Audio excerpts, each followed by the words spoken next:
spots are disturbed, and innovations are made in them, and they constantly change. And the young never speak of their having the same likings, or the same established notions of good and bad taste, either in the bearing of their bodies or in their dress. But he who devises something new and out of the way in figures and colors, and the like is held in special honor. We may truly say that no greater evil can happen in a state.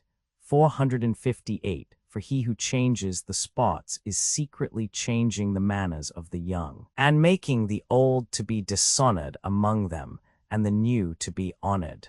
And I affirm that there is nothing which is a greater injury to all states than saying or thinking thus. Will you hear me tell how great I deem the evil to be? Cleinias, you mean the evil of blaming antiquity in states. Athenian, exactly. Cleinias, if you are speaking of that, you will find in us hearers who are disposed to receive what you say not unfavorably, but most favorably. Athenian, I should expect so. Cleinias, proceed. Athenian. Well then, let us give all the greater heed to one another's words. The argument affirms that any change whatever except from evil is the most dangerous of all things.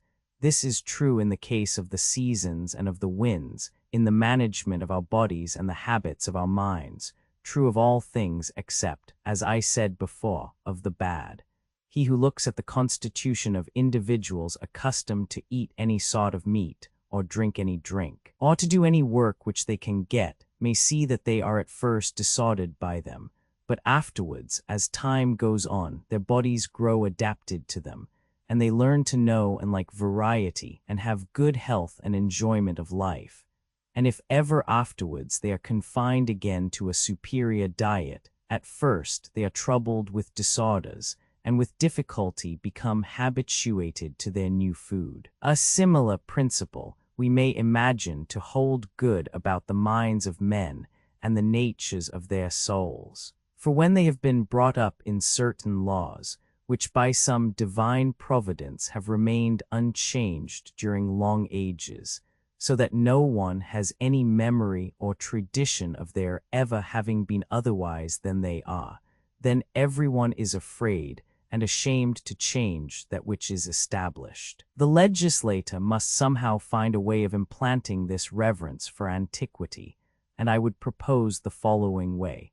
People are apt to fancy, as I was saying before, that when the plays of children are altered, they are merely plays, not seeing that the most serious and detrimental consequences arise out of the change, and they readily comply with the child's wishes instead of deterring him, not considering that these children who make innovations in their games, when they grow up to be men, will be different from the last generation of children, and being different, will desire a different sort of life, and under the influence of this desire will want other institutions and laws, and no one of them reflects that there will follow what I just now called the greatest of evils to states.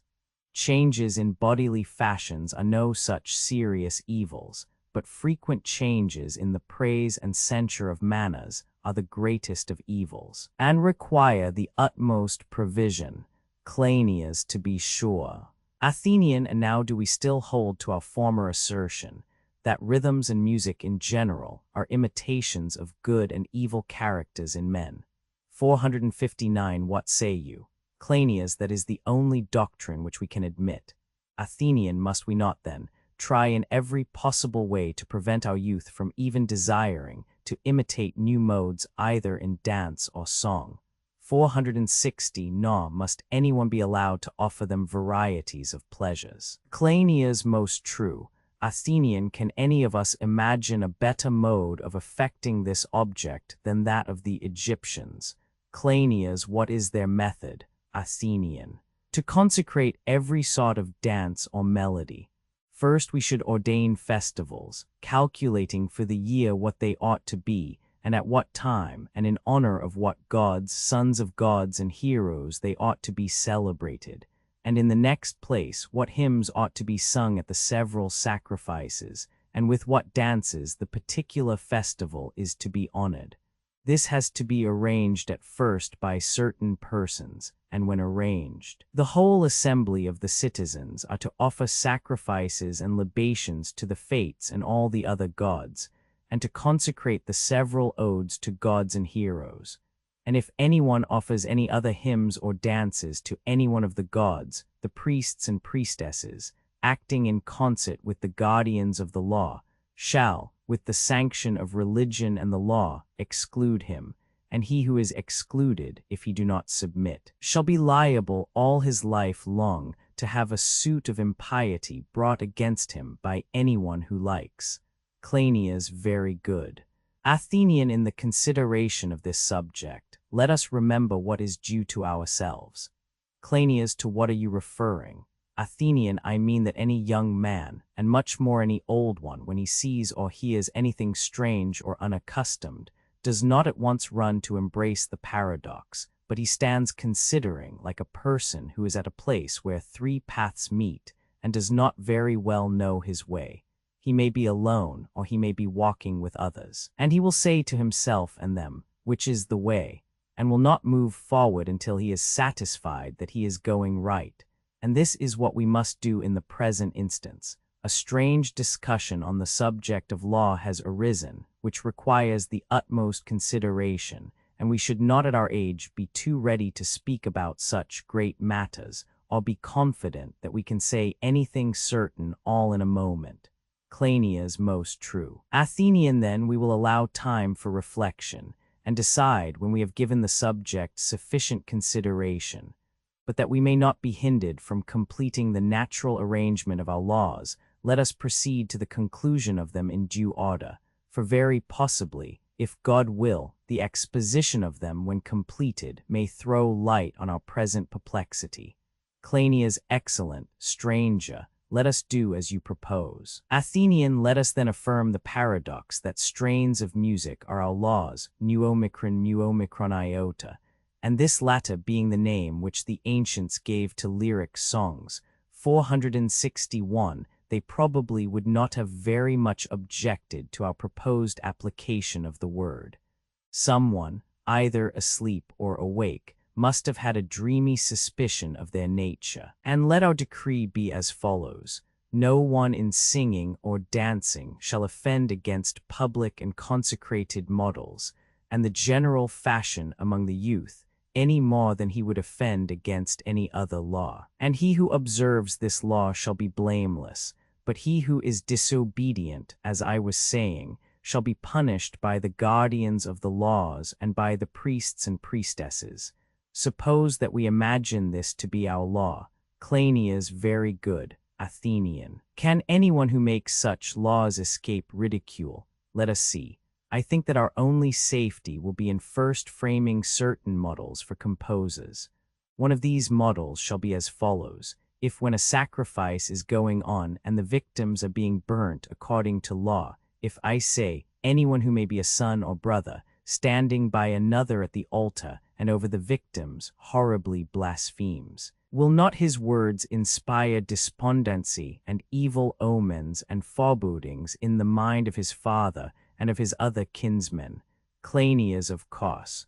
Athenian, and this is just what takes place in almost all our cities. A magistrate offers a public sacrifice, and there come in not one but many choruses, who take up a position a little way from the altar, and from time to time pour forth all sorts of horrible blasphemies on the sacred rites, exciting the souls of the audience with words and rhythms and melodies most sorrowful to hear, and he who at the moment when the city is offering sacrifice makes the citizens weep most, carries away the palm of victory.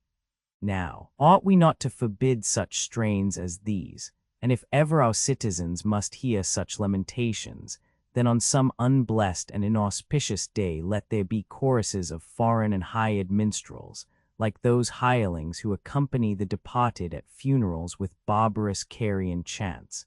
That is the sort of thing which will be appropriate if we have such strains at all, and let the apparel of the singers be, not circlets and ornaments of gold, but the reverse. Enough of all this. I will simply ask once more whether we shall lay down as one of our principles of song, Cleinias what? Athenian, that we should avoid every word of evil omen. Let that kind of song which is of good omen be heard everywhere and always in our state. I need hardly ask again, but shall assume that you agree with me. Cleinias, by all means, that law is approved by the suffrages of us all. Athenian, but what shall be our next musical law or type? Ought not prayers to be offered up to the gods when we sacrifice? Cleinias, certainly. Athenian, and our third law, if I am not mistaken, will be to the effect that our poets, understanding prayers to be requests which we make to the gods, will take especial heed that they do not by mistake ask for evil instead of good. To make such a prayer would surely be too ridiculous. Cleinias, very true. Athenian, were we not a little while ago quite convinced that no silver or golden Plutus should dwell in our state? 462 Cleinias, to be sure. Athenian, and what has it been the object of our argument to show? Did we not imply that the poets are not always quite capable of knowing what is good or evil? And if one of them utters a mistaken prayer in song or words, he will make our citizens pray for the opposite of what is good in matters of the highest import, than which, as I was saying, there can be few greater mistakes. Shall we then propose as one of our laws and models relating to the Muses? Cleinias, what? Will you explain the law more precisely? Athenian. Shall we make a law that the poet shall compose nothing contrary to the ideas of the lawful, or just, or beautiful, or good, which are allowed in the state? Nor shall he be permitted to communicate his compositions to any private individuals, until he shall have shown them to the appointed judges and the guardians of the law, and they are satisfied with them. As to the persons whom we appoint to be our legislators about music, 463, and as to the director of education, 464, these have been already indicated. Once more then, as I have asked more than once, shall this be our third law and type and model? What do you say? Cleinias, let it be so, by all means. Athenian, then it will be proper to have hymns and praises of the gods, 465, intermingled with prayers. And after the gods' prayers and praises should be offered in like manner to demigods and heroes, suitable to their several characters. Cleinias, certainly. Athenian, in the next place, there will be no objection to a law, that citizens who are departed and have done good and energetic deeds, either with their souls or with their bodies, and have been obedient to the laws, should receive eulogies. This will be very fitting. Cleinias, quite true. Athenian, but to honor with hymns and panegyrics those who are still alive is not safe. A man should run his course and make a fair ending, and then we will praise him. And let praise be given equally to women, as well as men who have been distinguished in virtue. The order of songs and dances shall be as follows. There are many ancient musical compositions and dances which are excellent, and from these the newly founded city may freely select what is proper and suitable. And they shall choose judges of not less than 50 years of age, who shall make the selection, and any of the old poems which they deem sufficient they shall include. Any that are deficient or altogether unsuitable, they shall either utterly throw aside or examine and amend, taking into their counsel poets and musicians, and making use of their poetical genius, but explaining to them the wishes of the legislator, in order that they may regulate dancing, music, and all choral strains, according to the mind of the judges, and not allowing them to indulge, except in some few matters, their individual pleasures and fancies. Now the irregular strain of music is always made 10,000 times better by attaining to law and order, and rejecting the honeyed muse. Not, however, that we mean wholly to exclude pleasure, which is the characteristic of all music. And if a man be brought up from childhood to the age of discretion and maturity in the use of the orderly and severe music, when he hears the opposite he detests it, and calls it illiberal. But if trained in the sweet and vulgar music, he deems the severer kind cold and displeasing. 466, so that, as I was saying before, while he who hears them gains no more pleasure from the one than from the other, The one has the advantage of making those who are trained in it better men, whereas the other makes them worse. Cleinias very true. Athenian. Again, we must distinguish and determine on some general principle what songs are suitable to women and what to men, and must assign to them their proper melodies and rhythms. It is shocking for a whole harmony to be inharmonical, or for a rhythm to be unrhythmical, and this will happen when the melody is inappropriate to them, and therefore the legislator must assign to these also their forms. Now both sexes have melodies and rhythms which of necessity belong to them, and those of women are clearly enough indicated by their natural difference. The grand, and that which tends to courage, may be fairly called manly, but that which inclines to moderation and temperance may be declared both in law and in ordinary speech to be the more womanly quality. This, then, will be the general order of them. Let us now speak of the manner of teaching and imparting them, and the persons to whom, and the time when, they are severally to be imparted. As the shipwright first lays down the lines of the keel, and thus, as it were, draws the ship in outline, so do I seek to distinguish the patterns of life, and lay down their keels according to the nature of different men's souls, seeking truly to consider by what means, and in what ways we may go through the voyage of life best. Now human affairs are hardly worth considering in earnest, and yet we must be in earnest about them. A sad necessity constrains us, and having got thus far, there will be a fitness in our completing the matter, if we can only find some suitable method of doing so. But what do I mean? Someone may ask this very question, and quite rightly too. Cleinias certainly. Athenian, I say that about serious matters a man should be serious, and about a matter which is not serious he should not be serious, and that God is the natural and worthy object of our most serious and blessed endeavors. For man, as I said before, 467 is made to be the plaything of God, and this, truly considered, is the best of him. Wherefore also every man and woman should walk seriously, and pass life in the noblest of pastimes, and be of another mind from what they are at present. Cleinias, in what respect? Athenian, at present they think that their serious pursuits should be for the sake of their sports, for they deem war a serious pursuit, which must be managed well for the sake of peace. But the truth is that there neither is, nor has been, nor ever will be, either amusement or instruction in any degree worth speaking of in war, which is nevertheless deemed by us to be the most serious of our pursuits. And therefore, as we say, every one of us should live the life of peace as long and as well as he can. 468. And what is the right way of living?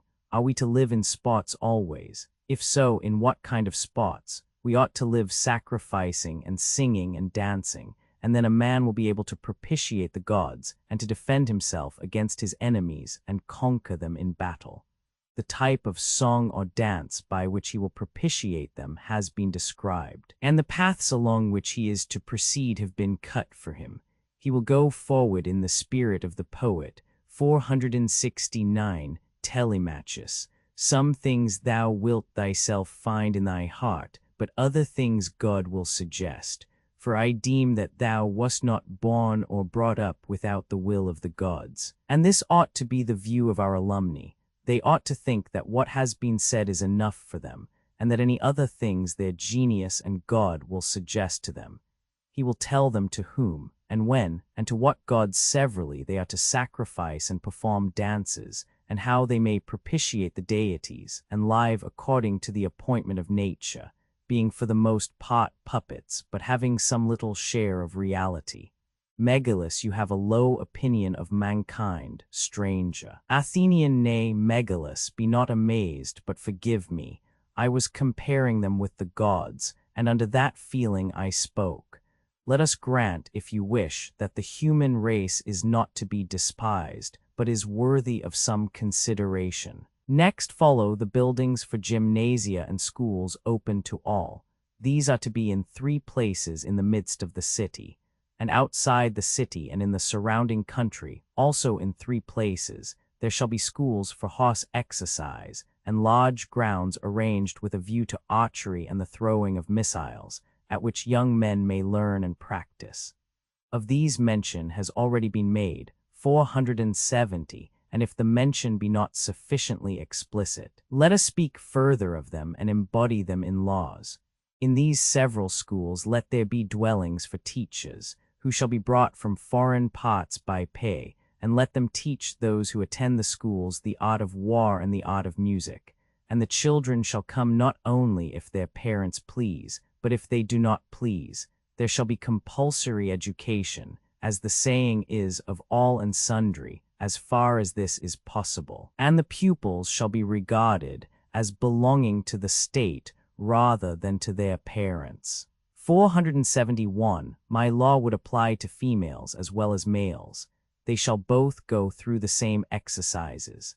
I assert without fear of contradiction that gymnastic and horsemanship are as suitable to women as to men. 472. Of the truth of this I am persuaded from ancient tradition, and at the present day there are said to be countless myriads of women in the neighborhood of the Black Sea, called Sauromatides, who not only ride on horseback like men, but have enjoined upon them the use of bows and other weapons equally with the men. And I further affirm that if these things are possible, nothing can be more absurd than the practice which prevails in our own country, of men and women not following the same pursuits with all their strength and with one mind.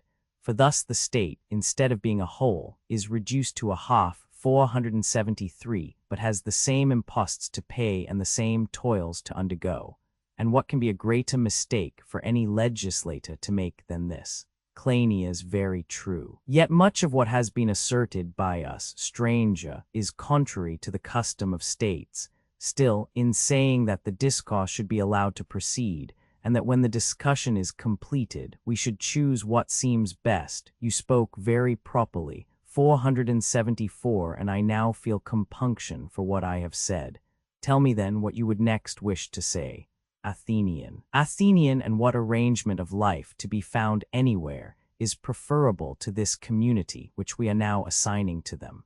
Shall we prefer that which is adopted by the Thracians and many other races who use their women to till the ground and to be shepherds of their herds and flocks, and to minister to them like slaves? Or shall we do as we and people in our part of the world do, getting together, as the phrase is, all our goods and chattels into one dwelling? We entrust them to our women, who are the stewards of them, and who also preside over the shuttles and the whole art of spinning.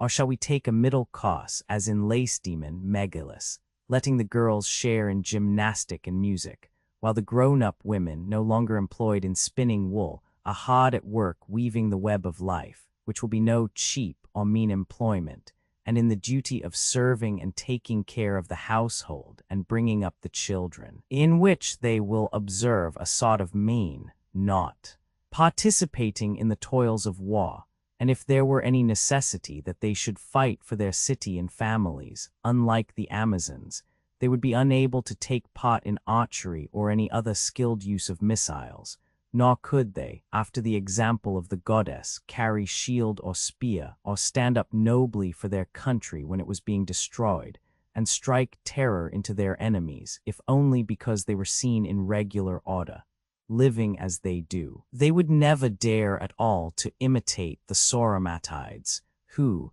when compared with ordinary women, would appear to be like men. I should wish to say, Cleinias, as I said before, that if the possibility of these things were not sufficiently proven in fact, then there might be an objection to the argument, but the fact being as I have said, he who rejects the law must find some other ground of objection. And failing this, our exhortation will still hold good, nor will anyone deny that women ought to share as far as possible in education and in other ways with men. For consider, if women do not share in their whole life with men, then they must have some other order of life. Cleinias certainly. Let him who will praise your legislators, but I must say what I think. The legislator ought to be whole and perfect, and not half a man only. He ought not to let the female sex live softly and waste money and have no order of life, while he takes the utmost care of the male sex and leaves half of life only blessed with happiness, when he might have made the whole state happy. Megillus, what shall we do, Cleinias? Shall we allow a stranger to run down Sparta in this fashion? Cleinias, yes, for as we have given him liberty of speech, we must let him go on until we have perfected the work of legislation. Megillus, very true. Athenian, then now I may proceed. Cleinias, by all means. Athenian. What will be the manner of life among men who may be supposed to have their food and clothing provided for them in moderation, and who have entrusted the practice of the arts to others, and whose husbandry, committed to slaves paying a part of the produce, brings them a return sufficient for men living temperately, who, moreover, have common tables in which the men are placed apart, and near them are the common tables of their families, of their daughters and mothers, which day by day the officers, male and female, are to inspect. They shall see to the behavior of the company, and so dismiss them. After which the presiding magistrate and his attendants shall honor with libations those gods to whom that day and night are dedicated, and then go home. To men whose lives are thus ordered, is there no work remaining to be done which is necessary and fitting, but shall each one of them live fattening like a beast? Such a life is neither just nor honorable, nor can he who lives it fail of meeting his due, and the due reward of the idle fatted beast is that he should be torn in pieces by some other valiant beast, whose fatness is worn down by brave deeds and toil. These regulations, if we duly consider them, will never be exactly carried into execution under present circumstances, nor as long as women and children and houses and all other things are the private property of individuals. But if we can attain the second best form of polity, we shall be very well off. And to men living under this second polity, there remains a work to be accomplished which is far from being small or insignificant, but is the greatest of all works, and ordained by the appointment of righteous law. For the life which may be truly said to be concerned with the virtue of body and soul is twice, or more than twice, as full of toil and trouble as the pursuit after Pythian and Olympic victories, 475, which debars a man from every employment of life.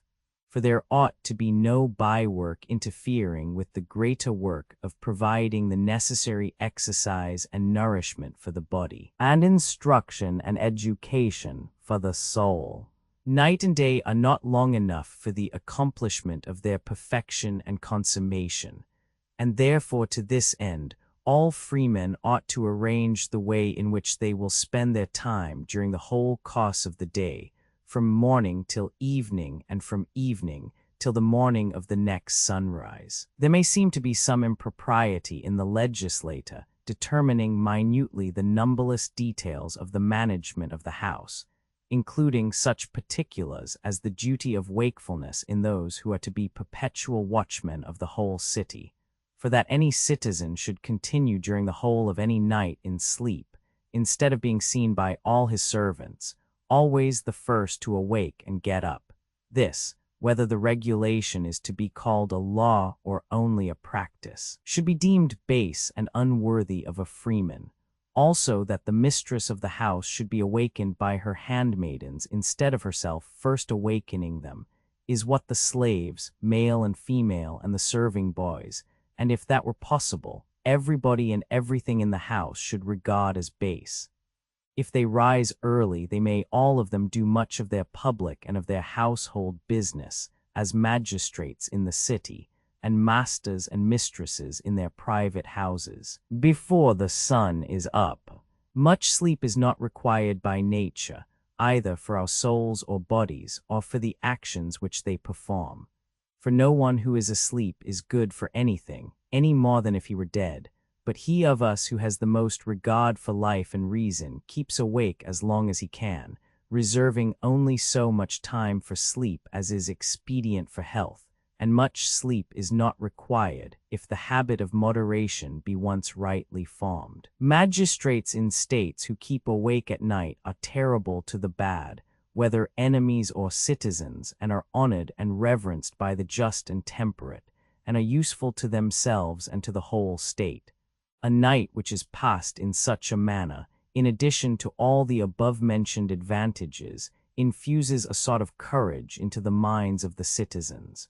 When the day breaks, the time has arrived for youth to go to their schoolmasters. Now neither sheep nor any other animals can live without a shepherd, nor can children be left without tutors, or slaves without masters. And of all animals the boy is the most unmanageable, inasmuch as he has the fountain of reason in him not yet regulated.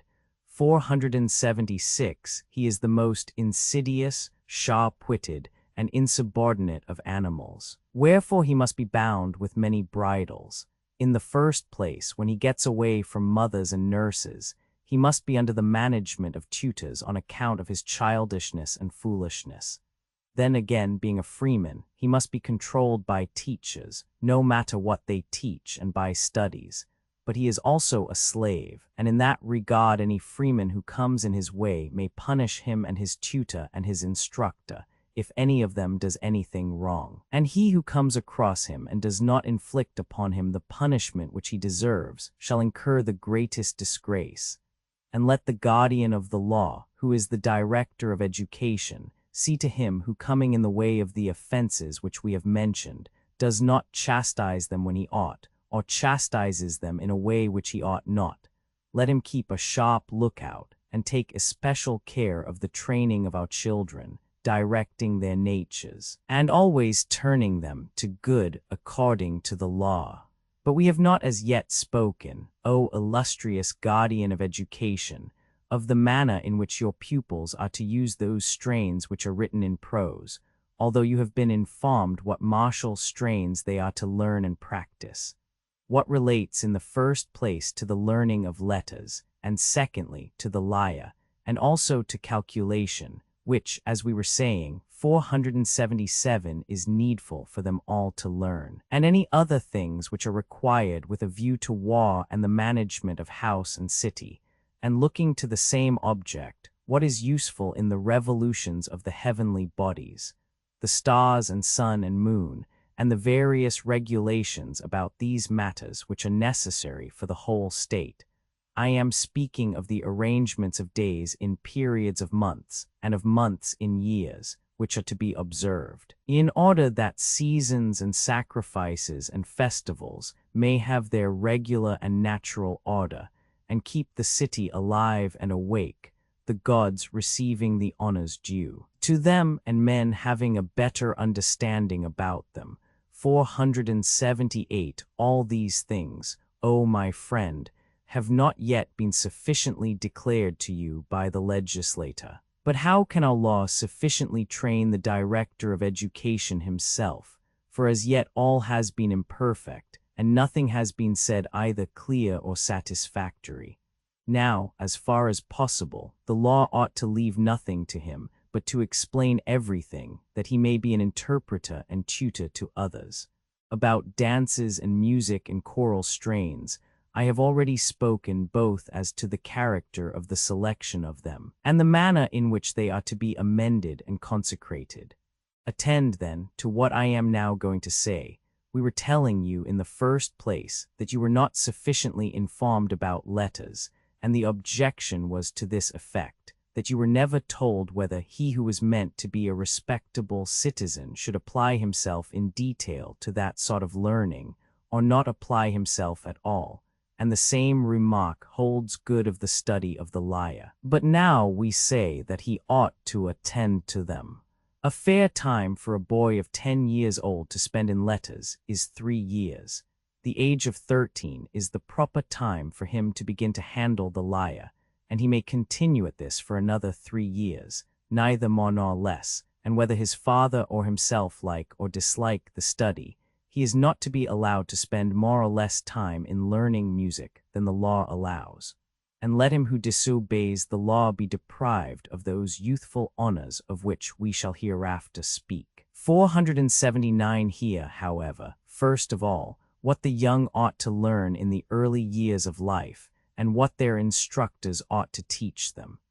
They ought to be occupied with their letters until they are able to read and write, but the acquisition of perfect beauty or quickness in writing, if nature has not stimulated them to acquire these accomplishments in the given number of years, they should let alone. And as to the learning of compositions committed to writing which are not set to the lyre, whether metrical or without rhythmical divisions, compositions in prose, as they are termed, having no rhythm or harmony, seeing how dangerous are the writings handed down to us by many writers of this class, what will you do with them, O most excellent guardians of the law, or how can the lawgiver rightly direct you about them? I believe that he will be in great difficulty. Cleinias. What troubles you, stranger, and why are you so perplexed in your mind? Athenian, you naturally ask, Cleinias, and to you and Megillus, who are my partners in the work of legislation, I must state the more difficult as well as the easier parts of the task. Cleinias, to what do you refer in this instance? Athenian, I will tell you. There is a difficulty in opposing many myriads of mouths. Cleinias, well, and have we not already opposed the popular voice in many important enactments? Athenian, that is quite true, and you mean to imply that the road which we are taking may be disagreeable to some, but is agreeable to as many others, or if not to as many, at any rate to persons not inferior to the others, and in company with them you bid me, at whatever risk, to proceed along the path of legislation which has opened out of our present discourse, and to be of good cheer, and not to faint. Cleinias, certainly. Athenian, and I do not faint. I say indeed that we have a great many poets writing in hexameter, trimeter, and all sorts of measures, some who are serious, others who aim only at raising a laugh, and all mankind declare that the youth who are rightly educated should be brought up in them and saturated with them.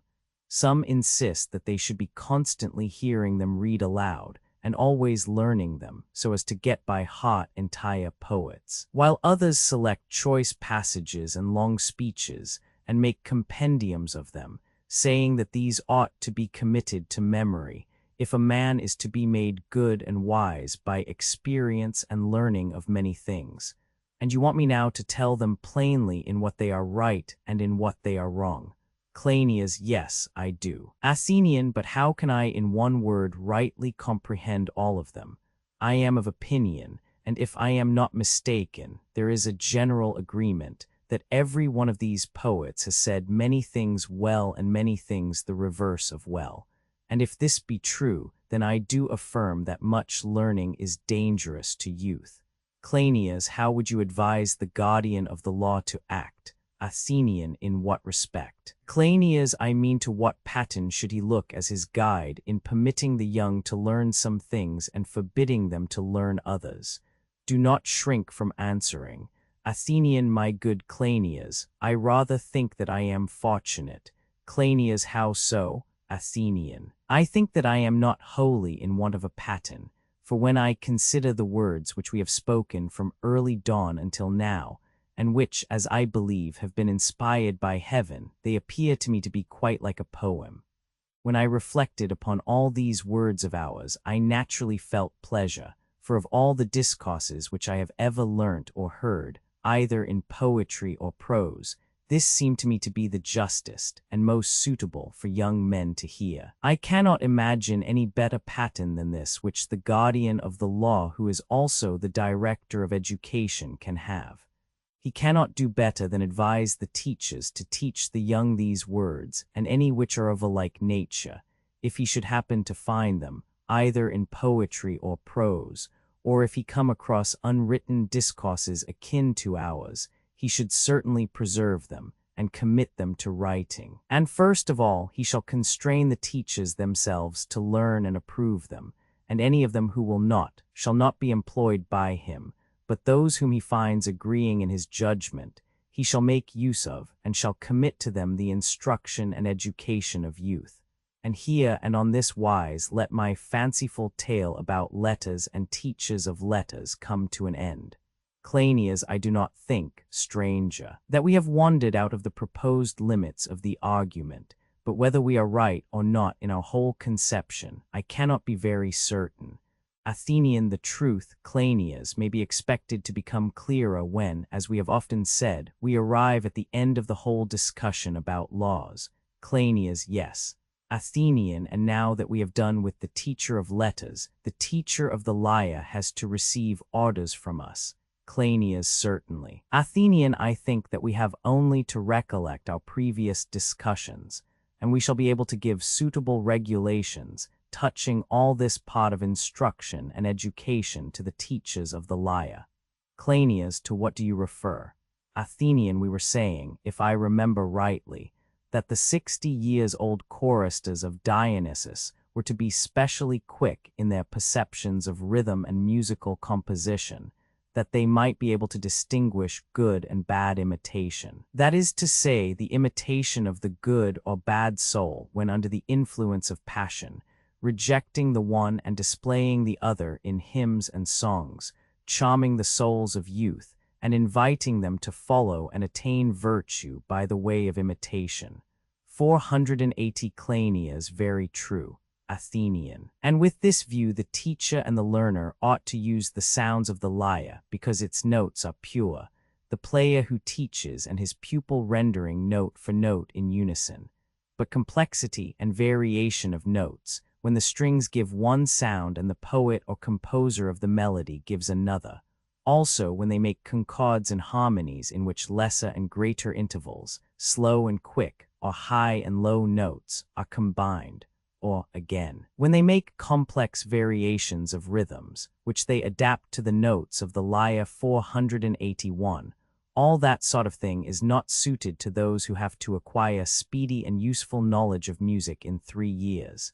For opposite principles are confusing and create a difficulty in learning, and our young men should learn quickly, and their mere necessary acquirements are not few or trifling, as will be shown in due course. Let the director of education attend to the principles concerning music which we are laying down. As to the songs and words themselves which the masters of choruses are to teach and the character of them, they have been already described by us, and are the same which, when consecrated and adapted to the different festivals, we said were to benefit cities by affording them an innocent amusement.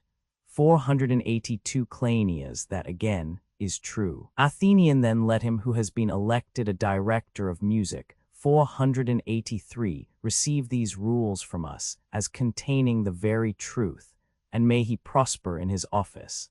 Let us now proceed to lay down other rules in addition to the preceding about dancing and gymnastic exercise in general. Having said what remained to be said about the teaching of music, let us speak in like manner about gymnastic. For boys and girls ought to learn to dance and practice gymnastic exercises, ought they not? Cleinias, yes. Athenian, then the boys ought to have dancing masters, and the girls dancing mistresses to exercise them. Cleinias, very good. Athenian, then once more let us summon him who has the chief concern in the business, the superintendent of youth, i.e., the director of education. He will have plenty to do if he is to have the charge of music and gymnastic. Cleinias, but how will an old man be able to attend to such great charges? Athenian. Oh, my friend, there will be no difficulty, for the law has already given and will give him permission to select as his assistants in this charge any citizens, male or female, whom he desires. And he will know whom he ought to choose, and will be anxious not to make a mistake, from a due sense of responsibility, and from a consciousness of the importance of his office, and also because he will consider that if young men have been and are well brought up, then all things go swimmingly. But if not, it is not meet to say, nor do we say, what will follow, lest the regarders of omens should take alarm about our infant state. Many things have been said by us about dancing and about gymnastic movements in general, for we include under gymnastics all military exercises, such as archery and all hurling of weapons, and the use of the light shield, and all fighting with heavy arms and military evolutions, and movements of armies and encampings, and all that relates to horsemanship. While they are yet girls, they should have practiced dancing in arms and the whole art of fighting. When grown-up women, they should apply themselves to evolutions and tactics, and the mode of grounding and taking up arms, if for no other reason, yet in case the whole military force should have to leave the city and carry on operations of war outside, that those who will have to guard the young and the rest of the city may be equal to the task. And on the other hand, when enemies, whether barbarian or Hellenic, come from without with mighty force and make a violent assault upon them, and thus compel them to fight for the possession of the city, which is far from being an impossibility, great would be the disgrace to the state, if the women had been so miserably trained that they could not fight for their young, as birds will, against any creature however strong, and die or undergo any danger, but must instantly rush to the temples and crowd at the altars and shrines, and bring upon human nature the reproach that of all animals man is the most cowardly. Cleinias, such a want of education, stranger, is certainly an unseemly thing to happen in a state, as well as a great misfortune. Of all these things there ought to be public teachers, receiving pay from the state, and their pupils should be the men and boys in the state, and also the girls and women who are to know all these things. Athenians suppose that we carry our law to the extent of saying that women ought not to neglect military matters, but that all citizens, male and female alike, shall attend to them. Cleinias, I quite agree.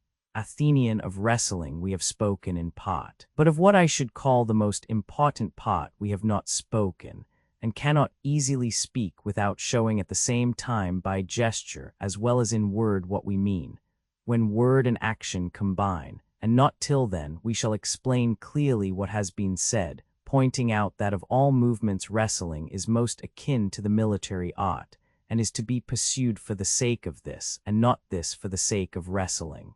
Cleinias, excellent. Athenian, enough of wrestling. We will now proceed to speak of other movements of the body. Such motion may be in general called dancing, and is of two kinds, one of nobler figures, imitating the honorable, the other of the more ignoble figures, imitating the mean, and of both these there are two further subdivisions. Of the serious, one kind is of those engaged in war and vehement action, and is the exercise of a noble person and a manly heart. The other exhibits a temperate soul in the enjoyment of prosperity and modest pleasures, and may be truly called, and is the dance of peace. The warrior dance is different from the peaceful one, and may be rightly termed Pyrrhic. This imitates the modes of avoiding blows and missiles by dropping or giving way, or springing aside, or rising up or falling down. Also the opposite postures, which are those of action, as for example, the imitation of archery and the hurling of javelins and of all sorts of blows. And when the imitation is of brave bodies and souls, and the action is direct and muscular, giving for the most part a straight movement to the limbs of the body, that I say is the true sort, but the opposite is not right. In the dance of peace, what we have to consider is whether a man bears himself naturally and gracefully, and after the manner of men who duly conform to the law. But before proceeding, I must distinguish the dancing about which there is any doubt from that about which there is no doubt, which is the doubtful kind, and how are the two to be distinguished. There are dances of the Bacchic sort, both those in which, as they say, they imitate drunken men, and which are named after the nymphs and Pan, and Silenuses and Satyrs, and also those in which purifications are made or mysteries celebrated. All this sort of dancing cannot be rightly defined as having either a peaceful or a warlike character, or indeed as having any meaning whatever, and may, I think, be most truly described as distinct from the warlike dance, and distinct from the peaceful, and not suited for a city at all. There let it lie, and so leaving it to lie, we will proceed to the dances of war and peace, for with these we are undoubtedly concerned. Now the unwarlike muse, which honors in dance the gods and the sons of the gods, is entirely associated with the consciousness of prosperity. This class may be subdivided into two lesser classes, of which one is expressive of an escape from some labor or danger into good, and has greater pleasures, the other expressive of preservation and increase of former good, in which the pleasure is less exciting. In all these cases, every man when the pleasure is greater, moves his body more, and less when the pleasure is less. And again, if he be more orderly and has learned courage from discipline, he moves less. But if he be a coward and has no training or self-control, he makes greater and more violent movements. And in general, when he is speaking or singing, he is not altogether able to keep his body still. And so out of the imitation of words in gestures, the whole art of dancing has arisen. And in these various kinds of imitation, one man moves in an orderly, another in a disorderly manner. And as the ancients may be observed to have given many names which are according to nature and deserving of praise, so there is an excellent one which they have given to the dances of men who in their times of prosperity are moderate in their pleasures.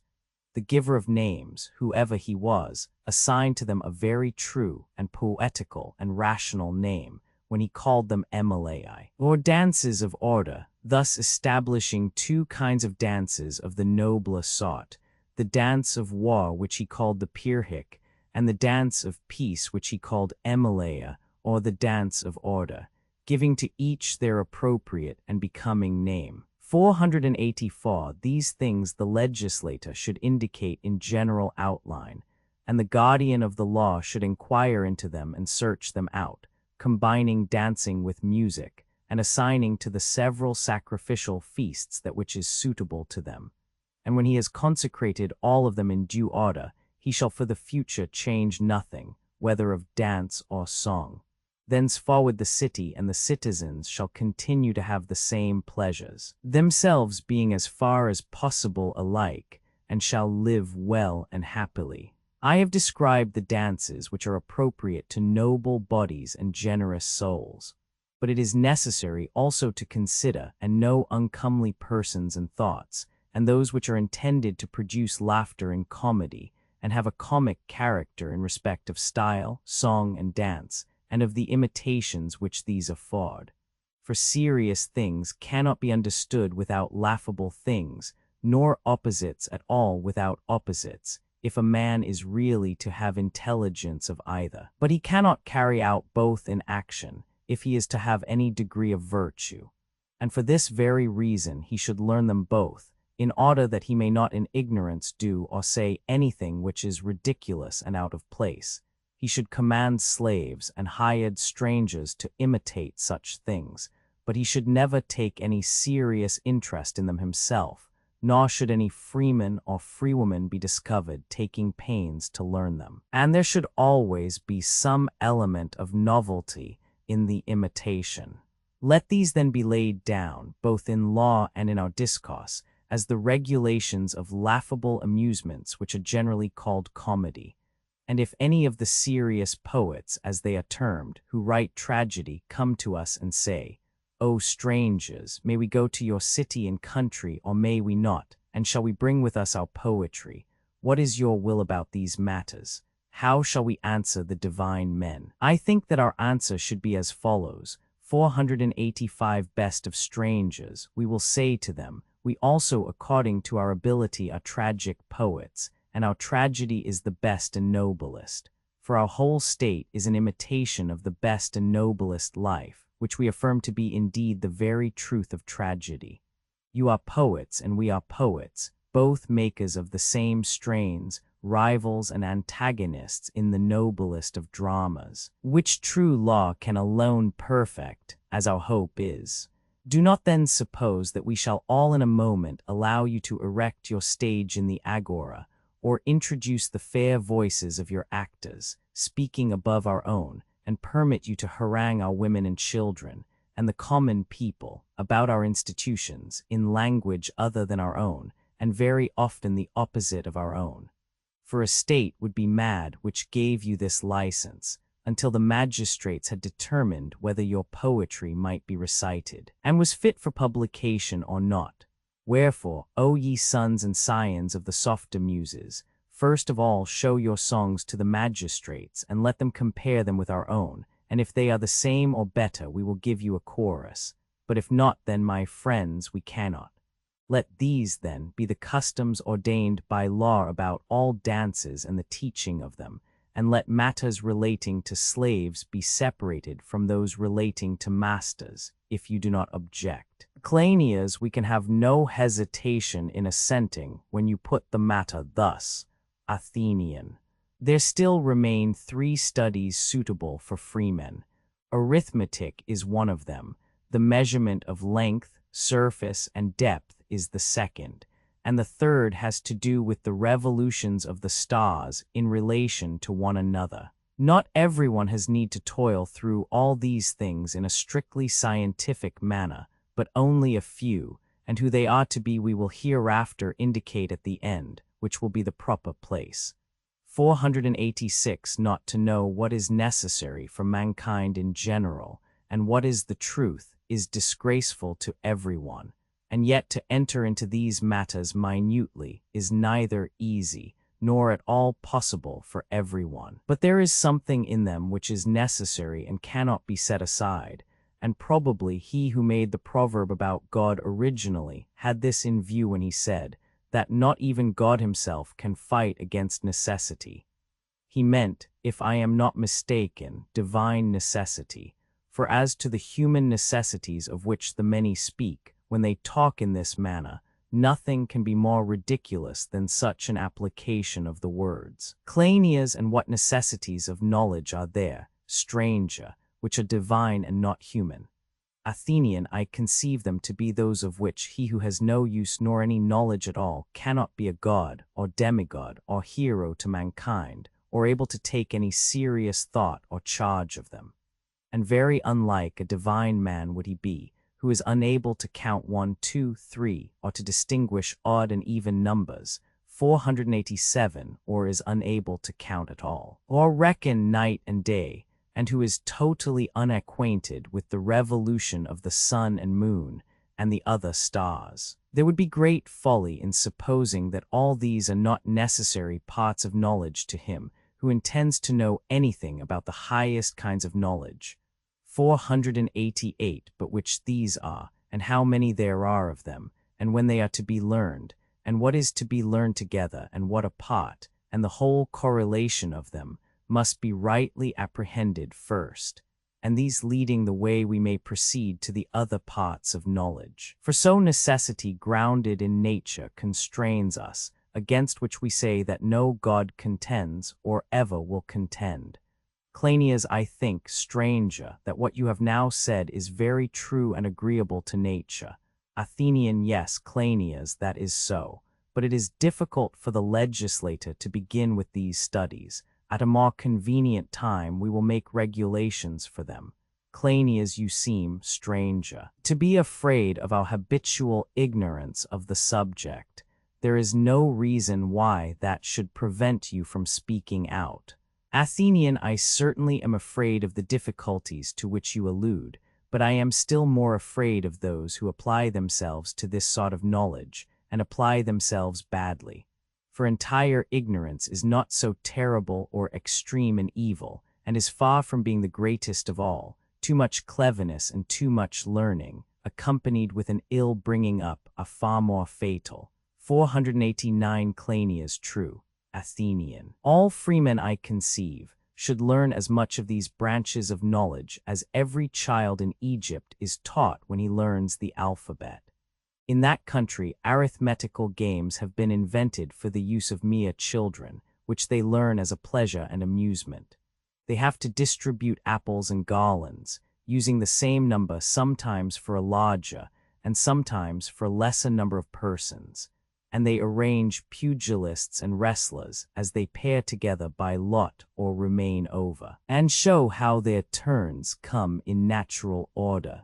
Another mode of amusing them is to distribute vessels, sometimes of gold, brass, silver, and the like, intermixed with one another, sometimes of one metal only.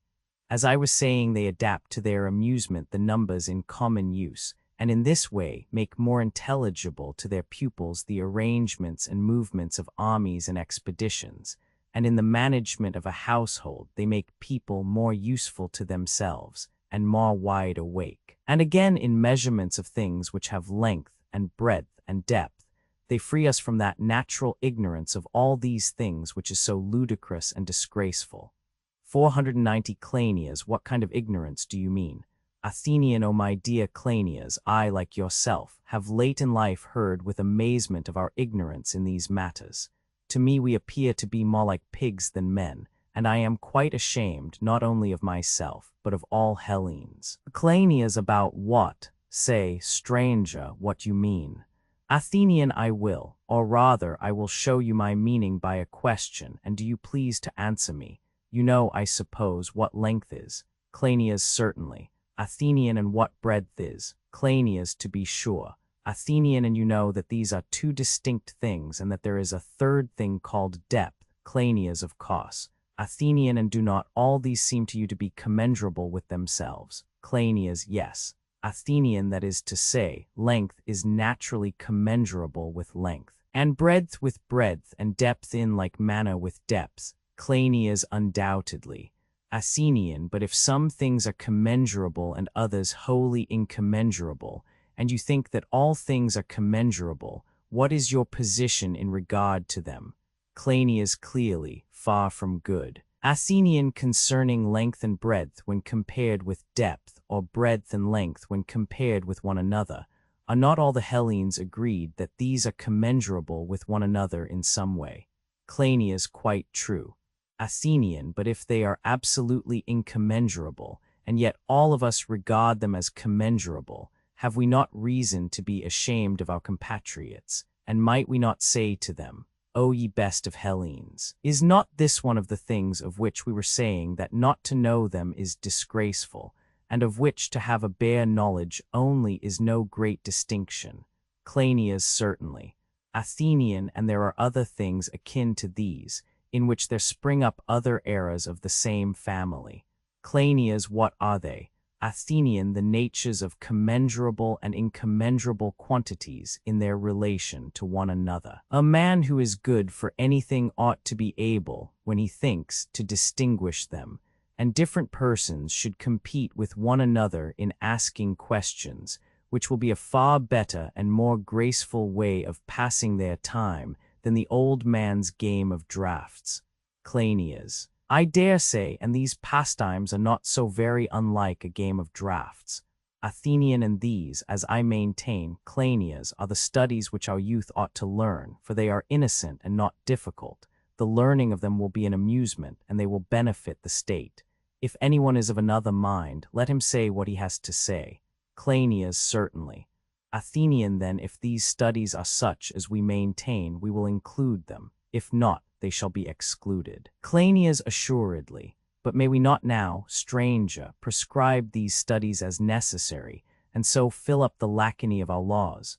Athenian, they shall be regarded as pledges which may be hereafter redeemed and removed from our state, if they do not please either us who give them, or you who accept them. Cleinias, a fair condition. Athenian, next, let us see whether we are or are not willing that the study of astronomy shall be proposed for our youth. 491 Cleinias, proceed. Athenian, here occurs a strange phenomenon, which certainly cannot in any point of view be tolerated. Cleinias, to what are you referring?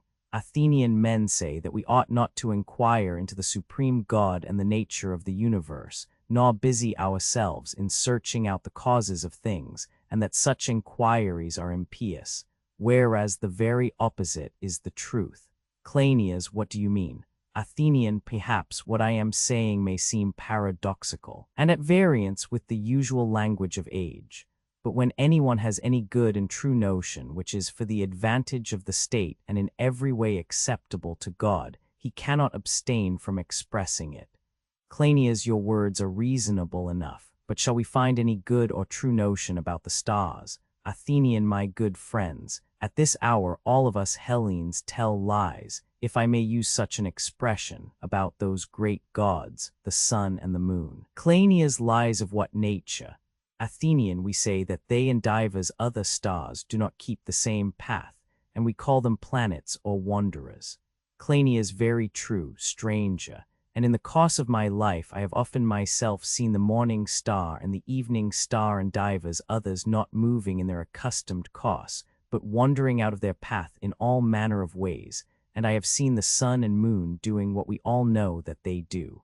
Athenian, just so. Megillus and Cleinias, and I maintain that our citizens and our youth ought to learn about the nature of the gods in heaven, so far as to be able to offer sacrifices and pray to them in pious language, and not to blaspheme about them. Cleinias, that you are right, if such a knowledge be only attainable, and if we are wrong in our mode of speaking now, and can be better instructed and learn to use better language, then I quite agree with you that such a degree of knowledge as will enable us to speak rightly should be acquired by us. And now do you try to explain to us your whole meaning, and we, on our part, will endeavor to understand you. Athenian, there is some difficulty in understanding my meaning, but not a very great one, nor will any great length of time be required. And of this I am myself a proof, for I did not know these things long ago, nor in the days of my youth, and yet I can explain them to you in a brief space of time, whereas if they had been difficult I could certainly never have explained them all, old as I am, to old men like yourselves. Cleinias. True, but what is this study which you describe as wonderful and fitting for youth to learn, but of which we are ignorant? Try and explain the nature of it to us as clearly as you can. Athenian, I will. For, O my good friends, that other doctrine about the wandering of the sun and the moon and the other stars is not the truth, but the very reverse of the truth. Each of them moves in the same path, not in many paths, but in one only, which is circular. And the varieties are only apparent.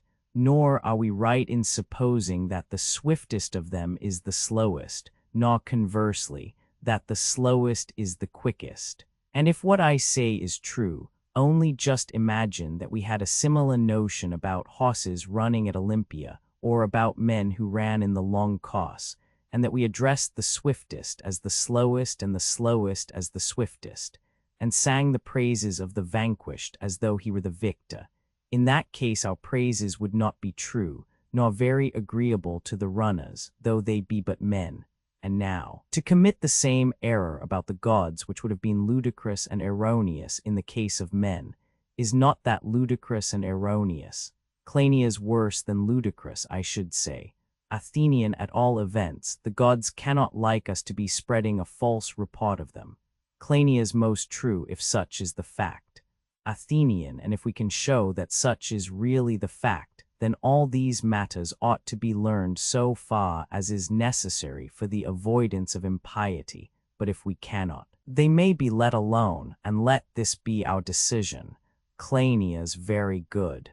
Athenian, enough of laws relating to education and learning, but hunting and similar pursuits in like manner claim our attention. For the legislator appears to have a duty imposed upon him which goes beyond mere legislation. There is something over and above law which lies in a region between admonition and law, and has several times occurred to us in the course of discussion. For example, in the education of very young children there were things, as we maintain, which are not to be defined, and to regard them as matters of positive law is a great absurdity. Now, our laws and the whole constitution of our state having been thus delineated, the praise of the virtuous citizen is not complete when he is described as the person who serves the laws best and obeys them most. But the higher form of praise is that which describes him as the good citizen who passes through life undefiled and is obedient to the words of the legislator, both when he is giving laws and when he assigns praise and blame. This is the truest word that can be spoken in praise of a citizen, and the true legislator ought not only to write his laws, but also to interweave with them all such things as seem to him honorable and dishonorable. And the perfect citizen ought to seek to strengthen these no less than the principles of law which are sanctioned by punishments. I will adduce an example which will clear up my meaning, and will be a sort of witness to my words. Hunting is of wide extent, and has a name under which many things are included, for there is a hunting of creatures in the water, and of creatures in the air, and there is a great deal of hunting of land animals of all kinds, and not of wild beasts only. The hunting after man is also worthy of consideration. There is the hunting after him in war, and there is often a hunting after him in the way of friendship, which is praised and also blamed. And there is thieving, and the hunting which is practiced by robbers, and that of armies against armies. Now the legislator, in laying down laws about hunting, can neither abstain from noting these things, nor can he make threatening ordinances which will assign rules and penalties about all of them. What is he to do? He will have to praise and blame hunting with a view to the exercise and pursuits of youth. And on the other hand, the young man must listen obediently.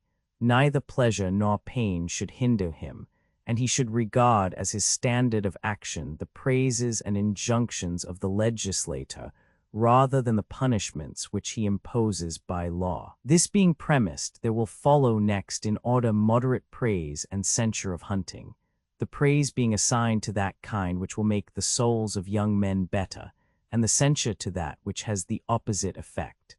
And now let us address young men in the form of a prayer for their welfare.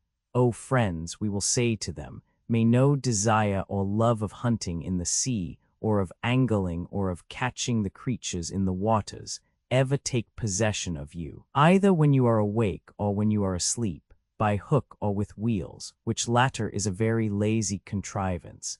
And let not any desire of catching men and of piracy by sea enter into your souls, and make you cruel and lawless hunters. And as to the desire of thieving in town or country, may it never enter into your most passing thoughts, nor let the insidious fancy of catching birds, which is hardly worthy of freemen, come into the head of any youth. There remains, therefore, for our athletes only the hunting and catching of land animals, of which the one sort is called hunting by night, in which the hunters sleep in turn and are lazy. This is not to be commended any more than that which has intervals of rest, in which the wild strength of beasts is subdued by nets and snares, and not by the victory of a laborious spirit. Thus, only the best kind of hunting is allowed at all, that of quadrupeds, which is carried on with horses and dogs and men's own persons, and they get the victory over the animals by running them down and striking them and hurling at them, those who have a care of godlike manhood taking them with their own hands. The praise and blame which is assigned to all these things has now been declared, and let the law be as follows. Let no one hinder these who verily are sacred hunters from following the chase wherever and whithersoever they will. But the hunter by night, who trusts to his nets and gins, shall not be allowed to hunt anywhere. The fowler in the mountains and waste places shall be permitted, but on cultivated ground and on consecrated wilds he shall not be permitted, and anyone who meets him may stop him. As to the hunter in waters, he may hunt anywhere except in harbors or sacred streams or marshes or pools, provided only that he do not pollute the water with poisonous juices. And now we may say that all our enactments about education are complete.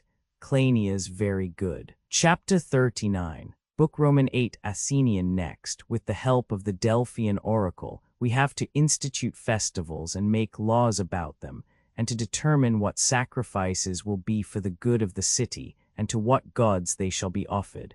But when they shall be offered, and how often, may be partly regulated by us. Cleinias the number, yes. Athenian then we will first determine the number. And let the whole number be 34,915, one for every day, so that one magistrate at least will sacrifice daily to some god or demigod on behalf of the city, and the citizens and their possessions.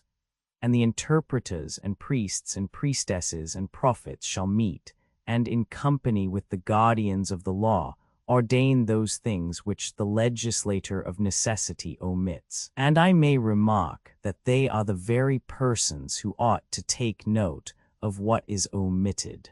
492. The law will say that there are 12 feasts dedicated to the 12 gods, after whom the several tribes are named, and that to each of them they shall sacrifice every month and appoint choruses and musical and gymnastic contests, assigning them so as to suit the gods and seasons of the year.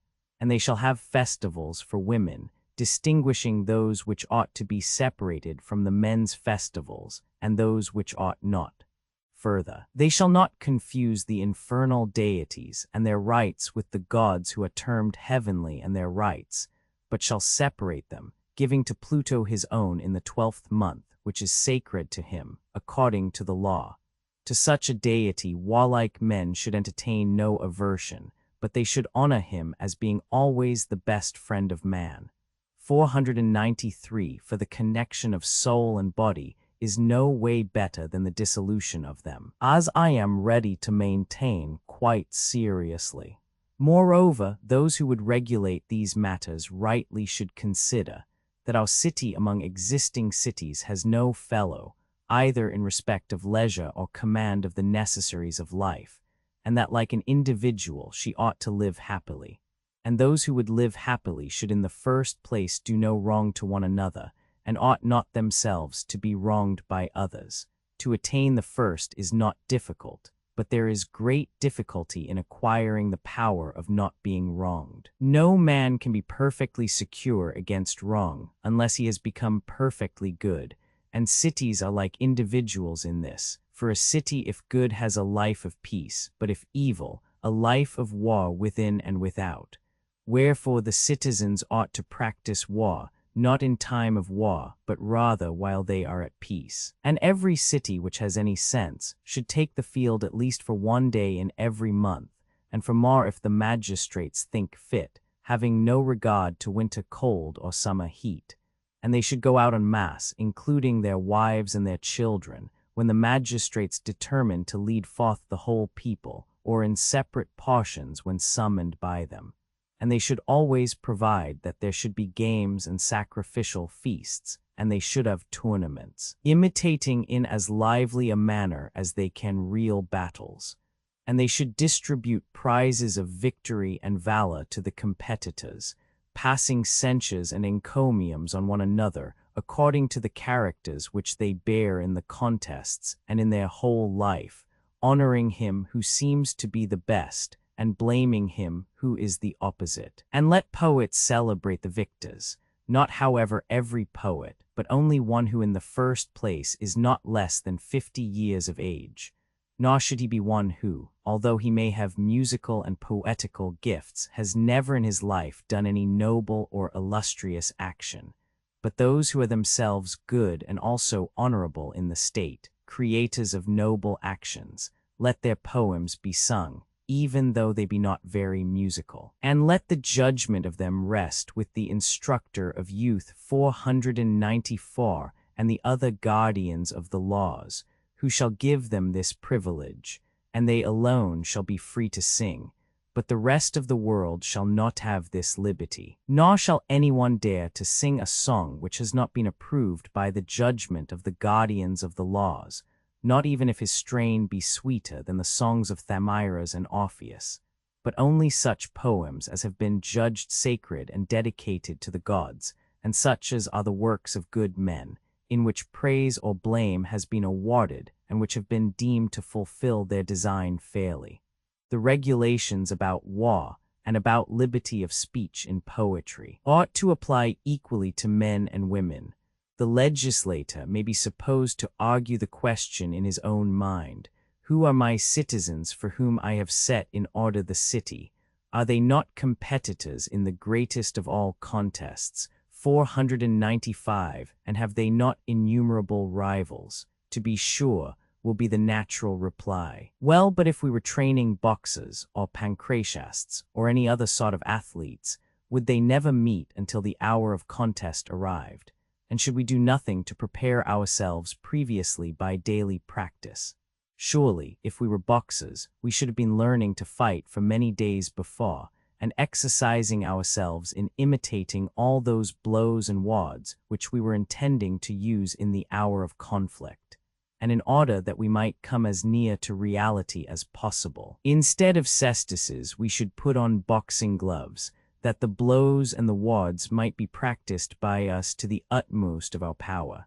And if there were a lack of competitors, the ridicule of fools would not deter us from hanging up a lifeless image and practicing at that. Or if we had no adversary at all, animate or inanimate, should we not venture in the dearth of antagonists to spar by ourselves? In what other manner could we ever study the art of self-defense? Cleinias, the way which you mention, stranger, would be the only way. Athenian. And shall the warriors of our city, who are destined when occasion calls to enter the greatest of all contests, and to fight for their lives, and their children, and their property, and the whole city, be worse prepared than boxers? And will the legislator, because he is afraid that their practicing with one another may appear to some ridiculous, abstain from commanding them to go out and fight? Will he not ordain that soldiers shall perform lesser exercises without arms every day, making dancing and all gymnastic tend to this end? And also will he not require that they shall practice some gymnastic exercises, greater as well as lesser, as often as every month, and that they shall have contests one with another in every part of the country, seizing upon posts and lying in ambush, and imitating in every respect the reality of war, fighting with boxing gloves and hurling javelins, and using weapons somewhat dangerous, and as nearly as possible like the true ones, in order that the sport may not be altogether without fear, but may have terrors and to a certain degree show the man who has and who has not courage, and that the honor and dishonor which are assigned to them respectively may prepare the whole city for the true conflict of life. If anyone dies in these mimic contests, the homicide is involuntary, and we will make the slayer, when he has been purified according to law, to be pure of blood, considering that if a few men should die, others as good as they will be born, but that if fear is dead, then the citizens will never find a test of superior and inferior natures, which is a far greater evil to the state than the loss of a few. Cleinias, we are quite agreed, stranger, that we should legislate about such things, and that the whole state should practice them. Athenian, and what is the reason that dances and contests of this sort hardly ever exist in states, at least not to any extent worth speaking of? Is this due to the ignorance of mankind and their legislators? Cleinias, perhaps. Athenian, certainly not. Sweet Cleinias, there are two causes, which are quite enough to account for the deficiency. Cleinias, what are they? Athenian, one cause is the love of wealth, which wholly absorbs men, and never for a moment allows them to think of anything but their own private possessions. On this the soul of every citizen hangs suspended, and can attend to nothing but his daily gain. Mankind are ready to learn any branch of knowledge, and to follow any pursuit which tends to this end, and they laugh at every other. That is one reason why a city will not be in earnest about such contests or any other good and honorable pursuit. But from an insatiable love of gold and silver, every man will stoop to any art or contrivance, seemly or unseemly, in the hope of becoming rich, and will make no objection to performing any action, holy or unholy and utterly base, if only like a beast he have the power of eating and drinking all kinds of things, and procuring for himself in every sort of way the gratification of his lusts. Cleinias, true. Athenian.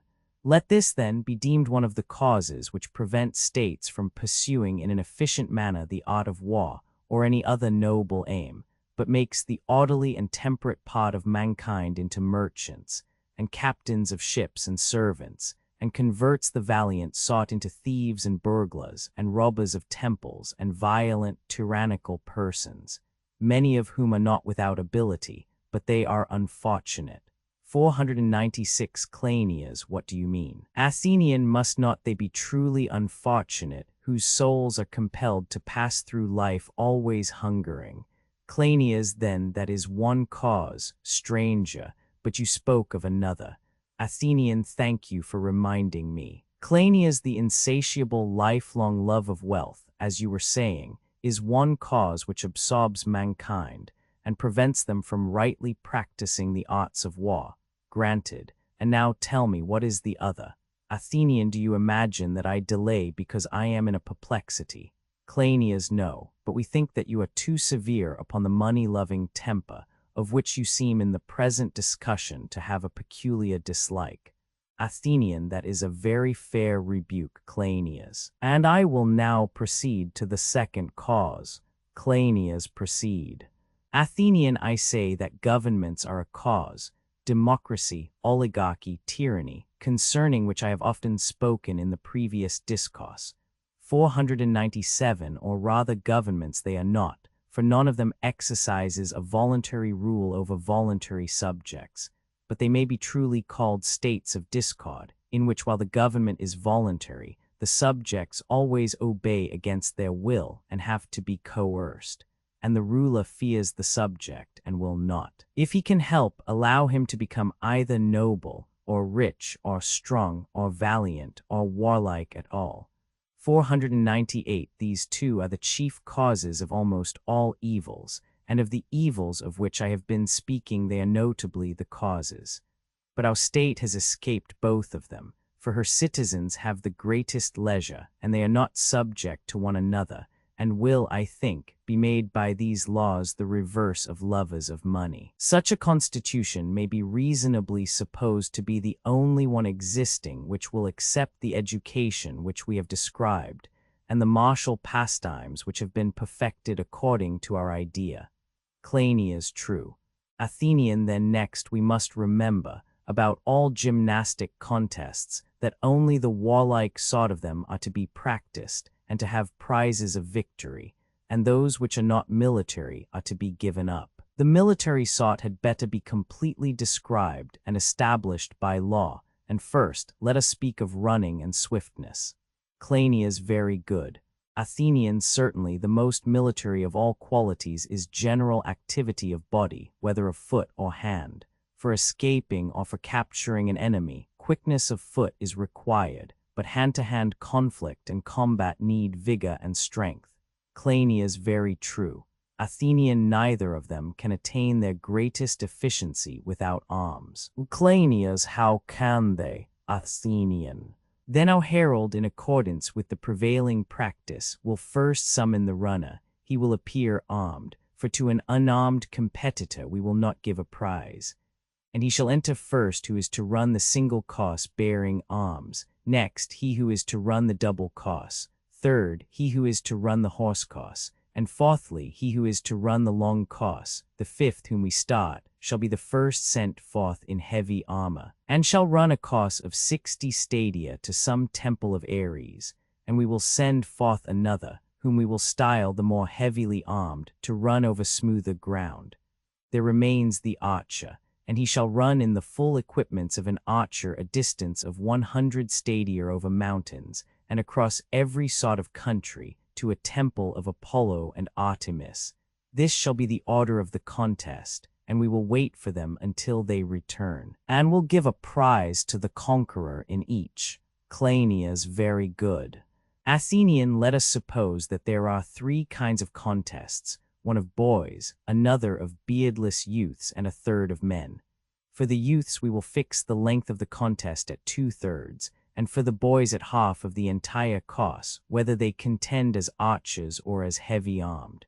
Touching the women, let the girls who are not grown up compete naked in the stadium and the double course, and the horse course and the long course, and let them run on the race ground itself. Those who are 13 years of age and upwards, until their marriage, shall continue to share in contests if they are not more than 20, and shall be compelled to run up to 18, and they shall descend into the arena in suitable dresses.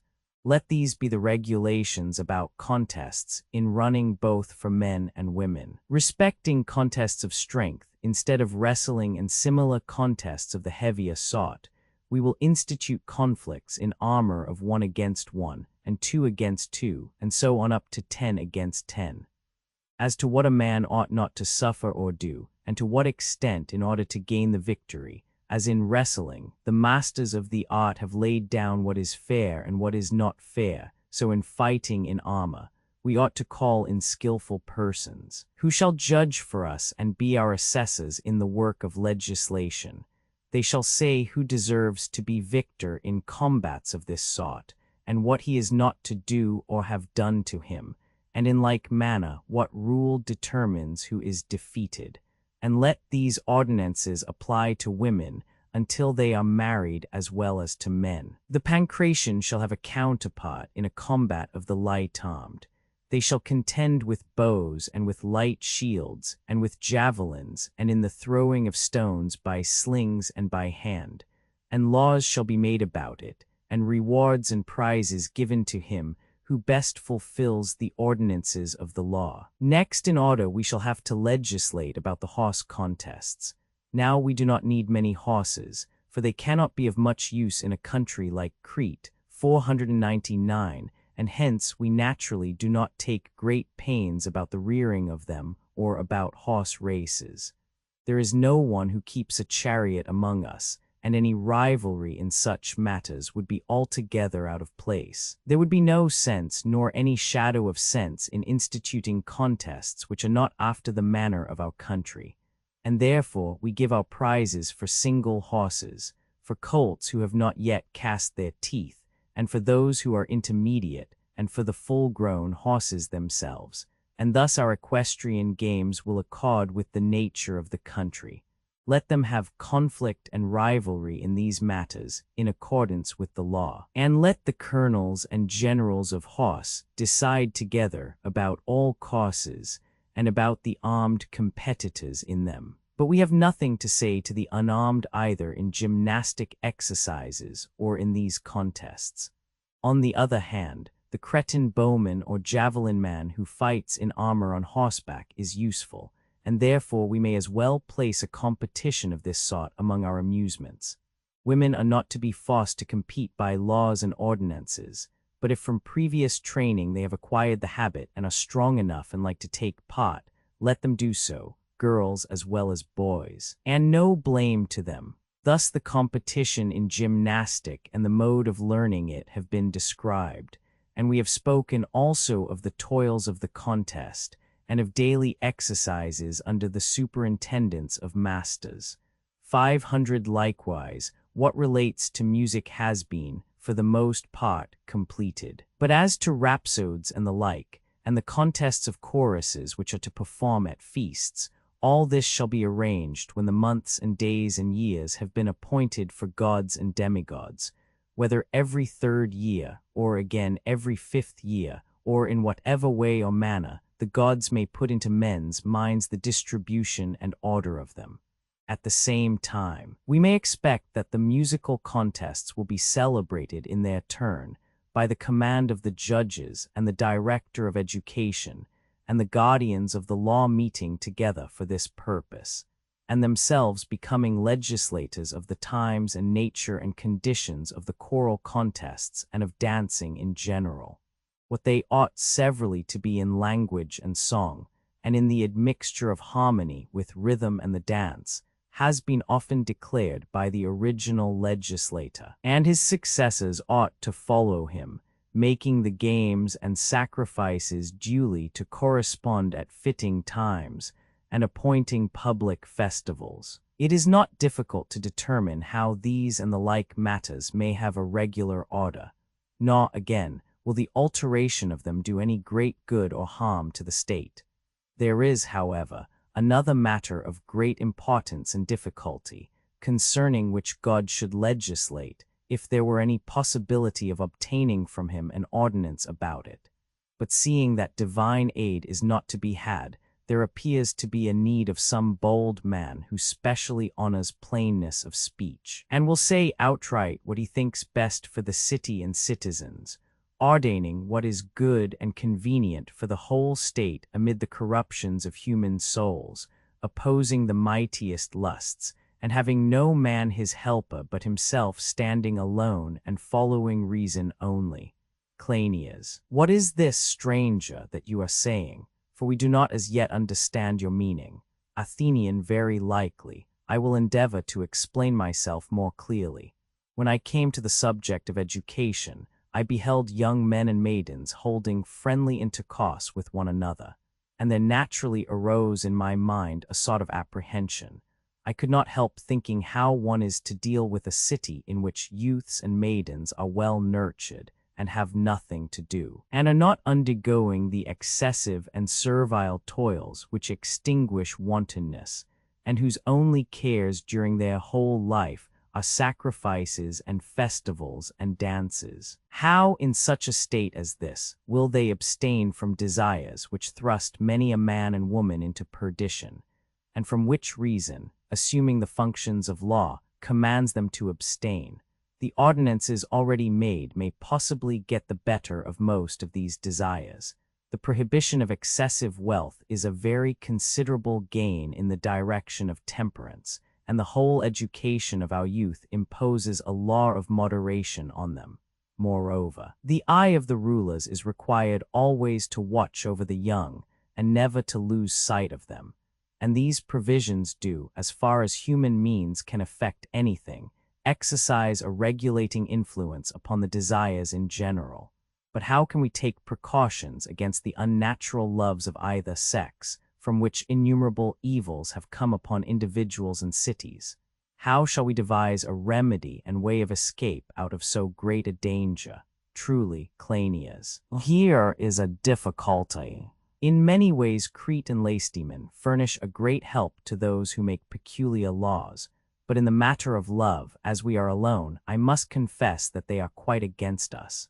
For if anyone following nature should lay down the law which existed before the days of Laius, and denounce these lusts as contrary to nature, adducing the animals as a proof that such unions were monstrous, he might prove his point, but he would be wholly at variance with the custom of your states. Further, they are repugnant to a principle which we say that a legislator should always observe, for we are always inquiring which of our enactments tends to virtue and which not. 501. And suppose we grant that these loves are accounted by law to the honorable, or at least not disgraceful, in what degree will they contribute to virtue? Will such passions implant in the soul of him who is seduced the habit of courage, or in the soul of the seducer the principle of temperance? Who will ever believe this? Or rather, who will not blame the effeminacy of him who yields to pleasures and is unable to hold out against them? Will not all men censure as womanly him who imitates the woman, and who would ever think of establishing such a practice by law? Certainly no one who had in his mind the image of true law. How can we prove that what I am saying is true? He who would rightly consider these matters must see the nature of friendship and desire, and of these so-called loves, for they are of two kinds, and out of the two arises a third kind, having the same name. And this similarity of name causes all the difficulty and obscurity. Cleinias, how is that? Athenian dear is the like in virtue to the like, and the equal to the equal. Dear also, though unlike, is he who has abundance to him who is in want. And when either of these friendships becomes excessive, we term the excess love. Cleinias, very true. Athenian. The friendship which arises from contraries is horrible and coarse, and has often no tie of communion, but that which arises from likeness is gentle, and has a tie of communion which lasts through life. As to the mixed sort which is made up of them both, there is, first of all, a difficulty in determining what he who is possessed by this third love desires. Moreover, he is drawn different ways, and is in doubt between the two principles, the one exhorting him to enjoy the beauty of youth, and the other forbidding him. For the one is a lover of the body, and hungers after beauty, like ripe fruit, and would fain satisfy himself without any regard to the character of the beloved. The other holds the desire of the body to be a secondary matter, and looking rather than loving, and with his soul desiring the soul of the other in a becoming manner, regards the satisfaction of the bodily love as wantonness. 502. He reverences and respects temperance and courage and magnanimity, and wisdom, and wishes to live chastely with the chaste object of his affection. Now the sort of love which is made up of the other two is that which we have described as the third. Seeing then that there are these three sorts of love, ought the law to prohibit and forbid them all to exist among us? Is it not rather clear that we should wish to have in the state the love which is of virtue, and which desires the beloved youth to be the best possible, and the other two, if possible, we should hinder? What do you say, friend Megillus? Megillus, I think, stranger, that you are perfectly right in what you have been now saying. Athenian, I knew well, my friend, that I should obtain your assent, which I accept, and therefore have no need to analyze your custom any further. Cleinias shall be prevailed upon to give me his assent at some other time. Enough of this, and now let us proceed to the laws. Megillus, very good. Athenian, upon reflection, I see a way of imposing the law, which in one respect is easy, but in another is of the utmost difficulty. Megillus, what do you mean? Athenian, we are all aware that most men, in spite of their lawless natures, are very strictly and precisely restrained from intercourse with the fair, and this is not at all against their will, but entirely with their will. Megillus, when do you mean? Athenian, when anyone has a brother or sister who is fair, and about a son or daughter the same unwritten law holds, and is a most perfect safeguard, so that no open or secret connection ever takes place between them, nor does the thought of such a thing ever enter at all into the minds of most of them. Megillus, very true. Athenian, does not a little word extinguish all pleasures of that sort? Megillus, what word? Athenian, the declaration that they are unholy, hated of God, and most infamous. And is not the reason of this that no one has ever said the opposite, but everyone from his earliest childhood has heard men speaking in the same manner about them always and everywhere, whether in comedy or in the graver language of tragedy? When the poet introduces on the stage a Thyestes or an Oedipus, or a Macaris having secret intercourse with his sister, he represents him, when found out, ready to kill himself as the penalty of his sin. Megillus, you are very right in saying that tradition, if no breath of opposition ever assails it, has a marvelous power. Athenian, am I not also right in saying that the legislator who wants to master any of the passions, which master man may easily know how to subdue them, he will consecrate the tradition of their evil character among all, slaves and freemen, women and children, throughout the city? That will be the surest foundation of the law which he can make. Megillus, yes, but will he ever succeed in making all mankind use the same language about them? Athenian, a good objection. But was I not just now saying that I had a way to make men use natural love and abstain from unnatural, not intentionally destroying the seeds of human increase, or sowing them in stony places, in which they will take no root, and that I would command them to abstain too from any female field of increase, in which that which is sown is not likely to grow? Now if a law to this effect could only be made perpetual, and gain an authority such as already prevents intercourse of parents and children, such a law, extending to other sensual desires and conquering them, would be the source of 10,000 blessings. For in the first place, moderation is the appointment of nature, and deters men from all frenzy and madness of love, and from all adulteries and immoderate use of meats and drinks, and makes them good friends to their own wives. And innumerable other benefits would result if such a law could only be enforced. I can imagine some lusty youth who is standing by, and who, on hearing this enactment, declares in scurrilous terms that we are making foolish and impossible laws, and fills the world with his outcry. And therefore I said that I knew a way of enacting and perpetuating such a law, which was very easy in one respect, but in another most difficult. There is no difficulty in seeing that such a law is possible, and in what way. For as I was saying, the ordinance once consecrated would master the soul of every man, and terrify him into obedience. But matters have now come to such a pass that even then the desired result seems as if it could not be attained, just as the continuance of an entire state in the practice of common meals is also deemed impossible. And although this latter is partly disproven by the fact of their existence among you, still even in your cities, the common meals of women would be regarded as unnatural and impossible. I was thinking of the rebelliousness of the human heart when I said that the permanent establishment of these things is very difficult. Megillus, very true. Athenian, shall I try and find some sort of persuasive argument which will prove to you that such enactments are possible and not beyond human nature? Cleinias, by all means. Athenian, is a man more likely to abstain from the pleasures of love and to do what he is bidden about them when his body is in a good condition, or when he is in an ill condition and out of training. Cleinias, he will be far more temperate when he is in training. Athenian, and have we not heard of Icus of Tarentum, who, with a view to the Olympic and other contests in his zeal for his art, and also because he was of a manly and temperate disposition, never had any connection with a woman or a youth during the whole time of his training. And the same is said of Chryson and Astylus and Diopompus and many others. And yet, Cleinias, they were far worse educated in their minds than your and my citizens, and in their bodies far more lusty. O Cleinias! No doubt this fact has been often affirmed positively by the ancients of these athletes. Athenian, and had they the courage to abstain from what is ordinarily deemed a pleasure for the sake of a victory in wrestling, running, and the like?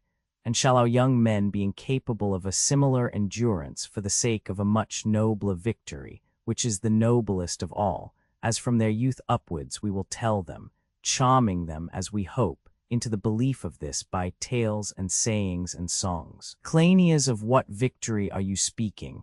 Athenian, of the victory over pleasure, which if they win, they will live happily, or if they are conquered, the reverse of happily.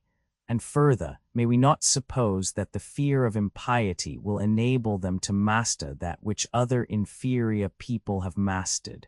Cleinias, I dare say. Athenian, and since we have reached this point in our legislation, and have fallen into a difficulty by reason of the vices of mankind, I affirm that our ordinance should simply run in the following terms.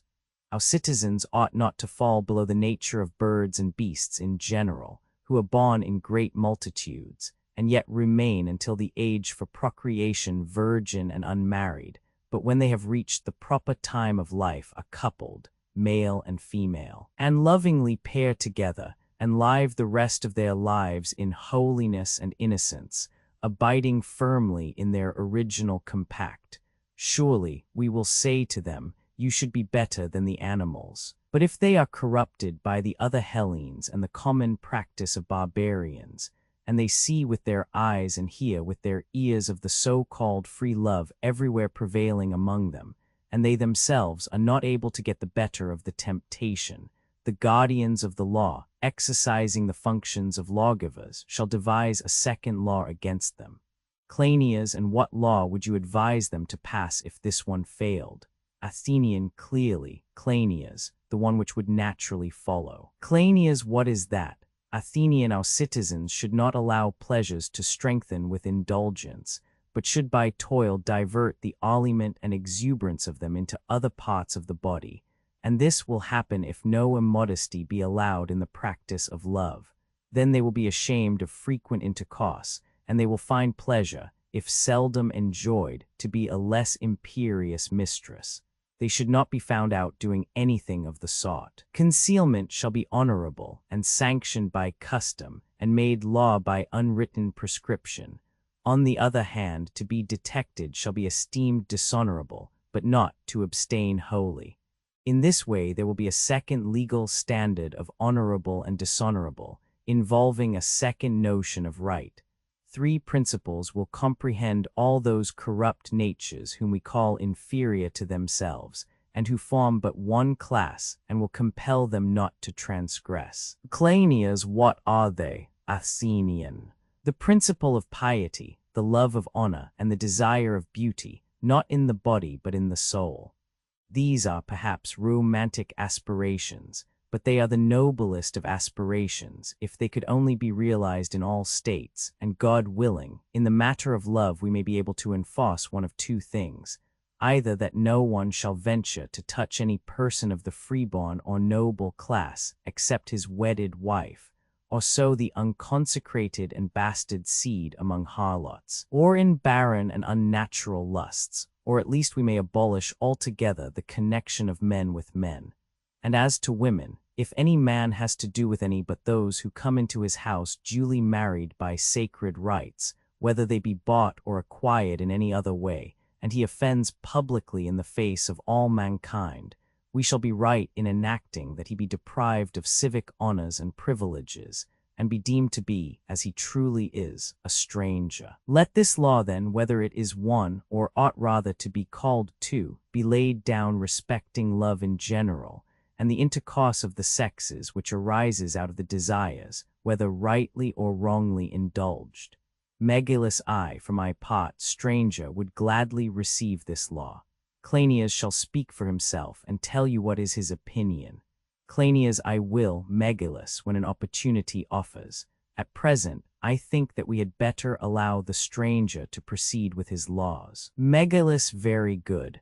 Athenian, we had got about as far as the establishment of the common tables, which in most places would be difficult, but in Crete no one would think of introducing any other custom. There might arise a question about the manner of them, whether they shall be such as they are here in Crete, or such as they are in Lacedaemon, or is there a third kind which may be better than either of them?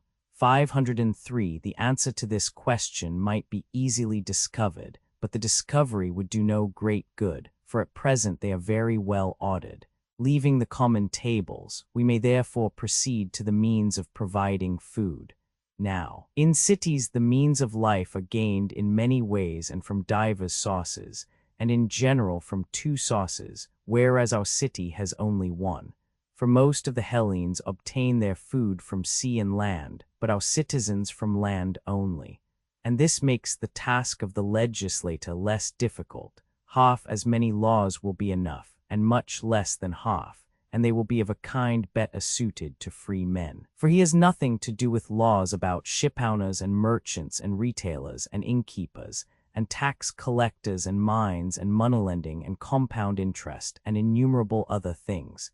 Bidding goodbye to these, he gives laws to husbandmen and shepherds and beekeepers, and to the guardians and superintendents of their implements.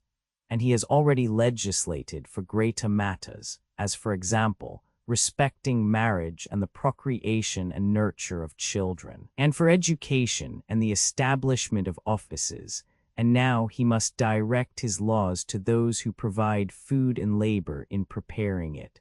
Let us first of all, then, have a class of laws which shall be called the laws of husbandmen, and let the first of them be the law of Zeus, the god of boundaries. Let no one shift the boundary line either of a fellow citizen who is a neighbor, or if he dwells at the extremity of the land, of any stranger who is conterminous with him, considering that this is truly to move the immovable, and everyone should be more willing to move the largest rock which is not a landmark, than the least stone which is the swan mark of friendship and hatred between neighbors.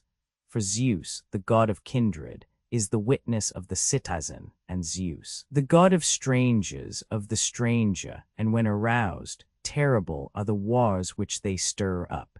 He who obeys the law will never know the fatal consequences of disobedience, but he who despises the law shall be liable to a double penalty, the first coming from the gods, and the second from the law. For let no one willfully remove the boundaries of his neighbor's land, and if anyone does, let him who will inform the landowners, and let them bring him into court, and if he be convicted of redividing the land by stealth or by force, let the court determine what he ought to suffer or pay.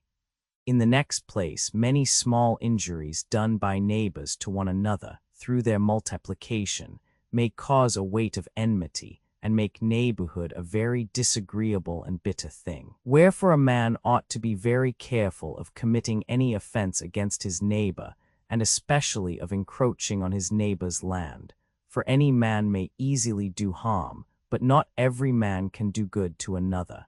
He who encroaches on his neighbor's land and transgresses his boundaries shall make good the damage, and to cure him of his impudence and also of his meanness, he shall pay a double penalty to the injured party. Of these and the like matters the wardens of the country shall take cognizance, and be the judges of them and assessors of the damage. In the more important cases, as has been already said, 504 the whole number of them belonging to any one of the 12 divisions shall decide, and in the lesser cases the commanders. Or again, if anyone pastures his cattle on his neighbor's land, they shall see the injury and adjudge the penalty. And if anyone, by decoying the bees, gets possession of another's swarms, and draws them to himself by making noises, he shall pay the damage. Or if anyone sets fire to his own wood and takes no care of his neighbor's property, he shall be fined at the discretion of the magistrates. And if in planting he does not leave a fair distance between his own and his neighbor's land, he shall be punished, in accordance with the enactments of many lawgivers, which we may use, not deeming it necessary that the great legislator of our state should determine all the trifles which might be decided by anybody. For example, husbandmen have had of old excellent laws about waters, and there is no reason why we should propose to divert their course. He who likes may draw water from the fountainhead of the common stream on to his own land, if he do not cut off the spring which clearly belongs to some other owner. And he may take the water in any direction which he pleases, except through a house or temple or sepulchre, but he must be careful to do no harm beyond the channel. And if there be in any place a natural dryness of the earth, which keeps in the rain from heaven, and causes a deficiency in the supply of water, let him dig down on his own land as far as the clay. And if at this depth he finds no water, let him obtain water from his neighbors, as much as is required for his servants' drinking, and if his neighbors, too, are limited in their supply, let him have a fixed measure, which shall be determined by the wardens of the country. This he shall receive each day, and on these terms have a share of his neighbor's water. If there be heavy rain, and one of those on the lower ground injures some tiller of the upper ground, or someone who has a common wall, by refusing to give them an outlet for water. Or again, if someone living on the higher ground recklessly lets off the water on his lower neighbor, and they cannot come to terms with one another, let him who will call in a warden of the city, if he be in the city, or if he be in the country, a warden of the country, and let him obtain a decision determining what each of them is to do. And he who will not abide by the decision shall suffer for his malignant and morose temper, and pay a fine to the injured party, equivalent to double the value of the injury, because he was unwilling to submit to the magistrates. Now the participation of fruits shall be ordered on this wise. The goddess of autumn has two gracious gifts, one the joy 505 of Dionysus, which is not treasured up, the other, which nature intends to be stored. Let this be the law, then, concerning the fruits of autumn. He who tastes the common or storing fruits of autumn, whether grapes or figs, before the season of vintage which coincides with Arcturus, either on his own land or on that of others, let him pay 50 drachmae, which shall be sacred to Dionysus, if he pluck them from his own land, and if from his neighbor's land, a mina, and if from any others, 2/3 of a mina. And he who would gather the choice grapes or the choice figs, as they are now termed, if he take them off his own land, let him pluck them how and when he likes. But if he take them from the ground of others without their leave, let him in that case be always punished in accordance with the law which ordains that he should not move what he has not laid down. 506. And if a slave touches any fruit of this sort, without the consent of the owner of the land, he shall be beaten with as many blows as there are grapes on the bunch, or figs on the fig tree. Let a metic purchase the choice autumnal fruit, and then if he pleases he may gather it, But if a stranger is passing along the road and desires to eat, let him take of the choice grape for himself and a single follower without payment, as a tribute of hospitality. The law, however, forbids strangers from sharing in the salt which is not used for eating. And if anyone, whether he be master or slave, takes of them in ignorance, let the slave be beaten, and the freeman dismissed with admonitions, and instructed to take of the other autumnal fruits which are unfit for making raisins and wine, or for laying by as dried figs. As to pears and apples and pomegranates and similar fruits, there shall be no disgrace in taking them secretly. But he who is caught, if he be of less than 30 years of age, shall be struck and beaten off, but not wounded, and no freeman shall have any right of satisfaction for such blows. Of these fruits the stranger may partake, just as he may of the fruits of autumn.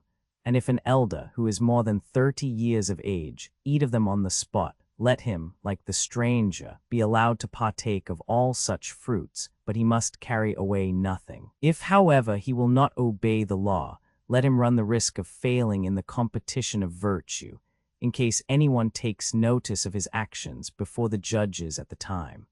Water is the greatest element of nutrition in gardens, but is easily polluted.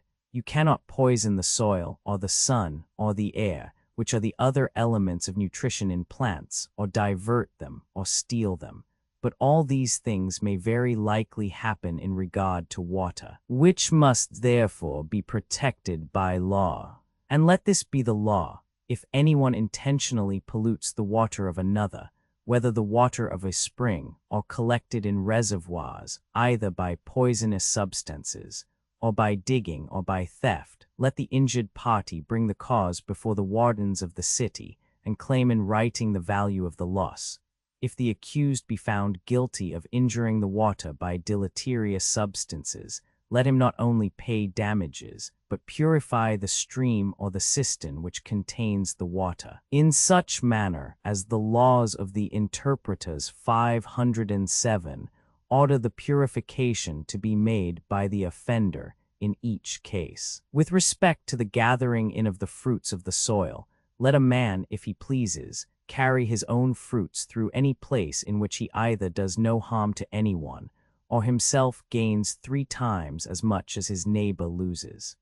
Now of these things the magistrates should be cognizant, as of all other things in which a man intentionally does injury to another, or to the property of another, by fraud or force, in the use which he makes of his own property. All these matters a man should lay before the magistrates, and receive damages, supposing the injury to be not more than 3 minae, or if he have a charge against another which involves a larger amount, let him bring his suit into the public courts, and have the evildoer punished.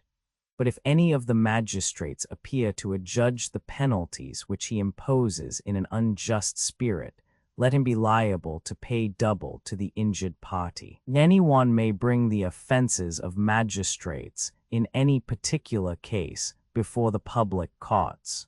There are innumerable little matters relating to the modes of punishment, and applications for suits, and summonses and the witnesses to summonses. For example, whether 2 witnesses should be required for a summons, or how many, and all such details which cannot be omitted in legislation, but are beneath the wisdom of an aged legislator. These lesser matters, as they indeed are in comparison with the greater ones, let a younger generation regulate by law, after the patterns which have preceded, and according to their own experience of the usefulness and necessity of such laws. And when they are duly regulated, let there be no alteration, but let the citizens live in the observance of them. Now of artisans, let the regulations be as follows. In the first place, let no citizen or servant of a citizen be occupied in handicraft arts, for he who is to secure and preserve the public order of the state has an art which requires much study and many kinds of knowledge, and does not admit of being made a secondary occupation. And hardly any human being is capable of pursuing 2 professions or 2 arts rightly, or of practicing one art himself, and superintending someone else who is practicing another. Let this, then, be our first principle in the state. No one who is a smith shall also be a carpenter, and if he be a carpenter, he shall not superintend the smith's art rather than his own, under the pretext that in superintending many servants who are working for him, he is likely to superintend them better, because more revenue will accrue to him from them than from his own art. But let every man in the state have one art, and get his living by that. Let the wardens of the city labor to maintain this law, and if any citizen incline to any other art rather than the study of virtue, let them punish him with disgrace and infamy, until they bring him back into his own right cause. And if any stranger profess two arts, let them chastise him with bonds and money penalties, and expulsion from the state, until they compel him to be one only and not many. 508. But as touching payments for hire and contracts of work, or in case anyone does wrong to any of the citizens, or they do wrong to any other up to 50 drachmae, let the wardens of the city decide the case. But if a greater amount be involved, then let the public courts decide according to law. Let no one pay any duty either on the importation or exportation of goods, and as to frankincense and similar perfumes, used in the service of the gods which come from abroad, and purple and other dyes which are not produced in the country, or the materials of any art which have to be imported, and which are not necessary, no one should import them, nor, again, should anyone export anything which is wanted in the country. Of all these things let there be inspectors and superintendents, taken from the guardians of the law, and they shall be the 12 next in order to the 5 seniors. Concerning arms and all implements which are required for military purposes, if there be need of introducing any art, or plant, or metal, or chains of any kind, or animals for use in war, let the commanders of the horse and the generals have authority over their importation and exportation. The city shall send them out and also receive them, and the guardians of the law shall make fit and proper laws about them. But let there be no retail trade 509 for the sake of money-making, either in these or any other articles, in the city or country at all.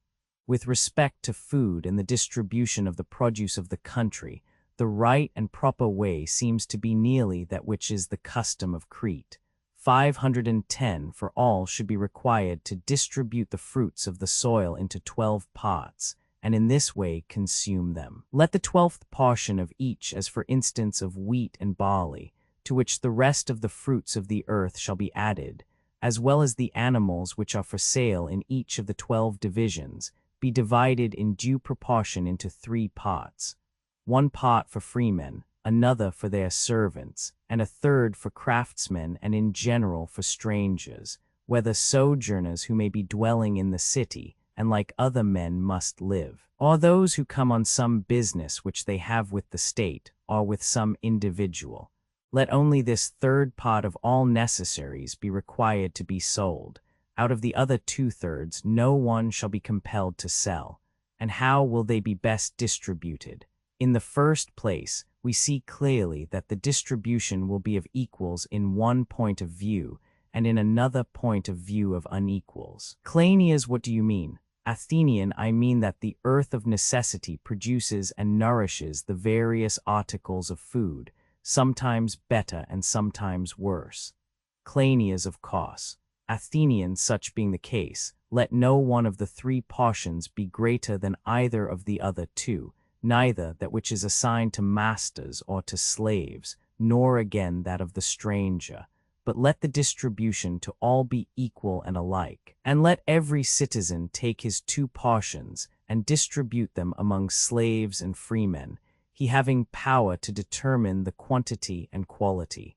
And what remains he shall distribute by measure and number among the animals who have to be sustained from the earth, taking the whole number of them. In the second place, our citizens should have separate houses duly ordered, and this will be the order proper for men like them. There shall be 12 hamlets, one in the middle of each 12th portion, and in each hamlet they shall first set apart a marketplace and the temples of the gods and of their attendant demigods, and if there be any local deities of the magnates or holy seats of other ancient deities, whose memory has been preserved, to these let them pay their ancient honors. 511 But Hestia, and Zeus, and Athene will have temples everywhere together with the god who presides in each of the 12 districts. 512 And the first erection of houses shall be around these temples, where the ground is highest, in order to provide the safest and most defensible place of retreat for the gods. All the rest of the country they shall settle in the following manner. They shall make 13 divisions of the craftsmen. One of them they shall establish in the city, and this, again, they shall subdivide into 12 lesser divisions among the 12 districts of the city, and the remainder shall be distributed in the country round about. And in each village they shall settle various classes of craftsmen, with a view to the convenience of the husbandmen. And the chief officers of the wardens of the country shall superintend all these matters, and see how many of them, and which class of them, each place requires, and fix them where they are likely to be least troublesome and most useful to the husbandmen. And the wardens of the city shall see to similar matters in the city. Now the wardens of the agora ought to see to the details of the agora. Their first care after the temples which are in the agora have been seen to, should be to prevent anyone from doing any wrong in dealings between man and man. In the second place, as being inspectors of temperance and violence, they should chastise him who requires chastisement. Touching articles of sale, they should first see whether the articles which the citizens are under regulations to sell to strangers are sold to them, as the law ordains. And let the law be as follows. On the first day of the month, the persons in charge, whoever they are, whether strangers or slaves, who have the charge on behalf of the citizens, shall produce to the strangers the portion which falls to them in the first place, a 12th portion of the corn. The stranger shall purchase corn for the whole month, and other cereals on the first market day, and on the 10th day of the month the one party shall sell, and the other buy, liquids sufficient to last during the whole month. And on the 23rd day there shall be a sale of animals by those who are willing to sell to the people who want to buy, and of implements and other things which husbandmen sell, such as skins and all kinds of clothing, either woven or made of felt, and other goods of the same sort, and which strangers are compelled to buy and purchase of others. As to the retail trade in these things, whether of barley or wheat set apart for meal and flour, or any other kind of food, no one shall sell them to citizens or their slaves, nor shall anyone buy of a citizen, but let the stranger sell them in the market of strangers, to artisans and their slaves, making an exchange of wine and food, which is commonly called retail trade. And butchers shall offer for sale parts of dismembered animals to the strangers and artisans and their servants. Let any stranger who likes buy fuel from day to day wholesale, from those who have the care of it in the country, and let him sell to the strangers as much as he pleases and when he pleases. As to other goods and implements which are likely to be wanted, they shall sell them in the common market, at any place which the guardians of the law and the wardens of the market and city, choosing according to their judgment, shall determine. At such places they shall exchange money for goods, and goods for money, neither party giving credit to the other.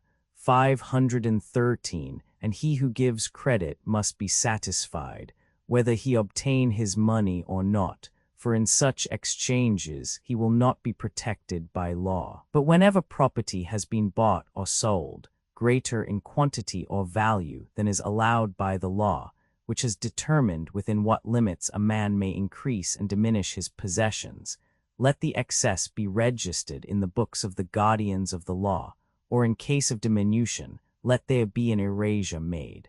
And let the same rule be observed about the registration of the property of the metics.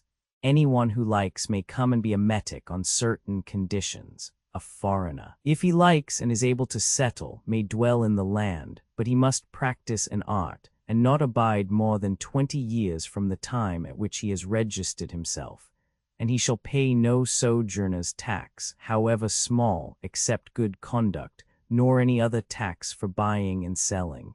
But when the 20 years have expired, he shall take his property with him and depart. And if in the course of these years he should chance to distinguish himself by any considerable benefit which he confers on the state, and he thinks that he can persuade the council and assembly either to grant him delay in leaving the country or to allow him to remain for the whole of his life, let him go and persuade the city, and whatever they assent to at his instance shall take effect. For the children of the metics, being artisans and of 15 years of age, let the time of their sojourn commence after their 15th year, and let them remain for 20 years, and then go where they like. But any of them who wishes to remain may do so, if he can persuade the council and assembly. And if he depart, let him erase all the entries which have been made by him in the register kept by the magistrates. Chapter 40. Book Roman 9 Athenian. Next to all the matters which have proceeded in the natural order of legislation will come suits of law. Of suits, those which relate to agriculture have been already described, but the more important have not been described. Having mentioned them severally under their usual names, we will proceed to say what punishments are to be inflicted for each offense, and who are to be the judges of them.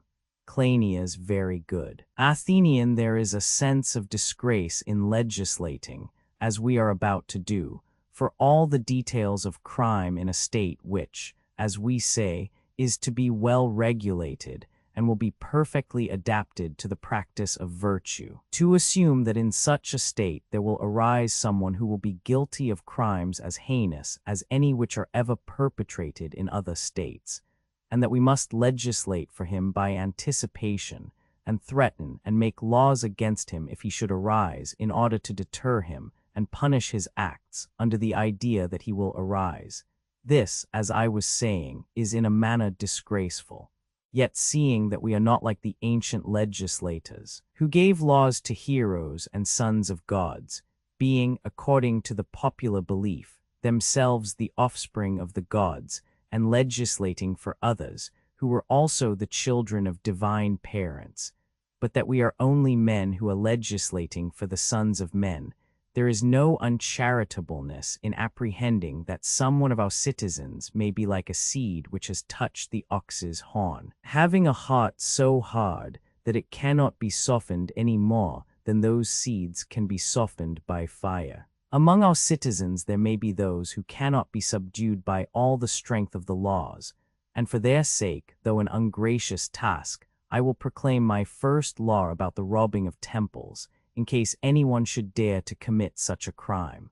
I do not expect or imagine that any well-brought-up citizen will ever take the infection, but their servants and strangers' servants may be guilty of many impieties, and with a view to them especially, and yet not without a provident eye to the weakness of human nature generally, I will proclaim the law about robbers of temples and similar incurable, or almost incurable, criminals. Having already agreed that such enactments ought always to have a short prelude, we may speak to the criminal, whom some tormenting desire by night and by day tempts to go and rob a temple, the fewest possible words of admonition and exhortation. O sir, we will say to him, the impulse which moves you to rob temples is not an ordinary human malady, nor yet a visitation of heaven, but a madness which is begotten in a man from ancient and unexpiated crimes of his race, an ever-recurring curse. Against this you must guard with all your might, and how you are to guard we will explain to you. When any such thought comes into your mind, go and perform expiations. Go as a suppliant to the temples of the gods who avert evils. Go to the society of those who are called good men among you. Hear them tell and yourself try to repeat after them, that every man should honor the noble and the just. Fly from the company of the wicked, fly and turn not back. And if your disorder is lightened by these remedies, well and good, but if not, then acknowledge death to be nobler than life, and depart hence. Such are the preludes which we sing to all who have thoughts of unholy and treasonable actions, and to him who hearkens to them the law has nothing to say. But to him who is disobedient when the prelude is over, cry with a loud voice. He who is taken in the act of robbing temples, if he be a slave or stranger, shall have his evil deed engraven on his face and hands, and shall be beaten with as many stripes as may seem good to the judges, and be cast naked beyond the borders of the land. And if he suffers this punishment, he will probably return to his right mind and be improved. For no penalty which the law inflicts is designed for evil, but always makes him who suffers either better or not so much worse as he would have been. 514. But if any citizen be found guilty of any great or unmentionable wrong, either in relation to the gods or his parents or the state, let the judge deem him to be incurable, remembering that after receiving such an excellent education and training from youth upward, he has not abstained from the greatest of crimes. 515. His punishment shall be death, which to him will be the least of evils, and his example will benefit others. If he perish ingloriously and be cast beyond the borders of the land, but let his children and family, if they avoid the ways of their father, have glory, and let honorable mention be made of them, as having nobly and manfully escaped out of evil into good. None of them should have their goods confiscated to the state, for the lots of the citizens ought always to continue the same and equal. Touching the exaction of penalties, when a man appears to have done anything which deserves a fine, he shall pay the fine, if he have anything in excess of the lot which is assigned to him, but more than that he shall not pay. And to secure exactness, let the guardians of the law refer to the registers, and inform the judges of the precise truth, in order that none of the lots may go uncultivated for want of money. But if anyone seems to deserve a greater penalty, let him undergo a long and public imprisonment and be dishonored, unless some of his friends are willing to be surety for him, and liberate him by assisting him to pay the fine. No criminal shall go unpunished, not even for a single offense, nor if he have fled the country, but let the penalty be according to his deserts, death, or bonds, or blows, or degrading places of sitting or standing, or removal to some temple on the borders of the land, or let him pay fines. As we said before, in cases of death, let the judges be the guardians of the law, and a court selected by merit from the last year's magistrates. But how the causes are to be brought into court, how the summonses are to be served, and the like, these things may be left to the younger generation of legislators to determine. The manner of voting we must determine ourselves. Let the vote be given openly, but before they come to the vote, let the judges sit in order of seniority over against plaintiff and defendant, and let all the citizens who can spare time hear and take a serious interest in listening to such causes.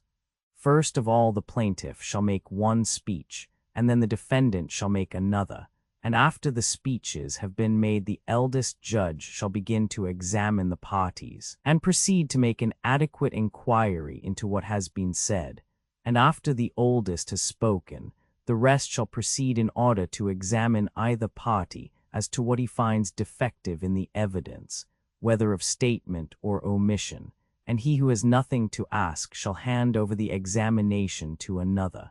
And on so much of what has been said as is to the purpose all the judges shall set their seals, and place the writings on the altar of Hestia. On the next day they shall meet again, and in like manner put their questions and go through the cause, and again set their seals upon the evidence. And when they have 3 times done this, and have had witnesses and evidence enough, they shall each of them give a holy vote, after promising by Hestia that they will decide justly and truly to the utmost of their power, and so they shall put an end to the suit. Next, after what relates to the gods, follows what relates to the dissolution of the state. Whoever by permitting a man to power enslaves the laws and subjects the city to factions, using violence and stirring up sedition contrary to law, him we will deem the greatest enemy of the whole state. But he who takes no part in such proceedings, and being one of the chief magistrates of the state, has no knowledge of treason, or, having knowledge of it, by reason of cowardice, does not interfere on behalf of his country. Such an one we must consider nearly as bad. Every man who is worth anything will inform the magistrates, and bring the conspirator to trial for making a violent and illegal attempt to change the government. The judges of such cases shall be the same as of the robbers of temples, and let the whole proceeding be carried on in the same way, and the vote of the majority condemn to death. But let there be a general rule, that the disgrace and punishment of the father is not to be visited on the children, except in the case of someone whose father, grandfather, and great-grandfather have successively undergone the penalty of death. Such persons the city shall send away with all their possessions to the city and country of their ancestors, retaining only and wholly their appointed lot. And out of the citizens who have more than one son of not less than 10 years of age, they shall select 10 whom their father or grandfather by the mother's or father's side shall appoint, and let them send to Delphi the names of those who are selected, and him whom the god chooses they shall establish as heir of the house which has failed, and may he have better fortune than his predecessors.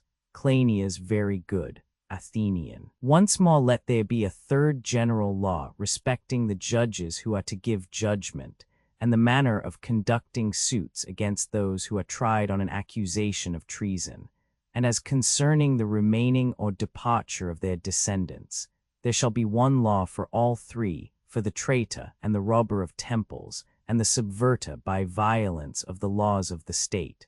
For a thief, whether he steal much or little, let there be one law, and one punishment for all alike. In the first place, let him pay double the amount of the theft if he be convicted, and if he have so much over and above the allotment. If he have not, he shall be bound until he pay the penalty, or persuade him who has obtained the sentence against him to forgive him. But if a person be convicted of a theft against the state, then if he can persuade the city, or if he will pay back twice the amount of the theft, he shall be set free from his bonds. 516 Cleinias. What makes you say, stranger, that a theft is all one, whether the thief may have taken much or little, and either from sacred or secular places? And these are not the only differences in thefts. Seeing then that they are of many kinds, ought not the legislator to adapt himself to them and impose upon them entirely different penalties? Athenian. Excellent.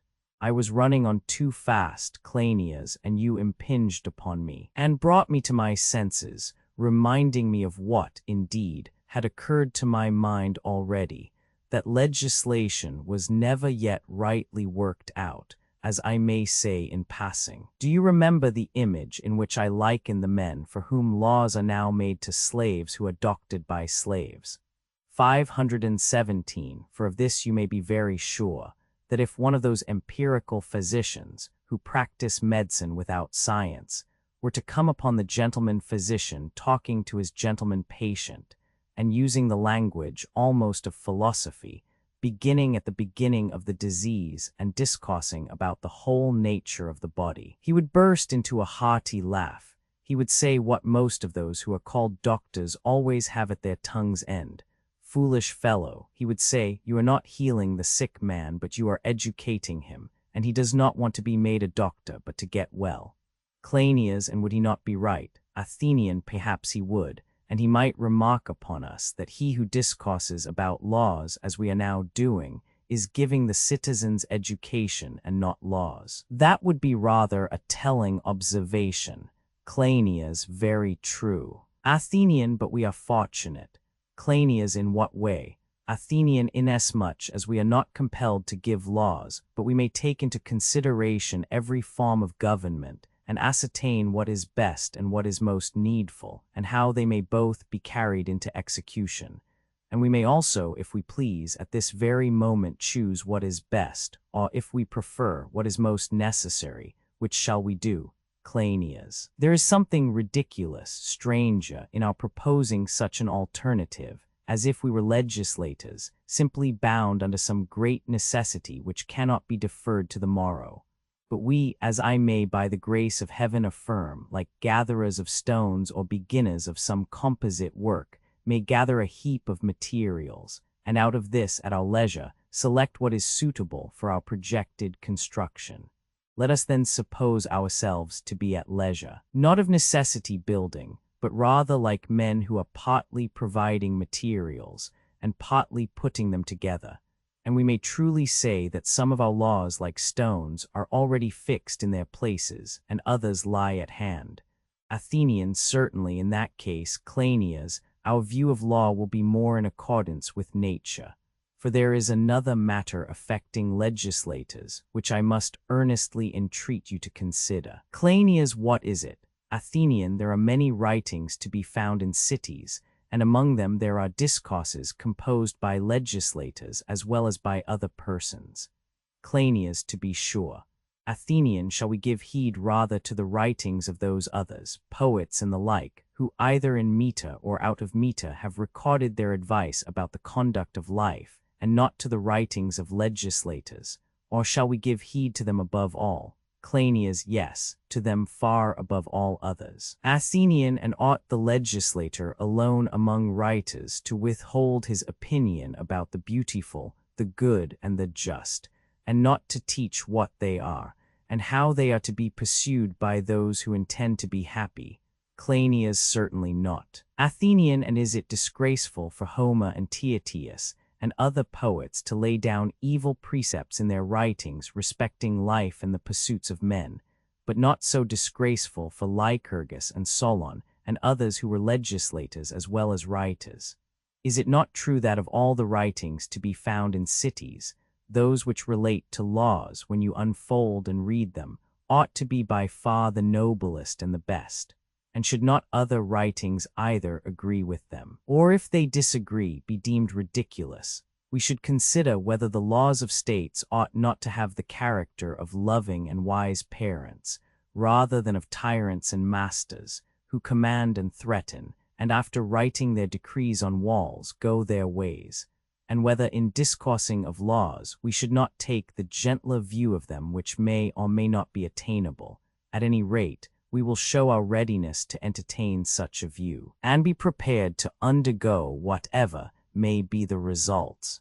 And may the result be good, and if God be gracious, it will be good. Cleinias, excellent. Let us do as you say.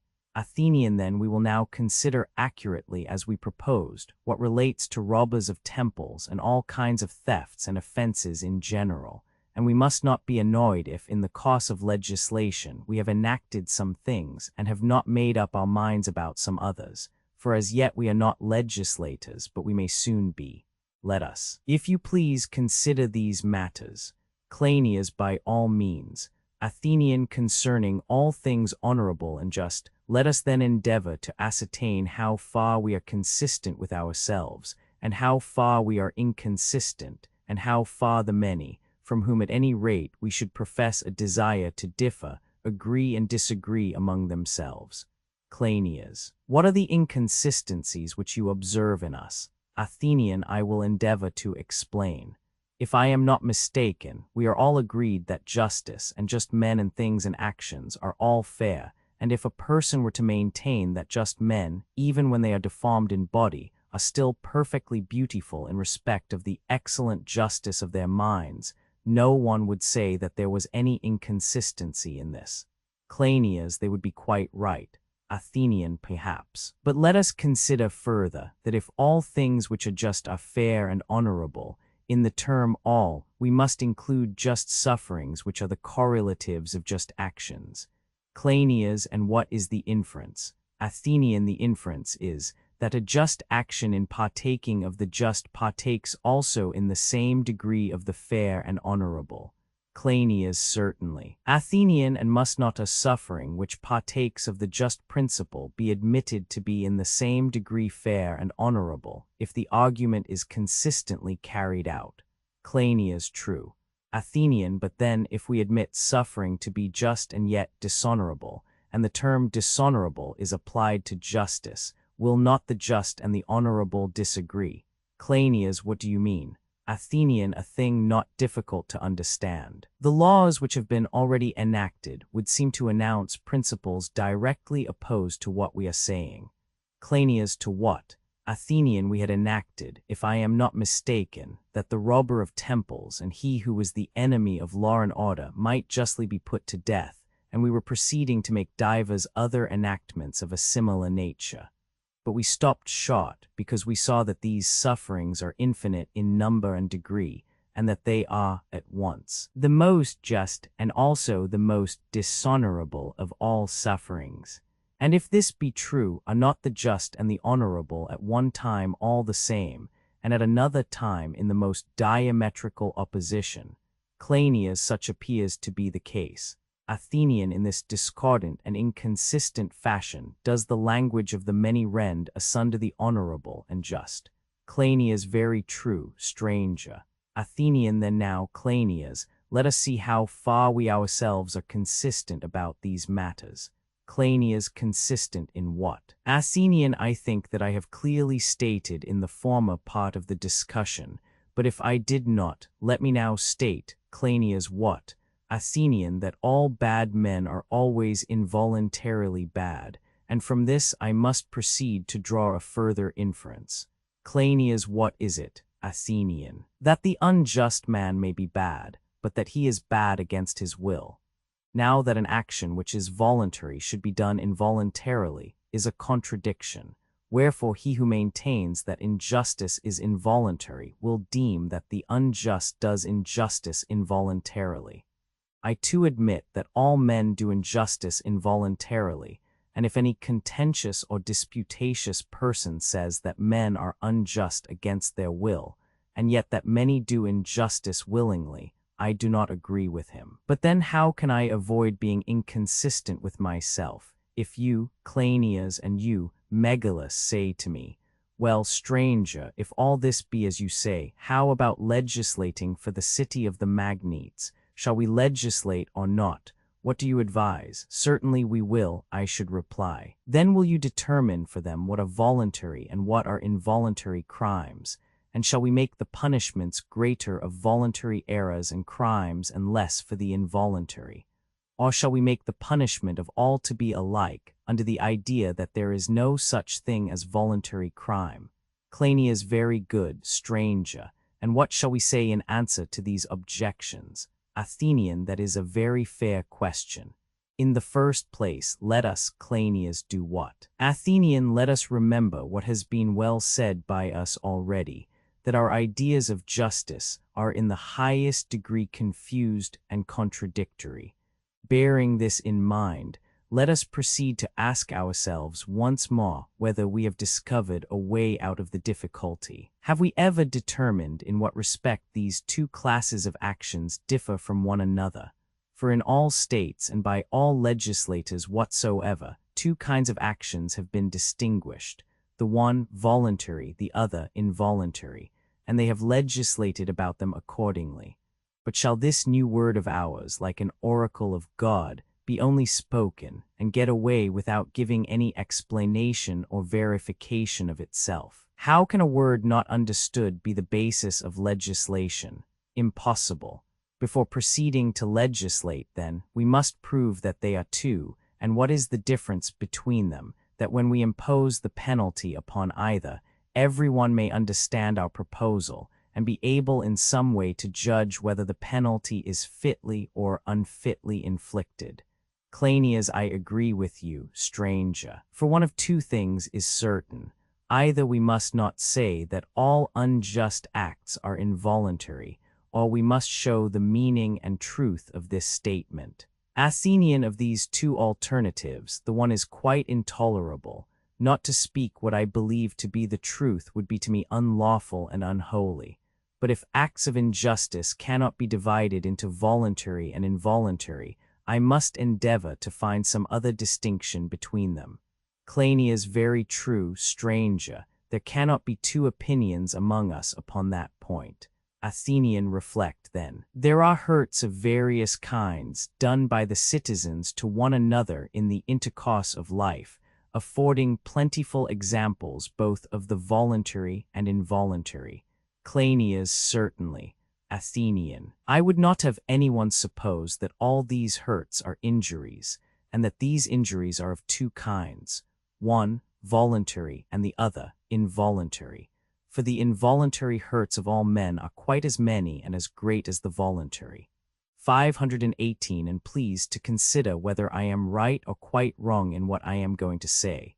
For I deny, Cleinias and Megillus, that he who harms another involuntarily does him an injury involuntarily. Nor should I legislate about such an act under the idea that I am legislating for an involuntary injury. But I should rather say that such a hurt, whether great or small, is not an injury at all. And on the other hand, if I am right, when a benefit is wrongly conferred, the author of the benefit may often be said to injure. For I maintain, O my friends, that the mere giving or taking away of anything is not to be described either as just or unjust. But the legislator has to consider whether mankind do good or harm to one another out of a just principle and intention.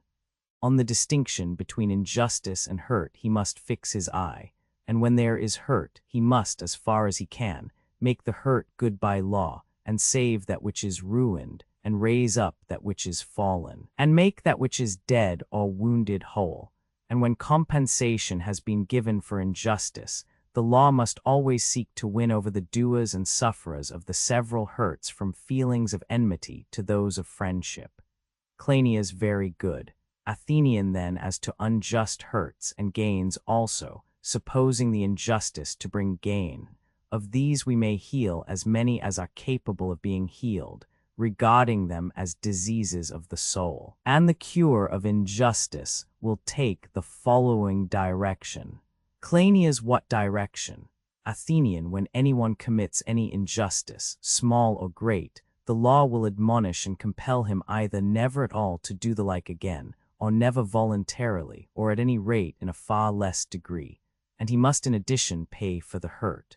Whether the end is to be attained by word or action, with pleasure or pain, by giving or taking away privileges, by means of fines or gifts, or in whatsoever way the law shall proceed to make a man hate injustice, and love or not hate the nature of the just, this is quite the noblest work of law. But if the legislator sees anyone who is incurable, for him he will appoint a law and a penalty. He knows quite well that to such men themselves there is no profit in the continuance of their lives, and that they would do a double good to the rest of mankind if they would take their departure, inasmuch as they would be an example to other men not to offend, and they would relieve the city of bad citizens. In such cases, and in such cases only, the legislator ought to inflict death as the punishment of offenses. Cleinias, what you have said appears to me to be very reasonable, but will you favor me by stating a little more clearly the difference between hurt and injustice, and the various complications of the voluntary and involuntary which enter into them? Athenian, I will endeavor to do as you wish. Concerning the soul, thus much would be generally said and allowed. That one element in her nature is passion, which may be described either as a state or a part of her, and is hard to be striven against and contended with, and by irrational force overturns many things. Cleinias, very true. Athenian, and pleasure is not the same with passion, but has an opposite power, working her will by persuasion and by the force of deceit in all things. Cleinias, quite true. Athenian, a man may truly say that ignorance is a third cause of crimes. Ignorance, however, may be conveniently divided by the legislator into two sorts. There is simple ignorance, which is the source of lighter offenses, and double ignorance, which is accompanied by a conceit of wisdom. And he who is under the influence of the latter fancies that he knows all about matters of which he knows nothing. This second kind of ignorance, when possessed of power and strength, will be held by the legislator to be the source of great and monstrous crimes, but when attended with weakness, will only result in the errors of children and old men, and these he will treat as errors, and will make laws accordingly for those who commit them, which will be the mildest and most merciful of all laws. Cleinias, you are perfectly right. Athenian, we all of us remark of one man that he is superior to pleasure and passion, and of another that he is inferior to them, and this is true. 519 Cleinias, certainly. Athenian, but no one was ever yet heard to say that one of us is superior and another inferior to ignorance. Cleinias, very true. Athenian, we are speaking of motives which incite men to the fulfillment of their will, although an individual may be often drawn by them in opposite directions at the same time. Cleinias, yes, often. Athenian, and now I can define to you clearly, and without ambiguity, what I mean by the just and unjust, according to my notion of them, when anger and fear and pleasure and pain and jealousies and desires tyrannize over the soul, whether they do any harm or not, I call all this injustice. But when the opinion of the best, in whatever part of human nature states or individuals may suppose that to dwell, has dominion in the soul and orders the life of every man, even if it be sometimes mistaken, yet what is done in accordance therewith, and the principle in individuals which obeys this rule, and is best for the whole life of man, is to be called just, although the hurt done by mistake is thought by many to be involuntary injustice. Leaving the question of names, about which we are not going to quarrel, and having already delineated 3 sources of error, we may begin by recalling them somewhat more vividly to our memory. One of them was of the painful sort, which we denominate anger and fear. Cleinias, quite right. Athenian, there was a second consisting of pleasures and desires, and a third of hopes, which aimed at true opinion about the best. The latter being subdivided into 3, we now get 5 sources of actions, and for these 5 we will make laws of 2 kinds. Cleinias, what are the 2 kinds? Athenian, there is one kind of actions done by violence and in the light of day, and another kind of actions which are done in darkness and with secret deceit, or sometimes both with violence and deceit. The laws concerning these last ought to have a character of severity. Cleinias, naturally. Athenian. And now let us return from this digression and complete the work of legislation. Laws have been already enacted by us concerning the robbers of the gods and concerning traitors, and also concerning those who corrupt the laws for the purpose of subverting the government. A man may very likely commit some of these crimes, either in a state of madness or when affected by disease, or under the influence of extreme old age, or in a fit of childish wantonness, himself no better than a child. And if this be made evident to the judges elected to try the cause, on the appeal of the criminal or his advocate, and he be judged to have been in this state when he committed the offense, he shall simply pay for the hurt which he may have done to another, but he shall be exempt from other penalties, unless he have slain someone, and have on his hands the stain of blood. And in that case he shall go to another land and country, and there dwell for a year. And if he return before the expiration of the time which the law appoints, or even set his foot at all on his native land, he shall be bound by the guardians of the law in the public prison for 2 years, and then go free. Having begun to speak of homicide, let us endeavor to lay down laws concerning every different kind of homicide, and first of all, concerning violent and involuntary homicides. If anyone in an athletic contest, and at the public games, involuntarily kills a friend, and he dies either at the time or afterwards of the blows which he has received, or if the like misfortune happens to anyone in war or military exercises or mimic contests of which the magistrates enjoin the practice, whether with or without arms, when he has been purified according to the law brought from Delphi relating to these matters, or he shall be innocent. And so in the case of physicians, if their patient dies against their will, they shall be held guiltless by the law. And if one slay another with his own hand, but unintentionally, whether he be unarmed or have some instrument or dart in his hand, or if he kill him by administering food or drink, or by the application of fire or cold, or by suffocating him, whether he do the deed by his own hand or by the agency of others, he shall be deemed the agent, and shall suffer one of the following penalties. If he kill the slave of another in the belief that he is his own, he shall bear the master of the dead man harmless from loss, or shall pay a penalty of twice the value of the dead man, which the judges shall assess. But purifications must be used greater and more numerous than for those who committed homicide at the games. What they are to be, the interpreters whom the god appoints 520 shall be authorized to declare. And if a man kills his own slave, when he has been purified according to law, he shall be quit of the homicide. And if a man kills a freeman unintentionally, he shall undergo the same purification as he did who killed the slave. But let him not forget also a tale of olden time, which is to this effect. He who has suffered a violent end, when newly dead, if he has had the soul of a freeman in life, is angry with the author of his death, and being himself full of fear and panic by reason of his violent end, when he sees his murderer walking about in his own accustomed haunts, he is stricken with terror and becomes disordered, and this disorder of his, aided by the guilty recollection of the other, is communicated by him with overwhelming force to the murderer and his deeds. Wherefore also the murderer must go out of the way of his victim for the entire period of a year, and not himself be found in any spot which was familiar to him throughout the country. And if the dead man be a stranger, the homicide shall be kept from the country of the stranger during a like period. If anyone voluntarily obeys this law, the next of kin to the deceased, seeing all that has happened, shall take pity on him and make peace with him and show him all gentleness. But if anyone is disobedient and either ventures to go to any of the temples and sacrifice unpurified, or will not continue in exile during the appointed time, the next of kin to the deceased shall proceed against him for murder, and if he be convicted, every part of his punishment shall be doubled.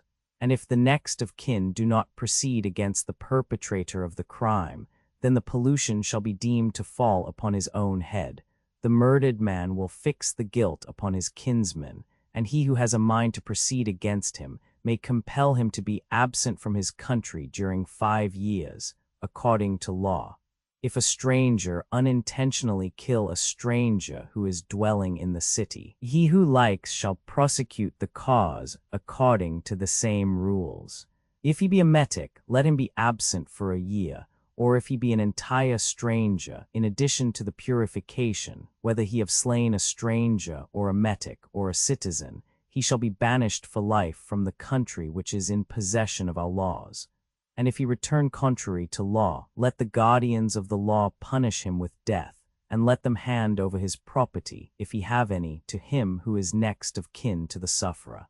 And if he be wrecked, and driven on the coast against his will, he shall take up his abode on the seashore, wetting his feet in the sea, and watching for an opportunity of sailing.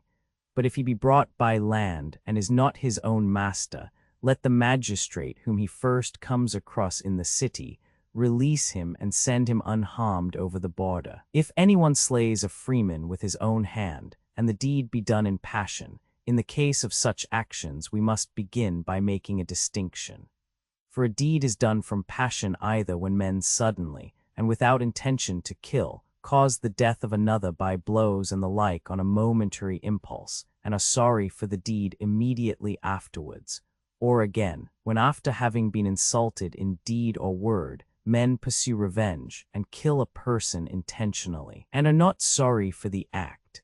And therefore, we must assume that these homicides are of 2 kinds, both of them arising from passion, which may be justly said to be in a mean between the voluntary and involuntary. At the same time, they are neither of them anything more than a likeness or shadow of either. He who treasures up his anger and avenges himself, not immediately and at the moment, but with insidious design, and after an interval, is like the voluntary. But he who does not treasure up his anger and takes vengeance on the instant, and without malice prepense approaches to the involuntary. And yet even he is not altogether involuntary, but is only the image or shadow of the involuntary. Wherefore about homicides committed in hot blood, there is a difficulty in determining whether in legislating we shall reckon them as voluntary or as partly involuntary. The best and truest view is to regard them respectively as likenesses only of the voluntary and involuntary, and to distinguish them accordingly as they are done with or without premeditation. And we should make the penalties heavier for those who commit homicide with angry premeditation, and lighter for those who do not premeditate, but smite upon the instant. For that which is like a greater evil should be punished more severely, and that which is like a less evil should be punished less severely. This shall be the rule of our laws. Cleinias certainly. Athenian, let us proceed. If anyone slays a freeman with his own hand, and the deed be done in a moment of anger, and without premeditation, let the offender suffer in other respects as the involuntary homicide would have suffered, and also undergo an exile of 2 years, that he may learn to school his passions. But he who slays another from passion, yet with premeditation, shall in other respects suffer as the former, and to this shall be added an exile of 3 instead of 2 years. His punishment is to be longer, because his passion is greater. The manner of their return shall be on this wise, and here the law has difficulty in determining exactly. For in some cases the murderer who is judged by the law to be the worse may really be the less cruel, and he who is judged the less cruel may be really the worse, and may have executed the murder in a more savage manner, whereas the other may have been gentler. But in general the degrees of guilt will be such as we have described them. Of all these things the guardians of the law must take cognizance. When a homicide of either kind has completed his term of exile, the guardians shall send 12 judges to the borders of the land.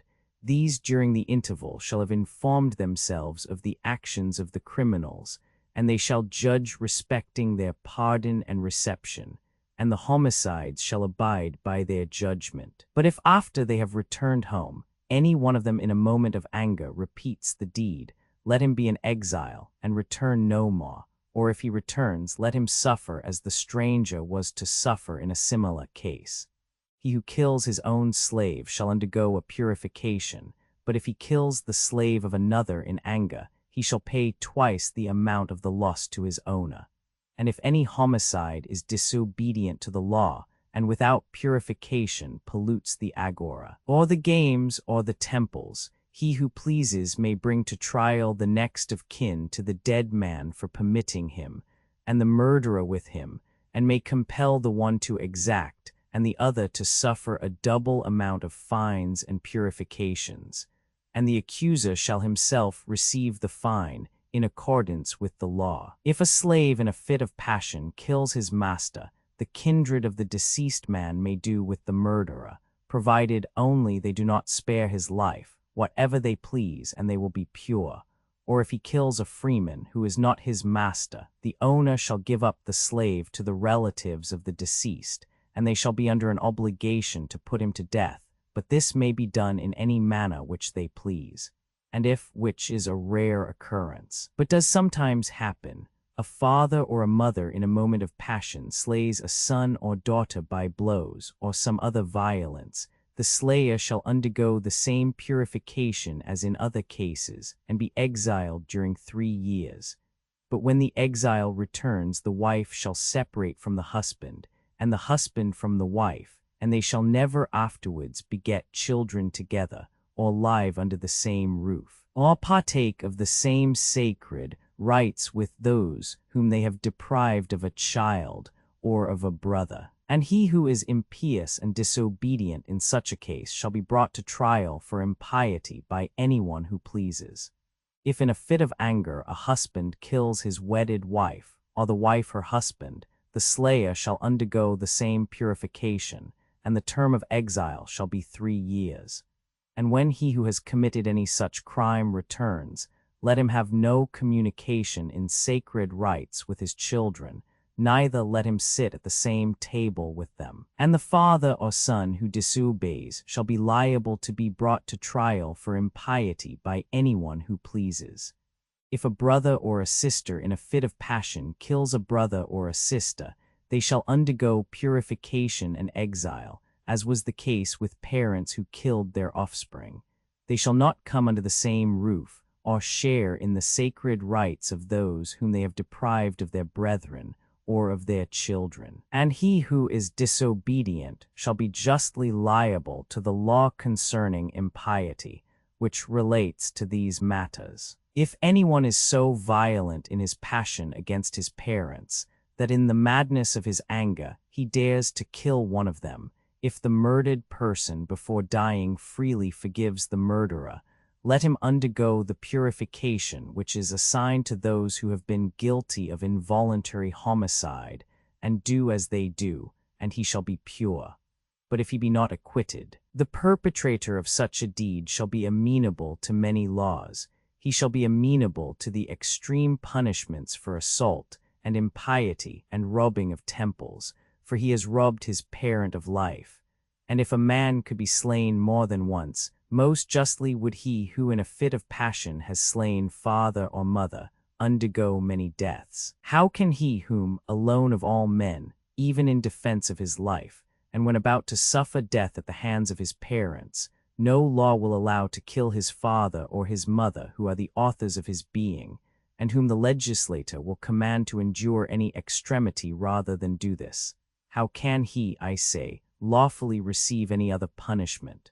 Let death then be the appointed punishment of him who in a fit of passion slays his father or his mother. But if brother kills brother in a civil broil, or under other like circumstances, if the other has begun, and he only defends himself, let him be free from guilt, as he would be if he had slain an enemy. And the same rule will apply if a citizen kill a citizen, or a stranger, or if a stranger kill a citizen a stranger in self-defense, let him be free from guilt in like manner, and so in the case of a slave who has killed a slave.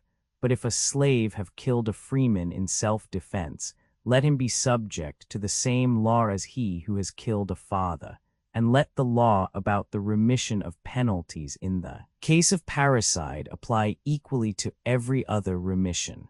Whenever any sufferer of his own accord remits the guilt of homicide to another, under the idea that his act was involuntary, let the perpetrator of the deed undergo a purification, and remain in exile for a year, according to law. Enough has been said of murders violent and involuntary and committed in passion. We have now to speak of voluntary crimes done with injustice of every kind and with premeditation, through the influence of pleasures and desires and jealousies. Cleinias very good. Athenian, let us first speak, as far as we are able, of their various kinds. The greatest cause of them is lust, which gets the mastery of the soul maddened by desire, and this is most commonly found to exist where the passion reigns which is strongest and most prevalent among the mass of mankind. I mean where the power of wealth breeds endless desires of never-to-be-satisfied acquisition, originating in natural disposition, and a miserable want of education. Of this want of education, the false praise of wealth which is bruited about both among Hellenes and barbarians is the cause. They deem that to be the first of goods which in reality is only the third, and in this way they wrong both posterity and themselves, for nothing can be nobler and better than that the truth about wealth should be spoken in all states, namely, that riches are for the sake of the body, as the body is for the sake of the soul. They are good, and wealth is intended by nature to be for the sake of them, and is therefore inferior to them both, and third in order of excellence. This argument teaches us that he who would be happy ought not to seek to be rich, or rather he should seek to be rich justly and temperately, and then there would be no murders in states requiring to be purged away by other murders. But now, as I said at first, avarice is the chiefest cause and source of the worst trials for voluntary homicide. A second cause is ambition. This creates jealousies, which are troublesome companions, above all to the jealous man himself, and in a less degree to the chiefs of the state. And a third cause is cowardly and unjust fear, which has been the occasion of many murders. When a man is doing or has done something which he desires that no one should know him to be doing or to have done, he will take the life of those who are likely to inform of such things, if he have no other means of getting rid of them. Let this be said as a prelude concerning crimes of violence in general, and I must not omit to mention a tradition which is firmly believed by many, and has been received by them from those who are learned in the mysteries.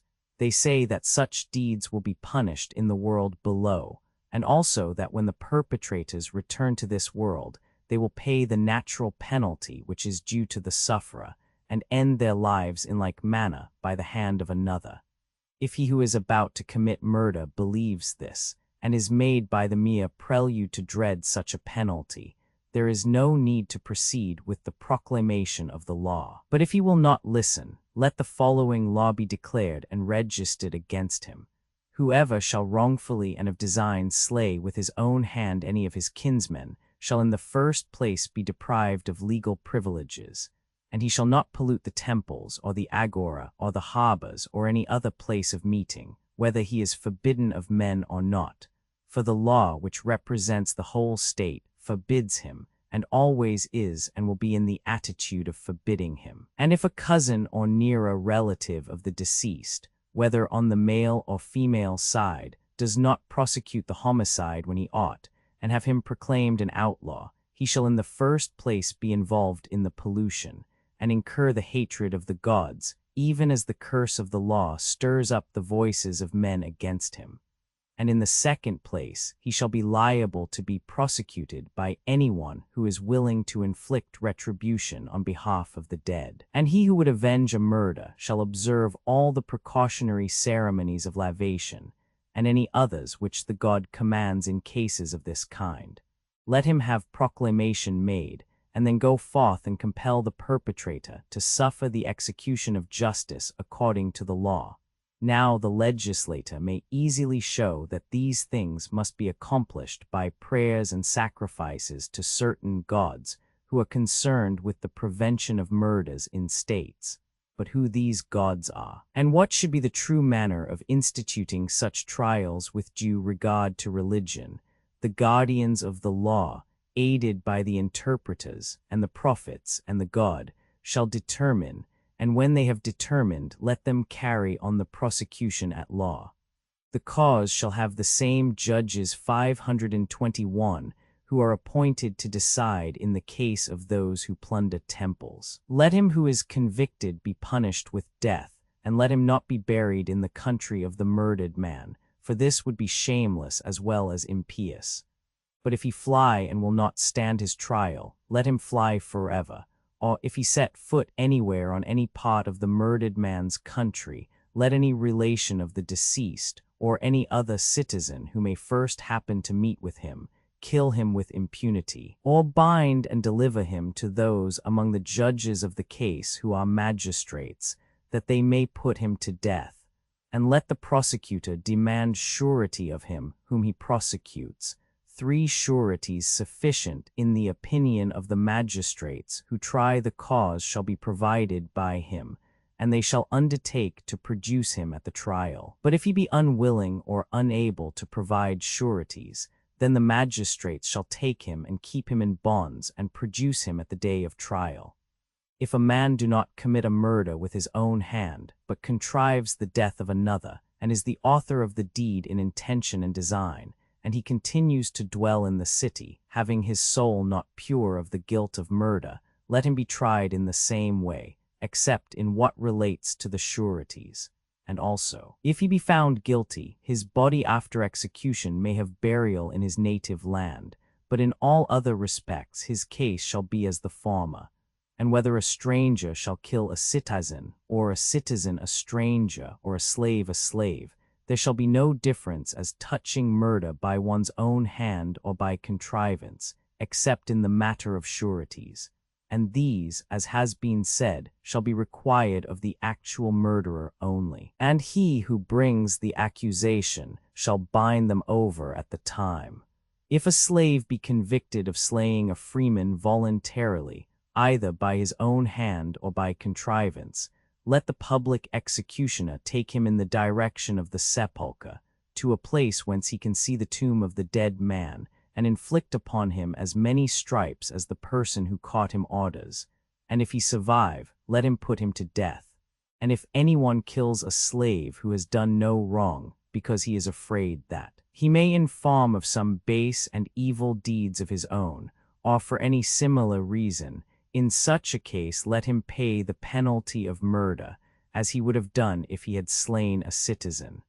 There are things about which it is terrible and unpleasant to legislate, but impossible not to legislate. If, for example, there should be murders of kinsmen, either perpetrated by the hands of kinsmen, or by their contrivance, voluntary and purely malicious, which most often happen in ill-regulated and ill-educated states, and may perhaps occur even in a country where a man would not expect to find them, we must repeat once more the tale which we narrated a little while ago, in the hope that he who hears us will be the more disposed to abstain voluntarily on these grounds from murders which are utterly abominable.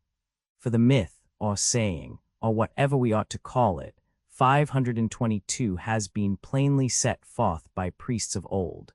They have pronounced that the justice which guards and avenges the blood of kindred follows the law of retaliation, and ordains that he who has done any murderous act should of necessity suffer that which he has done. He who has slain a father shall himself be slain at some time or other by his children. If a mother, he shall of necessity take a woman's nature, and lose his life at the hands of his offspring in after ages. For where the blood of a family has been polluted there is no other purification, nor can the pollution be washed out until the homicidal soul which did the deed has given life for life, and has propitiated and laid to sleep the wrath of the whole family. These are the retributions of heaven, and by such punishments men should be deterred.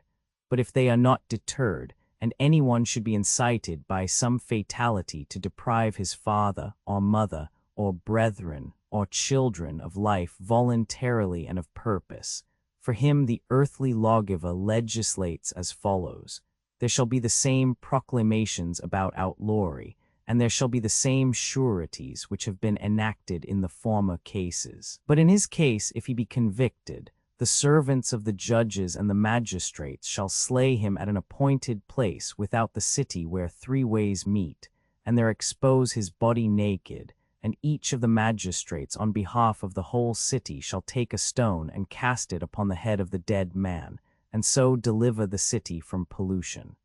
After that they shall bear him to the borders of the land, and cast him forth unburied, according to law. And what shall he suffer who slays him, who of all men, as they say, is his own best friend? I mean the suicide, who deprives himself by violence of his appointed share of life, not because the law of the state requires him, nor yet under the compulsion of some painful and inevitable misfortune which has come upon him, nor because he has had to suffer from irremediable and intolerable shame, but who from sloth or want of manliness imposes upon himself an unjust penalty. For him, what ceremonies there are to be of purification and burial God knows, and about these the next of kin should inquire of the interpreters and of the laws thereto relating, and do according to their injunctions. They who meet their death in this way shall be buried alone, and none shall be laid by their side. They shall be buried ingloriously in the borders of the 12 portions of the land, in such places as are uncultivated and nameless. And no column or inscription shall mark the place of their interment. And if a beast of burden or other animal cause the death of anyone, except in the case of anything of that kind happening to a competitor in the public contests, the kinsmen of the deceased shall prosecute the slayer for murder, and the wardens of the country, such and so many as the kinsmen appoint, shall try the cause, and let the beast when condemned be slain by them, and let them cast it beyond the borders. And if any lifeless thing deprive a man of life, except in the case of a thunderbolt or other fatal dart sent from the gods, whether a man is killed by lifeless objects falling upon him, or by his falling upon them, the nearest of kin shall appoint the nearest neighbor to be a judge, and thereby acquit himself and the whole family of guilt.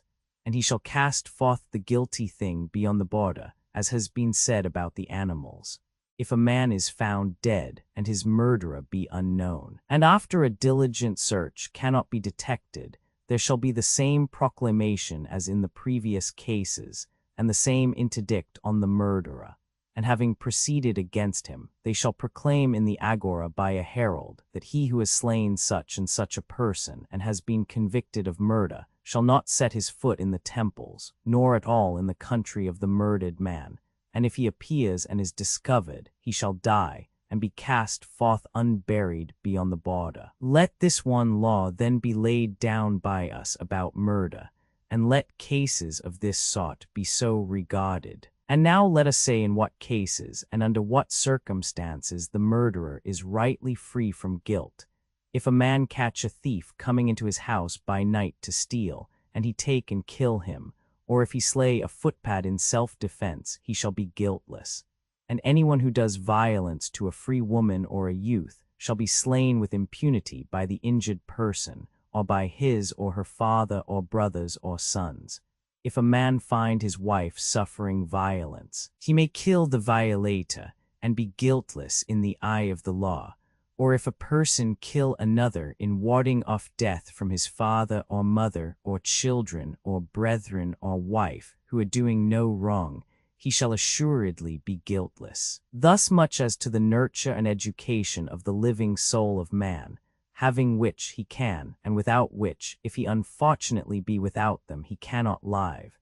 And also concerning the punishments which are to be inflicted for violent deaths, let thus much be enacted. Of the nurture and education of the body we have spoken before, and next in order we have to speak of deeds of violence, voluntary and involuntary, which men do to one another. These we will now distinguish, as far as we are able, according to their nature and number, and determine what will be the suitable penalties of each, and so assign to them their proper place in the series of our enactments. The poorest legislator will have no difficulty in determining that wounds and mutilations arising out of wounds should follow next in order after deaths. Let wounds be divided as homicides were divided, into those which are involuntary, and which are given in passion or from fear, and those inflicted voluntarily and with premeditation. Concerning all this, we must make some such proclamation as the following. Mankind must have laws, and conform to them, or their life would be as bad as that of the most savage beast. 523. And the reason of this is that no man's nature is able to know what is best for human society, or knowing, always able and willing to do what is best. In the first place, there is a difficulty in apprehending that the true art of politics is concerned, not with private but with public good, for public good binds together states, but private only distracts them, and that both the public and private good as well of individuals as of states is greater when the state, and not the individual, is first considered. In the second place, although a person knows in the abstract that this is true, yet if he be possessed of absolute and irresponsible power, he will never remain firm in his principles or persist in regarding the public good as primary in the state, and the private good as secondary. Human nature will be always drawing him into avarice and selfishness, avoiding pain and pursuing pleasure without any reason, and will bring these to the front, obscuring the juster and better. And so working darkness in his soul will at last fill with evils both him and the whole city. 524. For if a man were born so divinely gifted that he could naturally apprehend the truth, he would have no need of laws to rule over him. 525. For there is no law or order which is above knowledge, nor can mind, without impiety, be deemed the subject or slave of any man, but rather the lord of all. I speak of mind, true and free and in harmony with nature. But then there is no such mind anywhere, or at least not much, and therefore we must choose law and order, which are second best. These look at things as they exist for the most part only, and are unable to survey the whole of them, and therefore I have spoken as I have. And now we will determine what penalty he ought to pay or suffer who has hurt or wounded another. Anyone may easily imagine the questions which have to be asked in all such cases. What did he wound, or whom, or how, or when? For there are innumerable particulars of this sort which greatly vary from one another. And to allow courts of law to determine all these things, or not to determine any of them, is alike impossible. There is one particular which they must determine in all cases, the question of fact. And then, again, that the legislator should not permit them to determine what punishment is to be inflicted in any of these cases, but should himself decide about all of them, small or great, is next to impossible. Cleinias, then, what is to be the inference? Athenian, the inference is that some things should be left to courts of law, others the legislator must decide for himself. Cleinias, and what ought the legislator to decide, and what ought he to leave to the courts of law? Athenian, I may reply, that in a state in which the courts are bad and mute, because the judges conceal their opinions and decide causes clandestinely, or what is worse, when they are disorderly and noisy, as in a theatre, clapping or hooting in turn this or that orator, I say that then there is a very serious evil which affects the whole state. Unfortunate is the necessity of having to legislate for such courts, but where the necessity exists, the legislator should only allow them to ordain the penalties for the smallest offenses.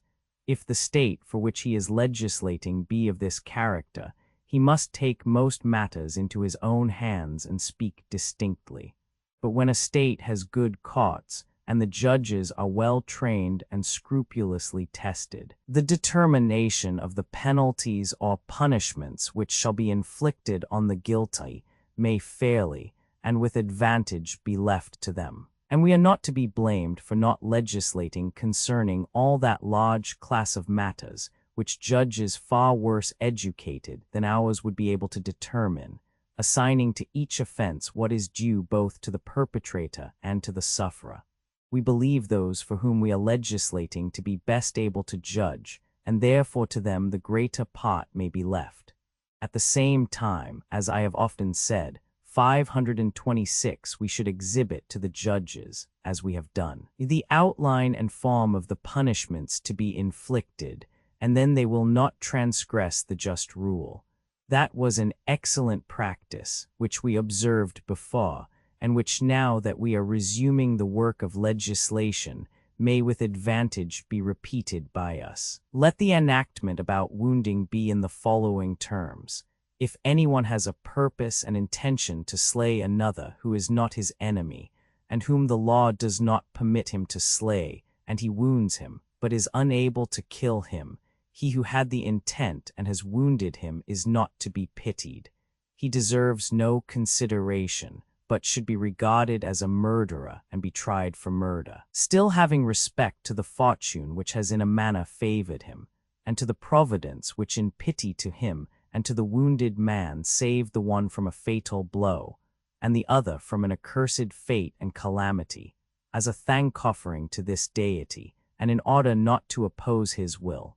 In such a case the law will remit the punishment of death, and only compel the offender to emigrate to a neighboring city for the rest of his life, where he shall remain in the enjoyment of all his possessions. But if he have injured the wounded man, he shall make such compensation for the injury as the court deciding the cause shall assess, and the same judges shall decide who would have decided if the man had died of his wounds. And if a child intentionally wound his parents, or a servant his master, death shall be the penalty.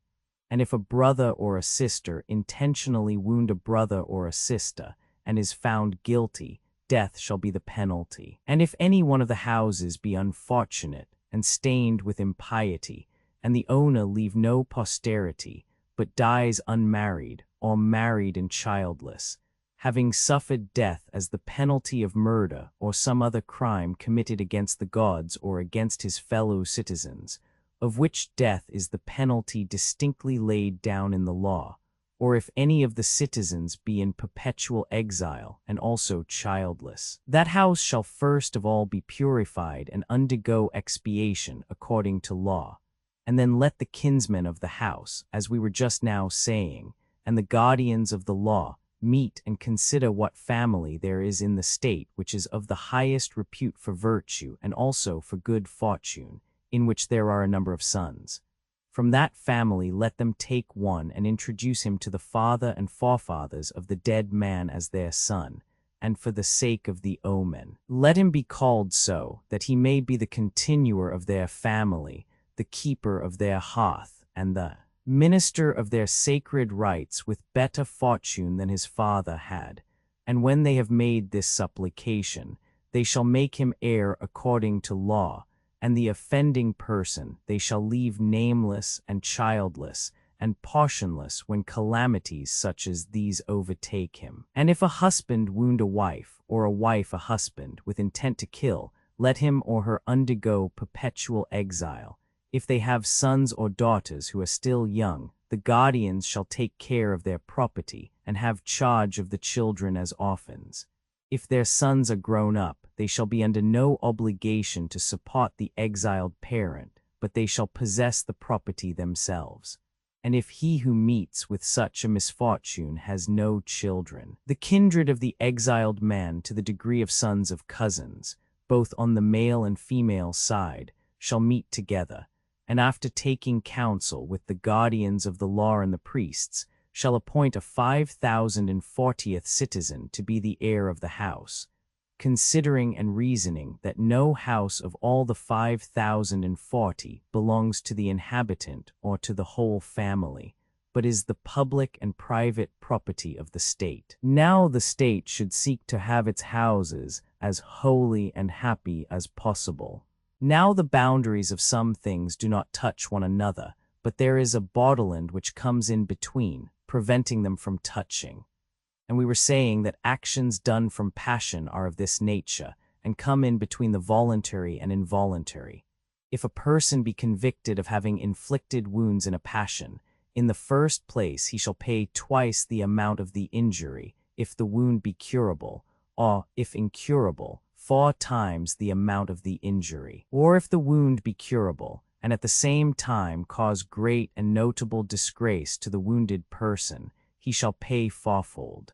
And whenever anyone in wounding another injures not only the sufferer, but also the city, and makes him incapable of defending his country against the enemy, he, besides the other penalties, shall pay a penalty for the loss which the state has incurred. And the penalty shall be that in addition to his own times of service, he shall serve on behalf of the disabled person, and shall take his place in war, or if he refuse, he shall be liable to be convicted by law of refusal to serve. The compensation for the injury, whether to be twofold or threefold or fourfold, shall be fixed by the judges who convict him. And if, in like manner, a brother wounds a brother, the parents and kindred of either sex, including the children of cousins, whether on the male or female side, shall meet, and when they have judged the cause, they shall entrust the assessment of damages to the parents, as is natural. And if the estimate be disputed, then the kinsmen on the male side shall make the estimate, or if they cannot, they shall commit the matter to the guardians of the law. And when similar charges of wounding are brought by children against their parents, those who are more than 60 years of age, having children of their own, not adopted, shall be required to decide. And if anyone is convicted, they shall determine whether he or she ought to die, or suffer some other punishment either greater than death, or, at any rate, not much less. A kinsman of the offender shall not be allowed to judge the cause, not even if he be of the age which is prescribed by the law. If a slave in a fit of anger wound a freeman, the owner of the slave shall give him up to the wounded man, who may do as he pleases with him, and if he do not give him up, he shall himself make good the injury.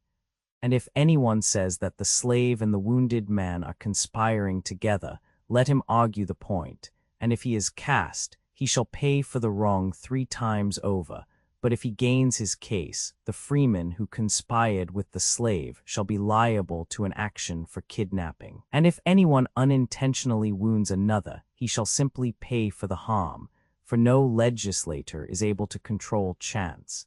In such a case, the judges shall be the same as those who are appointed in the case of children suing their parents, and they shall estimate the amount of the injury. All the preceding injuries and every kind of assault are deeds of violence, and every man, woman, or child ought to consider that the elder has the precedence of the younger in honor. 527. Both among the gods and also among men who would live in security and happiness. Wherefore it is a foul thing and hateful to the gods to see an elder man assaulted by a younger in the city, and it is reasonable that a young man when struck by an elder should lightly endure his anger, laying up in store for himself a like honor when he is old. Let this be the law: everyone shall reverence his elder in word and deed. He shall respect anyone who is 20 years older than himself, whether male or female, regarding him or her as his father or mother, and he shall abstain from laying hands on anyone who is of an age to have been his father or mother, out of reverence to the gods who preside over birth. Similarly, he shall keep his hands from a stranger, whether he be an old inhabitant or newly arrived. He shall not venture to correct such an one by blows, either as the aggressor or in self-defense. If he thinks that some stranger has struck him out of wantonness or insolence and ought to be punished, he shall take him to the wardens of the city, but let him not strike him, that the stranger may be kept far away from the possibility of lifting up his hand against a citizen. And let the wardens of the city take the offender and examine him, not forgetting their duty to the God of strangers, and in case the stranger appears to have struck the citizen unjustly, let them inflict upon him as many blows with the scourge as he was himself inflicted, and quell his presumption. But if he be innocent, they shall threaten and rebuke the man who arrested him, and let them both go. If a person strikes another of the same age or somewhat older than himself, who has no children, whether he be an old man who strikes an old man or a young man who strikes a young man, let the person struck defend himself in the natural way without a weapon and with his hands only. He who, being more than 40 years of age, dares to fight with another, whether he be the aggressor or in self-defense, shall be regarded as rude and ill-mannered and slavish. This will be a disgraceful punishment and therefore suitable to him. The obedient nature will readily yield to such exhortations, but the disobedient who heeds not the prelude shall have the law ready for him. If any man smite another who is older than himself, either by 20 or by more years. In the first place, he who is at hand, not being younger than the combatants, nor their equal in age, shall separate them, or be disgraced according to law. But if he be the equal in age of the person who is struck or younger, he shall defend the person injured as he would a brother or father or still older relative. Further, let him who dares to smite an elder be tried for assault, as I have said, and if he be found guilty, let him be imprisoned for a period of not less than a year, or if the judges approve of a longer period, their decision shall be final.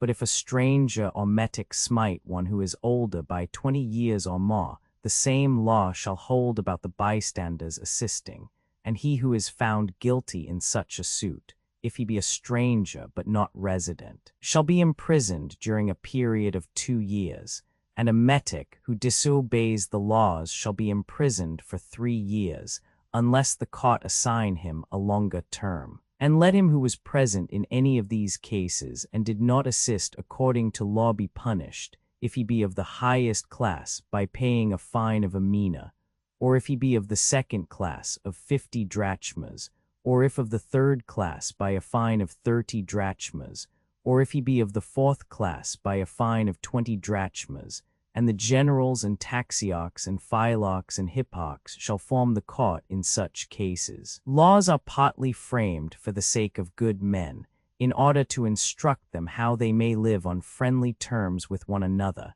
and partly for the sake of those who refuse to be instructed, whose spirit cannot be subdued or softened or hindered from plunging into evil. These are the persons who cause the word to be spoken which I am about to utter.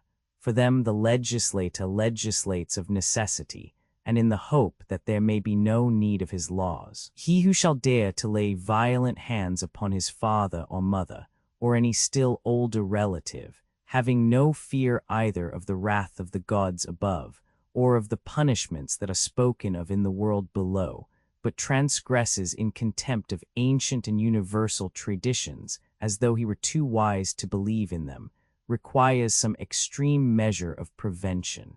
Now death is not the worst that can happen to men. Far worse are the punishments which are said to pursue them in the world below.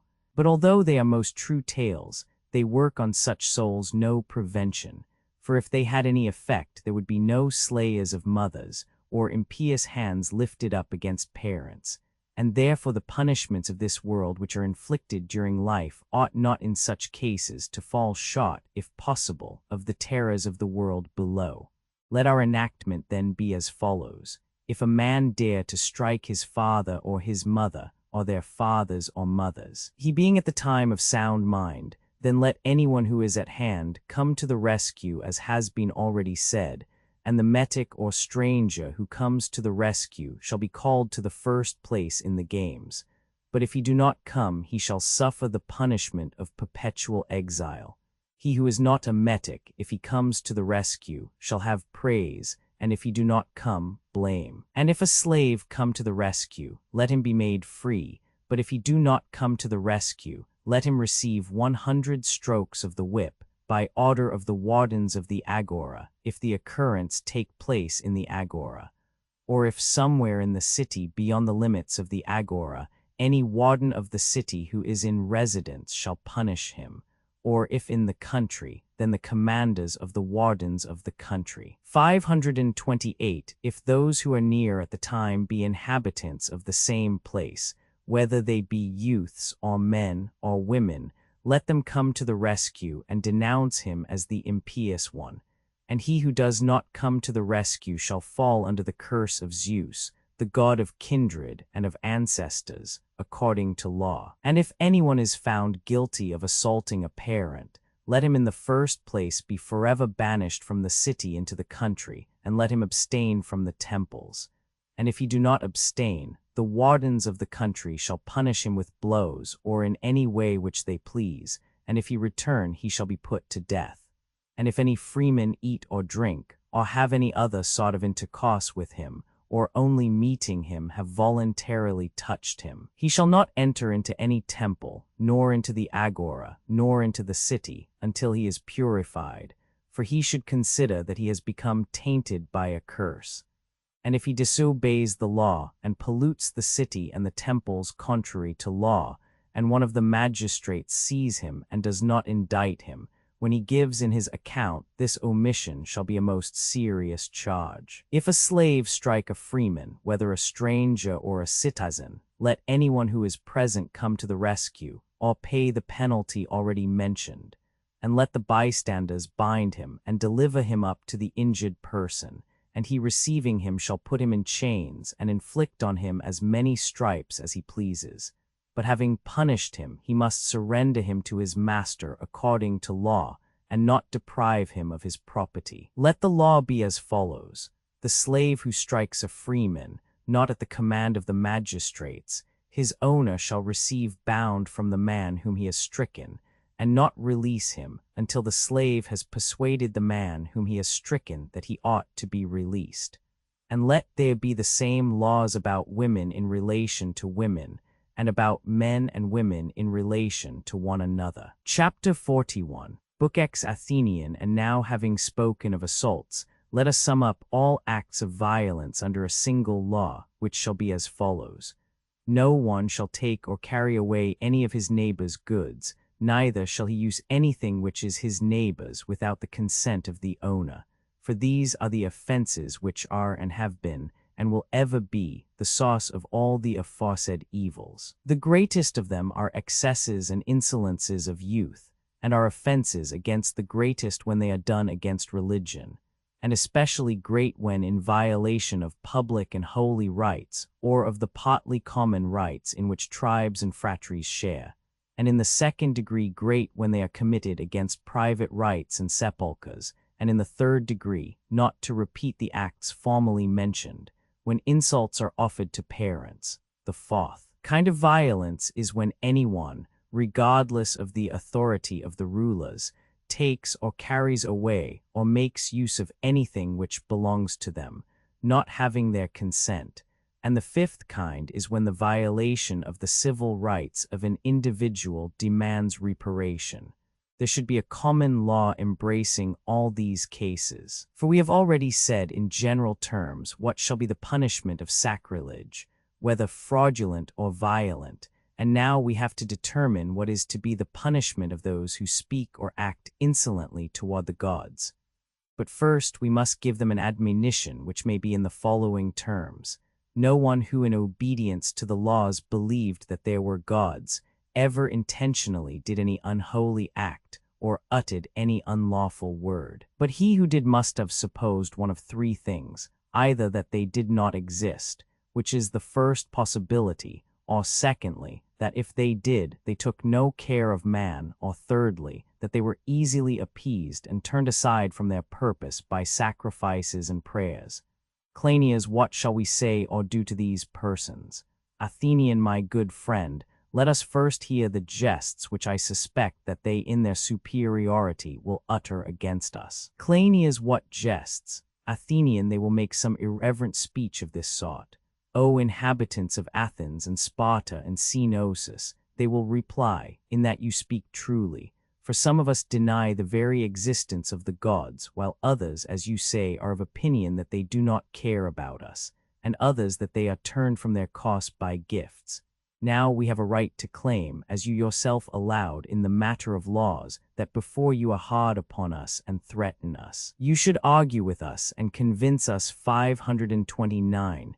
You should first attempt to teach and persuade us that there are gods by reasonable evidences, and also that they are too good to be unrighteous, or to be propitiated, or turned from their course by gifts. For when we hear such things said of them by those who are esteemed to be the best of poets, and orators, and prophets, and priests, and by innumerable others, the thoughts of most of us are not set upon abstaining from unrighteous acts, but upon doing them and atoning for them. 530. When lawgivers profess that they are gentle and not stern, we think that they should first of all use persuasion to us, and show us the existence of gods, if not in a better manner than other men, at any rate in a truer, and who knows but that we shall hearken to you. If then our request is a fair one, please to accept our challenge. Cleinias. But is there any difficulty in proving the existence of the gods? Athenian, how would you prove it? Cleinias, how? In the first place, the earth and the sun and the stars and the universe, and the fair order of the seasons, and the division of them into years and months, furnish proofs of their existence, and also there is the fact that all Hellenes and barbarians believe in them. Athenian, I fear, my sweet friend, though I will not say that I much regard, the contempt with which the profane will be likely to assail us, for you do not understand the nature of their complaint, and you fancy that they rush into impiety only from a love of sensual pleasure. Cleinias, why, stranger, what other reason is there? Athenian, one which you who live in a different atmosphere would never guess. Cleinias, what is it? Athenian, a very grievous sort of ignorance which is imagined to be the greatest wisdom. Cleinias, what do you mean? Athenian, at Athens there are tales preserved in writing which the virtue of your state, as I am informed, refuses to admit. They speak of the gods in prose as well as verse, and the oldest of them tell of the origin of the heavens and of the world, and not far from the beginning of their story they proceed to narrate the birth of the gods, and how after they were born they behaved to one another. whether these stories have in other ways a good or a bad influence. I should not like to be severe upon them because they are ancient, but looking at them with reference to the duties of children to their parents, I cannot praise them, or think that they are useful or at all true. 531 of the words of the ancients I have nothing more to say, and I should wish to say of them only what is pleasing to the gods. But as to our younger generation and their wisdom, I cannot let them off when they do mischief. For do but mark the effect of their words. When you and I argue for the existence of the gods, and produce the sun, moon, stars, and earth, claiming for them a divine being, if we would listen to the aforesaid philosophers, we should say 532 that they are earth and stones only, 533 which can have no care at all of human affairs, and that all religion is a cooking up of words and a make-believe. Cleinias one such teacher, O stranger, would be bad enough, and you imply that there are many of them, which is worse. Athenian, well then, what shall we say or do? Shall we assume that someone is accusing us among unholy men who are trying to escape from the effect of our legislation, and that they say of us, how dreadful that you should legislate on the supposition that there are gods? Shall we make a defense of ourselves, or shall we leave them and return to our laws, lest the prelude should become longer than the law? For the discourse will certainly extend to great length. If we are to treat the impiously disposed as they desire, partly demonstrating to them at some length the things of which they demand an explanation, partly making them afraid or dissatisfied, and then proceed to the requisite enactments. Cleinias. Yes, stranger, but then how often have we repeated already that on the present occasion there is no reason why brevity should be preferred to length. 534 for who is at our heels, as the saying goes, and it would be paltry and ridiculous to prefer the shorter to the better. It is a matter of no small consequence, in some way or other, to prove that there are gods, and that they are good, and regard justice more than men do. The demonstration of this would be the best and noblest prelude of all our laws, and therefore, without impatience and without hurry, let us unreservedly consider the whole matter, summoning up all the power of persuasion which we possess. Athenian. Who can be calm when he is called upon to prove the existence of the gods? Who can avoid hating and abhorring the men who are and have been the cause of this argument? I speak of those who will not believe the tales which they have heard as babes and sucklings from their mothers and nurses, repeated by them both in jest and earnest, like charms, who have also heard them in the sacrificial prayers, and seen sights accompanying them, sights and sounds delightful to children, and their parents during the sacrifices showing an intense earnestness on behalf of their children and of themselves, and with eager interest talking to the gods and beseeching them, as though they were firmly convinced of their existence, who likewise see and hear the prostrations and invocations which are made by Hellenes and barbarians at the rising and setting of the sun and moon in all the vicissitudes of life, not as if they thought that there were no gods, but as if there could be no doubt of their existence and no suspicion of their non-existence. When men, knowing all these things, despise them on no real grounds, as would be admitted by all who have any particle of intelligence, and when they force us to say what we are now saying, how can anyone in gentle terms remonstrate with the like of them, when he has to begin by proving to them the very existence of the gods? Yet the attempt must be made, for it would be unseemly that one half of mankind should go mad in their lust of pleasure, and the other half in their indignation at such persons. Seeing you thus in earnest, I would fain offer up a prayer that I may succeed, but I must proceed at once. Our address to these lost and perverted natures should not be spoken in passion. Let us suppose ourselves to select someone of them, and gently reason with him, smothering our anger. O my son, we will say to him, you are young, and the advance of time will make you reverse many of the opinions which you now hold. Wait a while, and do not attempt to judge at present of the highest things, and that is the highest of which you now think nothing, to know the gods rightly and to live accordingly. And in the first place, let me indicate to you one point which is of great importance, and about which I cannot be deceived. You and your friends are not the first who have held this opinion about the gods. There have always been persons more or less numerous who have had the same disorder. I have known many of them, and can tell you that no one who had taken up in youth this opinion, that the gods do not exist, ever continued in the same until he was old. The two other notions certainly do continue in some cases, but not in many. The notion, I mean, that the gods exist, but take no heed of human things, and the other notion that they do take heed of them, but are easily propitiated with sacrifices and prayers. As to the opinion about the gods which may some day become clear to you, I advise you to wait and consider if it be true or not. Ask of others, and above all of the legislator. In the meantime, take care that you do not offend against the gods, for the duty of the legislator is and always will be to teach you the truth of these matters. Cleinias, our address, stranger, thus far is excellent. Athenian, quite true, Megillus and Cleinias. But I am afraid that we have unconsciously lighted on a strange doctrine. Cleinias, what doctrine do you mean? Athenian, the wisest of all doctrines, in the opinion of many. Cleinias, I wish that you would speak plainer. Athenian, the doctrine that all things do become, have become, and will become, some by nature, some by art, and some by chance. Cleinias, is not that true? Athenian, well, philosophers are probably right. At any rate, we may as well follow in their track, and examine what is the meaning of them and their disciples. Cleinias, by all means.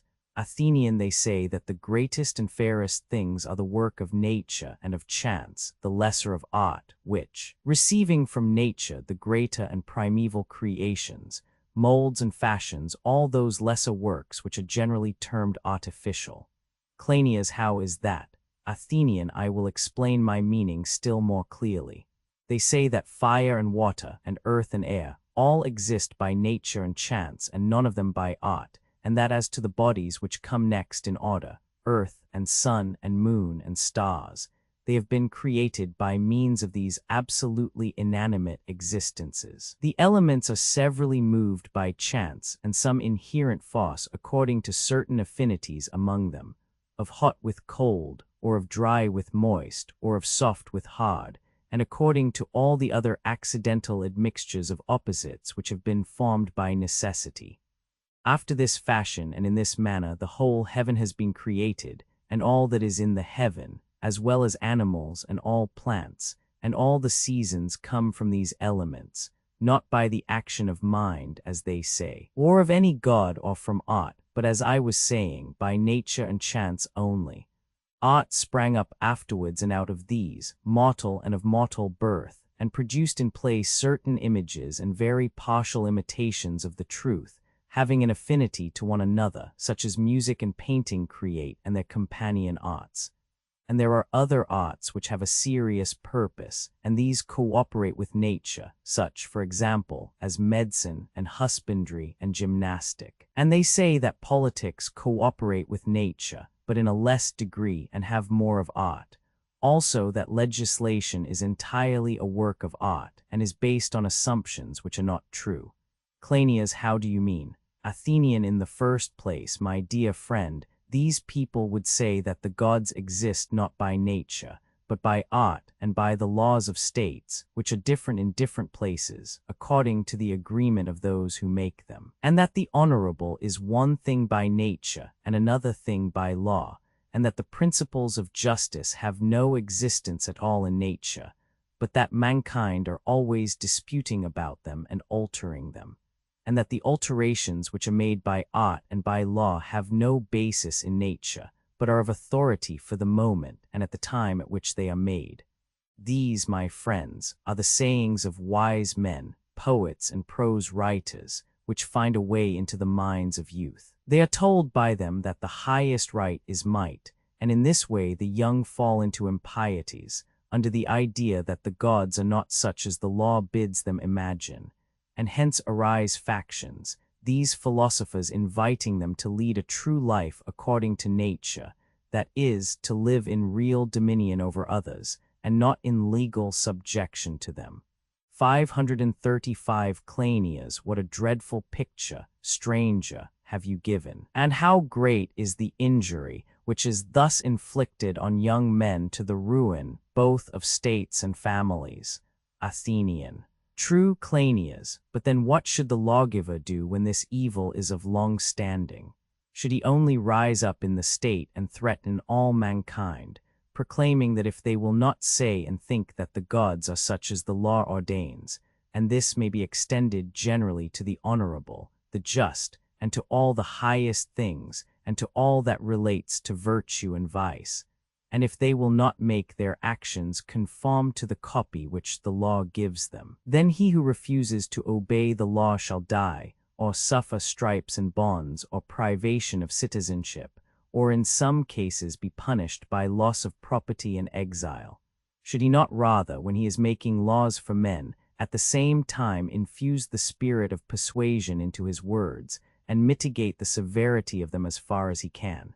Cleinias, why, stranger, if such persuasion be at all possible, then a legislator who has anything in him ought never to weary of persuading men. He ought to leave nothing unsaid in support of the ancient opinion that there are gods, and of all those other truths which you were just now mentioning. He ought to support the law and also art, and acknowledge that both alike exist by nature, and no less than nature, if they are the creations of mind in accordance with right reason, as you appear to me to maintain, and I am disposed to agree with you in thinking. Athenian, yes, my enthusiastic Cleinias, but are not these things when spoken to a multitude hard to be understood, not to mention that they take up a dismal length of time? Cleinias, why, stranger, shall we, whose patience failed not when drinking or music were the themes of discourse, weary now of discoursing about the gods and about divine things? And the greatest help to rational legislation is that the laws, when once written down, are always at rest. They can be put to the test at any future time, and therefore, if on first hearing they seem difficult, there is no reason for apprehension about them, because any man, however dull, can go over them and consider them again and again. Nor if they are tedious but useful, is there any reason or religion, as it seems to me, in any man refusing to maintain the principles of them to the utmost of his power. Megalus, stranger, I like what Cleinias is saying. Athenian, yes, Megalus, and we should do as he proposes. For if impious discourses were not scattered, as I may say, throughout the world, there would have been no need for any vindication of the existence of the gods. But seeing that they are spread far and wide, such arguments are needed, and who should come to the rescue of the greatest laws when they are being undermined by bad men but the legislator himself? Megalus, there is no more proper champion of them. Athenian, well then, tell me, Cleinias, for I must ask you to be my partner, does not he who talks in this way conceive fire and water and earth and air to be the first elements of all things? 536 These he calls nature, and out of these he supposes the soul to be formed afterwards, and this is not a mere conjecture of ours about his meaning, but is what he really means. Cleinias, very true. Athenian, then by heaven we have discovered the source of this vain opinion of all those physical investigators, and I would have you examine their arguments with the utmost care, for their impiety is a very serious matter. They not only make a bad and mistaken use of argument, but they lead away the minds of others. That is my opinion of them. Cleinias, you are right, but I should like to know how this happens. Athenian, I fear that the argument may seem singular. Cleinias, do not hesitate, stranger. I see that you are afraid of such a discussion carrying you beyond the limits of legislation. But if there be no other way of showing our agreement in the belief that there are gods, of whom the law is said now to approve, let us take this way, my good sir. Athenian, then I suppose that I must repeat the singular argument of those who manufacture the soul according to their own impious notions. They affirm that which is the first cause of the generation and destruction of all things, to be not first, but last, and that which is last to be first, and hence they have fallen into error about the true nature of the gods. Cleinias, still, I do not understand you.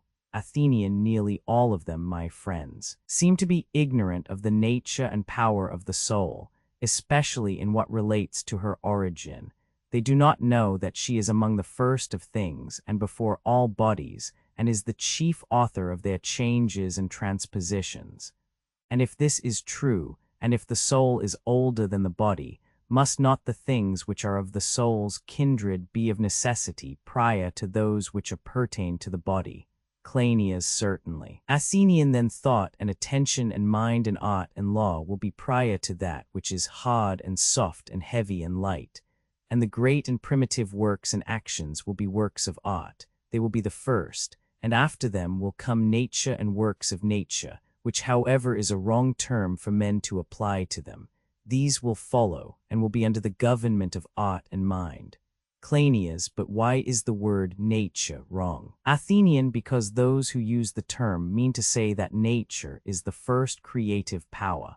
But if the soul turn out to be the primeval element, and not fire or air, then in the truest sense and beyond other things the soul may be said to exist by nature. And this would be true if you proved that the soul is older than the body, but not otherwise. Cleinias, you are quite right. Athenian, shall we then take this as the next point to which our attention should be directed? Cleinias, by all means. Athenian, let us be on our guard lest this most deceptive argument with its youthful looks, beguiling us old men, give us the slip and make a laughingstock of us. Who knows but we may be aiming at the greater and fail of attaining the lesser? Suppose that we three have to pass a rapid river, and I, being the youngest of the three and experienced in rivers, take upon me the duty of making the attempt first by myself. Leaving you in safety on the bank, I am to examine whether the river is passable by older men like yourselves, and if such appears to be the case, then I shall invite you to follow, and my experience will help to convey you across. But if the river is impassable by you, then there will have been no danger to anybody but myself. Would not that seem to be a very fair proposal? I mean to say that the argument in prospect is likely to be too much for you, out of your depth and beyond your strength, and I should be afraid that the stream of my questions might create in you, who are not in the habit of answering, giddiness and confusion of mind, and hence a feeling of unpleasantness and unsuitableness might arise. I think therefore that I had better first ask the questions and then answer them myself while you listen in safety. In that way I can carry on the argument until I have completed the proof that the soul is prior to the body. Cleinias, excellent, stranger, and I hope that you will do as you propose. Athenian, come then, and if ever we are to call upon the gods, let us call upon them now in all seriousness to come to the demonstration of their own existence. And so holding fast to the rope, we will venture upon the depths of the argument. When questions of this sort are asked of me, my safest answer would appear to be as follows. Someone says to me, O stranger, are all things at rest and nothing in motion? Or is the exact opposite of this true? Or are some things in motion and others at rest? To this I shall reply that some things are in motion and others at rest. And do not things which move in a place, and are not the things which are at rest in a place? Certainly. And some move or rest in one place, and some in more places than one. You mean to say, we shall rejoin, that those things which rest at the center move in one place, just as the circumference goes round of globes which are said to be at rest? Yes. And we observe that in the revolution, the motion which carries round the larger and the lesser circle at the same time is proportionally distributed to greater and smaller, and is greater and smaller in a certain proportion. Here is a wonder which might be thought an impossibility, that the same motion should impart swiftness and slowness in due proportion to larger and lesser circles. Very true. And when you speak of bodies moving in many places, you seem to me to mean those which move from one place to another, and sometimes have one center of motion, and sometimes more than one because they turn upon their axis.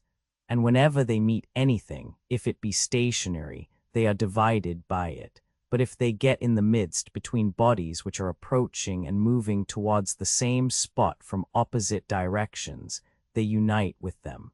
I admit the truth of what you are saying. Also, when they unite, they grow, and when they are divided, they waste away. That is, supposing the constitution of each to remain, or if that fails, then there is a second reason of their dissolution. And when are all things created and how? Clearly, they are created when the first principle receives increase and attains to the second dimension, and from this arrives at the one which is neighbor to this, and after reaching the third becomes perceptible to sense. Everything which is thus changing and moving is in process of generation. Only when at rest has it real existence, but when passing into another state it is destroyed utterly. Have we not mentioned all motions that there are, and comprehended them under their kinds, and numbered them with the exception, my friends, of two? Cleinias, which are they? Athenian, just the two, with which our present inquiry is concerned. Cleinias, speak plainer. Athenian, I suppose that our inquiry has reference to the soul. Cleinias, very true. Athenian, let us assume that there is a motion able to move other things, but not to move itself. That is one kind, and there is another kind which can move itself as well as other things, working in composition and decomposition, by increase and diminution and generation and destruction. That is also one of the many kinds of motion.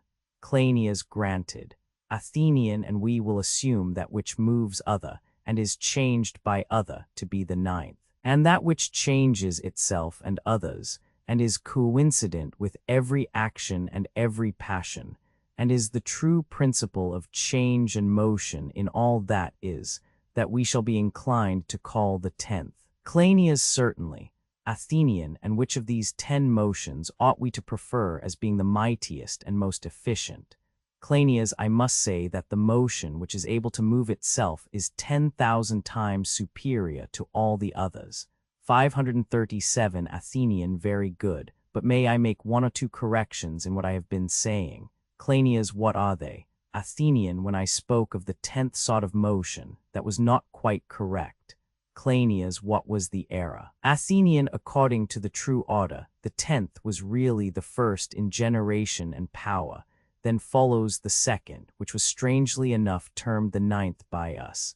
Cleinias, what do you mean? Athenian, I mean this. When one thing changes another, and that another of such will there be any primary changing element? How can a thing which is moved by another ever be the beginning of change? Impossible. But when the self-moved changes other, and that again other, and thus thousands upon tens of thousands of bodies are set in motion, must not the beginning of all this motion be the change of the self-moving principle? 538. Cleinias, very true, and I quite agree. Athenian, to put the question in another way, making answer to ourselves, if, as most of these philosophers have the audacity to affirm, all things were at rest in one mass, which of the above-mentioned principles of motion would first spring up among them? Cleinias, clearly the self-moving, for there could be no change in them arising out of any external cause. The change must first take place in themselves. Athenian, then, we must say that self-motion being the origin of all motions, and the first which arises among things at rest as well as among things in motion, is the eldest and mightiest principle of change. And that which is changed by another, and yet moves other, is second. Cleinias, quite true. Athenian, at this stage of the argument, let us put a question. Cleinias, what question? Athenian, if we were to see this power existing in any earthy, watery, or fiery substance, simple or compound, how should we describe it? Cleinias, you mean to ask whether we should call such a self-moving power life? Athenian, I do. Cleinias, certainly we should. Athenian, and when we see soul in anything, must we not do the same? Must we not admit that this is life? Cleinias, we must. Athenian, and now, I beseech you, reflect. You would admit that we have a threefold knowledge of things. Cleinias, what do? You mean, Athenian, I mean that we know the essence, and that we know the definition of the essence and the name. These are the three, and there are two questions which may be raised about anything. Cleinias, how to? Athenian, sometimes a person may give the name and ask the definition, or he may give the definition and ask the name. I may illustrate what I mean in this way. Cleinias, how? Athenian, number, like some other things, is capable of being divided into equal parts. When thus divided, number is named even, and the definition of the name even is number divisible into two equal parts. Cleinias, true. Athenian, I mean that when we are asked about the definition and give the name, or when we are asked about the name and give the definition, in either case, whether we give name or definition, we speak of the same thing. Calling even the number which is divided into two equal parts. Cleinias, quite true. Athenian. And what is the definition of that which is named soul? Can we conceive of any other than that which has been already given, the motion which can move itself? Cleinias, you mean to say that the essence which is defined as the self-moved is the same with that which has the name soul? Athenian, yes. And if this is true, do we still maintain that there is anything wanting in the proof that the soul is the first origin and moving power of all that is, or has become, or will be, and their contraries, when she has been clearly shown to be the source of change and motion in all things? Cleinias, certainly not. The soul, as being the source of motion, has been most satisfactorily shown to be the oldest of all things. Athenian, and is not that motion which is produced in another by reason of another, but never has any self-moving power at all, being in truth the change of an inanimate body, to be reckoned second, or by any lower number which you may prefer. Cleinias, exactly. Athenian, then we are right, and speak the most perfect and absolute truth, when we say that the soul is prior to the body, and that the body is second and comes afterwards, and is bound to obey the soul, which is the ruler. Cleinias, nothing can be more true. Athenian, do you remember our old admission, that if the soul was prior to the body, the things of the soul were also prior to those of the body? Cleinias, certainly. Athenian, then characters and manners, and wishes and reasonings, and true opinions and reflections and recollections are prior to length and breadth and depth and strength of bodies, if the soul is prior to the body. Cleinias, to be sure. Athenian, in the next place, we must not of necessity admit that the soul is the cause of good and evil, base and honorable, just and unjust, and of all other opposites, if we suppose her to be the cause of all things. Cleinias, we must. Athenian, and as the soul orders and inhabits all things that move, however moving, must we not say that she orders also the heavens? Cleinias, of course. Athenian, one soul or more than one, I will answer for you. At any rate, we must not suppose that there are less than two, one the author of good and the other of evil. Cleinias, very true. Athenian, yes, very true. The soul then directs all things in heaven and earth and sea by her movements, and these are described by the terms will, consideration, attention, deliberation, opinion true and false, joy and sorrow, confidence, fear, hatred, love, and other primary motions akin to these, which again receive the secondary motions of corporeal substances, and guide all things to growth and decay, to composition and decomposition, and to the qualities which accompany them, such as heat and cold, heaviness and lightness, hardness and softness, blackness and whiteness, bitterness and sweetness, and all those other qualities which the soul uses, herself a goddess. When truly receiving the divine mind, she disciplines all things rightly to their happiness.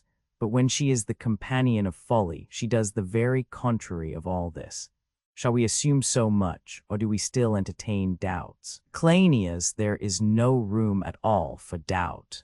Athenian, shall we say then that it is the soul which controls heaven and earth and the whole world, that it is a principle of wisdom and virtue, or a principle which has neither wisdom nor virtue? Suppose that we make answer as follows. Cleinias, how would you answer? Athenian, if, my friend, we say that the whole path and movement of heaven and of all that is therein is by nature akin to the movement and revolution and calculation of mind, and proceeds by kindred laws, then, as is plain, we must say that the best soul takes care of the world and guides it along the good path. Cleinias true. Athenian, but if the world moves wildly and irregularly, then the evil soul guides it.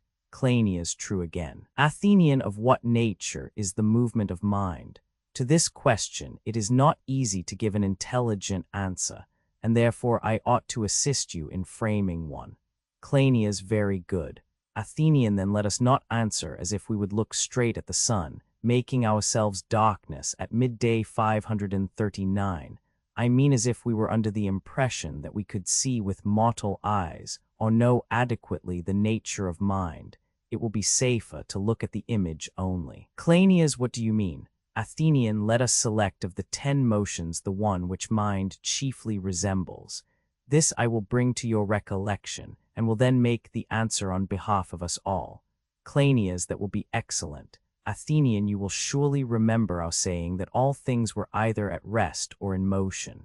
Cleinias, I do. Athenian, and that of things in motion, some were moving in one place, and others in more than one. Cleinias, yes. Athenian, of these two kinds of motion, that which moves in one place must move about a center like globes made in a lathe, and is most entirely akin and similar to the circular movement of mind. Cleinias, what do you mean? Athenian, in saying that both mind and the motion which is in one place move in the same and like manner, in and about the same, and in relation to the same, and according to one proportion and order, and are like the motion of a globe. We invented a fair image, which does no discredit to our ingenuity. Cleinias, it does us great credit. Athenian, and the motion of the other sort, which is not after the same manner, nor in the same, nor about the same, nor in relation to the same, nor in one place, nor in order, nor according to any rule or proportion, may be said to be akin to senselessness and folly. Cleinias, that is most true. Athenian, then, after what has been said, there is no difficulty in distinctly stating that since soul carries all things round, either the best soul or the contrary must of necessity carry round in order and arrange the revolution of the heaven. Cleinias, and judging from what has been said, stranger, there would be impiety in asserting that any but the most perfect soul or souls carries round the heavens.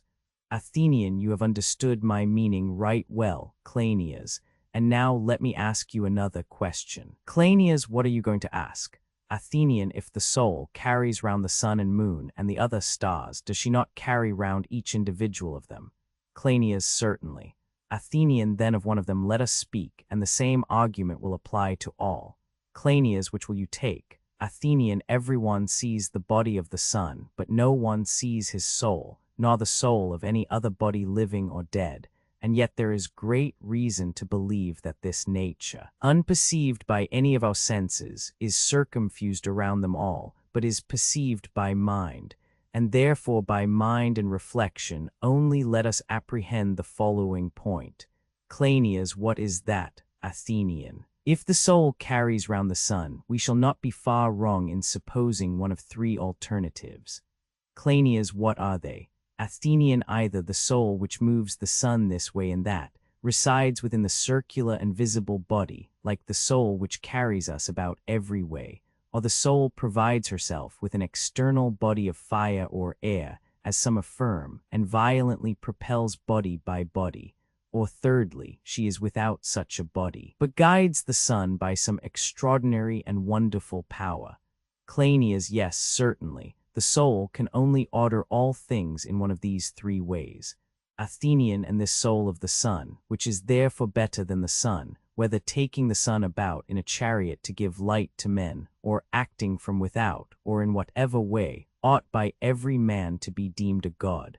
540 Cleinias, yes, by every man who has the least particle of sense. Athenian, and of the stars too, and of the moon, and of the years and months and seasons, must we not say in like manner, that since a soul or souls having every sort of excellence are the causes of all of them, those souls are gods, whether they are living beings and reside in bodies, and in this way order the whole heaven, or whatever be the place and mode of their existence.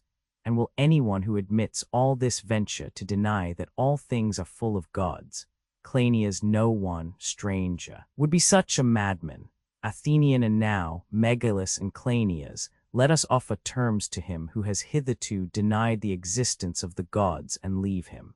Cleinias, what terms? Athenian, either he shall teach us that we were wrong in saying that the soul is the original of all things, and arguing accordingly, or if he be not able to say anything better, then he must yield to us and live for the remainder of his life in the belief that there are gods. Let us see then whether we have said enough or not enough to those who deny that there are gods. Cleinias, certainly, quite enough, stranger. Athenian, then to them we will say no more. And now we are to address him who, believing that there are gods, believes also that they take no heed of human affairs. To him we say, O thou best of men, in believing that there are gods you are led by some affinity to them, which attracts you towards your kindred and makes you honor and believe in them. But the fortunes of evil and unrighteous men in private as well as public life, which, though not really happy, are wrongly counted happy in the judgment of men, and are celebrated both by poets and prose writers 541, these draw you aside from your natural piety. Perhaps you have seen impious men growing old and leaving their children's children in high offices, and their prosperity shakes your faith. You have known or heard or been yourself an eyewitness of many monstrous impieties, and have beheld men by such criminal means from small beginnings attaining to sovereignty and the pinnacle of greatness. And considering all these things, you do not like to accuse the gods of them, because they are your relatives, and so from some want of reasoning power, and also from an unwillingness to find fault with them, you have come to believe that they exist indeed, but have no thought or care of human things. Now, that your present evil opinion may not grow to still greater impiety, and that we may, if possible, use arguments which may conjure away the evil before it arrives, we will add another argument to that originally addressed to him who utterly denied the existence of the gods. And do you, Megillus and Cleinias, answer for the young man as you did before, and if any impediment comes in our way, I will take the word out of your mouths and carry you over the river as I did just now. Cleinias, very good, do as you say, and we will help you as well as we can. Athenian, there will probably be no difficulty in proving to him that the gods care about the small as well as about the great, for he was present and heard what was said, that they are perfectly good, and that the care of all things is most entirely natural to them. 542 Cleinias, no doubt he heard that. Athenian, let us consider together in the next place what we mean by this virtue which we ascribe to them. Surely we should say that to be temperate and to possess mind belongs to virtue, and the contrary to vice. Cleinias, certainly. Athenian, yes, and courage is a part of virtue, and cowardice of vice. Cleinias, true. Athenian, and the one is honorable, and the other dishonorable. Cleinias, to be sure. Athenian, and the one, like other meaner things, is a human quality, but the gods have no part in anything of the sort. Cleinias, that again is what everybody will admit. Athenian, but do we imagine carelessness and idleness and luxury to be virtues? What do you think? Cleinias, decidedly not. Athenian, they rank under the opposite class. Cleinias, yes. Athenian and their opposites, therefore, would fall under the opposite class. Cleinias, yes. Athenian, but are we to suppose that one who possesses all these good qualities will be luxurious and heedless and idle, like those whom the poet compares to stingless drones? 543 Cleinias, and the comparison is a most just one. Athenian, surely God must not be supposed to have a nature which he himself hates. He who dares to say this sort of thing must not be tolerated for a moment. Cleinias, of course not. How could he have? Athenian, should we not on any principle be entirely mistaken in praising anyone who has some special business entrusted to him, if he have a mind which takes care of great matters and no care of small ones? Reflect. He who acts in this way, whether he be god or man, must act from one of two principles. Cleinias, what are they? Athenian, either he must think that the neglect of the small matters is of no consequence to the whole, or if he knows that they are of consequence, and he neglects them, his neglect must be attributed to carelessness and indolence. Is there any other way in which his neglect can be explained?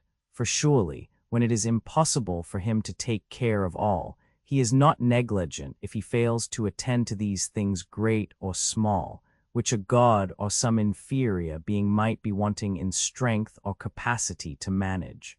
Cleinias, certainly not. Athenian, now then, let us examine the offenders, who both alike confess that there are gods, but with a difference. The one saying that they may be appeased, and the other that they have no care of small matters. There are 3 of us and 2 of them, and we will say to them, in the first place, you both acknowledge that the gods hear and see and know all things, and that nothing can escape them which is matter of sense and knowledge. Do you admit this? Cleinias, yes. Athenian, and do you admit also that they have all power which mortals and immortals can have? Cleinias, they will, of course, admit this also. Athenian, and surely we 3 and they 2, 5 in all, have acknowledged that they are good and perfect. Cleinias, assuredly. Athenian, but if they are such as we conceive them to be, can we possibly suppose that they ever act in the spirit of carelessness and indolence? For in us inactivity is the child of cowardice, and carelessness of inactivity and indolence. Cleinias, most true. Athenian, then not from inactivity and carelessness is any god ever negligent, for there is no cowardice in them. Cleinias, that is very true. Athenian, then the alternative which remains is, that if the gods neglect the lighter and lesser concerns of the universe, they neglect them because they know that they ought not to care about such matters. What other alternative is there but the opposite of their knowing? Cleinias, there is none. Athenian, and, O most excellent and best of men, do I understand you to mean that they are careless because they are ignorant, and do not know that they ought to take care, or that they know, and yet like the meanest sort of men, knowing the better, choose the worse because they are overcome by pleasures and pains? Cleinias, impossible. Athenian, do not all human things partake of the nature of soul? And is not man the most religious of all animals? 544 Cleinias, that is not to be denied. Athenian, and we acknowledge that all mortal creatures are the property of the gods, to whom also the whole of heaven belongs. 545 Cleinias, certainly. Athenian, and therefore, whether a person says that these things are to the gods great or small, in either case it would not be natural for the gods who own us, and who are the most careful and the best of owners, to neglect us. There is also a further consideration. Cleinias, what is it? Athenian, sensation and power are in an inverse ratio to each other in respect to their ease and difficulty. Cleinias, what do you mean? Athenian, I mean that there is greater difficulty in seeing and hearing the small than the great, but more facility in moving and controlling, and taking care of small and unimportant things than of their opposites. Cleinias, far more. Athenian, suppose the case of a physician who is willing and able to cure some living thing as a whole. How will the whole fare at his hands if he takes care only of the greater, and neglects the parts which are lesser? Cleinias, decidedly not well. Athenian, no better would be the result with pilots or generals, or householders or statesmen, or any other such class, if they neglected the small and regarded only the great. As the builders say, the larger stones do not lie well without the lesser. Cleinias, of course not. Athenian, let us not, then, deem God inferior to human workmen, who, in proportion to their skill, finish and perfect their works, small as well as great, by one and the same art, or that God, the wisest of beings, who is both willing and able to take care, is like a lazy good-for-nothing or a coward, who turns his back upon labor and gives no thought to smaller and easier matters, but to the greater only. Cleinias, never, stranger. Let us admit a supposition about the gods which is both impious and false. Athenian, I think that we have now argued enough with him, who delights to accuse the gods of neglect. Cleinias, yes. Athenian, he has been forced to acknowledge that he is in error, but he still seems to me to need some words of consolation. Cleinias, what consolation will you offer him? Athenian, let us say to the youth, the ruler of the universe has ordered all things with a view to the excellence and preservation of the whole, and each part, as far as may be, has an action and passion appropriate to it. Over these, down to the least fraction of them, ministers have been appointed to preside, who have wrought out their perfection with infinitesimal exactness. And one of these portions of the universe is thine own unhappy man, which, however little, contributes to the whole, and you do not seem to be aware that this and every other creation is for the sake of the whole, and in order that the life of the whole may be blessed, and that you are created for the sake of the whole, and not the whole for the sake of you. For every physician and every skilled artist does all things for the sake of the whole, directing his effort towards the common good, executing the part for the sake of the whole, and not the whole for the sake of the part. And you are annoyed because you are ignorant how what is best for you happens to you and to the universe, as far as the laws of the common creation admit. Now, as the soul combining first with one body, and then with another undergoes all sorts of changes, either of herself, or through the influence of another soul, all that remains to the player of the game is that he should shift the pieces, sending the better nature to the better place, and the worse to the worse, and so assigning to them their proper portion. Cleinias, in what way do you mean? Athenian, in a way which may be supposed to make the care of all things easy to the gods. If anyone were to form or fashion all things without any regard to the whole 546, if, for example, he formed a living element of water out of fire, instead of forming many things out of one or one out of many in regular order, attaining to a first or second or third birth, 547, the transmutation would have been infinite. But now the ruler of the world has a wonderfully easy task. Cleinias, how so? Athenian, I will explain. When the king saw that our actions had life, and that there was much virtue in them and much vice, and that the soul and body, although not, like the gods of popular opinion, eternal, yet having once come into existence, were indestructible, for if either of them had been destroyed, there would have been no generation of living beings. And when he observed that the good of the soul was ever by nature designed to profit men, and the evil to harm them, he, seeing all this, contrived so to place each of the parts that their position might in the easiest and best manner procure the victory of good and the defeat of evil in the whole. And he contrived a general plan by which a thing of a certain nature found a certain seat and room. But the formation of qualities 548 he left to the wills of individuals. For every one of us is made pretty much what he is by the bent of his desires and the nature of his soul. Cleinias, yes, that is probably true. Athenian, then all things which have a soul change, and possess in themselves a principle of change, and in changing move according to law and to the order of destiny. Natures which have undergone a lesser change move less and on the earth's surface, but those which have suffered more change and have become more criminal sink into the abyss, that is to say, into Hades and other places in the world below, of which the very names terrify men, and which they picture to themselves as in a dream, both while alive and when released from the body. And whenever the soul receives more of good or evil from her own energy and the strong influence of others, when she has communion with divine virtue and becomes divine, she is carried into another and better place, which is perfect in holiness. But when she has communion with evil, then she also changes the place of her life. This is the justice of the gods who inhabit Olympus. 549. O youth or young man, who fancy that you are neglected by the gods, know that if you become worse, you shall go to the worse souls, or if better, to the better.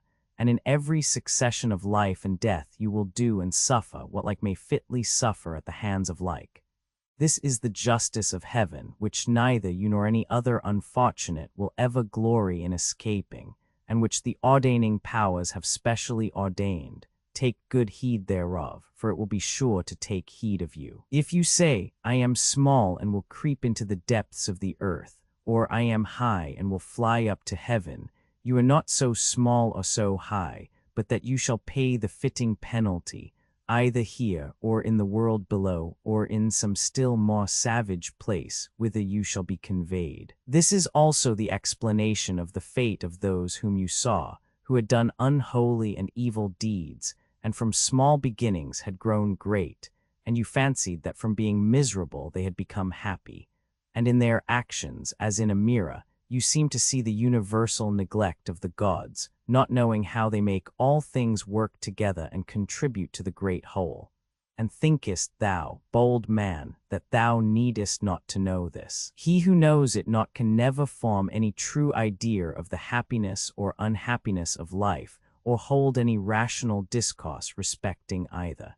If Cleinias and this, our reverend company, succeed in proving to you that you know not what you say of the gods, then will God help you.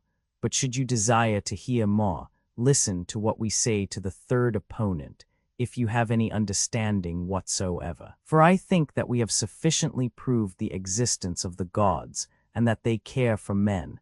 The other notion that they are appeased by the wicked and take gifts is what we must not concede to anyone, and what every man should disprove to the utmost of his power. Cleinias, very good, let us do as you say. Athenian, well then, by the gods themselves I conjure you to tell me, if they are to be propitiated, how are they to be propitiated? Who are they, and what is their nature? Must they not be at least rulers who have to order unceasingly the whole heaven? Cleinias, true. Athenian. And to what earthly rulers can they be compared, or who to them? How in the less can we find an image of the greater? Are they charioteers of contending pairs of steeds, or pilots of vessels?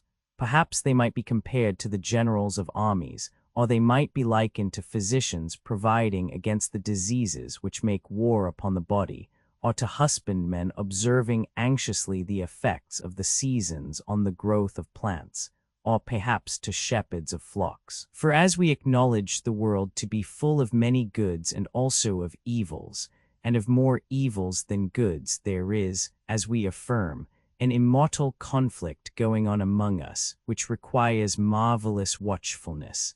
And in that conflict the gods and demigods are our allies, and we are their property. Injustice and insolence and folly are the destruction of us, and justice and temperance and wisdom are our salvation.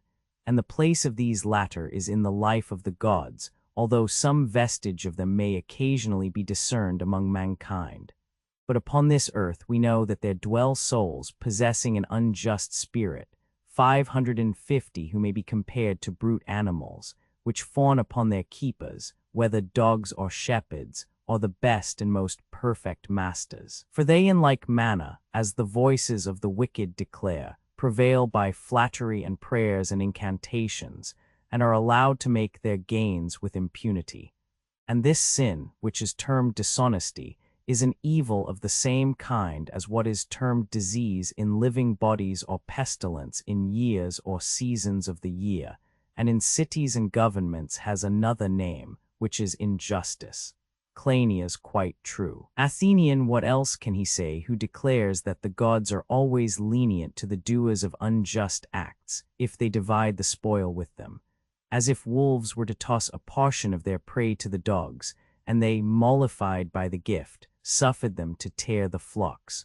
551. Must not he who maintains that the gods can be propitiated argue thus? Cleinias, precisely so. Athenian, and to which of the above-mentioned classes of guardians would any man compare the gods without absurdity?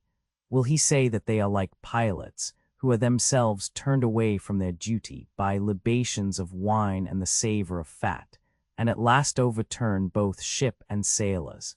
Cleinias, assuredly not. Athenian, and surely they are not like charioteers who are bribed to give up the victory to other chariots. Cleinias that would be a fearful image of the gods. Athenian, nor are they like generals or physicians or husbandmen or shepherds, and no one would compare them to dogs who have been silenced by wolves. Cleinias a thing not to be spoken of. Athenian, and are not all the gods the chiefest of all guardians, and do they not guard our highest interests? Cleinias, yes, the chiefest. Athenian, and shall we say that those who guard our noblest interests and are the best of guardians are inferior in virtue to dogs, and to men even of moderate excellence, who would never betray justice for the sake of gifts which unjust men impiously offer them? Cleinias, certainly not, nor is such a notion to be endured, and he who holds this opinion may be fairly singled out and characterized as of all impious men the wickedest and most impious. Athenian. Then are the three assertions, that the gods exist, and that they take care of men, and that they can never be persuaded to do injustice, now sufficiently demonstrated. May we say that they are? Cleinias, you have our entire assent to your words. Athenian, I have spoken with vehemence, because I am zealous against evil men, and I will tell you, dear Cleinias, why I am so. I would not have the wicked think that, having the superiority in argument, they may do as they please and act according to their various imaginations about the gods. And this zeal has led me to speak too vehemently. But if we have at all succeeded in persuading the men to hate themselves and love their opposites, the prelude of our laws about impiety will not have been spoken in vain. Cleinias, so let us hope, and even if we have failed, the style of our argument will not discredit the lawgiver. Athenian, after the prelude shall follow a discourse, which will be the interpreter of the law. This shall proclaim to all impious persons that they must depart from their ways and go over to the pious. And to those who disobey, let the law about impiety be as follows. If a man is guilty of any impiety in word or deed, anyone who happens to be present shall give information to the magistrates in aid of the law. And let the magistrates who first receive the information bring him before the appointed court according to the law. And if a magistrate, after receiving information, refuses to act, he shall be tried for impiety at the instance of anyone who is willing to vindicate the laws. And if anyone be cast, the court shall estimate the punishment of each act of impiety, and let all such criminals be imprisoned. There shall be 3 prisons in the state. The first of them is to be the common prison in the neighborhood of the agora for the safekeeping of the generality of offenders. Another is to be in the neighborhood of the nocturnal council, 552, and is to be called the House of Reformation. Another, to be situated in some wild and desolate region in the center of the country, shall be called by some name expressive of retribution. Now, men fall into impiety from 3 causes, which have been already mentioned, and from each of these causes arise 2 sorts of impiety, in all 6, which are worth distinguishing, and should not all have the same punishment. For he who does not believe in the gods and yet has a righteous nature, hates the wicked and dislikes and refuses to do injustice, and avoids unrighteous men and loves the righteous. But they who, besides believing that the world is devoid of gods, are intemperate, and have at the same time good memories and quick wits, are worse. Although both of them are unbelievers, much less injury is done by the one than by the other. The one may talk loosely about the gods and about sacrifices and oaths, and perhaps by laughing at other men he may make them like himself, if he be not punished. But the other, who holds the same opinions and is called a clever man, is full of stratagem and deceit. Men of this class deal in prophecy and jugglery of all kinds, and out of their ranks sometimes come tyrants and demagogues, and generals and hierophants of private mysteries, and the sophists, as they are termed, with their ingenious devices. There are many kinds of unbelievers, but 2 only for whom legislation is required. One the hypocritical sort, whose crime is deserving of death many times over, while the other needs only bonds and admonition. In like manner, also, the notion that the gods take no thought of men produces two other sorts of crimes, and the notion that they may be propitiated produces two more. Assuming these divisions, let those who have been made what they are only from want of understanding, and not from malice or an evil nature, be placed by the judge in the house of reformation, and ordered to suffer imprisonment during a period of not less than 5 years. And in the meantime let them have no intercourse with the other citizens, except with members of the nocturnal council, and with them let them converse with a view to the improvement of their soul's health. And when the time of their imprisonment has expired, if any of them be of sound mind, let him be restored to sane company. But if not, and if he be condemned a second time, let him be punished with death. As to that class of monstrous natures, who not only believe that there are no gods, or that they are negligent, or to be propitiated, but in contempt of mankind conjure the souls of the living 553, and say that they can conjure the dead and promise to charm the gods with sacrifices and prayers, and will utterly overthrow individuals and whole houses and states for the sake of money. Let him who is guilty of any of these things be condemned by the court to be bound according to law in the prison, which is in the center of the land, and let no freeman ever approach him, but let him receive the rations of food appointed by the guardians of the law from the hands of the public slaves.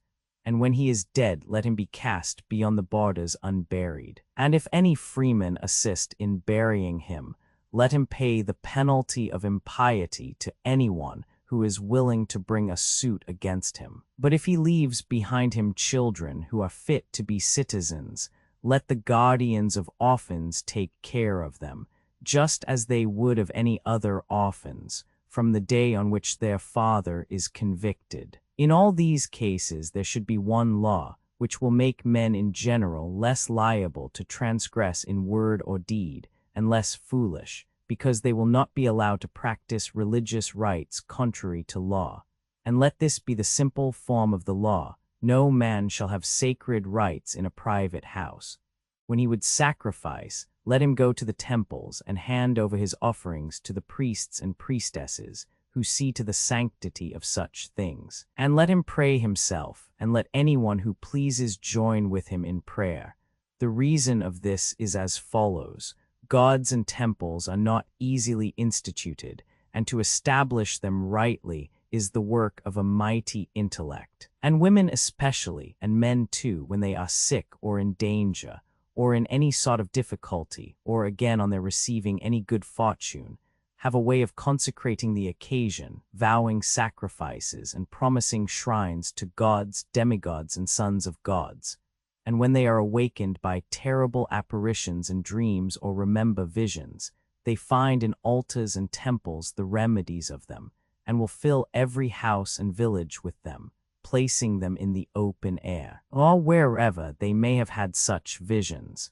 And with a view to all these cases, we should obey the law. The law has also regard to the impious, and would not have them fancy that by the secret performance of these actions, by raising temples and by building altars in private houses, they can propitiate the gods secretly with sacrifices and prayers, while they are really multiplying their crimes infinitely, bringing guilt from heaven upon themselves, and also upon those who permit them, and who are better men than they are.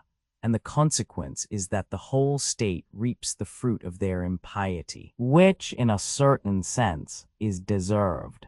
Assuredly, God will not blame the legislator, who will enact the following law: no one shall possess shrines of the gods in private houses, and he who is found to possess them, and perform any sacred rites not publicly authorized, supposing the offender to be some man or woman who is not guilty of any other great and impious crime, shall be informed against by him who is acquainted with the fact, which shall be announced by him to the guardians of the law. And let them issue orders that he or she shall carry away their private rites to the public temples, and if they do not persuade them, let them inflict a penalty on them until they comply.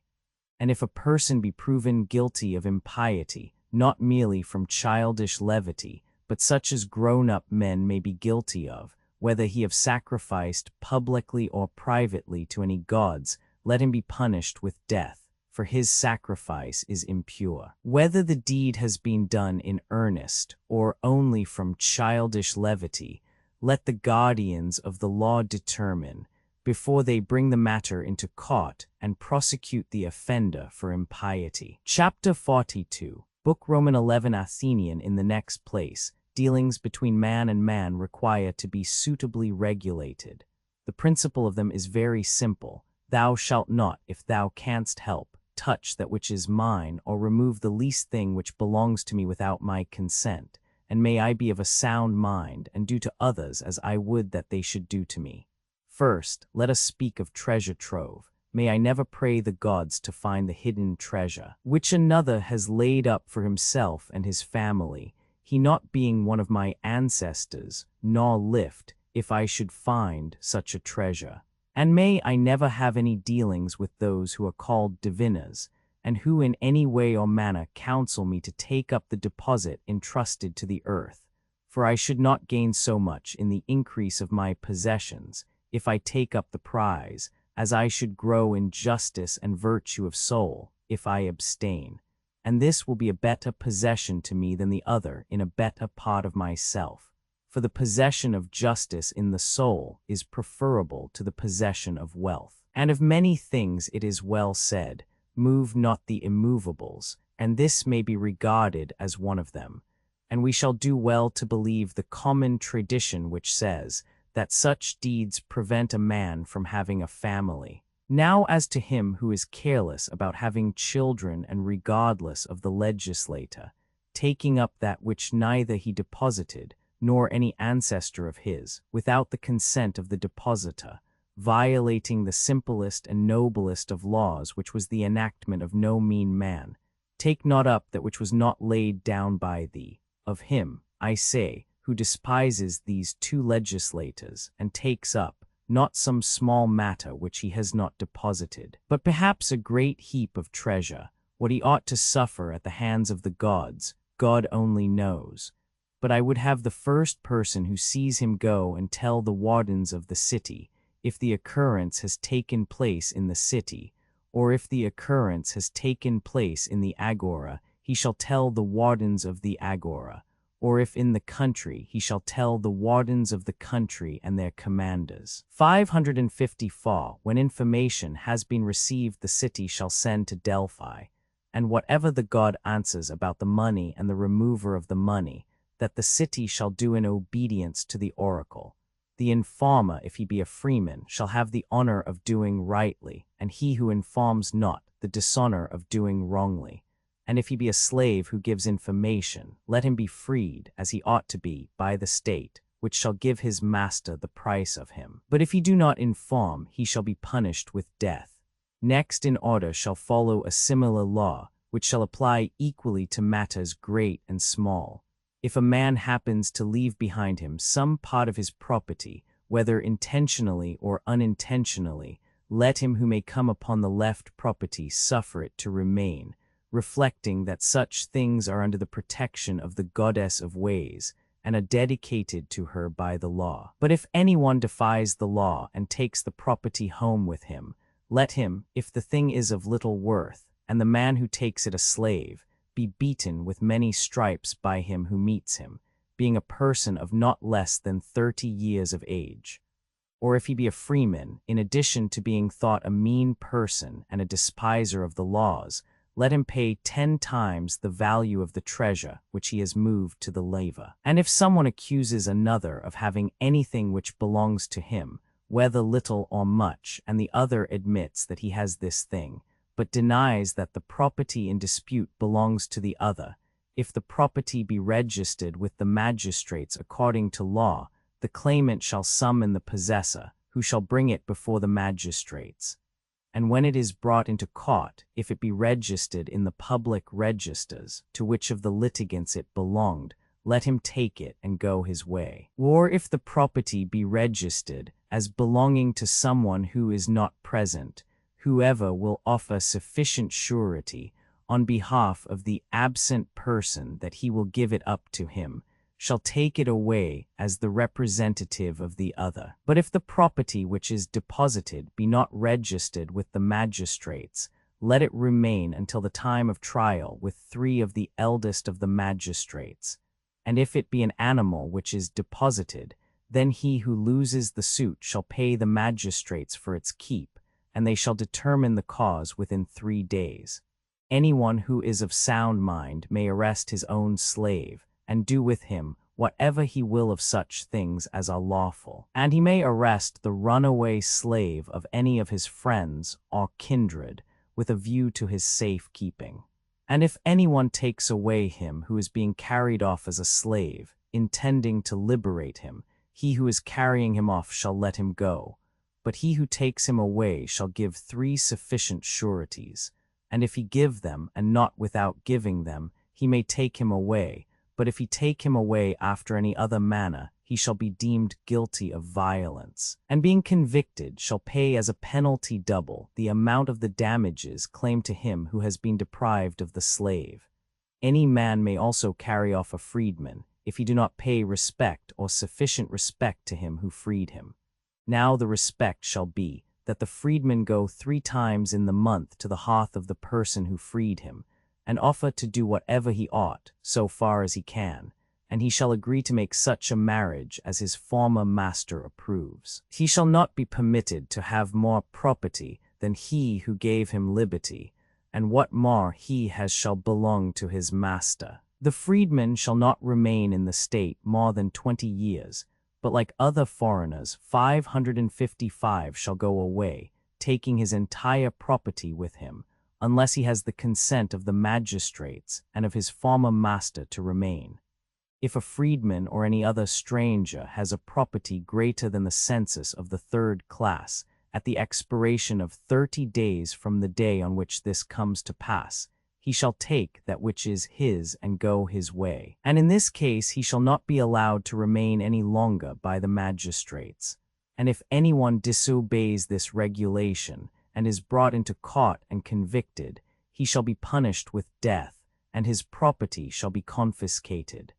Suits about these matters shall take place before the tribes, unless the plaintiff and defendant have got rid of the accusation either before their neighbors or before judges chosen by them. If a man lay claim to any animal or anything else which he declares to be his, let the possessor refer to the seller or to some honest and trustworthy person who has given, or in some legitimate way made over the property to him, if he be a citizen or a metic, sojourning in the city within 30 days, or if the property have been delivered to him by a stranger within 5 months, of which the middle month shall include the summer solstice. 556. When goods are exchanged by selling and buying, a man shall deliver them, and receive the price of them, at a fixed place in the agora, and have done with the matter.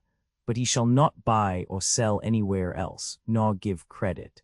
And if in any other manner or in any other place there be an exchange of one thing for another, and the seller give credit to the man who buys from him, he must do this on the understanding that the law gives no protection in cases of things sold not in accordance with these regulations. 557 again, as to contributions, any man who likes may go about collecting contributions as a friend among friends, but if any difference arises about the collection, he is to act on the understanding that the law gives no protection in such cases.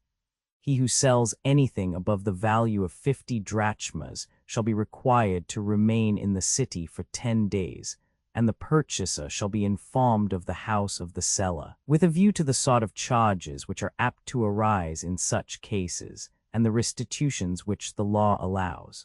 And let legal restitution be on this wise: if a man sells a slave who is in a consumption, or who has the disease of the stone, or of strangury, or epilepsy, or some other tedious and incurable disorder of body or mind, which is not discernible to the ordinary man, if the purchaser be a physician or trainer, he shall have no right of restitution. Nor shall there be any right of restitution if the seller has told the truth beforehand to the buyer. But if a skilled person sells to another who is not skilled, let the buyer appeal for restitution within 6 months, except in the case of epilepsy, and then the appeal may be made within a year. The cause shall be determined by such physicians as the parties may agree to choose, and the defendant, if he lose the suit, shall pay double the price at which he sold. If a private person sell to another private person, he shall have the right of restitution, and the decision shall be given as before, but the defendant, if he be cast, shall only pay back the price of the slave. If a person sells a homicide to another, and they both know of the fact, let there be no restitution in such a case. But if he do not know of the fact, there shall be a right of restitution whenever the buyer makes the discovery, and the decision shall rest with the 5 youngest guardians of the law, and if the decision be that the seller was cognizant of the fact, he shall purify the house of the purchaser, according to the law of the interpreters, and shall pay back 3 times the purchase money. If a man exchanges either money for money, or anything whatever for anything else, either with or without life, let him give and receive them genuine and unadulterated, in accordance with the law. And let us have a prelude about all this sort of roguery, like the preludes of our other laws. Every man should regard adulteration as of one and the same class with falsehood and deceit, concerning which the many are too fond of saying that at proper times and places the practice may often be right, but they leave the occasion and the when and the where undefined and unsettled, and from this want of definiteness in their language they do a great deal of harm to themselves and to others. Now a legislator ought not to leave the matter undetermined. He ought to prescribe some limit, either greater or less. Let this be the rule prescribed. No one shall call the gods to witness when he says or does anything false or deceitful or dishonest, unless he would be the most hateful of mankind to them. And he is most hateful to them who takes a false oath and pays no heed to the gods, and in the next degree he who tells a falsehood in the presence of his superiors. Now better men are the superiors of worse men, and in general elders are the superiors of the young. Wherefore also parents are the superiors of their offspring, and men of women and children, and rulers of their subjects. For all men ought to reverence anyone who is in any position of authority, and especially those who are in state offices. And this is the reason why I have spoken of these matters. For everyone who is guilty of adulteration in the agora tells a falsehood and deceives. And when he invokes the gods, according to the customs and cautions of the wardens of the agora, he does but swear without any respect for God or man. Certainly, it is an excellent rule not lightly to defile the names of the gods, after the fashion of men in general, who care little about piety and purity in their religious actions. But if a man will not conform to this rule, let the law be as follows. He who sells anything in the agora shall not ask 2 prices for that which he sells, but he shall ask 1 price, and if he do not obtain this, he shall take away his goods, and on that day he shall not value them either at more or less, and there shall be no praising of any goods or oath taken about them. If a person disobeys this command, any citizen who is present, not being less than 30 years of age, may with impunity chastise and beat the swearer, but if instead of obeying the laws he takes no heed, he shall be liable to the charge of having betrayed them. If a man sells any adulterated goods and will not obey these regulations, he who knows and can prove the fact, and does prove it in the presence of the magistrates, if he be a slave or a metic, shall have the adulterated goods. But if he be a citizen and do not pursue the charge, he shall be called a rogue, and deemed to have robbed the gods of the agora. Or if he proves the charge, he shall dedicate the goods to the gods of the agora. He who is proved to have sold any adulterated goods, in addition to losing the goods themselves, shall be beaten with stripes, a stripe for a drachma, according to the price of the goods, and the herald shall proclaim in the agora the offense for which he is going to be beaten. The wardens of the agora and the guardians of the law shall obtain information from experienced persons about the rogueries and adulterations of the sellers, and shall write up what the seller ought and ought not to do in each case, and let them inscribe their laws on a column in front of the cot of the wardens of the agora, that they may be clear instructors of those who have business in the agora. Enough has been said in what has preceded about the wardens of the city, and if anything seems to be wanting, let them communicate with the guardians of the law, and write down the omission, and place on a column in the cot of the wardens of the city the primary and secondary regulations which are laid down for them about their office. After the practices of adulteration naturally follow the practices of retail trade. Concerning these, we will first of all give a word of counsel and reason, and the law shall come afterwards. Retail trade in a city is not by nature intended to do any harm, but quite the contrary.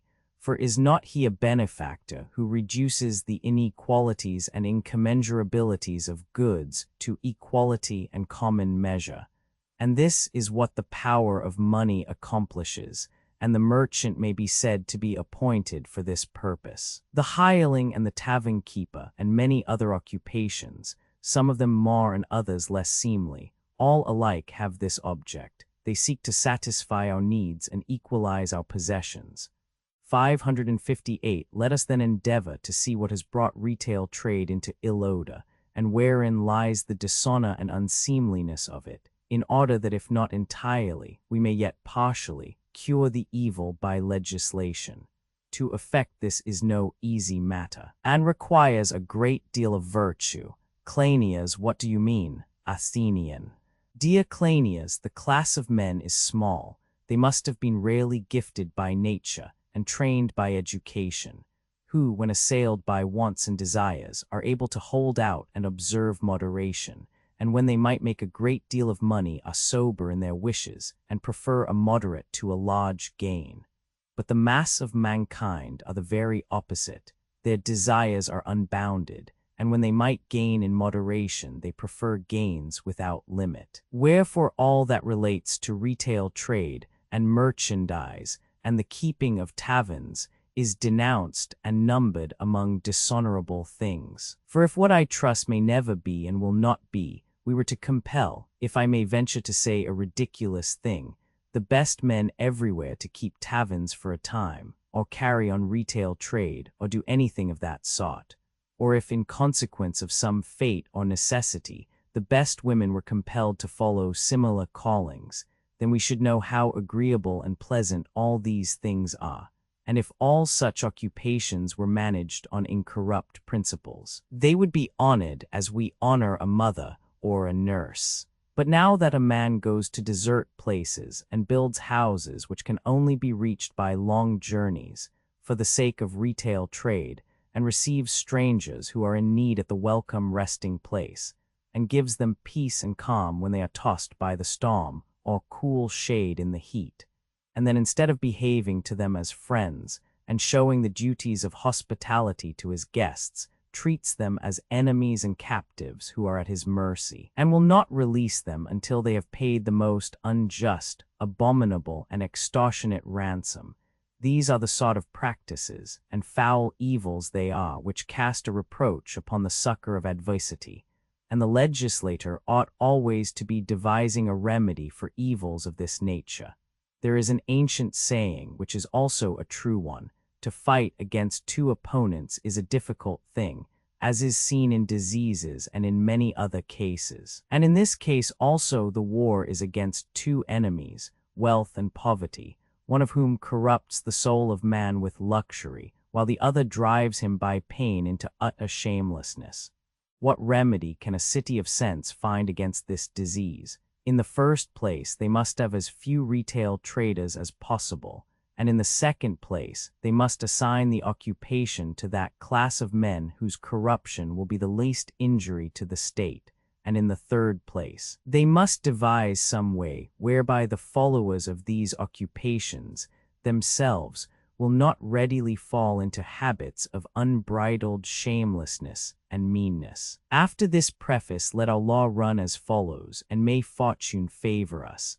No landowner among the magnates, whose city the god is restoring and resettling, no one that is of the 5,040 families shall become a retail trader either voluntarily or involuntarily. Neither shall he be a merchant, or do any service for private persons unless they equally serve him, except for his father or his mother, and their fathers and mothers, and in general for his elders who are freemen, 559, and whom he serves as a freeman. Now it is difficult to determine accurately the things which are worthy or unworthy of a freeman, but let those who have obtained the prize of virtue give judgment about them, in accordance with their feelings of right and wrong. He who in any way shares in the illiberality of retail trades may be indicted for dishonoring his race by anyone who likes, before those who have been judged to be the first in virtue. And if he appear to throw dirt upon his father's house by an unworthy occupation, let him be imprisoned for a year and abstain from that sort of thing. And if he repeat the offense for 2 years, and every time that he is convicted, let the length of his imprisonment be doubled. This shall be the second law. He who engages in retail trade must be either a metic or a stranger. And a third law shall be, in order that the retail trader who dwells in our city may be as good or as little bad as possible, the guardians of the law shall remember that they are not only guardians of those who may be easily watched and prevented from becoming lawless or bad, because they are well-born and bred, but still more should they have a watch over those who are of another sort, and follow pursuits which have a very strong tendency to make men bad. And therefore, in respect of the multifarious occupations of retail trade, that is to say, in respect of such of them as are allowed to remain, because they seem to be quite necessary in a state, about these the guardians of the law should meet and take counsel with those who have experience of the several kinds of retail trade, as we before commanded concerning adulteration, which is a matter akin to this. And when they meet, they shall consider what amount of receipts, after deducting expenses, will produce a moderate gain to the retail trades, and they shall fix in writing and strictly maintain what they find to be the right percentage of profit. This shall be seen to by the wardens of the agora, and by the wardens of the city, and by the wardens of the country. And so retail trade will benefit everyone, and do the least possible injury to those in the state who practice it. When a man makes an agreement which he does not fulfill, unless the agreement be of a nature which the law or a vote of the assembly does not allow, or which he has made under the influence of some unjust compulsion, or which he is prevented from fulfilling against his will by some unexpected chance, the other party may go to law with him in the courts of the tribes, for not having completed his agreement. If the parties are not able previously to come to terms before arbiters or before their neighbors, the class of craftsmen who have furnished human life with the arts is dedicated to Hephaestus and Athene, and there is a class of craftsmen who preserve the works of all craftsmen by arts of defense, the votaries of Ares and Athene, to which divinities they too are rightly dedicated. All these continue through life serving the country and the people. Some of them are leaders in battle, others make for higher implements and works, and they ought not to deceive in such matters, out of respect to the gods who are their ancestors. If any craftsman through indolence omit to execute his work in a given time, not reverencing the god who gives him the means of life, but considering, foolish fellow, that he is his own god, and will let him off easily in the first place, he shall suffer at the hands of the god, and in the second place the law shall follow in a similar spirit. He shall owe to him who contracted with him the price of the works which he has failed in performing, and he shall begin again and execute them gratis in the given time. When a man undertakes a work, the law gives him the same advice which was given to the seller, that he should not attempt to raise the price, but simply ask the value. This the law enjoins also on the contractor, for the craftsman assuredly knows the value of his work. Wherefore, in free states, the man of art ought not to attempt to impose upon private individuals by the help of his art, which is by nature a true thing, and he who is wronged in a matter of this sort shall have a right of action against the party who has wronged him. And if anyone lets out work to a craftsman, and does not pay him duly according to the lawful agreement, disregarding Zeus the guardian of the city and Athene, who are the partners of the state, and overthrows the foundations of society for the sake of a little gain, in his case let the law and the gods maintain the common bonds of the state. And let him who, having already received the work in exchange, does not pay the price in the time agreed, pay double the price. And if a year has elapsed, although interest is not to be taken on loans, yet for every drachma which he owes to the contractor let him pay a monthly interest of an obol.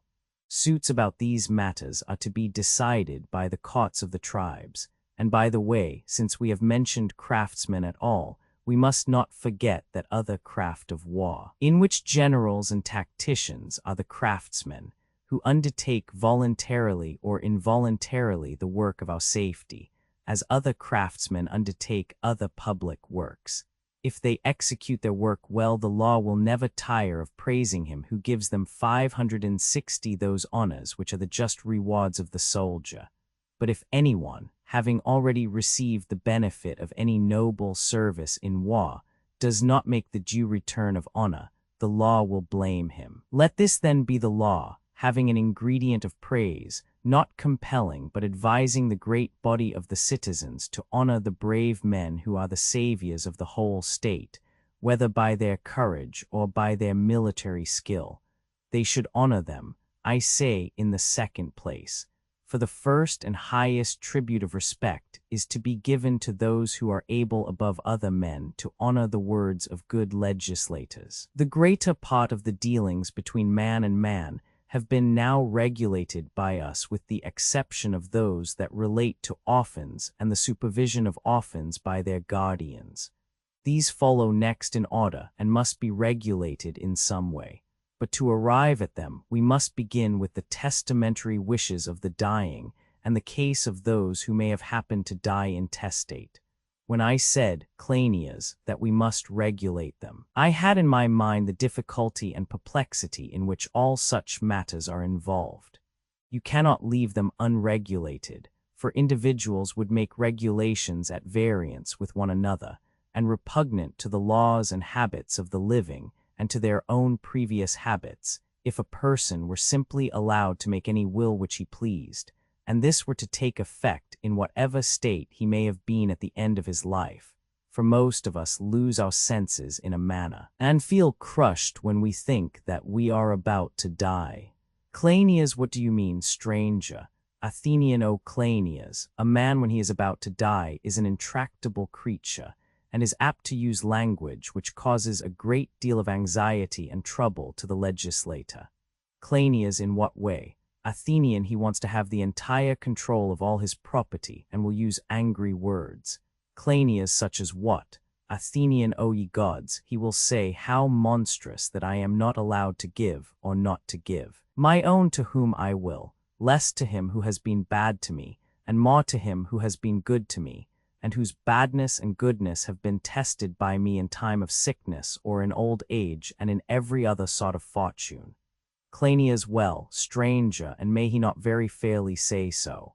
Athenian, in my opinion, Cleinias, the ancient legislators were too good-natured, and made laws without sufficient observation or consideration of human things. Cleinias, what do you mean? Athenian, I mean, my friend, that they were afraid of the testator's reproaches, and so they passed a law to the effect that a man should be allowed to dispose of his property in all respects as he liked. But you and I, if I am not mistaken, will have something better to say to our departing citizens. Cleinias, what? Athenian, O my friends, we will say to them, hard is it for you, who are creatures of a day, to know what is yours. hard too. As the Delphic oracle says, to know yourselves at this hour. Now I, as the legislator, regard you and your possessions, not as belonging to yourselves, but as belonging to your whole family, both past and future, and yet more do I regard both family and possessions as belonging to the state. Wherefore, if someone steals upon you with flattery, when you are tossed on the sea of disease or old age, and persuades you to dispose of your property in a way that is not for the best, I will not, if I can help, allow this. But I will legislate with a view to the whole, considering what is best both for the state and for the family, esteeming as I ought the feelings of an individual at a lower rate. And I hope that you will depart in peace and kindness towards us, as you are going the way of all mankind, and we will impartially take care of all your concerns, not neglecting any of them, if we can possibly help. Let this be our prelude and consolation to the living and dying, Cleinias, and let the law be as follows. He who makes a disposition in a testament, if he be the father of a family, shall first of all inscribe as his heir any one of his sons whom he may think fit, and if he gives any of his children to be adopted by another citizen, let the adoption be inscribed. And if he has a son remaining over and above who has not been adopted upon any lot, and who may be expected to be sent out to a colony according to law, to him his father may give as much as he pleases of the rest of his property, with the exception of the paternal lot and the fixtures on the lot. And if there are other sons, let him distribute among them what there is more than the lot in such portions as he pleases. And if one of the sons has already a house of his own, he shall not give him of the money, nor shall he give money to a daughter who has been betrothed. But if she is not betrothed, he may give her money. And if any of the sons or daughters shall be found to have another lot of land in the country, which has accrued after the testament has been made, they shall leave the lot which they have inherited to the heir of the man who has made the will. If the testator has no sons but only daughters, let him choose the husband of any one of his daughters whom he pleases, and leave and inscribe him as his son and heir. And if a man have lost his son, when he was a child, and before he could be reckoned among grown-up men, whether his own or an adopted son, let the testator make mention of the circumstance, and inscribe whom he will to be his second son in hope of better fortune. If the testator has no children at all, he may select and give to anyone whom he pleases the 10th part of the property which he has acquired, but let him not be blamed if he gives all the rest to his adopted son, and makes a friend of him according to the law. If the sons of a man require guardians, and the father when he dies leaves a will appointing guardians, those who have been named by him, whoever they are and whatever their number be, if they are able and willing to take charge of the children, shall be recognized according to the provisions of the will. But if he dies and has made no will, or a will in which he has appointed no guardians, then the next of kin, 2 on the father's and 2 on the mother's side, and one of the friends of the deceased, shall have the authority of guardians, whom the guardians of the law shall appoint when the orphans require guardians.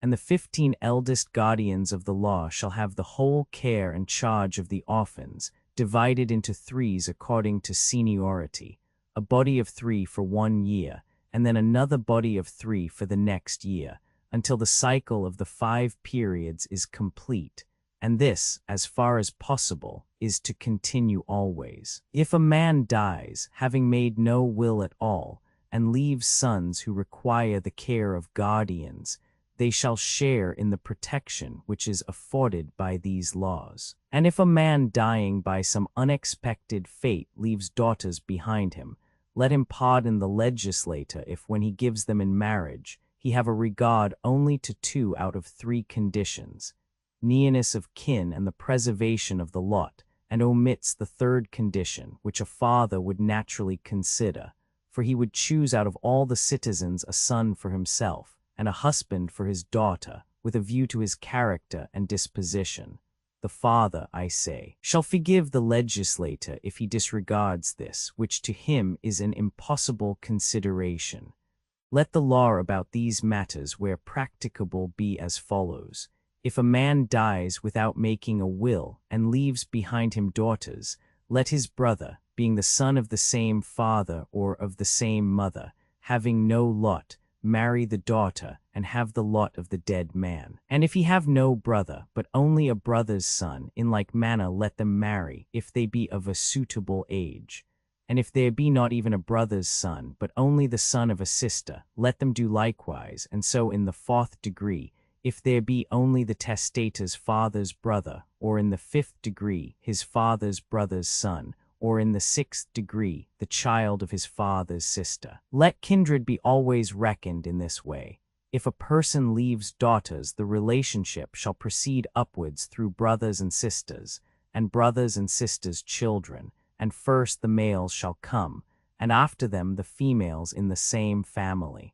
The judge shall consider and determine the suitableness or unsuitableness of age in marriage. He shall make an inspection of the males naked, and of the women naked down to the navel. And if there be a lack of kinsmen in a family extending to grandchildren of a brother, or to the grandchildren of a grandfather's children, the maiden may choose with the consent of her guardians any one of the citizens who is willing and whom she wills, and he shall be the heir of the dead man, and the husband of his daughter. Circumstances vary, and there may sometimes be a still greater lack of relations within the limits of the state, and if any maiden has no kindred living in the city, and there is someone who has been sent out to a colony, and she is disposed to make him the heir of her father's possessions, if he be indeed of her kindred, let him proceed to take the lot according to the regulation of the law. But if he be not of her kindred, she having no kinsman within the city, and he be chosen by the daughter of the dead man, and empowered to marry by the guardians, let him return home and take the lot of him who died intestate. And if a man has no children, either male or female, and dies without making a will, let the previous law in general hold. And let a man and a woman go forth from the family and share the deserted house, and let the lot belong absolutely to them. And let the heiress in the first degree be a sister, and in a second degree a daughter of a brother, and in the third a daughter of a sister, in the fourth degree the sister of a father, and in the fifth degree the daughter of a father's brother, and in a sixth degree of a father's sister. And these shall dwell with their male kinsmen, according to the degree of relationship and right, as we enacted before. Now we must not conceal from ourselves that such laws are apt to be oppressive, and that there may sometimes be a hardship in the lawgiver commanding the kinsman of the dead man to marry his relation. He may be thought not to have considered the innumerable hindrances which may arise among men in the execution of such ordinances. For there may be cases in which the parties refuse to obey, and are ready to do anything rather than marry. When there is some bodily or mental malady or defect among those who are bidden to marry or be married, persons may fancy that the legislator never thought of this, but they are mistaken. Wherefore let us make a common prelude on behalf of the lawgiver and of his subjects, the law begging the latter to forgive the legislator, in that he, having to take care of the common weal, cannot order at the same time the various circumstances of individuals, and begging him to pardon them if naturally they are sometimes unable to fulfill the act which he in his ignorance imposes upon them. Cleinias, and how, stranger, can we act most fairly under the circumstances? Athenian, there must be arbiters chosen to deal with such laws and the subjects of them.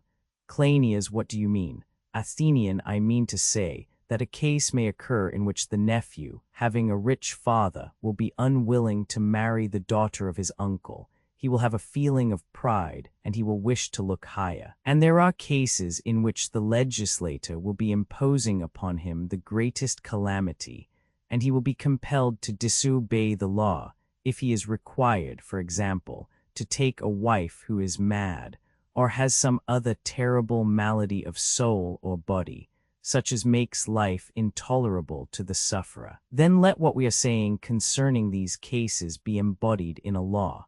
If anyone finds fault with the established laws respecting testaments, both as to other matters and especially in what relates to marriage, and asserts that the legislator, if he were alive and present, would not compel him to obey, that is to say, would not compel those who are by our law required to marry or be given in marriage to do either, and some kinsman or guardian dispute this. The reply is that the legislator left 15 of the guardians of the law to be arbiters and fathers of orphans, male or female, and to them let the disputants have recourse, and by their aid determine any matters of the kind, admitting their decision to be final.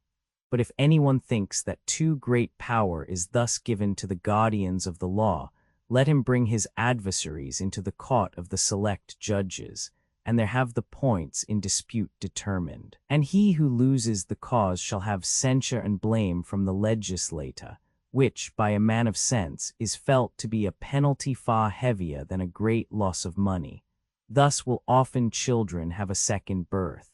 After their first birth we spoke of their nurture and education, and after their second birth, when they have lost their parents, we ought to take measures that the misfortune of orphanhood may be as little sad to them as possible.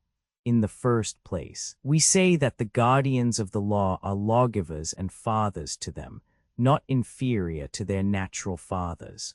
Moreover, they shall take charge of them year by year 561, as of their own kindred, and we have given both to them and to the children's own guardians as suitable admonition concerning the nurture of orphans. And we seem to have spoken opportunely in our former discourse, 562, when we said that the souls of the dead have the power after death of taking an interest in human affairs, about which there are many tales and traditions, long indeed but true. And seeing that they are so many and so ancient, we must believe them, and we must also believe the lawgivers, who tell us that these things are true, if they are not to be regarded as utter fools. But if these things are really so, in the first place men should have a fear of the gods above, who regard the loneliness of the orphans, and in the second place of the souls of the departed, who by nature incline to take an especial care of their own children, and are friendly to those who honor, and unfriendly to those who dishonor them. Men should also fear the souls of the living who are aged and high in honor. Wherever a city is well ordered and prosperous, their descendants cherish them, and so live happily. Old persons are quick to see and hear all that relates to them, and are propitious to those who are just in the fulfillment of such duties, and they punish those who wrong the orphan and the desolate, considering that they are the greatest and most sacred of trusts. To all which matters the guardian and magistrate ought to apply his mind, if he has any, and take heed of the nurture and education of the orphans, seeking in every possible way to do them good, for he is making a contribution 563 to his own good and that of his children. He who obeys the tale which precedes the law and does no wrong to an orphan will never experience the wrath of the legislator. But he who is disobedient and wrongs anyone who is bereft of father or mother shall pay twice the penalty which he would have paid if he had wronged one whose parents had been alive. As touching other legislation concerning guardians in their relation to orphans, or concerning magistrates and their superintendents of the guardians, if they did not possess 564 examples of the manner in which children of freemen would be brought up in the bringing up of their own children, and of the care of their property in the care of their own, or if they had not just laws fairly stated about these very things, there would have been reason in making laws for them, under the idea that they were a peculiar class, and we might distinguish and make separate rules for the life of those who are orphans and of those who are not orphans. But as the case stands, the condition of orphans with us is not different from the case of those who have a father, though in regard to honor and dishonor, and the attention given to them, the two are not usually placed upon a level. Wherefore, touching the legislation about orphans, the law speaks in serious accents, both of persuasion and threatening, and such a threat as the following will be by no means out of place. he who is the guardian of an orphan of either sex. And he among the guardians of the law to whom the superintendence of this guardian has been assigned, shall love the unfortunate orphan as though he were his own child, and he shall be as careful and diligent in the management of his possessions as he would be if they were his own, or even more careful and diligent. Let everyone who has the care of an orphan observe this law. But anyone who acts contrary to the law on these matters, if he be a guardian of the child, may be fined by a magistrate, or if he be himself a magistrate, the guardian may bring him before the court of select judges, and punish him, if convicted, by exacting a fine of double the amount of that inflicted by the court. And if a guardian appears to the relations of the orphan or to any other citizen to act negligently or dishonestly, let them bring him before the same court, and whatever damages are given against him, let him pay fourfold. And let half belong to the orphan and half to him who procured the conviction. If any orphan arrives at years of discretion and thinks that he has been ill-used by his guardians, let him within 5 years of the expiration of the guardianship be allowed to bring them to trial, and if any of them be convicted, the court shall determine what he shall pay or suffer. And if a magistrate shall appear to have wronged the orphan by neglect, and he be convicted, let the court determine what he shall suffer or pay to the orphan, and if there be dishonesty in addition to neglect, besides paying the fine, let him be deposed from his office of guardian of the law, and let the state appoint another guardian of the law for the city and for the country in his room. Greater differences than there ought to be sometimes arise between fathers and sons, on the part either of fathers who will be of opinion that the legislator should enact that they may, if they wish, lawfully renounce their son by the proclamation of a herald in the face of the world, or of sons who think that they should be allowed to indict their fathers on the charge of imbecility when they are disabled by disease or old age. In another state, a son disowned by his father would not of necessity cease to be a citizen, but in our state, of which these are to be the laws, the disinherited must necessarily emigrate into another country, for no addition can be made even of a single family to the 5,040 households, and therefore he who deserves to suffer these things must be renounced not only by his father, who is a single person, but by the whole family. And what is done in these cases must be regulated by some such law as the following. He who in the sad disorder of his soul has a mind, justly or unjustly, to expel from his family a son whom he has begotten and brought up, shall not lightly or at once execute his purpose, but first of all he shall collect together his own kinsmen, extending to cousins, and in like manner his son's kinsmen by the mother's side, and in their presence he shall accuse his son, setting forth that he deserves at the hands of them all to be dismissed from the family, and the son shall be allowed to address them in a similar manner, and show that he does not deserve to suffer any of these things. These things only happen as a matter of fact where the natures of men are utterly bad, for where only half is bad, as for example if the father be not bad, but the son be bad, or conversely, no great calamity is the result of such an amount of hatred as this. And if the father persuades them, and obtains the suffrages of more than half of his kindred, exclusive of the father and mother and the offender himself, I say, if he obtains more than half the suffrages of all the other grown-up members of the family, of both sexes, the father shall be permitted to put away his son, but not otherwise. And if any other citizen is willing to adopt the son who is put away, no law shall hinder him, for the characters of young men are subject to many changes in the course of their lives.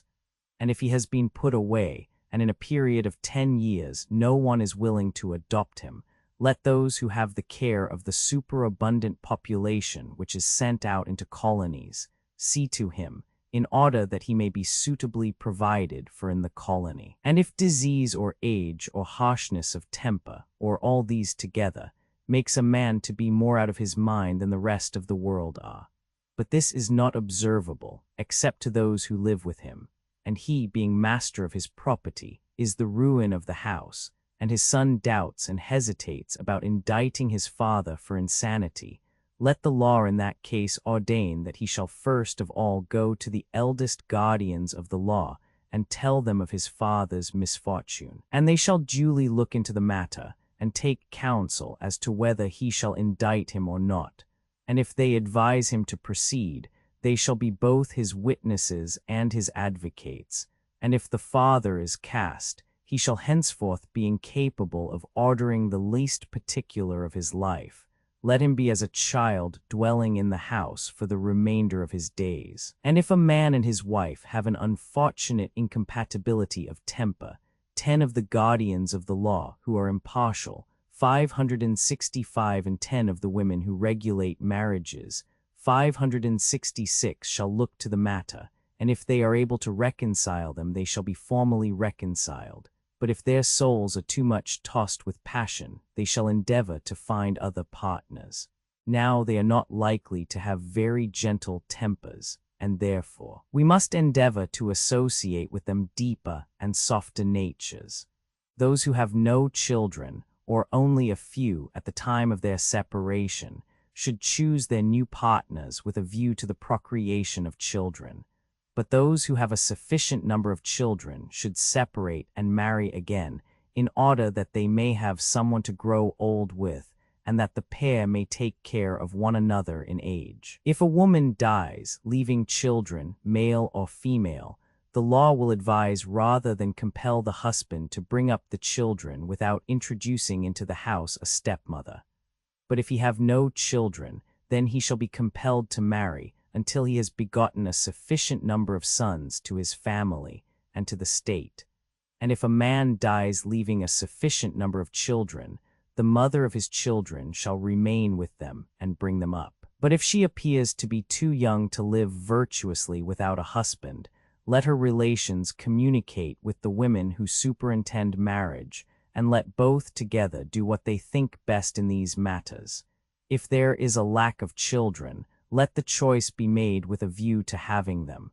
2 children, one of either sex, shall be deemed sufficient in the eye of the law. When a child is admitted to be the offspring of certain parents and is acknowledged by them, but there is need of a decision as to which parent the child is to follow. In case a female slave have intercourse with a male slave, or with a freeman or freedman, the offspring shall always belong to the master of the female slave. Again, if a free woman have intercourse with a male slave, the offspring shall belong to the master of the slave. But if a child be born either of a slave by her master, or of his mistress by a slave, and this be proven, the offspring of the woman and its father shall be sent away by the women who superintend marriage into another country, and the guardians of the law shall send away the offspring of the man and its mother. Neither God, nor a man who has understanding, will ever advise anyone to neglect his parents. To a discourse concerning the honor and dishonor of parents, a prelude such as the following about the service of the gods will be a suitable introduction.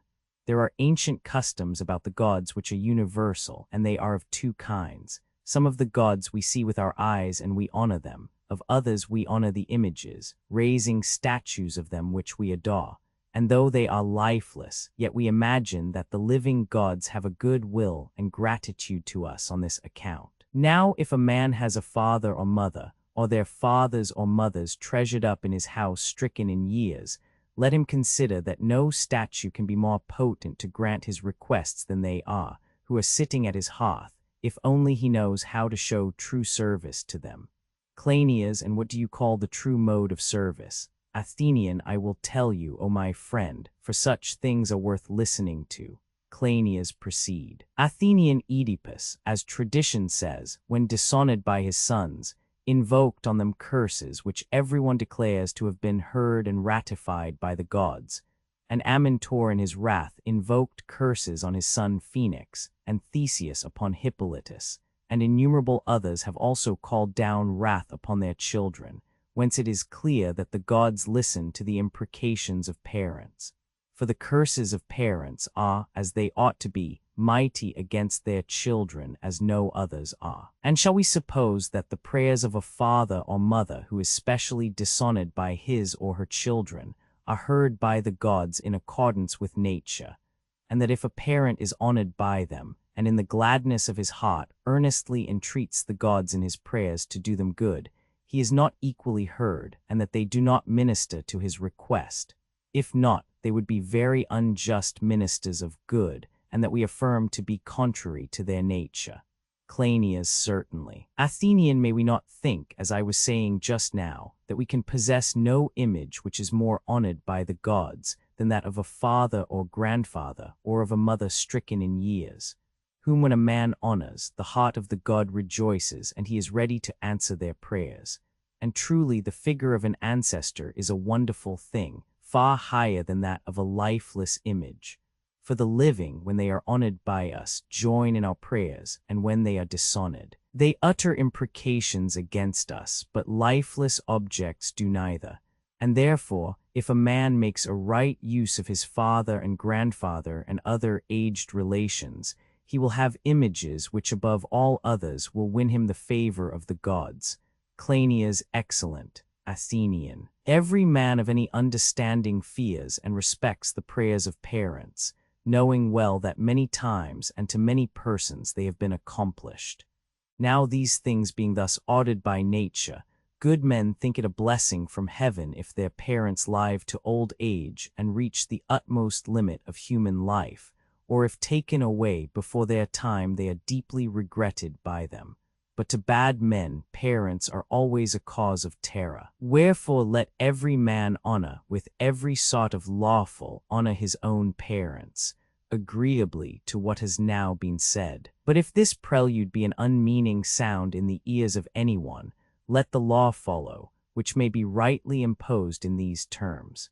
If anyone in this city be not sufficiently careful of his parents, and do not regard and gratify in every respect their wishes more than those of his sons, and of his other offspring or of himself, let him who experiences this sort of treatment either come himself, or send someone to inform the 3 eldest guardians of the law, and 3 of the women who have the care of marriages, and let them look to the matter, and punish youthful evildoers with stripes and bonds if they are under 30 years of age, that is to say, if they be men, or if they be women, let them undergo the same punishment up to 40 years of age. But if when they are still more advanced in years, they continue the same neglect of their parents, and do any hurt to any of them, let them be brought before a court in which every single one of the eldest citizens shall be the judges, and if the offender be convicted, let the court determine what he ought to pay or suffer, and any penalty may be imposed on him which a man can pay or suffer. If the person who has been wronged be unable to inform the magistrates, let any freeman who hears of his case inform, and if he do not, he shall be deemed base, and shall be liable to have a suit for damage brought against him by anyone who likes. And if a slave inform, he shall receive freedom, and if he be the slave of the injurer or injured party, he shall be set free by the magistrates, or if he belong to any other citizen, the public shall pay a price on his behalf to the owner. And let the magistrates take heed that no one wrongs him out of revenge, because he has given information.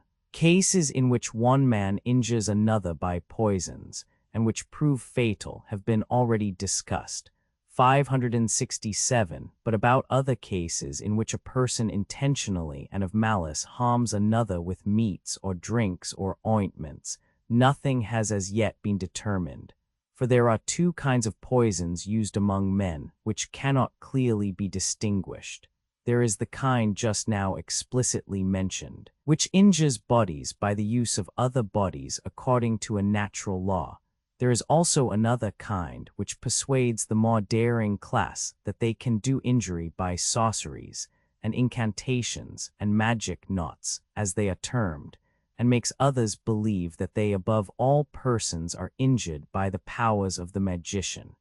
Now it is not easy to know the nature of all these things, nor if a man do know can he readily persuade others to believe him. And when men are disturbed in their minds at the sight of waxen images fixed either at their doors, or in a place where three ways meet, or on the sepulchres of parents, there is no use in trying to persuade them that they should despise all such things because they have no certain knowledge about them. But we must have a law in two parts concerning poisoning, in whichever of the two ways the attempt is made, and we must entreat and exhort, and advise men not to have recourse to such practices, by which they scare the multitude out of their wits, as if they were children, compelling the legislator and the judge to heal the fears which the sorcerer arouses, and to tell them in the first place that he who attempts to poison or enchant others knows not what he is doing, either as regards the body, unless he has a knowledge of medicine, or as regards his enchantments, unless he happens to be a prophet or diviner. Let the law then run as follows about poisoning or witchcraft. He who employs poison to do any injury, not fatal to a man himself or to his servants, or any injury, whether fatal or not, to his cattle or his bees, if he be a physician and be convicted of poisoning, shall be punished with death. Or if he be a private person, the court shall determine what he is to pay or suffer. But he who seems to be the sort of man who injures others by magic knots, or enchantments, or incantations, or any of the like practices, if he be a prophet or diviner, let him die. And if, not being a prophet, he be convicted of witchcraft, as in the previous case, let the court fix what he ought to pay or suffer. When a man does another any injury by theft or violence, for the greater injury let him pay greater damages to the injured man, and less for the smaller injury. But in all cases, whatever the injury may have been, as much as will compensate the loss. And besides the compensation of the wrong, let a man pay a further penalty for the chastisement of his offense, he who has done the wrong instigated by the folly of another. 568. Through the light-heartedness of youth or the like, shall pay a lighter penalty. But he who has injured another through his own folly, when overcome by pleasure or pain, in cowardly fear or lust or envy or implacable anger, shall endure a heavier punishment. Not that he is punished because he did wrong, for that which is done can never be undone, but in order that in future times he and those who see him corrected may utterly hate injustice, or at any rate abate much of their evil doing. Having an eye to all these things, the law, like a good archer, should aim at the right measure of punishment, and in all cases at the deserved punishment. In the attainment of this, the judge shall be a fellow worker with the legislator, whenever the law leaves to him to determine what the offender shall suffer or pay, and the legislator, like a painter, shall give a rough sketch of the cases in which the law is to be applied. This is what we must do, Megillus and Cleinias, in the best and fairest manner that we can, saying what the punishments are to be of all actions of theft and violence, and giving laws of such a kind as the gods and sons of gods would have us give. If a man is mad, he shall not be at large in the city, but his relations shall keep him at home in any way which they can, or if not, let them pay a penalty.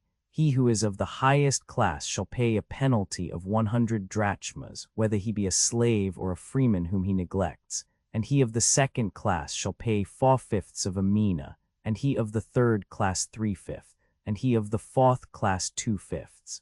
Now there are many sorts of madness, some arising out of disease, which we have already mentioned, and there are other kinds, which originate in an evil and passionate temperament, and are increased by bad education.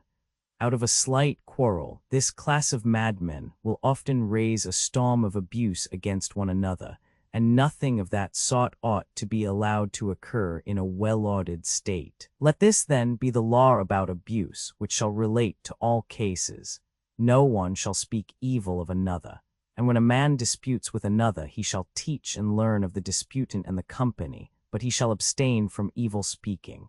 For out of the imprecations which men utter against one another, and the feminine habit of casting aspersions on one another, and using foul names, out of words light as air, in very deed the greatest enmities and hatreds spring up. For the speaker gratifies his anger, which is an ungracious element of his nature, and nursing up his wrath by the entertainment of evil thoughts, and exacerbating that part of his soul which was formerly civilized by education, he lives in a state of savageness and moroseness, and pays a bitter penalty for his anger. And in such cases, almost all men take to saying something ridiculous about their opponent, and there is no man who is in the habit of laughing at another who does not miss virtue and earnestness altogether, or lose the better half of greatness. Wherefore let no one utter any taunting word at a temple,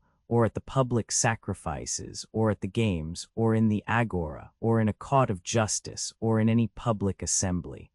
And let the magistrate who presides on these occasions chastise an offender, and he shall be blameless. But if he fails in doing so, he shall not claim the prize of virtue, for he is one who heeds not the laws, and does not do what the legislator commands. And if in any other place anyone indulges in these sort of revilings, whether he has begun the quarrel or is only retaliating, let any elder who is present support the law, and control with blows those who indulge in passion, which is another great evil. And if he do not, let him be liable to pay the appointed penalty. And we say now that he who deals in reproaches against others cannot reproach them without attempting to ridicule them. And this, when done in a moment of anger, is what we make matter of reproach against him. But then do we admit into our state the comic writers 569 who are so fond of making mankind ridiculous, if they attempt in a good-natured manner to turn the laugh against our citizens? Or do we draw the distinction of jest and earnest, and allow a man to make use of ridicule in jest, and without anger about any thing or person, though, as we were saying, not if he be angry and have a set purpose? We forbid earnest, that is unalterably fixed. But we have still to say who are to be sanctioned or not to be sanctioned by the law in the employment of innocent humor. A comic poet, or maker of iambic or satirical lyric verse, shall not be permitted to ridicule any of the citizens, either by word or likeness, either in anger or without anger. And if anyone is disobedient, the judges shall either at once expel him from the country, or he shall pay a fine of 3 minae, which shall be dedicated to the god who presides over the contests. Those only who have received permission shall be allowed to write verses at one another, but they shall be without anger and in jest. In anger and in serious earnest they shall not be allowed. The decision of this matter shall be left to the superintendent of the general education of the young, and whatever he may license, the writer shall be allowed to produce, and whatever he rejects let not the poet himself exhibit, or ever teach anybody else, slave or freeman, under the penalty of being dishonored and held disobedient to the laws. Now he is not to be pitied who is hungry, or who suffers any bodily pain, but he who is temperate, or has some other virtue, or part of a virtue, and at the same time suffers from misfortune.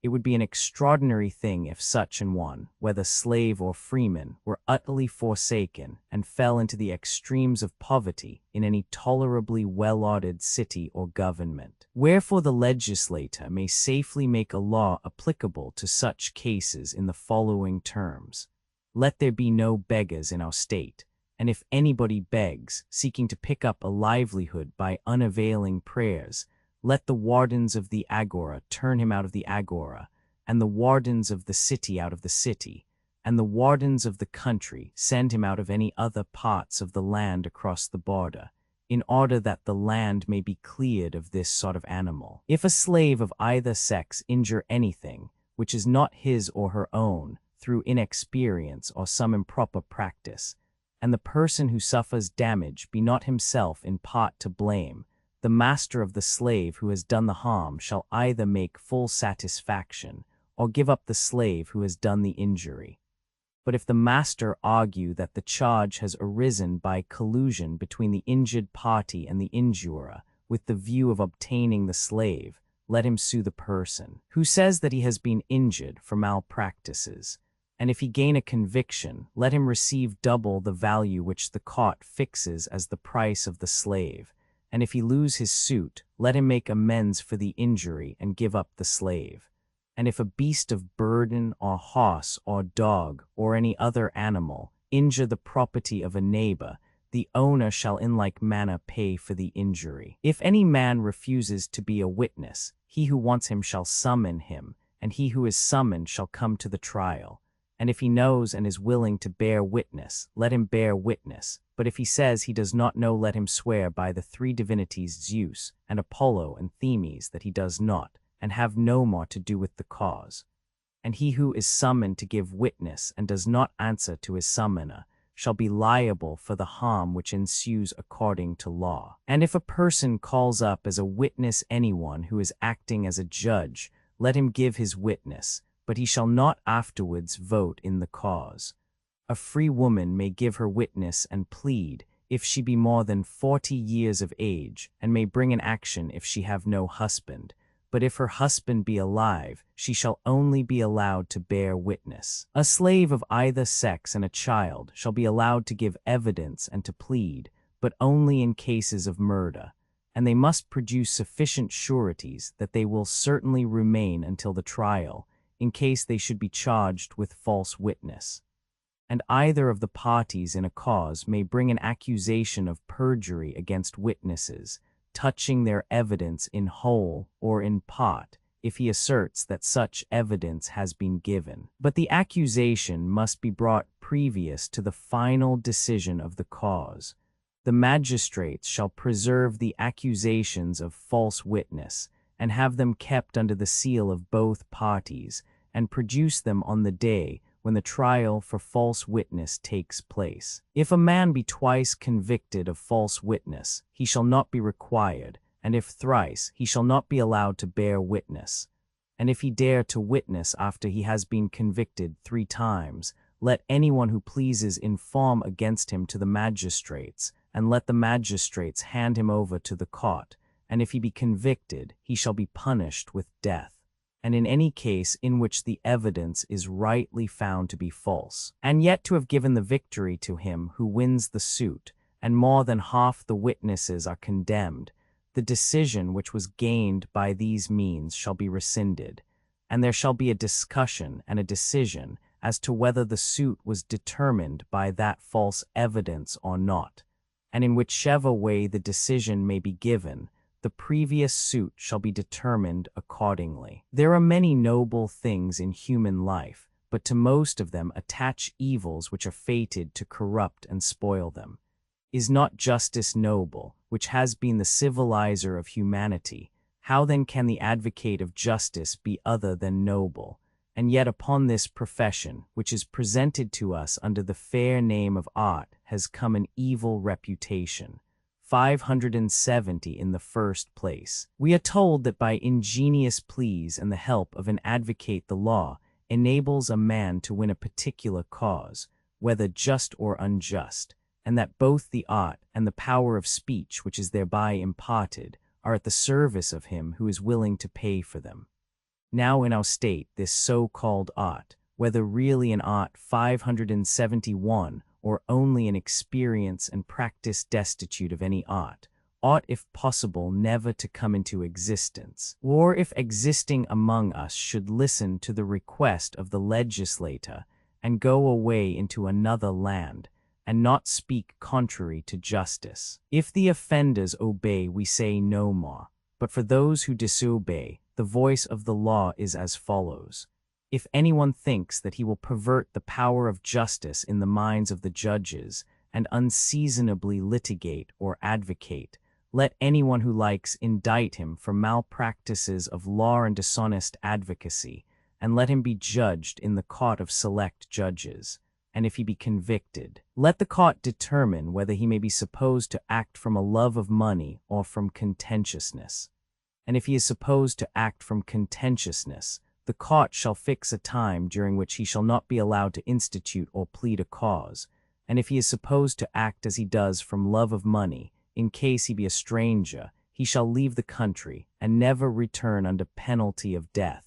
But if he be a citizen, he shall die, because he is a lover of money, in whatever manner gained, and equally, if he be judged to have acted more than once from contentiousness, he shall die. Chapter 43. Book Roman 12 Athenian. If a herald or an ambassador carry a false message from our city to any other, or bring back a false message from the city to which he is sent, or be proved to have brought back, whether from friends or enemies, in his capacity of herald or ambassador, what they have never said, let him be indicted for having violated, contrary to the law, the commands and duties imposed upon him by Hermes and Zeus, and let there be a penalty fixed, which he shall suffer or pay if he be convicted. Theft is a mean, and robbery a shameless thing, and none of the sons of Zeus delight in fraud and violence, or ever practiced either. Wherefore let no one be deluded by poets or mythologians into a mistaken belief of such things, nor let him suppose, when he thieves or is guilty of violence, that he is doing nothing base, but only what the gods themselves do. For such tales are untrue and improbable, and he who steals or robs contrary to the law is never either a god or the son of a god. Of this the legislator ought to be better informed than all the poets put together.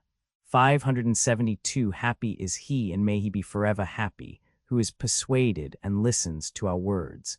But he who disobeys shall have to contend against the following law: if a man steal anything belonging to the public, whether that which he steals be much or little, he shall have the same punishment. For he who steals a little steals with the same wish as he who steals much, but with less power, and he who takes up a greater amount, not having deposited it, is wholly unjust. Wherefore the law is not disposed to inflict a less penalty on the one than on the other because his theft is less, but on the ground that the thief may possibly be in one case still curable, and may in another case be incurable. If any one convict in a court of law a stranger or a slave of a theft of public property, let the court determine what punishment he shall suffer, or what penalty he shall pay, bearing in mind that he is probably not incurable. But the citizen who has been brought up as our citizens will have been, if he be found guilty of robbing his country by fraud or violence, whether he be caught in the act or not, shall be punished with death, for he is incurable. 573. Now, for expeditions of war much consideration, and many laws are required. The great principle of all is that no one of either sex should be without a commander. 574. Nor should the mind of anyone be accustomed to do anything, either in jest or earnest, of his own motion, but in war and in peace he should look to and follow his leader, even in the least things being under his guidance. For example, he should stand or move, or exercise or wash, or take his meals, or get up in the night to keep guard and deliver messages when he is bidden. And in the hour of danger he should not pursue and not retreat except by order of his superior, and in a word, not teach the soul or accustom her to know or understand how to do anything apart from others. Of all soldiers the life should be always, and in all things as far as possible, in common and together. There neither is nor ever will be a higher or better or more scientific principle than this for the attainment of salvation and victory in war. And we ought in time of peace from youth upwards to practice this habit of commanding others, and of being commanded by others. Anarchy should have no place in the life of man, or of the beasts who are subject to man. I may add that all dances ought to be performed with a view to military excellence. 575. And agility and ease should be cultivated for the same object, and also endurance of the want of meats and drinks, and of winter cold and summer heat, and of hard couches. And above all, care should be taken not to destroy the peculiar qualities of the head and the feet, by surrounding them with extraneous coverings, and so hindering their natural growth of hair and soles. For these are the extremities, and of all the parts of the body, whether they are preserved or not is of the greatest consequence. The one is the servant of the whole body, and the other the master, in whom all the ruling senses are by nature set. Let the young man imagine that he hears in what has preceded the praises of the military life. The law shall be as follows. He shall serve in war who is on the roll or appointed to some special service, and if anyone is absent from cowardice, and without the leave of the generals, he shall be indicted before the military commanders for failure of service when the army comes home, and the soldiers shall be his judges, the heavy-armed and the cavalry. And the other arms of the service shall form separate courts, and they shall bring the heavy-armed before the heavy-armed, and the horsemen before the horsemen, and the others in like manner before their peers. And he who is found guilty shall never be allowed to compete for any prize of valor, or indict another for not serving on an expedition, or be an accuser at all in any military matters. Moreover, the court shall further determine what punishment he shall suffer, or what penalty he shall pay. When the suits for failure of service are completed, the leaders of the several kinds of troops shall again hold an assembly, and they shall adjudge the prizes of valor.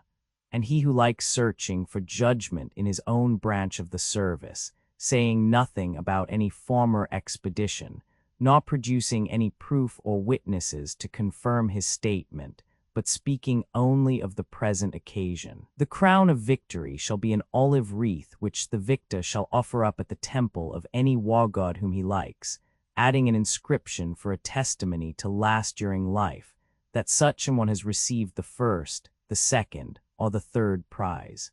If anyone goes on an expedition and returns home before the appointed time, when the generals have not withdrawn the army, he shall be indicted for desertion before the same persons who took cognizance of failure of service. And if he be found guilty, the same punishment shall be inflicted on him. Now every man who is engaged in any suit ought to be very careful of bringing false witness against anyone, either intentionally or unintentionally, if he can help. For justice is truly said to be an honorable maiden, 576, and falsehood is naturally repugnant to honor and justice. A witness ought to be very careful not to sin against justice, as for example in what relates to the throwing away of alms.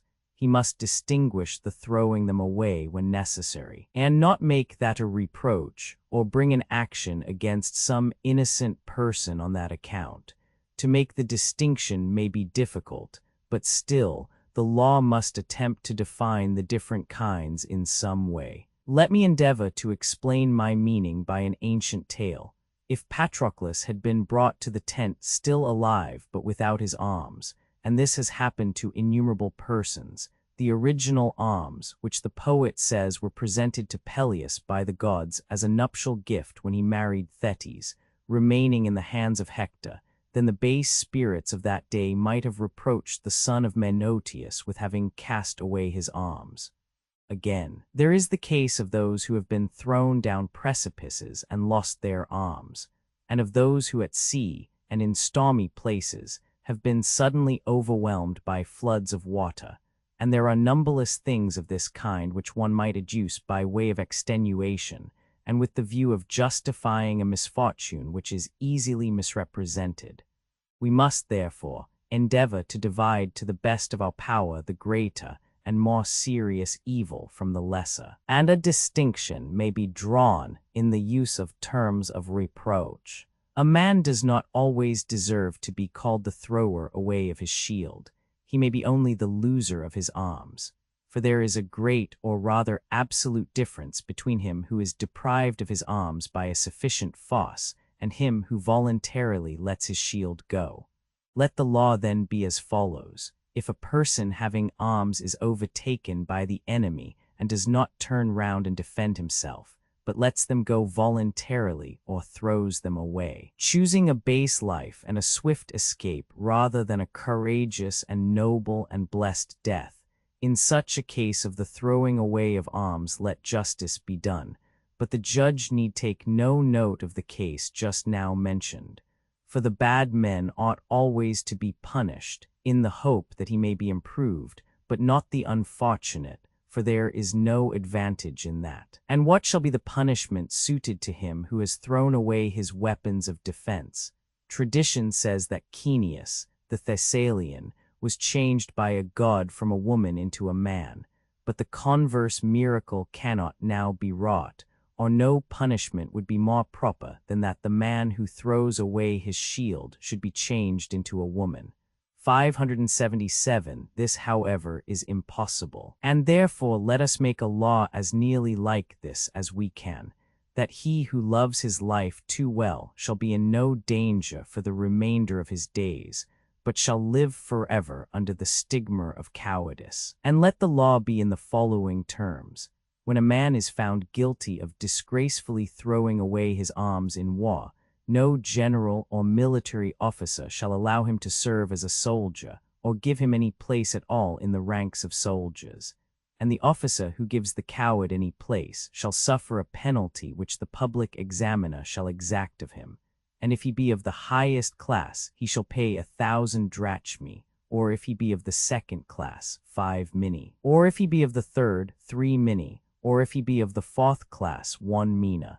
And he who is found guilty of cowardice shall not only be dismissed from manly dangers, which is a disgrace appropriate to his nature, but he shall pay 1,000 drachmae if he be of the highest class, and 5 minae if he be of the second class, and 3 if he be of the third class, and a mina, like the preceding, if he be of the fourth class. What regulations will be proper about examiners, seeing that some of our magistrates are elected by lot, and for a year, and some for a longer time and from selected persons? Of such magistrates, who will be a sufficient censor or examiner, if any of them, weighed down by the pressure of office or his own inability to support the dignity of his office, be guilty of any crooked practice?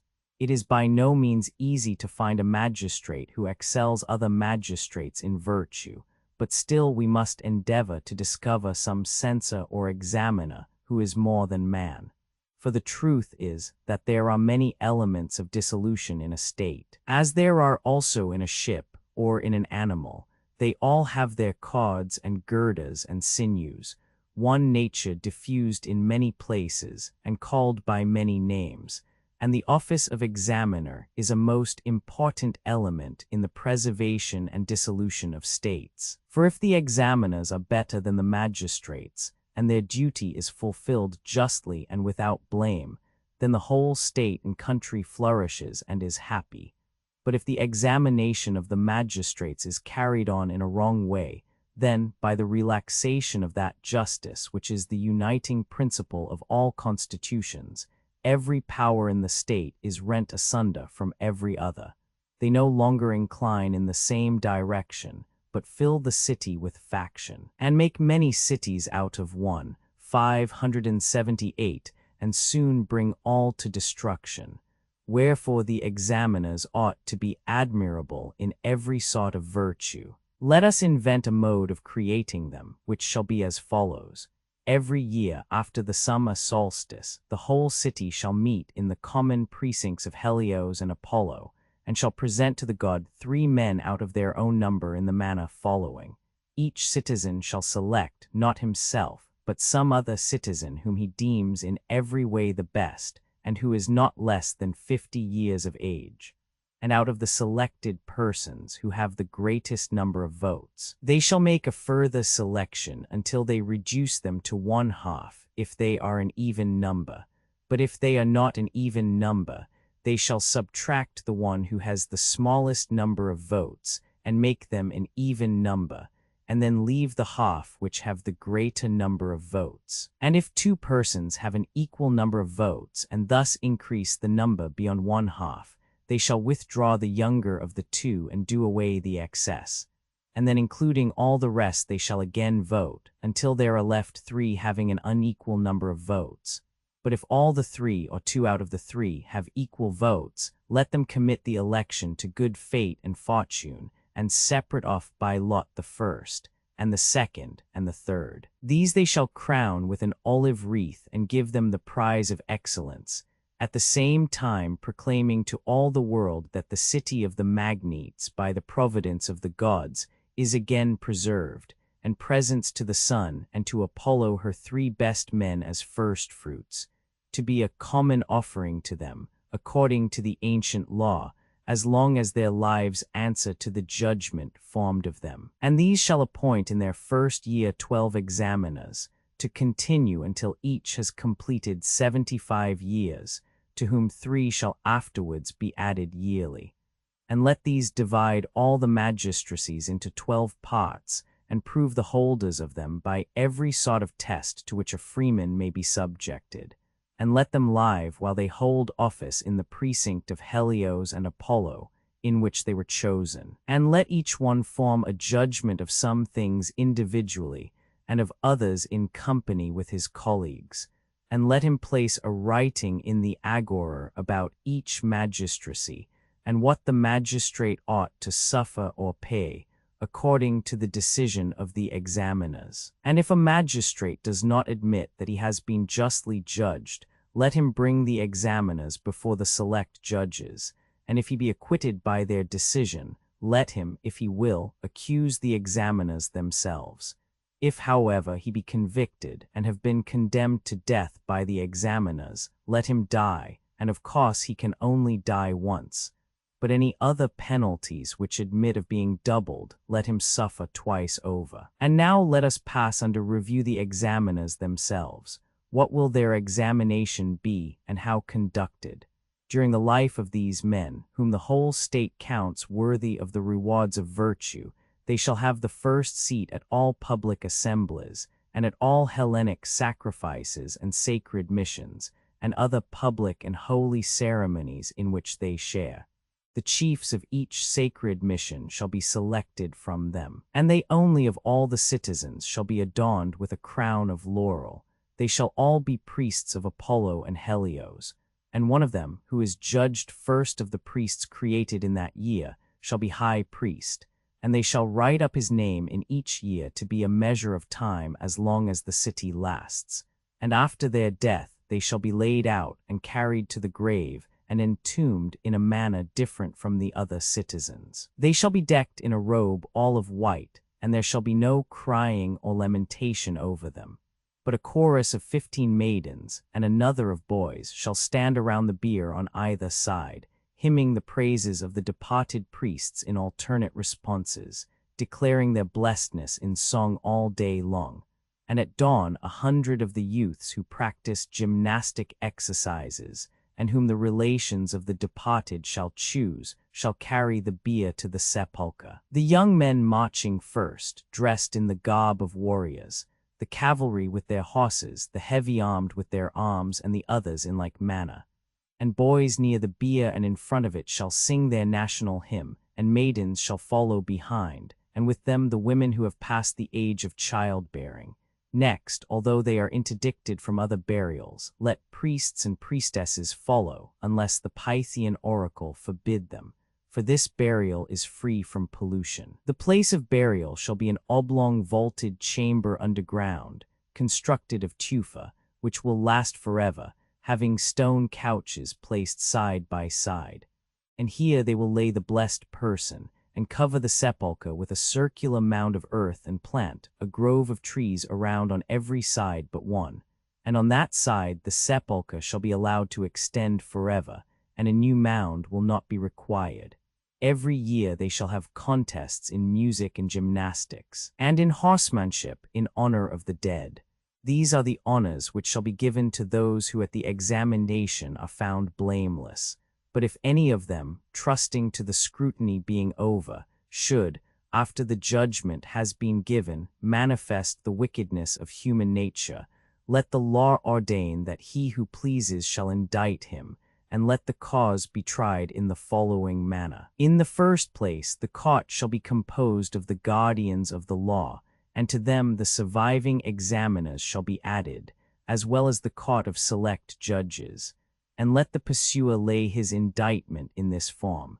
He shall say that so-and-so is unworthy of the prize of virtue and of his office, And if the defendant be convicted, let him be deprived of his office, and of the burial, and of the other honors given him.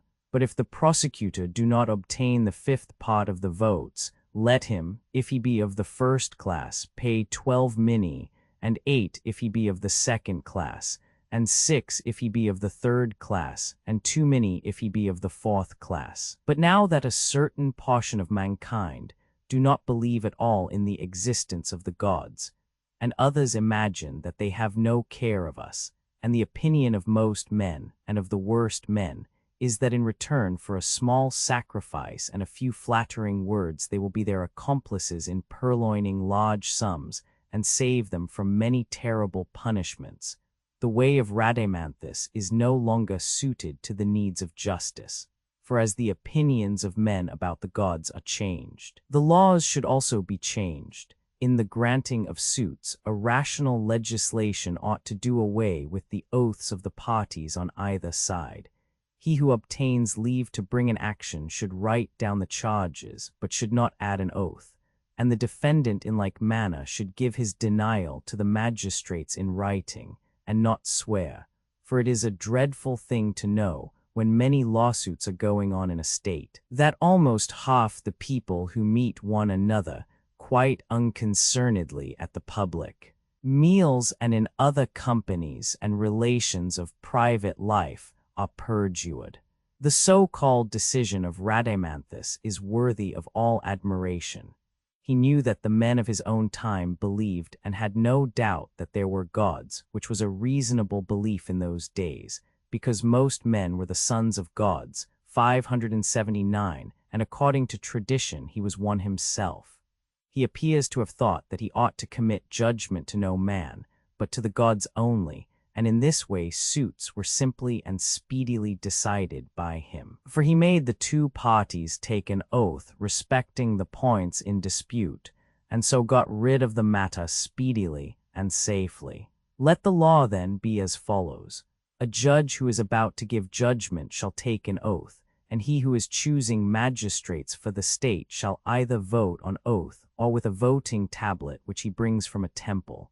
So too the judge of dances and of all music, and the superintendents and umpires of gymnastic and equestrian contests, and any matters in which, as far as men can judge, there is nothing to be gained by a false oath. But all cases in which a denial confirmed by an oath clearly results in a great advantage to the taker of the oath, shall be decided without the oath of the parties to the suit, and the presiding judges shall not permit either of them to use an oath for the sake of persuading, nor to call down curses on himself and his race, nor to use unseemly supplications or womanish laments. But they shall ever be teaching and learning what is just in auspicious words, and he who does otherwise shall be supposed to speak beside the point, and the judges shall again bring him back to the question at issue.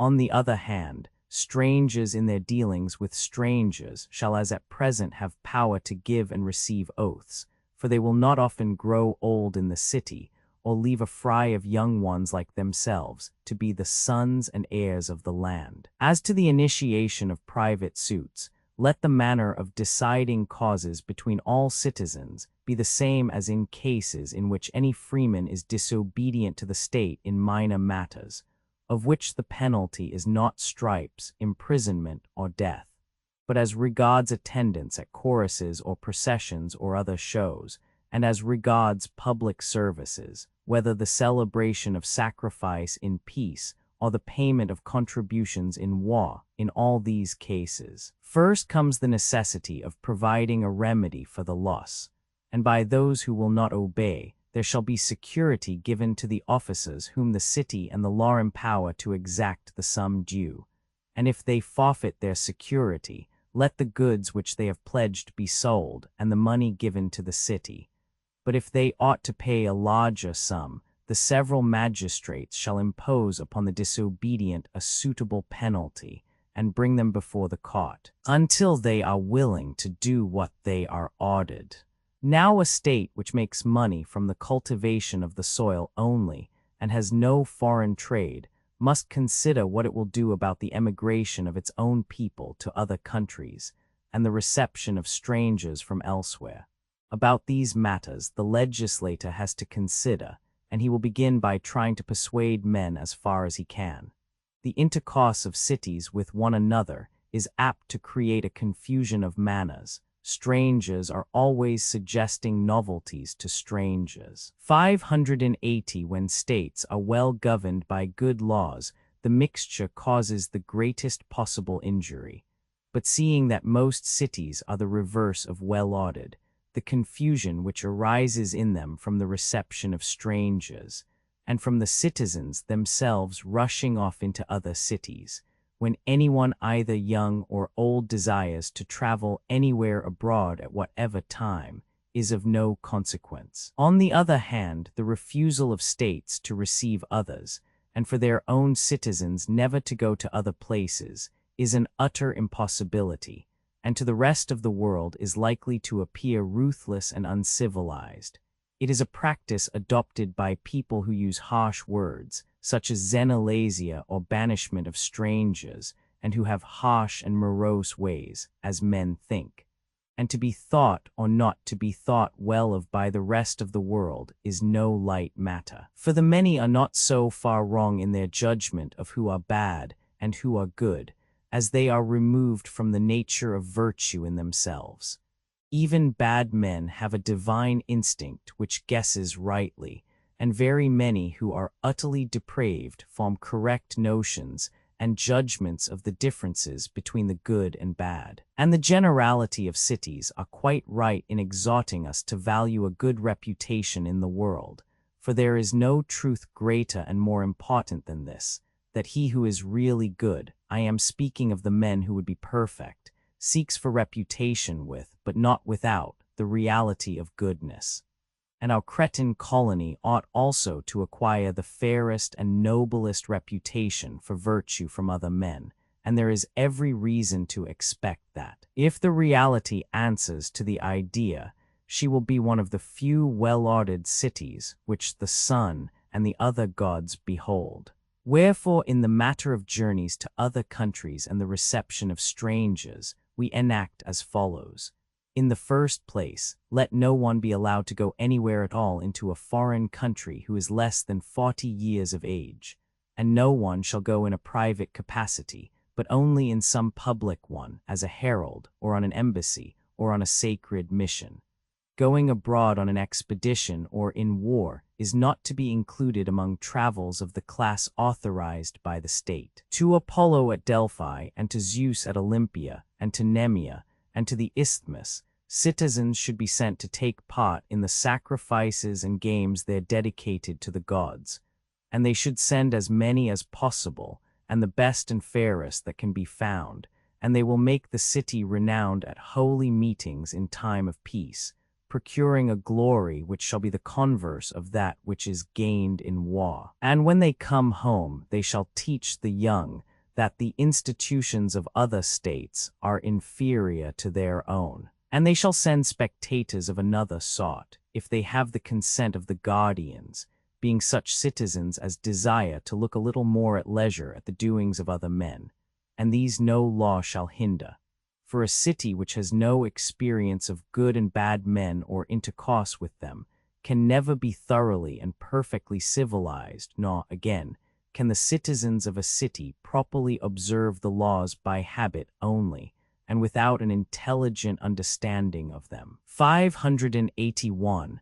And there always are in the world a few inspired men whose acquaintance is beyond price, and who spring up quite as much in ill-ordered as in well-ordered cities. These are they whom the citizens of a well-ordered city should be ever seeking out, going forth over sea and over land to find him who is incorruptible, that he may establish more firmly institutions in his own state which are good already, and amend what is deficient.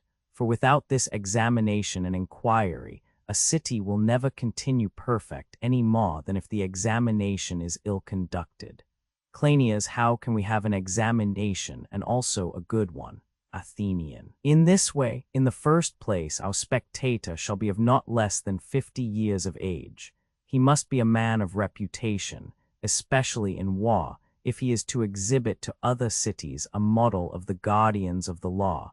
But when he is more than 60 years of age, he shall no longer continue in his office of spectator.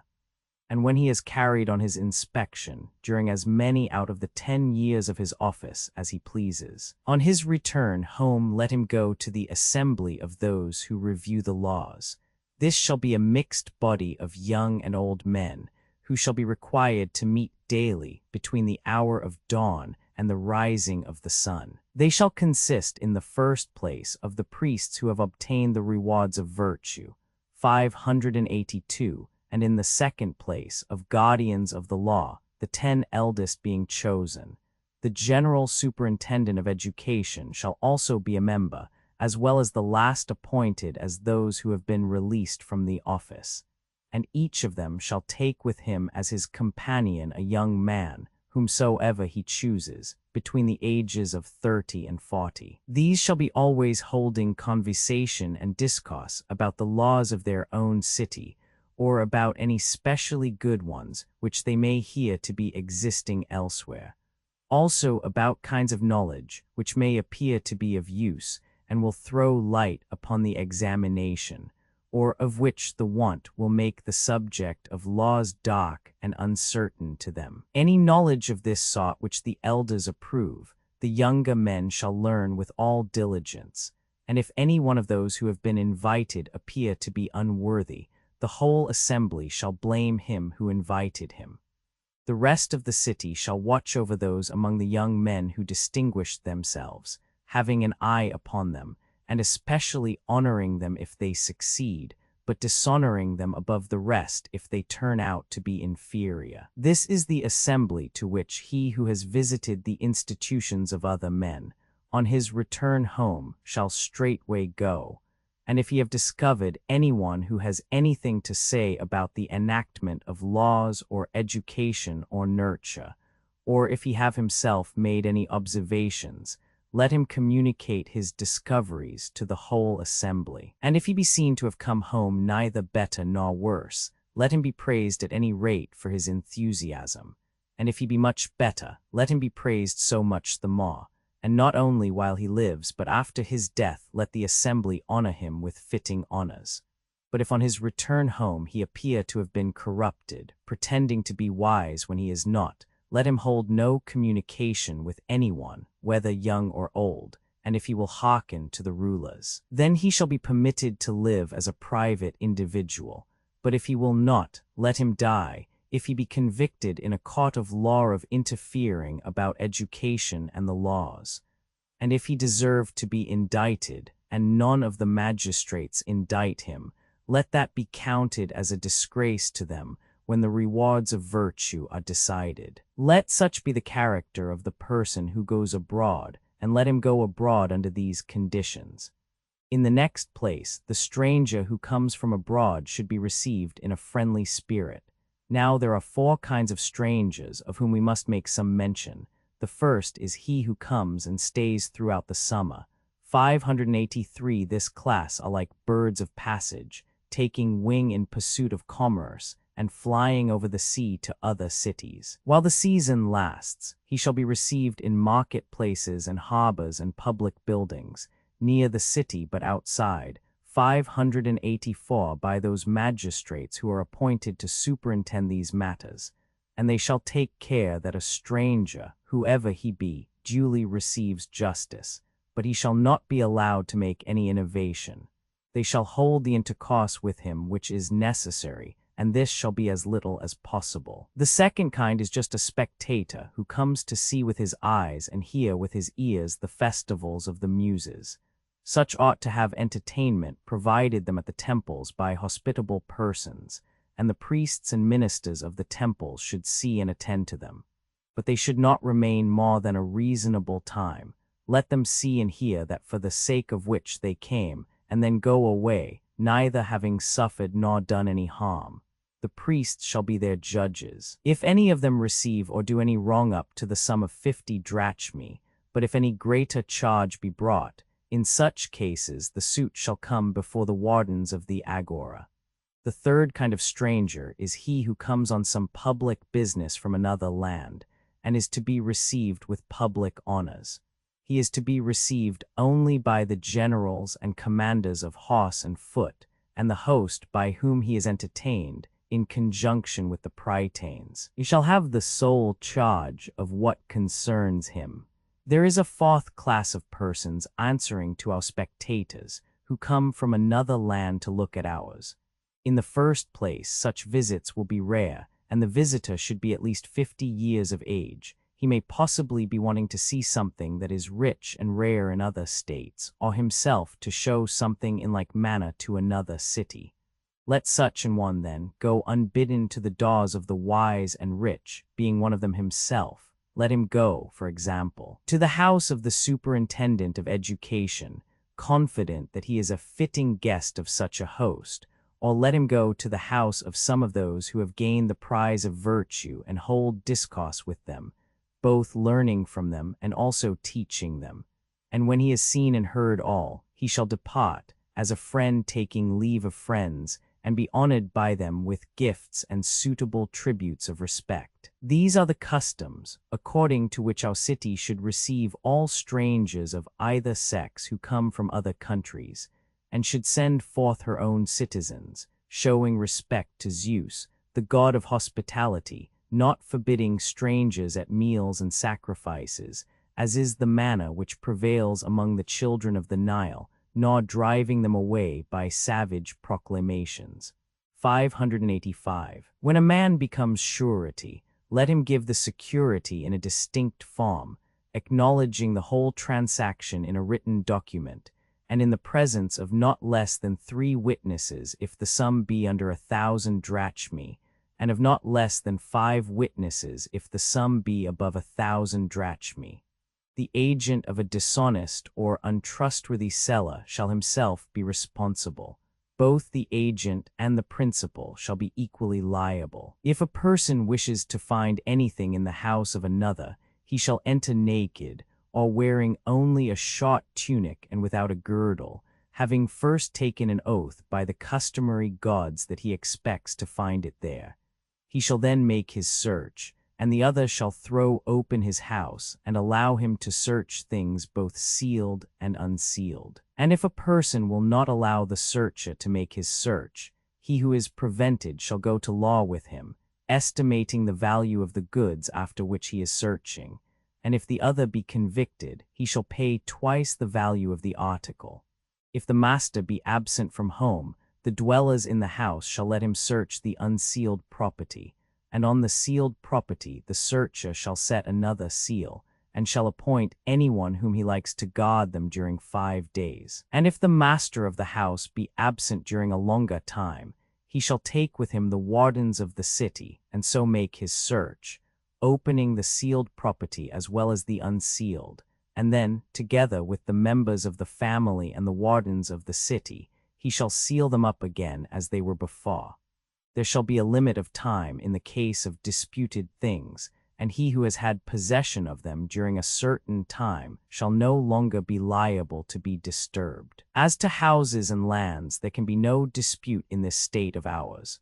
But if a man has any other possessions which he has used and openly shown in the city and in the agora and in the temples, and no one has put in a claim to them, and someone says that he was looking for them during this time, and the possessor is proved to have made no concealment, if they have continued for a year, the one having the goods and the other looking for them, the claim of the seeker shall not be allowed after the expiration of the year, or if he does not use or show the lost property in the market or in the city, but only in the country, and no one offers himself as the owner during 5 years. At the expiration of the 5 years the claim shall be barred forever after. Or if he uses them in the city but within the house, then the appointed time of claiming the goods shall be 3 years, or 10 years if he has them in the country in private. And if he has them in another land, there shall be no limit of time or prescription, but whenever the owner finds them, he may claim them. If anyone prevents another by force from being present at a trial, whether a principal party or his witnesses, If the person prevented be a slave, whether his own or belonging to another, the suit shall be incomplete and invalid. But if he who is prevented be a freeman, besides the suit being incomplete, the other who has prevented him shall be imprisoned for a year, and shall be prosecuted for kidnapping by anyone who pleases. And if anyone hinders by force a rival competitor in gymnastic or music, or any other sort of contest, from being present at the contest, let him who has a mind inform the presiding judges, and they shall liberate him who is desirous of competing. And if they are not able, and he who hinders the other from competing wins the prize, then they shall give the prize of victory to him who is prevented, and inscribe him as the conqueror in any temples which he pleases. And he who hinders the other shall not be permitted to make any offering or inscription having reference to that contest, and in any case he shall be liable for damages, whether he be defeated or whether he conquer.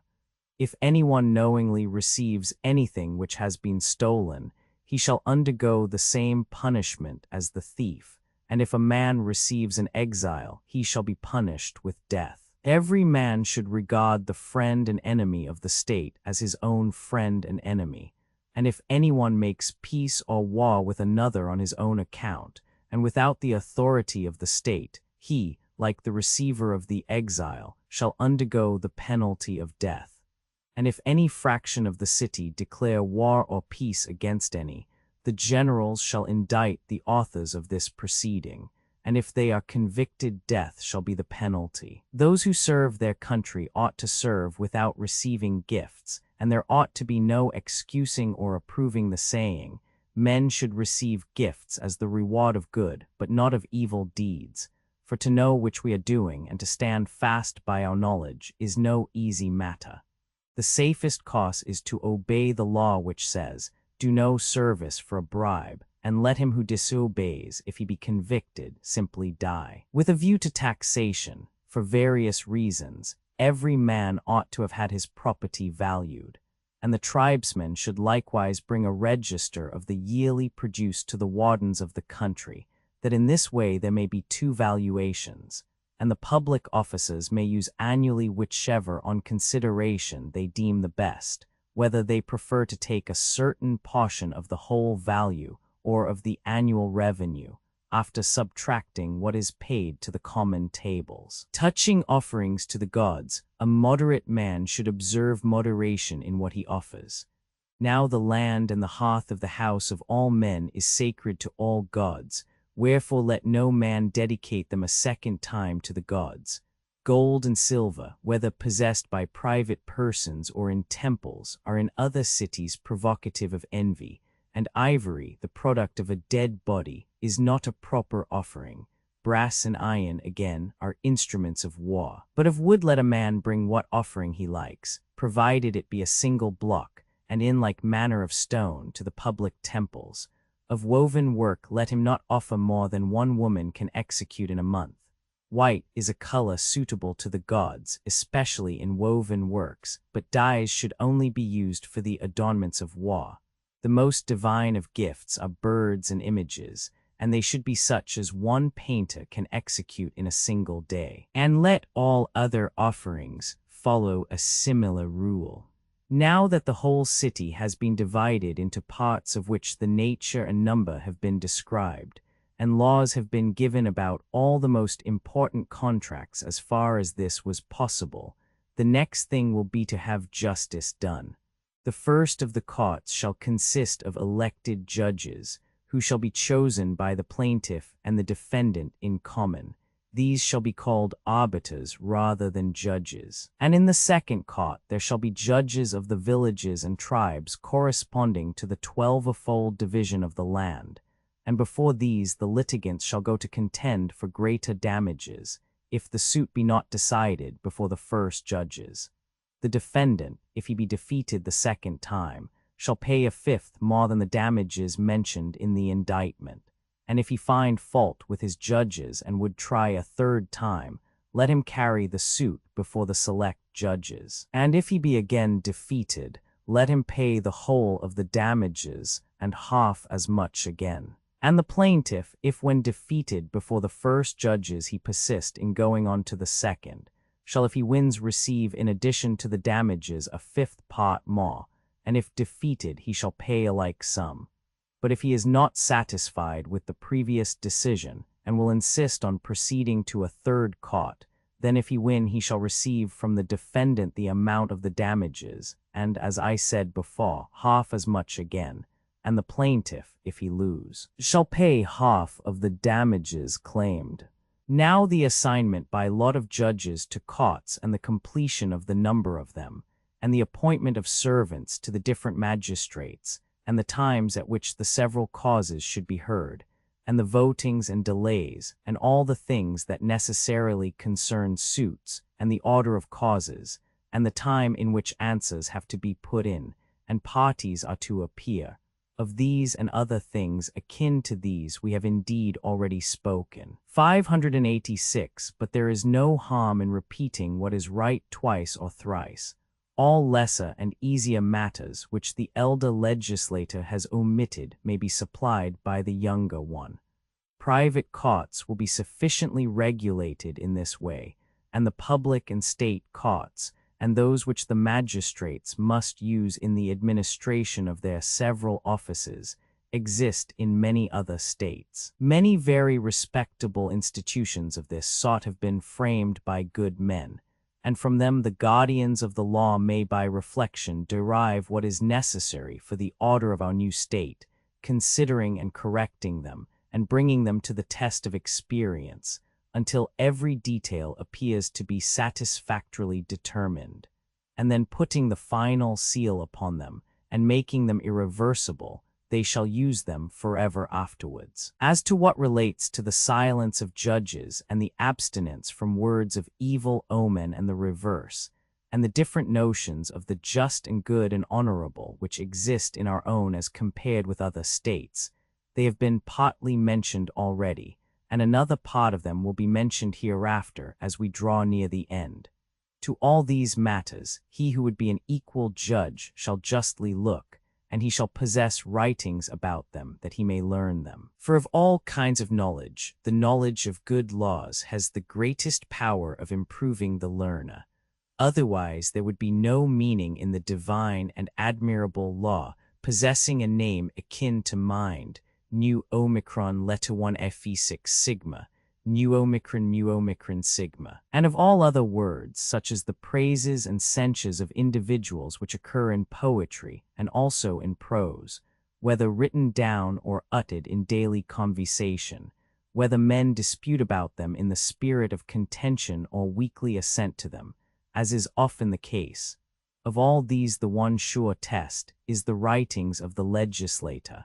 587, which the righteous judge ought to have in his mind as the antidote of all other words, and thus make himself and the city stand upright, procuring for the good the continuance and increase of justice, and for the bad, on the other hand, a conversion from ignorance and intemperance, and in general from all unrighteousness, as far as their evil minds can be healed, but to those whose web of life is in reality finished, giving death, which is the only remedy for souls in their condition, as I may say truly again and again. And such judges and chiefs of judges will be worthy of receiving praise from the whole city. When the suits of the year are completed, the following laws shall regulate their execution.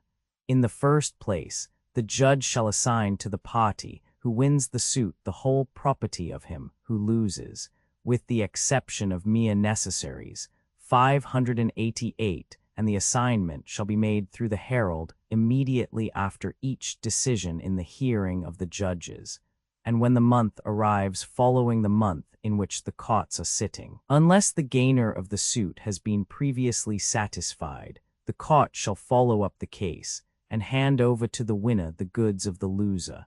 But if they find that he has not the means of paying, and the sum deficient is not less than a drachma, the insolvent person shall not have any right of going to law with any other man until he have satisfied the debt of the winning party.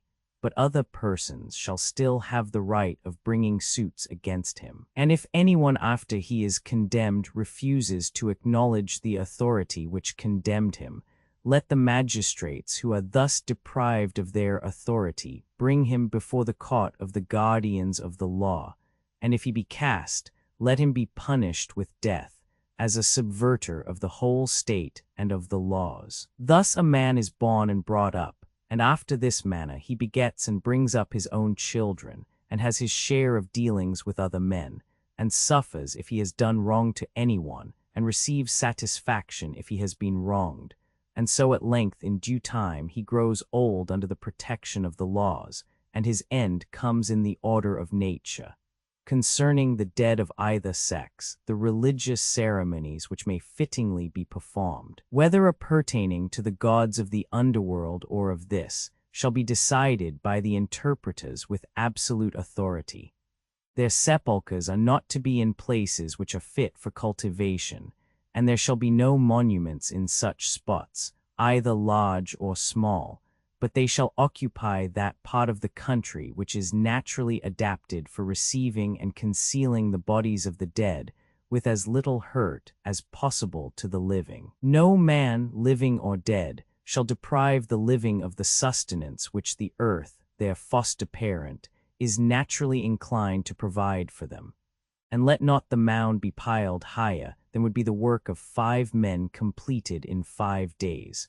Nor shall the stone which is placed over the spot be larger than would be sufficient to receive the praises of the dead included in 4 heroic lines. Nor shall the laying out of the dead in the house continue for a longer time than is sufficient to distinguish between him who is in a trance only and him who is really dead. And speaking generally, the 3rd day after death will be a fair time for carrying out the body to the sepulchre. Now we must believe the legislator when he tells us that the soul is in all respects superior to the body, and that even in life what makes each one of us to be what we are is only the soul, and that the body follows us about in the likeness of each of us, and therefore, when we are dead, the bodies of the dead are quite rightly said to be our shades or images. For the true and immortal being of each one of us, which is called the soul, goes on her way to other gods. 589 before them to give an account, which is an inspiring hope to the good, but very terrible to the bad, as the laws of our fathers tell us. And they also say that not much can be done in the way of helping a man after he is dead, but the living, he should be helped by all his kindred, that while in life he may be the holiest and justest of men, and after death may have no great sins to be punished in the world below. If this be true, a man ought not to waste his substance under the idea that all this lifeless mass of flesh which is in process of burial is connected with him. He should consider that the son or brother or the beloved one, whoever he may be, whom he thinks he is laying in the earth, has gone away to complete and fulfill his own destiny, and that his duty is rightly to order the present, and to spend moderately on the lifeless altar of the gods below. But the legislator does not intend moderation to be taken in the sense of meanness.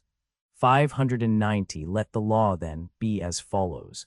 The expenditure on the entire funeral of him who is of the highest class shall not exceed 5 minae, and for him who is of the 2nd class 3 minae, and for him who is of the 3rd class 2 minae, and for him who is of the 4th class 1 mina, will be a fair limit of expense. The guardians of the law ought to take especial care of the different ages of life, whether childhood or manhood or any other age. And at the end of all, let there be someone guardian of the law presiding, who shall be chosen by the friends of the deceased to superintend, and let it be glory to him to manage with fairness and moderation what relates to the dead, and a discredit to him if they are not well managed.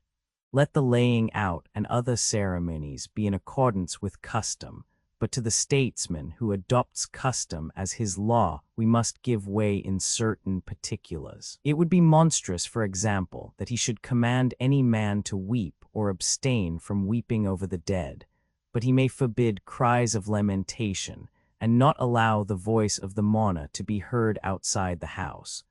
Also, he may forbid the bringing of the dead body into the open streets, or the processions of mourners in the streets, and may require that before daybreak they should be outside the city. Let these, then, be our laws relating to such matters, and let him who obeys be free from penalty. But he who disobeys even a single guardian of the law shall be punished by them all with a fitting penalty. Other modes of burial, or again the denial of burial, which is to be refused in the case of robbers of temples and parricides and the like, have been devised and are embodied in the preceding laws, so that now our work of legislation is pretty nearly at an end. But in all cases, the end does not consist in doing something or acquiring something or establishing something.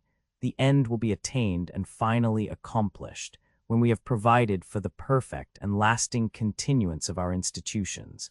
Until then our creation is incomplete. Cleinias, that is very good, stranger, but I wish you would tell me more clearly what you mean. Athenian, O Cleinias, many things of old time were well said and sung, and the saying about the fates was one of them. Cleinias, what is it? Athenian, the saying that Lachesis, or the giver of the lots, is the first of them, and that Clotho, or the spinster, is the second of them, and that Atropos, or the unchanging one, is the third of them. 591, and that she is the preserver of the things which we have spoken, and which have been compared in a figure to things woven by fire, they both, i.e., Atropos and the fire, producing 592 the quality of unchangeableness. I am speaking of the things which in a state and government give not only health and salvation to the body, but law, or rather preservation of the law in the soul. And if I am not mistaken, this seems to be still wanting in our laws. We have still to see how we can implant in them this irreversible nature. Cleinias, it will be no small matter if we can only discover how such a nature can be implanted in anything. Athenian, but it certainly can be, so much I clearly see. Cleinias, then let us not think of desisting until we have imparted this quality to our laws, for it is ridiculous, after a great deal of labor has been spent, to place a thing at last on an insecure foundation. Athenian, I approve of your suggestion, and am quite of the same mind with you. Cleinias, very good. And now what, according to you, is to be the salvation of our government and of our laws, and how is it to be effected? Athenian, were we not saying that there must be in our city a council which was to be of this sort? The 10 oldest guardians of the law, and all those who have obtained prizes of virtue, were to meet in the same assembly, and the council was also to include those who had visited foreign countries in the hope of hearing something that might be of use in the preservation of the laws, and who, having come safely home, and having been tested in these same matters, had proved themselves to be worthy to take part in the assembly. Each of the members was to select some young man of not less than 30 years of age, he himself judging in the first instance whether the young man was worthy by nature and education, and then suggesting him to the others, and if he seemed to them also to be worthy, they were to adopt him.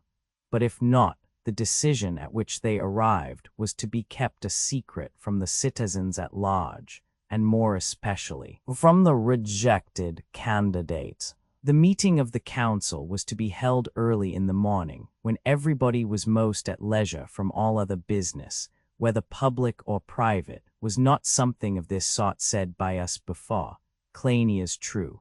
Athenian, then, returning to the council, I would say further that if we let it down to be the anchor of the state, our city, having everything which is suitable to her, will preserve all that we wish to preserve. Cleinias, what do you mean? Athenian, now is the time for me to speak the truth in all earnestness. Cleinias, well said, and I hope that you will fulfill your intention. Athenian, know, Cleinias, that everything in all that it does has a natural savior, as of an animal the soul and the head are the chief saviors. Cleinias, once more, what do you mean? Athenian, the well-being of those two is obviously the preservation of every living thing. Cleinias, how is that? Athenian, the soul, besides other things, contains mind, and the head, besides other things, contains sight and hearing, and the mind, mingling with the noblest of the senses and becoming one with them, may be truly called the salvation of all. Cleinias, yes, quite so. Athenian, yes, indeed. But with what is that intellect concerned which, mingling with the senses, is the salvation of ships in storms as well as in fair weather?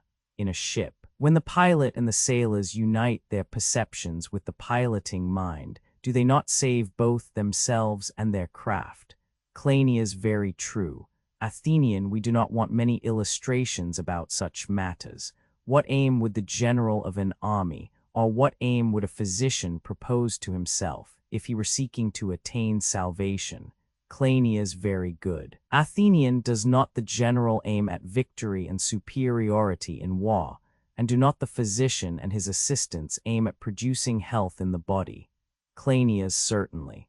Athenian, and a physician who is ignorant about the body, that is to say, who knows not that which we just now called health, or a general who knows not victory, or any others who are ignorant of the particulars of the arts which we mentioned, cannot be said to have understanding about any of these matters. Cleinias, they cannot. Athenian, and what would you say of the state? If a person proves to be ignorant of the aim to which the statesman should look, ought he, in the first place, to be called a ruler at all? And further, will he ever be able to preserve that of which he does not even know the aim?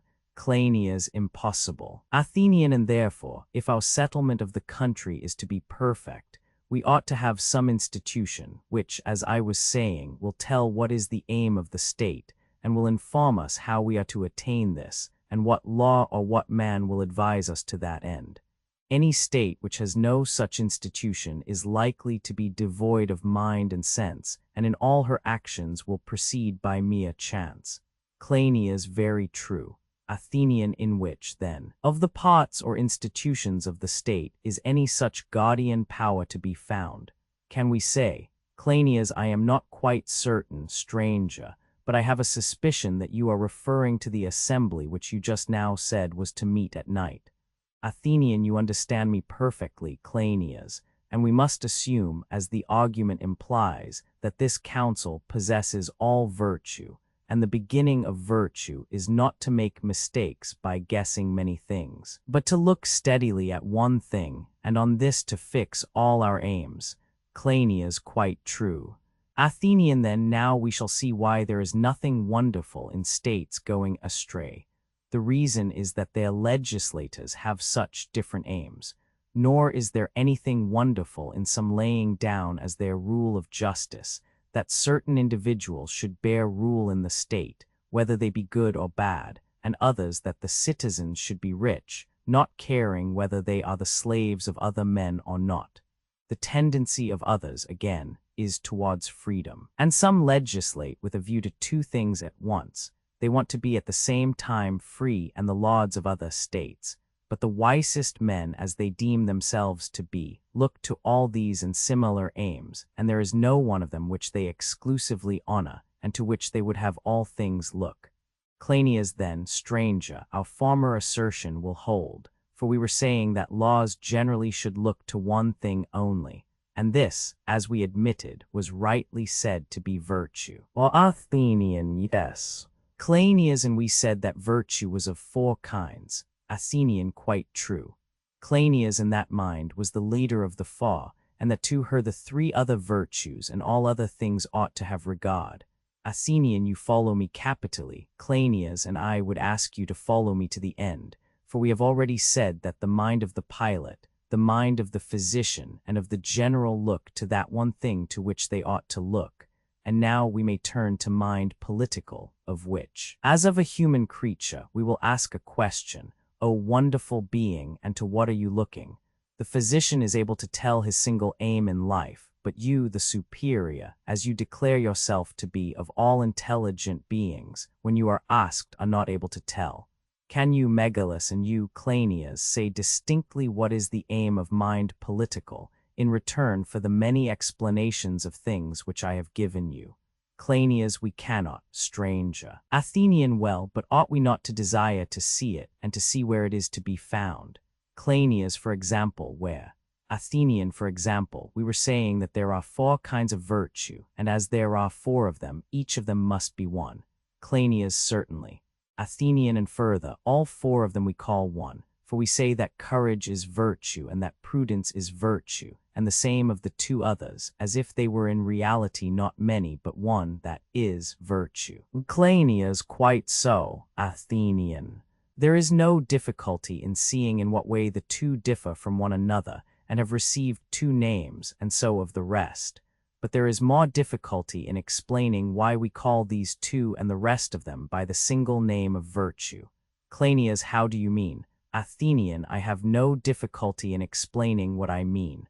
Let us distribute the subject into questions and answers. Cleinias, once more, what do you mean? Athenian, ask me what is that one thing which I call virtue, and then again speak of as 2, one part being courage and the other wisdom. I will tell you how that occurs. One of them has to do with fear. In this the beasts also participate, 593 in quite young children. I mean courage, for courageous temper is a gift of nature and not of reason. But without reason there never has been, or is, or will be a wise and understanding soul. It is of a different nature. Cleinias, that is true. Athenian, and is there anything greater to the legislator and the guardian of the law, and to him who thinks that he excels all other men in virtue, and has won the palm of excellence, than these very qualities of which we are now speaking, courage, temperance, wisdom, justice? Cleinias, how can there be anything greater?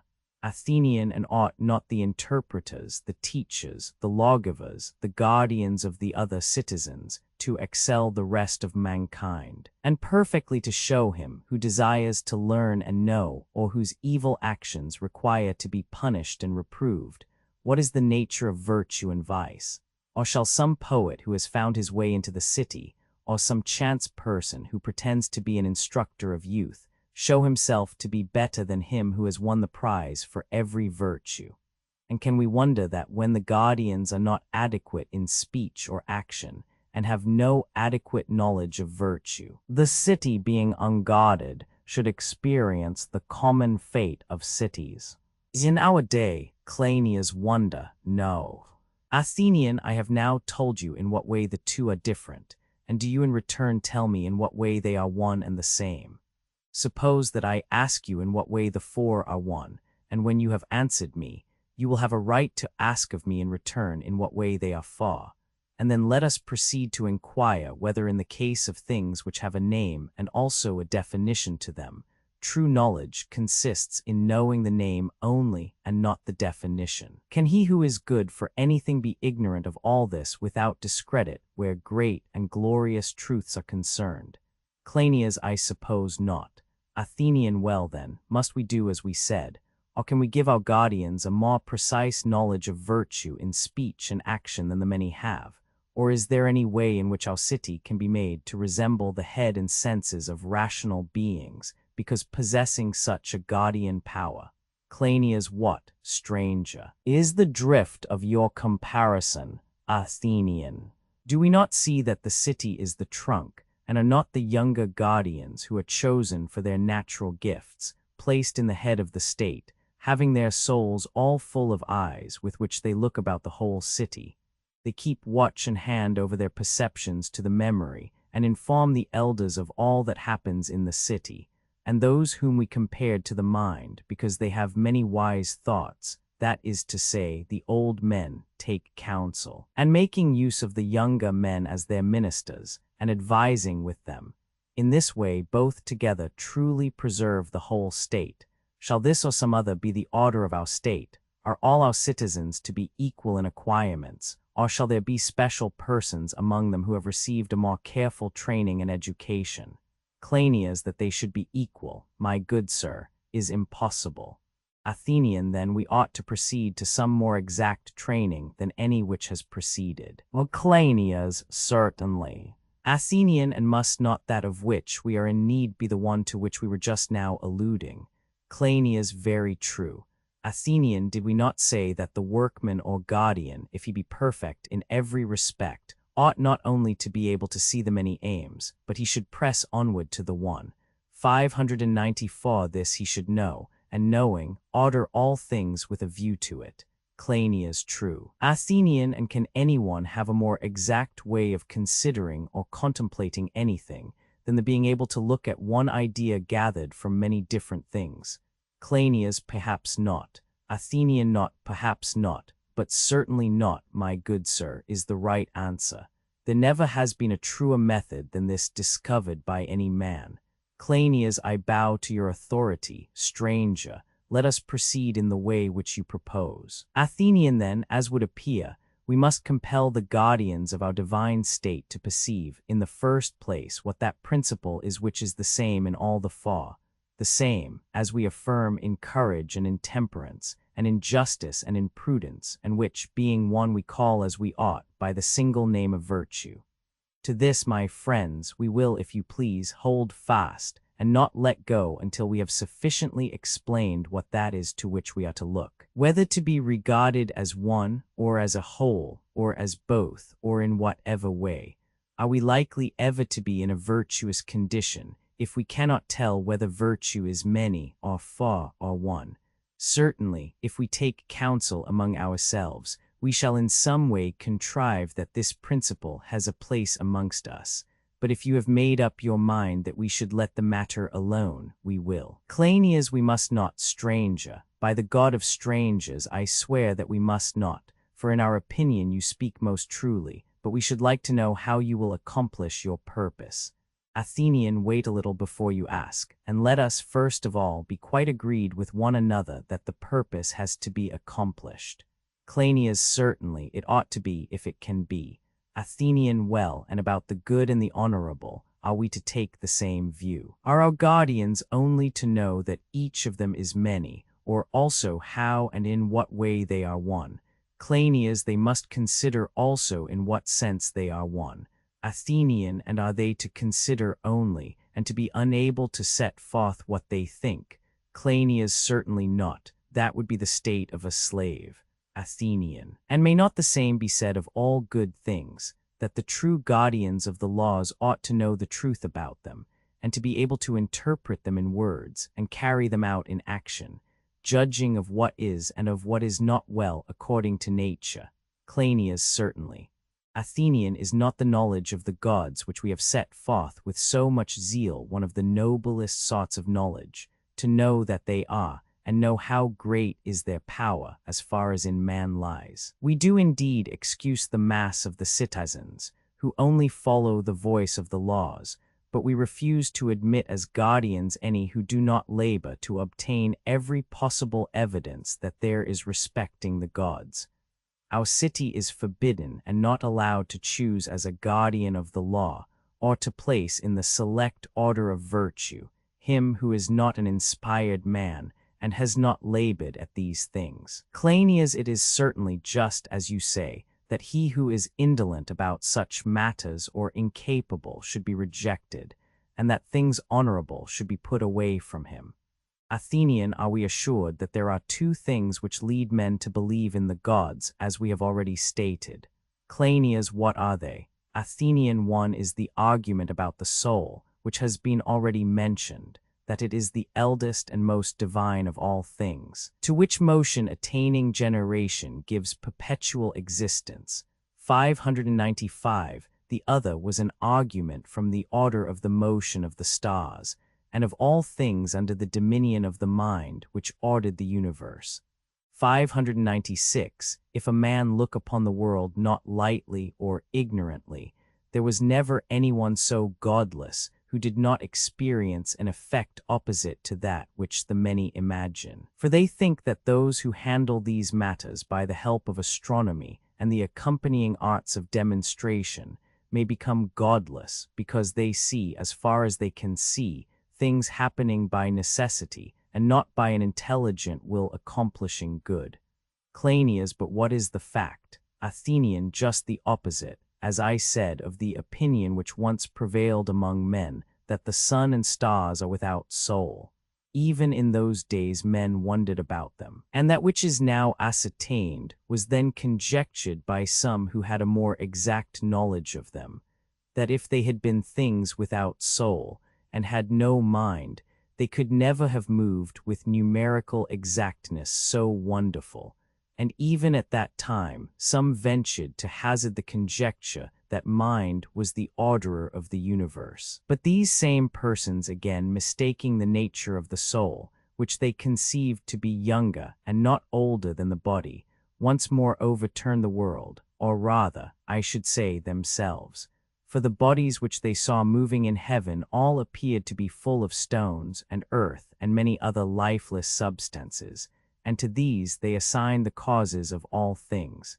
Such studies gave rise to much atheism and perplexity, and the poets took occasion to be abusive, comparing the philosophers to she-dogs uttering vain howlings and talking other nonsense of the same sort.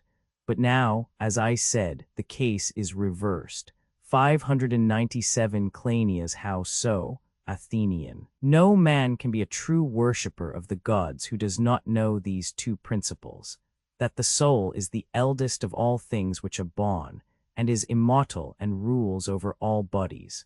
Moreover, as I have now said several times, he who has not contemplated the mind of nature which is said to exist in the stars, and gone through the previous training, and seen the connection of music with these things, and harmonized them all with laws and institutions, is not able to give a reason of such things as have a reason.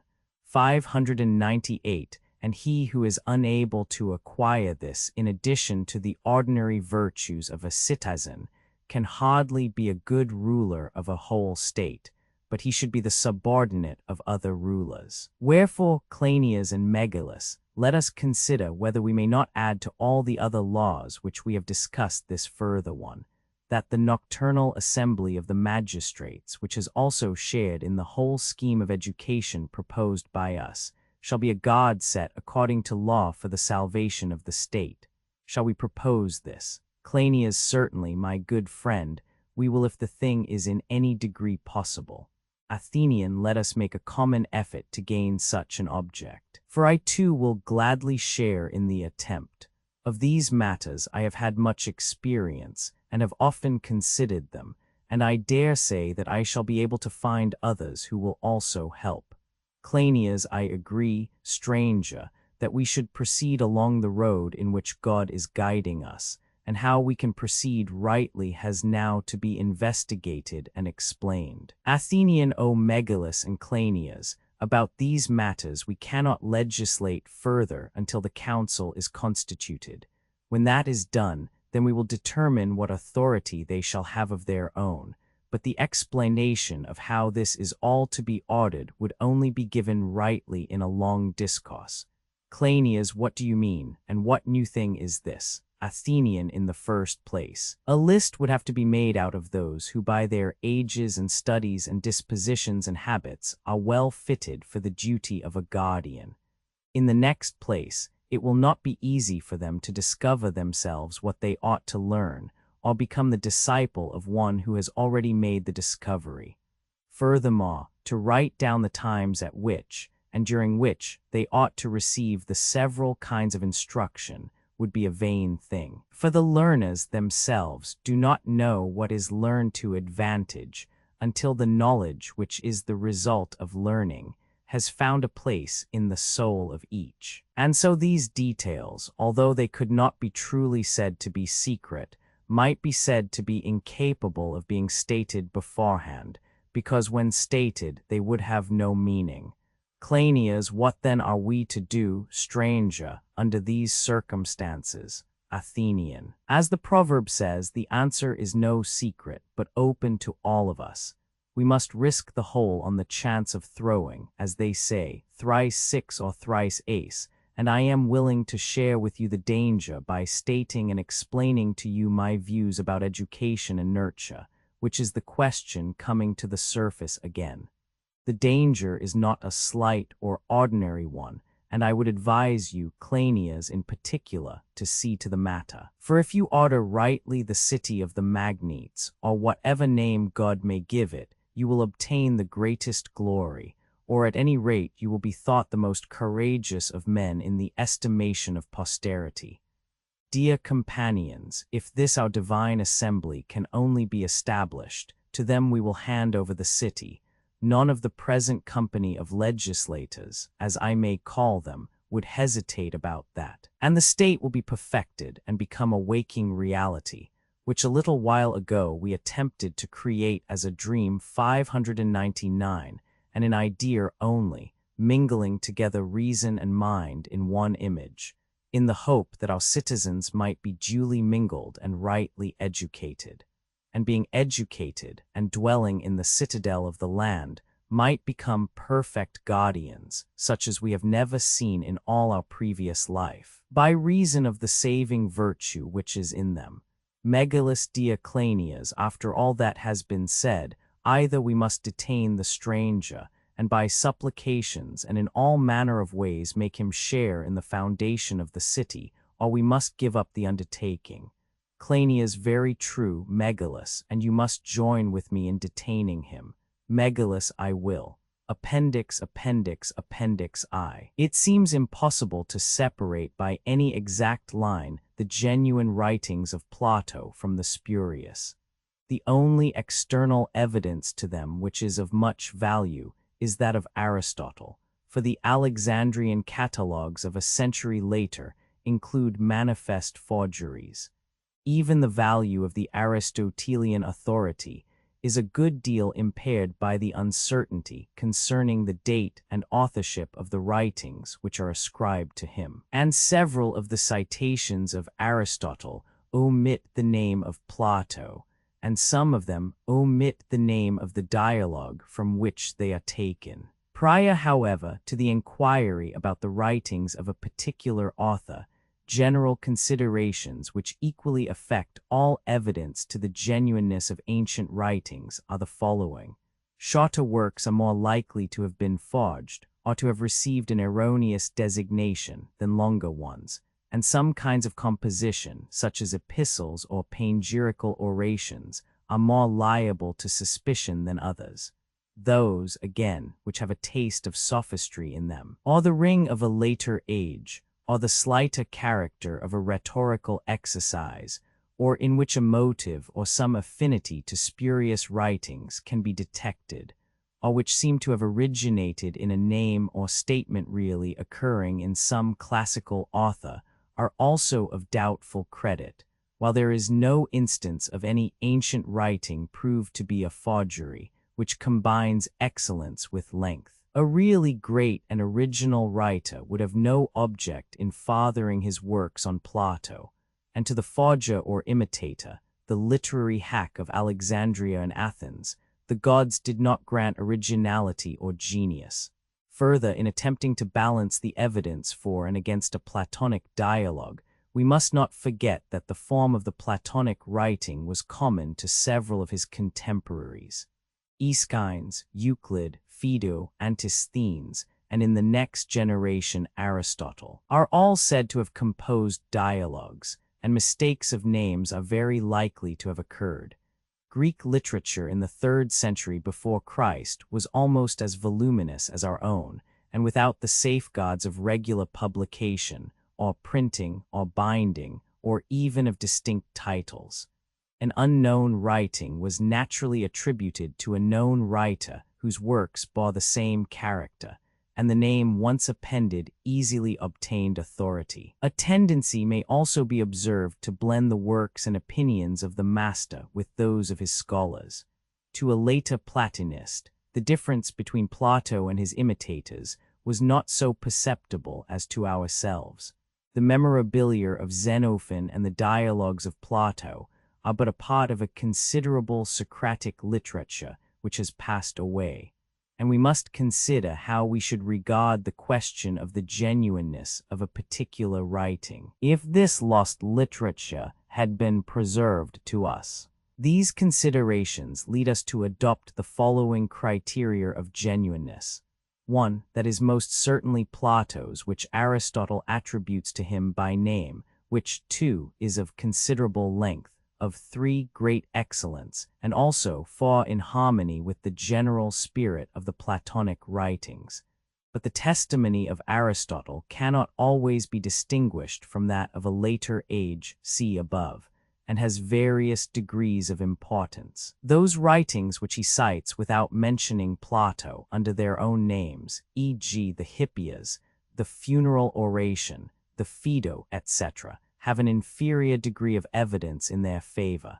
They may have been supposed by him to be the writings of another, although in the case of really great works, e.g. the Phaedo, this is not credible. Those again which are quoted but not named are still more defective in their external credentials. There may be also a possibility that Aristotle was mistaken, or may have confused the master and his scholars in the case of a short writing.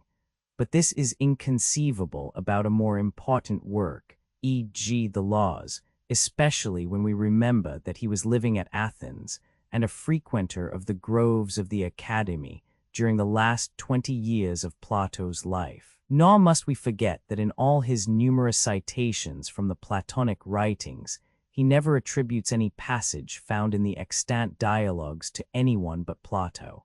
And lastly, we may remark that one or two great writings, such as the Parmenides and the Politicus, which are wholly devoid of Aristotelian credentials, may be fairly attributed to Plato, on the ground of 2 length, 3 excellence, and 4 accordance with the general spirit of his writings. Indeed, the greater part of the evidence for the genuineness of ancient Greek authors may be summed up under 2 heads only: 1. Excellence, and 2. Uniformity of tradition, a kind of evidence which, though in many cases sufficient, is of inferior value. Proceeding upon these principles, we appear to arrive at the conclusion that 19/20ths of all the writings which have ever been ascribed to Plato are undoubtedly genuine. There is another portion of them, including the epistles, the epinomis, the dialogues rejected by the ancients themselves, namely the Axiochus, De Justo, De Virtute, Demodocus, Sisyphus, Eryxias, which on grounds both of internal and external evidence we are able with equal certainty to reject, but there still remains a small portion of which we are unable to affirm either that they are genuine or spurious. They may have been written in youth, or possibly, like the works of some painters, may be partly or wholly the compositions of pupils, or they may have been the writings of some contemporary transferred by accident to the more celebrated name of Plato, or of some Platonist in the next generation who aspired to imitate his master. Not that on grounds either of language or philosophy we should lightly reject them. Some difference of style, or inferiority of execution, or inconsistency of thought can hardly be considered decisive of their spurious character. For who always does justice to himself, or who writes with equal care at all times?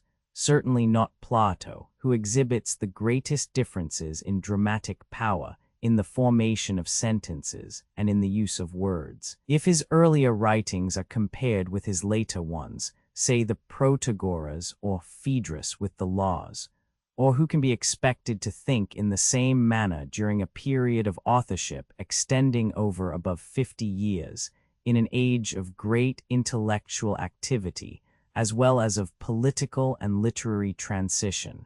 Certainly not Plato, whose earlier writings are separated from his later ones by as wide an interval of philosophical speculation as that which separates his later writings from Aristotle. The dialogues which have been translated in the first appendix, and which appear to have the next claim to genuineness among the Platonic writings, are the Lesser Hippias, the Menexenus or Funeral Oration, the first Alcibiades.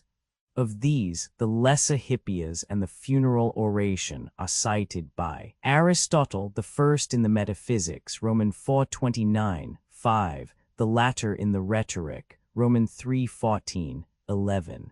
Neither of them are expressly attributed to Plato, but in his citation of both of them he seems to be referring to passages in the extant dialogues. From the mention of Hippias in the singular by Aristotle, we may perhaps infer that he was unacquainted with a second dialogue bearing the same name. Moreover, the mere existence of a Greater and Lesser Hippias, and of a first and second Alcibiades, does to a certain extent throw a doubt upon both of them. Though a very clever and ingenious work, the Lesser Hippias does not appear to contain anything beyond the power of an imitator, who was also a careful student of the earlier Platonic writings, to invent. The motive or leading thought of the dialogue may be detected in Xenophon memorabilia, and there is no similar instance of a motive which is taken from Xenophon in an undoubted dialogue of Plato. On the other hand, the upholders of the genuineness of the dialogue will find in the Hippias a true Socratic spirit.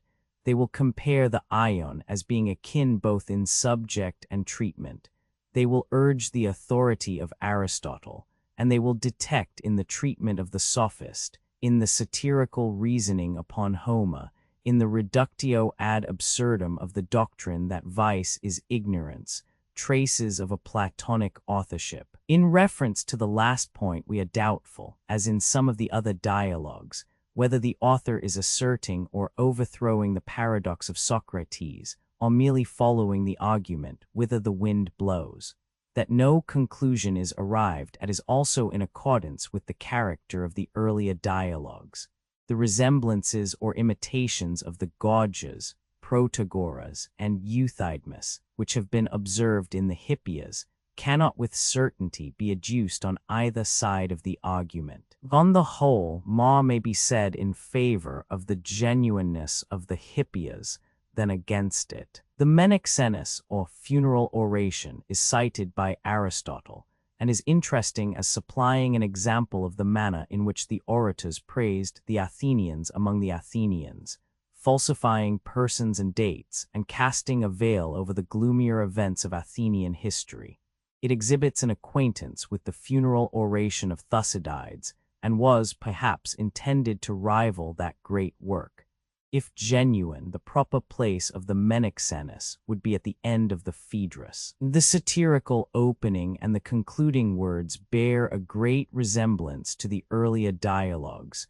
The oration itself is professedly a mimetic work, like the speeches in the Phaedrus, and cannot therefore be tested by a comparison of the other writings of Plato. The funeral oration of Pericles is expressly mentioned in the Phaedrus, and this may have suggested the subject, in the same manner that the Cleitophon appears to be suggested by the slight mention of Cleitophon and his attachment to Thrasymachus in the Republic, compare 465a, and the Theges by the mention of Theges in the Apology and Republic, or as the second Alcibiades, seems to be founded upon the text of Xenophon, Memorabilia I3:1. A similar taste for parody appears not only in the Phaedrus, but in the Protagoras, in the Symposium, and to a certain extent in the Parmenides.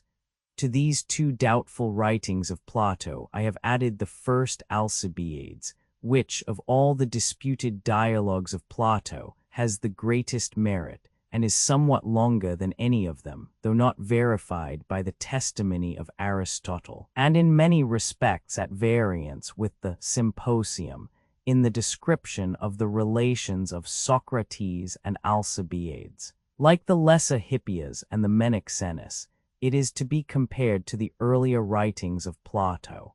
The motive of the piece may perhaps be found in that passage of the Symposium in which Alcibiades describes himself as self-convicted by the words of Socrates, 216b, c. For the disparaging manner in which Schleiermacher has spoken of this dialogue, there seems to be no sufficient foundation. At the same time, the lesson imparted is simple, and the irony more transparent than in the undoubted dialogues of Plato. We know, too, that Alcibiades was a favorite thesis, and that at least 5 or 6 dialogues bearing this name passed current in antiquity and are attributed to contemporaries of Socrates and Plato. One, in the entire absence of real external evidence, for the catalogues of the Alexandrian librarians cannot be regarded as trustworthy, and 2, in the absence of the highest marks either of poetical or philosophical excellence, and 3, considering that we have express testimony to the existence of contemporary writings bearing the name of Alcibiades, we are compelled to suspend our judgment on the genuineness of the extant dialogue. Neither at this point, nor at any other, do we propose to draw an absolute line of demarcation between genuine and spurious writings of Plato. They fade off imperceptibly from one class to another. There may have been degrees of genuineness in the dialogues themselves, as there are certainly degrees of evidence by which they are supported. The traditions of the oral discourses both of Socrates and Plato may have formed the basis of semi-Platonic writings. Some of them may be of the same mixed character which is apparent in Aristotle and Hippocrates, although the form of them is different. But the writings of Plato, unlike the writings of Aristotle, seem never to have been confused with the writings of his disciples. This was probably due to their definite form and to their inimitable excellence. The 3 dialogues which we have offered in the appendix to the criticism of the reader may be partly spurious and partly genuine. They may be altogether spurious. That is an alternative which must be frankly admitted. Nor can we maintain of some other dialogues, such as the Parmenides and the Sophist and Politicus, that no considerable objection can be urged against them, though greatly overbalanced by the weight chiefly of internal evidence in their favor. Nor, on the other hand, can we exclude a bare possibility that some dialogues which are usually rejected, such as the Greater Hippias and the Cleitophon, may be genuine. The nature and object of these semi-Platonic writings require more careful study and more comparison of them with one another, and with forged writings in general, than they have yet received, before we can finally decide on their character. We do not consider them all as genuine until they can be proved to be spurious, as is often maintained and still more often implied in this and similar discussions, but should say of some of them that their genuineness is neither proven nor disproven until further evidence about them can be adduced, and we are as confident that the epistles are spurious as that the Republic, the Timaeus, and the Laws are genuine. On the whole, not a 20th part of the writings which pass under the name of Plato, if we exclude the works rejected by the ancients themselves and 2 or 3 other plausible inventions, can be fairly doubted by those who are willing to allow that a considerable change and growth may have taken place in his philosophy, see above. That 20th debatable portion scarcely in any degree affects our judgment of Plato, either as a thinker or a writer, and though suggesting some interesting questions to the scholar and critic, is of little importance to the general reader. Lesser Hippias Introduction. The Lesser Hippias may be compared with the earlier dialogues of Plato, in which the contrast of Socrates and the Sophists is most strongly exhibited. Hippias, like Protagoras and Gorgias, though civil, is vain and boastful. He knows all things. He can make anything, including his own clothes. He is a manufacturer of poems and declamations, and also of seal rings, shoes, strigils. His girdle, which he has woven himself, is of a finer than Persian quality. He is a vainer, lighter nature than the 2 great sophists. Compare Protagoras 314, 337, but of the same character with them, and equally impatient of the short cut-and-thrust method of Socrates, whom he endeavors to draw into a long oration. At last he gets tired of being defeated at every point by Socrates, and is with difficulty induced to proceed. Compare Thrasymachus, Protagoras, Callicles, and others, to whom the same reluctance is ascribed. Hippias, like Protagoras, has common sense on his side when he argues, citing passages of the Iliad in support of his view, that Homer intended Achilles to be the bravest, Odysseus the wisest of the Greeks. But he is easily overthrown by the superior dialectics of Socrates, who pretends to show that Achilles is not true to his word, and that no similar inconsistency is to be found in Odysseus. Hippias replies that Achilles unintentionally, but Odysseus intentionally, speaks falsehood, but is it better to do wrong intentionally or unintentionally? Socrates, relying on the analogy of the arts, maintains the former, Hippias the latter of the two alternatives. All this is quite conceived in the spirit of Plato, who is very far from making Socrates always argue on the side of truth. The over-reasoning on Homer, which is of course satirical, is also in the spirit of Plato. Poetry turned logic is even more ridiculous than rhetoric turned logic, and equally fallacious. There were reasoners in ancient as well as in modern times who could never receive the natural impression of Homer or of any other book which they read. The argument of Socrates, in which he picks out the apparent inconsistencies and discrepancies in the speech and actions of Achilles, and the final paradox that he who is true is also false, remind us of the interpretation by Socrates of Simonides in the Protagoras, and of similar reasonings in the first book of the Republic, the discrepancies which Socrates discovers in the words of Achilles are perhaps as great as those discovered by some of the modern separatists of the Homeric poems. At last, Socrates, having caught Hippias in the toils of the voluntary and involuntary, is obliged to confess that he is wandering about in the same labyrinth.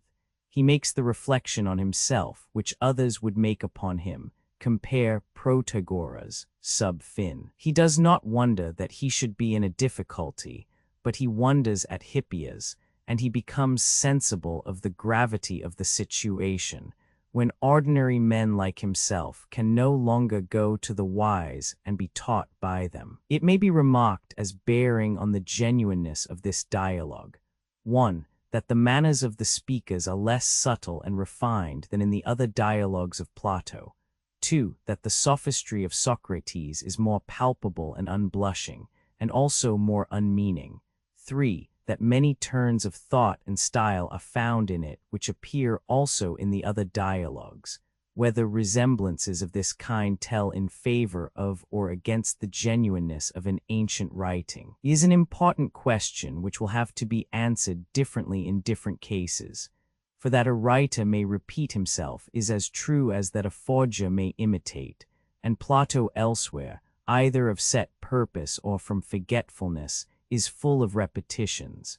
The parallelisms of the lesser Hippias, as already remarked, are not of the kind which necessarily imply that the dialogue is the work of a forger. The parallelisms of the greater Hippias with the other dialogues, and the allusion to the lesser 285, 286a, b, where Hippias sketches the program of his next lecture, and invites Socrates to attend and bring any friends with him who may be competent judges, are more than suspicious. They are of a very poor sort, such as we cannot suppose to have been due to Plato himself. The greater Hippias more resembles the Euthydemus than any other dialogue, but is immeasurably inferior to it. The lesser Hippias seems to have more merit than the greater, and to be more Platonic in spirit. The character of Hippias is the same in both dialogues, but his vanity and boasting are even more exaggerated in the greater Hippias. His art of memory is specially mentioned in both. He is an inferior type of the same species as Hippodamus of Miletus, Aristotle Politics, Roman 2:8, Section 1. Some passages in which the lesser Hippias may be advantageously compared with the undoubtedly genuine dialogues of Plato are the following. Lesser Hippias 369b. Compare Republic vi 487, Socrates' cunning in argument. Ibid. D.E. Compare Lashes 188, Socrates' feeling about arguments. 372b. See Compare Republic I 338b, Socrates not unthankful. 373b. Compare Republic I 340d Socrates dishonest in argument. The lesser Hippias, though inferior to the other dialogues, may be reasonably believed to have been written by Plato, on the ground one of considerable excellence, two of uniform tradition beginning with Aristotle and his school. That the dialogue falls below the standard of Plato's other works, or that he has attributed to Socrates an unmeaning paradox, perhaps with the view of showing that he could beat the sophists at their own weapons, or that he could make the worse appear the better cause, or merely as a dialectical experiment, are not sufficient reasons for doubting the genuineness of the work. Lesser Hippias persons of the dialogue, Eutychus Socrates, Hippias Eutychus, why are you silent, Socrates? After the magnificent display which Hippias has been making, why do you not either refute his words, if he seems to you to have been wrong in any point, or join with us in commending him? There is the more reason why you should speak, because we are now alone, and the audience is confined to those who may fairly claim to take part in a philosophical discussion. Socrates. I should greatly like, Eutychus, to ask Hippias the meaning of what he was saying just now about Homer. I have heard your father, Epaminondas, declare that the Iliad of Homer is a finer poem than the Odyssey in the same degree that Achilles was a better man than Odysseus. Odysseus, he would say, is the central figure of the one poem and Achilles of the other. Now, I should like to know, if Hippias has no objection to tell me, what he thinks about these two heroes, and which of them he maintains to be the better. He has already told us in the course of his exhibition many things of various kinds about Homer and divers other poets. Eutychus, I am sure that Hippias will be delighted to answer anything which you would like to ask. Tell me, Hippias, if Socrates asks you a question, will you answer him? Hippias, indeed, Eutychus, I should be strangely inconsistent if I refused to answer Socrates, when at each Olympic festival, as I went up from my house at Illes to the temple of Olympia, where all the Hellenes were assembled, I continually professed my willingness to perform any of the exhibitions which I had prepared, and to answer any questions which anyone had to ask. Socrates, truly, Hippias, you are to be congratulated, if at every Olympic festival you have such an encouraging opinion of your own wisdom when you go up to the temple. I doubt whether any muscular hero would be so fearless and confident in offering his body to the combat at Olympia as you are in offering your mind. Hippias, and with good reason, Socrates, for since the day when I first entered the lists at Olympia, I have never found any man who was my superior in anything. 600 Socrates, what an ornament, Hippias, will the reputation of your wisdom be to the city of Illes and to your parents. But to return, what say you of Odysseus and Achilles? Which is the better of the two, and in what particular does either surpass the other? For when you were exhibiting and there was company in the room, though I could not follow you, I did not like to ask what you meant, because a crowd of people were present, and I was afraid that the question might interrupt your exhibition. But now that there are not so many of us, and my friend Eutychus bids me ask, I wish you would tell me what you were saying about these two heroes, so that I may clearly understand. How did you distinguish them? Hippias, I shall have much pleasure, Socrates, in explaining to you more clearly than I could in public my views about these, and also about other heroes. I say that Homer intended Achilles to be the bravest of the men who went to Troy, Nestor the wisest, and Odysseus the wiliest. Socrates, O rare Hippias, will you be so good as not to laugh if I find a difficulty in following you and repeat my questions several times over? Please to answer me kindly and gently. Hippias, I should be greatly ashamed of myself, Socrates, if I, who teach others and take money of them, could not, when I was asked by you, answer in a civil and agreeable manner. Socrates, thank you. The fact is that I seem to understand what you meant when you said that the poet intended Achilles to be the bravest of men, and also that he intended Nestor to be the wisest. But when you said that he meant Odysseus to be the wiliest, I must confess that I could not understand what you were saying.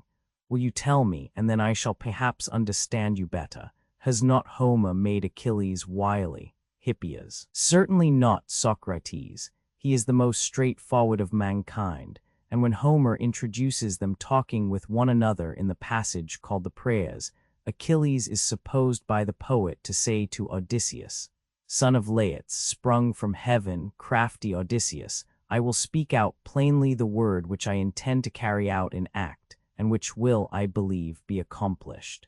For I hate him like the gates of death who thinks one thing and says another. But I will speak that which shall be accomplished." Now, in these verses he clearly indicates the character of the two men. He shows Achilles to be true and simple, and Odysseus to be wily and false, for he supposes Achilles to be addressing Odysseus in these lines. Socrates. Now, Hippias, I think that I understand your meaning. When you say that Odysseus is wily, you clearly mean that he is false. Hippias. Exactly so, Socrates. It is the character of Odysseus, as he is represented by Homer in many passages both of the Iliad and Odyssey. Socrates and Homer must be presumed to have meant that the true man is not the same as the false. Hippias. Of course, Socrates. Socrates. And is that your own opinion, Hippias? Hippias. Certainly. How can I have any other? Socrates. Well then, as there is no possibility of asking Homer what he meant in these verses of his, let us leave him. But as you show a willingness to take up his cause, and your opinion agrees with what you declare to be his, will you answer on behalf of yourself and him? Hippias. I will. Ask shortly anything which you like. Socrates. Do you say that the false, like the sick, have no power to do things, or that they have the power to do things? Hippias. I should say that they have power to do many things, and in particular to deceive mankind. Socrates. Then, according to you, they are both powerful and wily, are they not? Hippias. Yes. Socrates. And are they wily, and do they deceive by reason of their simplicity and folly, or by reason of their cunning and a certain sort of prudence? Hippias. By reason of their cunning and prudence, most certainly. Socrates. Then they are prudent, I suppose. Hippias. So they are very. Socrates. And if they are prudent, do they know or do they not know what they do? Hippias. Of course they know very well, and that is why they do mischief to others. Socrates. And having this knowledge, are they ignorant or are they wise? Hippias. Wise, certainly, at least in so far as they can deceive. Socrates. Stop, and let us recall to mind what you are saying. Are you not saying that the false are powerful and prudent and knowing and wise in those things about which they are false? Hippias. To be sure. Socrates. And the true differ from the false. The true and the false are the very opposite of each other. Hippias. That is my view. Socrates. Then, according to your view, it would seem that the false are to be ranked in the class of the powerful and wise. Hippias. Assuredly. Socrates. And when you say that the false are powerful and wise in so far as they are false, do you mean that they have or have not the power of uttering their falsehoods if they like? Hippias. I mean to say that they have the power. Socrates. In a word, then, the false are they who are wise and have the power to speak falsely. Hippias. Yes. Socrates. Then a man who has not the power of speaking falsely and is ignorant cannot be false. Hippias. You are right, Socrates. And every man has power who does that which he wishes at the time when he wishes. I am not speaking of any special case in which he is prevented by disease or something of that sort, but I am speaking generally, as I might say of you, that you are able to write my name when you like. Would you not call a man able who could do that? Hippias. Yes. Socrates. And tell me, Hippias, are you not a skillful calculator and arithmetician? Hippias. Yes, Socrates, assuredly I am. Socrates. And if someone were to ask you what is the sum of 3 multiplied by 700, you would tell him the true answer in a moment, if you pleased. Hippias. Certainly I should. Socrates. Is not that because you are the wisest and ablest of men in these matters? Hippias. Yes. Socrates. And being as you are the wisest and ablest of men in these matters of calculation, are you not also the best? Hippias. To be sure, Socrates, I am the best. Socrates. And therefore you would be the most able to tell the truth about these matters, would you not? Hippias. Yes, I should.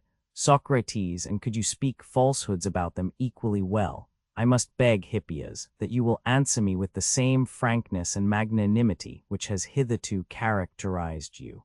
If a person were to ask you what is the sum of 3 multiplied by 700, would not you be the best and most consistent teller of a falsehood, having always the power of speaking falsely as you have of speaking truly about these same matters, if you wanted to tell a falsehood and not to answer truly? Would the ignorant man be better able to tell a falsehood in matters of calculation than you would be if you chose? Might he not sometimes stumble upon the truth when he wanted to tell a lie because he did not know, whereas you who are the wise man, if you wanted to tell a lie, would always and consistently lie? Hippias, yes. There you are quite right. Socrates, does the false man tell lies about other things, but not about number, or when he is making a calculation? Hippias, to be sure, he would tell as many lies about number as about other things. Socrates, then may we further assume, Hippias, that there are men who are false about calculation and number? Hippias, yes. Socrates, who can they be? For you have already admitted that he who is false must have the ability to be false. You said, as you will remember, that he who is unable to be false will not be false. Hippias, yes, I remember, it was so said. Socrates, and were you not yourself just now shown to be best able to speak falsely about calculation? Hippias, yes, that was another thing which was said. Socrates, and are you not likewise said to speak truly about calculation? Hippias, certainly. Socrates, then the same person is able to speak both falsely and truly about calculation. And that person is he who is good at calculation, the arithmetician. Hippias, yes. Socrates, who then, Hippias, is discovered to be false at calculation? Is he not the good man? For the good man is the able man, and he is the true man. Hippias, that is evident. Socrates, do you not see then that the same man is false and also true about the same matters, and the true man is not a whit better than the false, for indeed he is the same with him and not the very opposite, as you were just now imagining? Hippias, not in that instance, clearly. Socrates, shall we examine other instances? Hippias, certainly, if you are disposed. Socrates, are you not also skilled in geometry? Hippias, I am. Socrates, well, and does not the same hold in that science also? Is not the same person best able to speak falsely or to speak truly about diagrams, and he is the geometrician? Hippias, yes. Socrates, he and no one else is good at it. Hippias, yes, he and no one else. Socrates, then the good and wise geometer has this double power in the highest degree. And if there be a man who is false about diagrams, the good man will be he, for he is able to be false, whereas the bad is unable, and for this reason is not false, as has been admitted. Hippias, true. Socrates, once more, let us examine a third case, that of the astronomer, in whose art again you, Hippias, profess to be a still greater proficient than in the preceding, do you not? Hippias, yes, I am. Socrates, and does not the same hold of astronomy? Hippias, true. Socrates. Socrates, and in astronomy, too, if any man be able to speak falsely, he will be the good astronomer, but he who is not able will not speak falsely, for he has no knowledge. Hippias, clearly not. Socrates, then in astronomy also, the same man will be true and false. Hippias, it would seem so. Socrates, and now, Hippias, consider the question at large about all the sciences, and see whether the same principle does not always hold. I know that in most arts you are the wisest of men, as I have heard you boasting in the agora at the tables of the money changers, when you were setting forth the great and enviable stars of your wisdom. And you said that upon one occasion, when you went to the Olympic Games, all that you had on your person was made by yourself. You began with your ring, which was of your own workmanship, and you said that you could engrave rings, and you had another seal which was also of your own workmanship, and a strigil and an oil flask which you had made yourself. You said also that you had made the shoes which you had on your feet, and the cloak and the short tunic, but what appeared to us almost extraordinary and a proof of singular art was the girdle of your tunic, which, you said, was as fine as the most costly Persian fabric, and of your own weaving. Moreover, you told us that you had brought with you poems, epic, tragic, and dithyrambic, as well as prose writings of the most various kinds. And you said that your skill was also preeminent in the arts which I was just now mentioning, and in the true principles of rhythm and harmony and of orthography. And if I remember rightly, there were a great many other accomplishments in which you excelled. I have forgotten to mention your art of memory, which you regard as your special glory, and I dare say that I have forgotten many other things. But as I was saying, only look to your own arts, and there are plenty of them, and to those of others, and tell me, having regard to the admissions which you and I have made, whether you discover any department of art or any description of wisdom or cunning, whichever name you use, in which the true and false are different and not the same. Tell me, if you can, of any, but you cannot. Hippias not without consideration, Socrates. Socrates, nor will consideration help you, Hippias, as I believe. But then if I am right, remember what the consequence will be. Hippias, I do not know what you mean, Socrates. Socrates. I suppose that you are not using your art of memory, doubtless because you think that such an accomplishment is not needed on the present occasion. I will therefore remind you of what you were saying. Were you not saying that Achilles was a true man and Odysseus false and wily? Hippias, I was. Socrates, and now do you perceive that the same person has turned out to be false as well as true? If Odysseus is false, he is also true, and if Achilles is true, he is also false. And so the two men are not opposed to one another, but they are alike.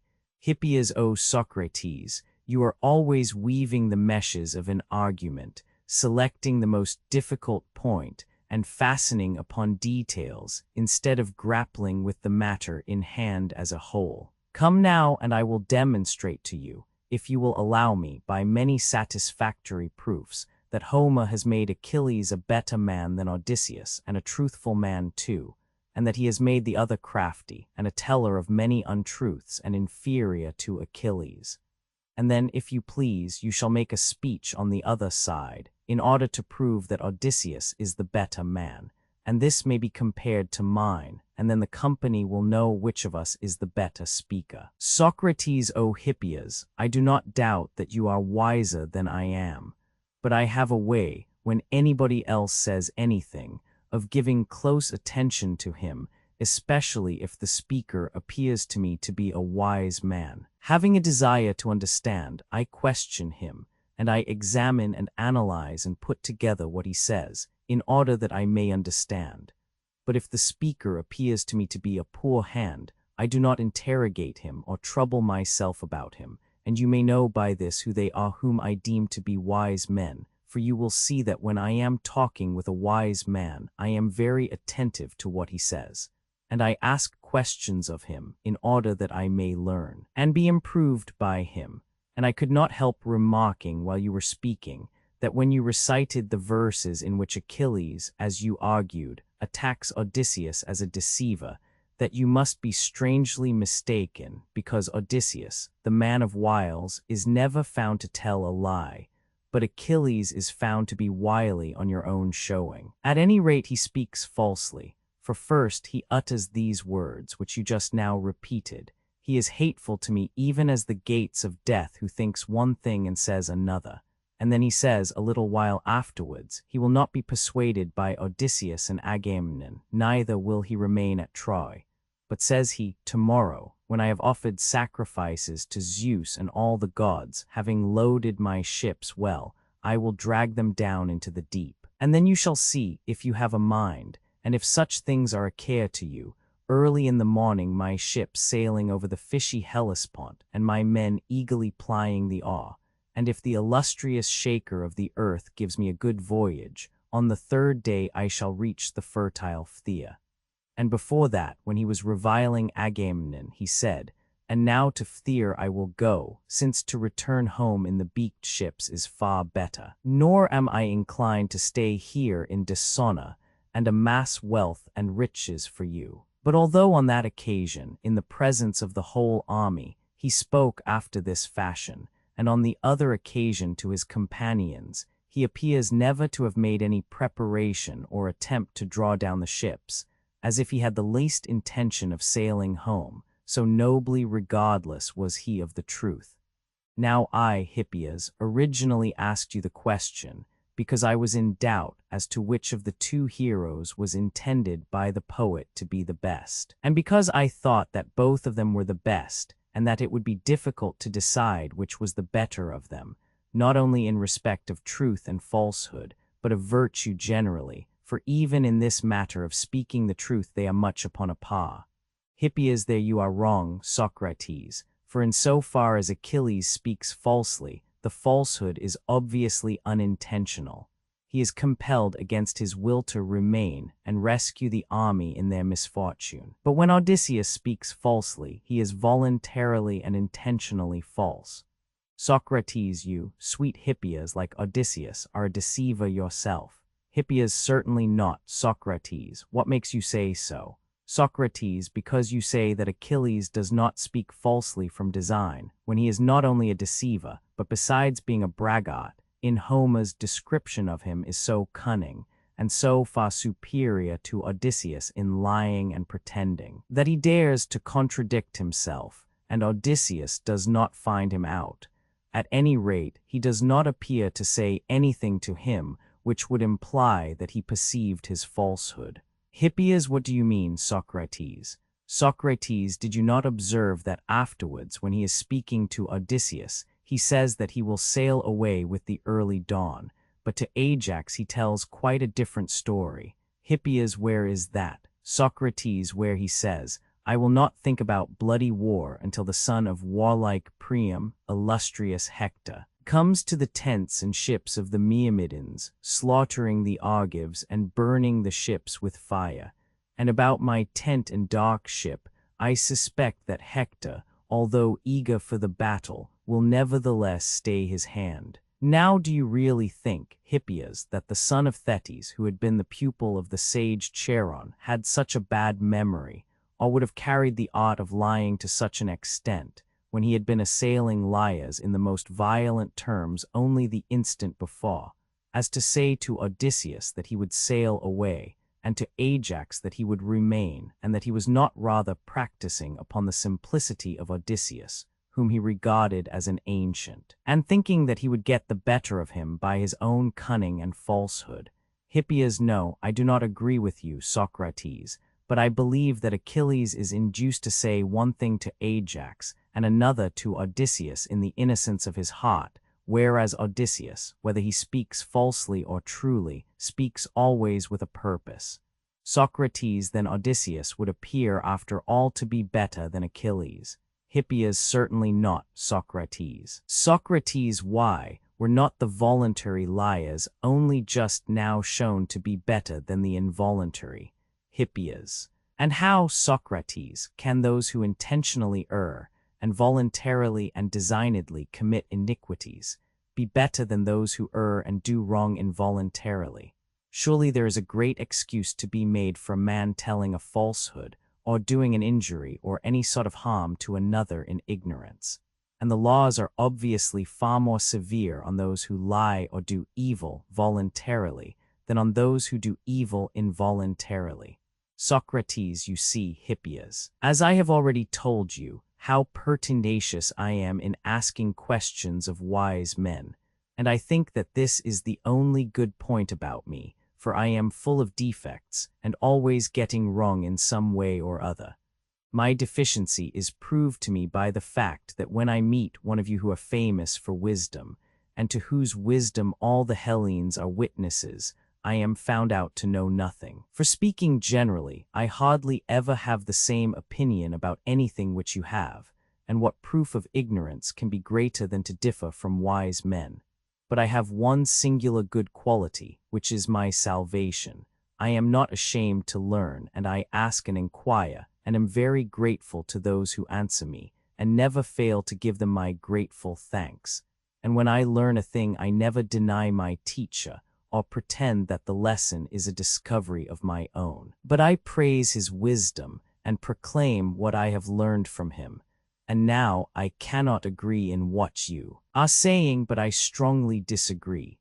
Well, I know that this is my own fault and is a defect in my character, but I will not pretend to be more than I am, and my opinion, Hippias, is the very contrary of what you are saying.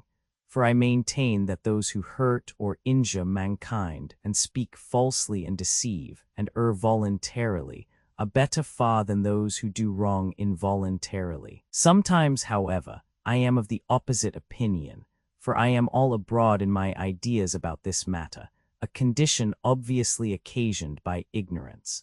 And just now I happen to be in a crisis of my disorder, at which those who err voluntarily appear to me better than those who err involuntarily. My present state of mind is due to our previous argument, which inclines me to believe that in general those who do wrong involuntarily are worse than those who do wrong voluntarily. And therefore I hope that you will be good to me and not refuse to heal me, for you will do me a much greater benefit if you cure my soul of ignorance than you would if you were to cure my body of disease. I must, however, tell you beforehand that if you make a long oration to me, you will not cure me, for I shall not be able to follow you. But if you will answer me, as you did just now, you will do me a great deal of good. And I do not think that you will be any the worse yourself. And I have some claim upon you also, O son of Epimantus, for you incited me to converse with Hippias. And now, if Hippias will not answer me, you must entreat him on my behalf. Eutychus, but I do not think, Socrates, that Hippias will require any entreaty of mine, for he has already said that he will refuse to answer no man. Did you not say so, Hippias? Hippias, yes, I did, but then Eutychus, Socrates is always troublesome in an argument, and appears to be dishonest. 601 Socrates. Excellent Hippias, I do not do so intentionally. If I did, it would show me to be a wise man and a master of wiles, as you would argue, but unintentionally, and therefore you must pardon me. For as you say, he who is unintentionally dishonest should be pardoned. Eutychus, yes, Hippias, do as he says, and for our sake, and also that you may not belie your profession, answer whatever Socrates asks you.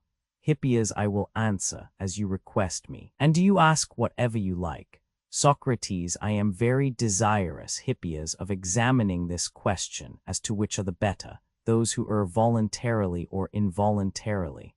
And if you will answer me, I think that I can put you in the way of approaching the subject. You would admit, would you not, that there are good runners? Hippias, yes. Socrates, and there are bad runners? Hippias, yes. Socrates, and he who runs well is a good runner, and he who runs ill is a bad runner. Hippias, very true.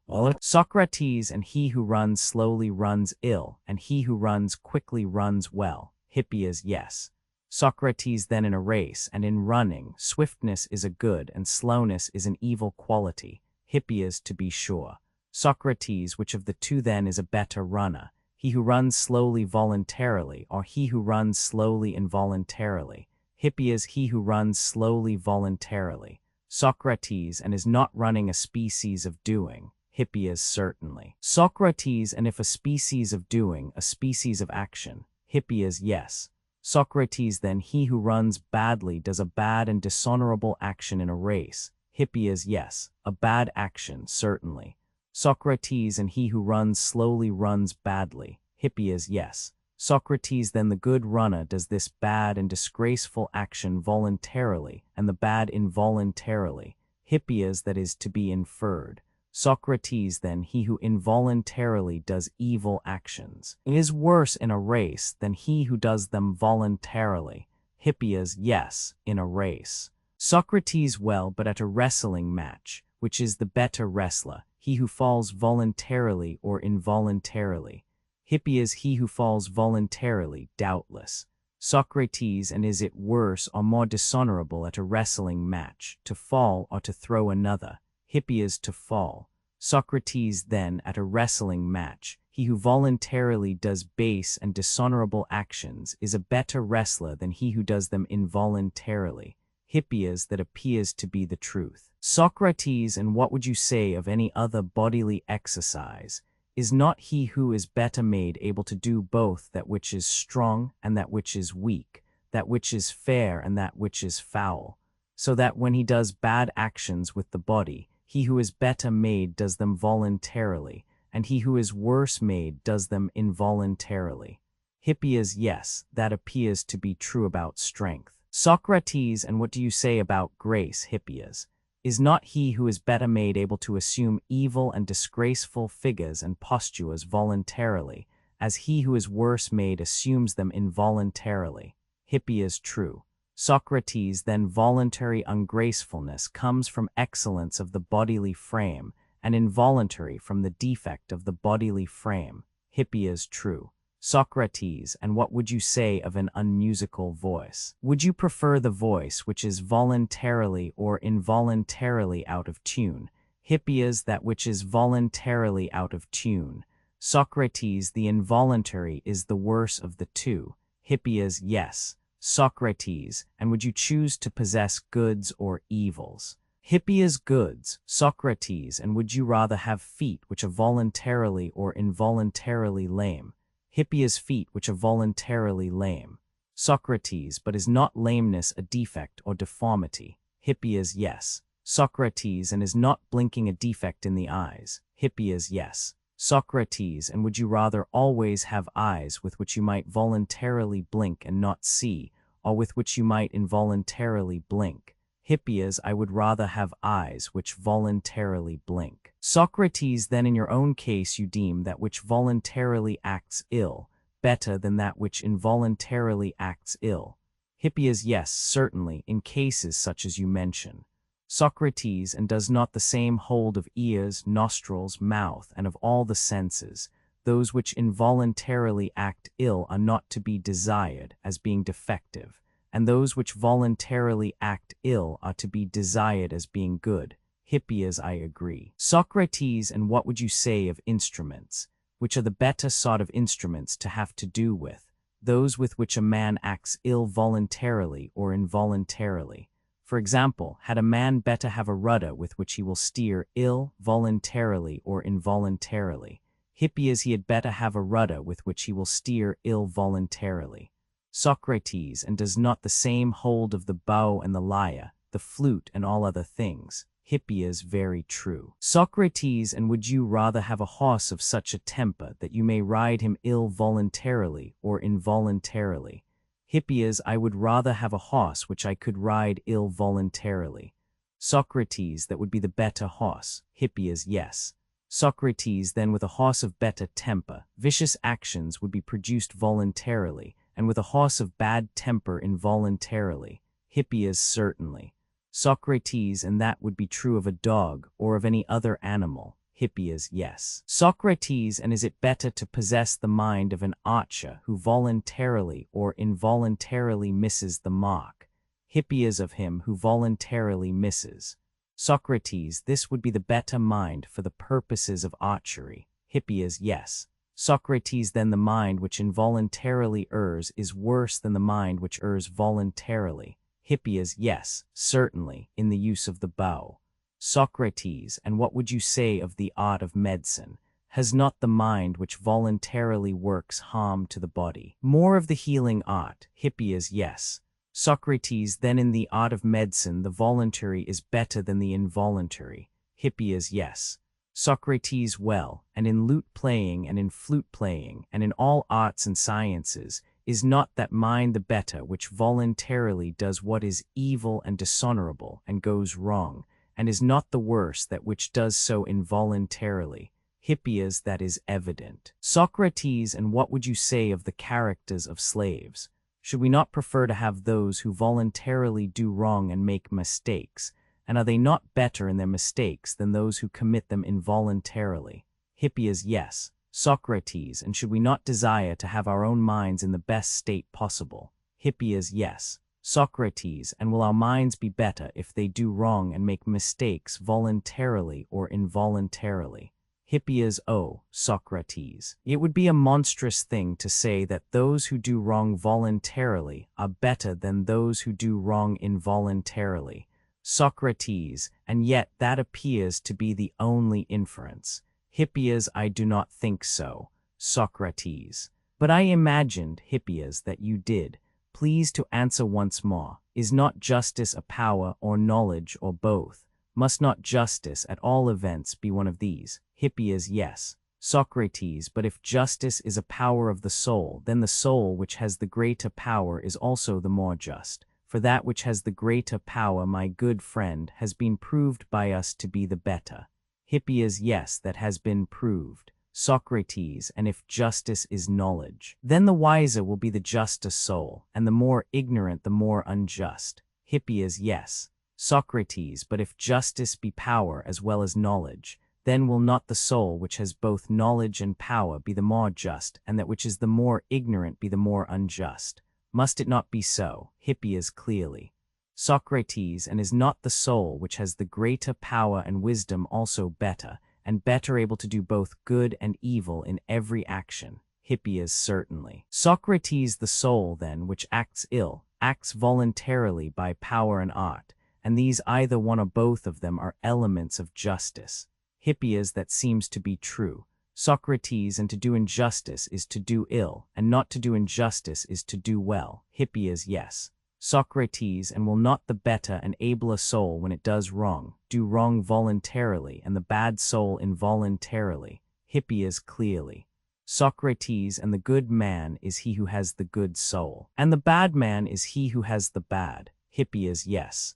Socrates, then the good man will voluntarily do wrong, and the bad man involuntarily, if the good man is he who has the good soul. Hippias, which he certainly has. Socrates, then, Hippias, he who voluntarily does wrong and disgraceful things, if there be such a man, will be the good man. Hippias, there I cannot agree with you. Socrates, nor can I agree with myself. Hippias, and yet that seems to be the conclusion which, as far as we can see at present, must follow from our argument. As I was saying before, I am all abroad, and being in perplexity am always changing my opinion. Now, that I or any ordinary man should wonder in perplexity is not surprising, but if you wise men also wonder, and we cannot come to you and rest from our wondering, the matter begins to be serious both to us and to you. First Alcibiades' introduction. The first Alcibiades is a conversation between Socrates and Alcibiades. Socrates is represented in the character which he attributes to himself in the Apology of a know-nothing who detects the conceit of knowledge in others. The two have met already in the Protagoras and in the Symposium. In the latter dialogue, as in this, the relation between them is that of a lover and his beloved. But the narrative of their loves is told differently in different places, for in the Symposium Alcibiades is depicted as the impassioned but rejected lover, here as coldly receiving the advances of Socrates, who, for the best of purposes, lies in wait for the aspiring and ambitious youth. Alcibiades, who is described as a very young man, is about to enter on public life, having an inordinate opinion of himself and an extravagant ambition. Socrates, who knows what is in man, astonishes him by a revelation of his designs, but has he the knowledge which is necessary for carrying them out? He is going to persuade the Athenians about what? Not about any particular art, but about politics, when to fight and when to make peace. Now, men should fight and make peace on just grounds, and therefore the question of justice and injustice must enter into peace and war, and he who advises the Athenians must know the difference between them. Does Alcibiades know? If he does, he must either have been taught by some master, or he must have discovered the nature of them himself. If he has had a master, Socrates would like to be informed who he is, that he may go and learn of him also. Alcibiades admits that he has never learned. Then has he inquired for himself? He may have, if he was ever aware of a time when he was ignorant, but he never was ignorant, for when he played with other boys at dice, he charged them with cheating, and this implied a knowledge of just and unjust. According to his own explanation, he had learned of the multitude. Why, he asks, should he not learn of them the nature of justice, as he has learned the Greek language of them? To this Socrates answers that they can teach Greek, but they cannot teach justice, for they are agreed about the one, but they are not agreed about the other. and therefore Alcibiades, who has admitted that if he knows he must either have learned from a master or have discovered for himself the nature of justice, is convicted out of his own mouth.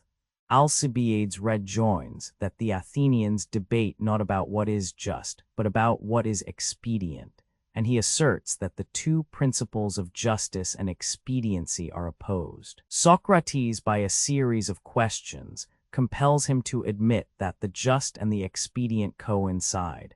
Alcibiades is thus reduced to the humiliating conclusion that he knows nothing of politics, even if, as he says, they are concerned with the expedient. However, he is no worse than other Athenian statesmen, and he will not need training, for others are as ignorant as he is. He is reminded that he has to contend not only with his own countrymen, but with their enemies, with the Spartan kings and with the great king of Persia, and he can only attain this higher aim of ambition by the assistance of Socrates. Not that Socrates himself professes to have attained the truth, but the questions which he asks bring others to a knowledge of themselves, and this is the first step in the practice of virtue. The dialogue continues. We wish to become as good as possible, but to be good in what? Alcibiades replies, good in transacting business. But what business? The business of the most intelligent men at Athens. The cobbler is intelligent in shoemaking and is therefore good in that. He is not intelligent and therefore not good in weaving. Is he good in the sense which Alcibiades means, who is also bad? I mean, replies Alcibiades, the man who is able to command in the city. But to command what? Horses or men? And if men, under what circumstances? I mean to say that he is able to command men living in social and political relations.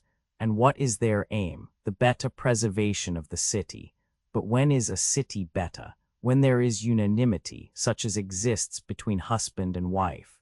Then, when husbands and wives perform their own special duties, there can be no unanimity between them. Nor can a city be well ordered when each citizen does his own work only. Alcibiades, having stated first that goodness consists in the unanimity of the citizens, and then in each of them doing his own separate work, is brought to the required point of self-contradiction, leading him to confess his own ignorance. But he is not too old to learn and may still arrive at the truth if he is willing to be cross-examined by Socrates. He must know himself, that is to say, not his body or the things of the body, but his mind or truer self. The physician knows the body, and the tradesman knows his own business, but they do not necessarily know themselves. Self-knowledge can be obtained only by looking into the mind and virtue of the soul, which is the diviner part of a man, as we see our own image in another's eye.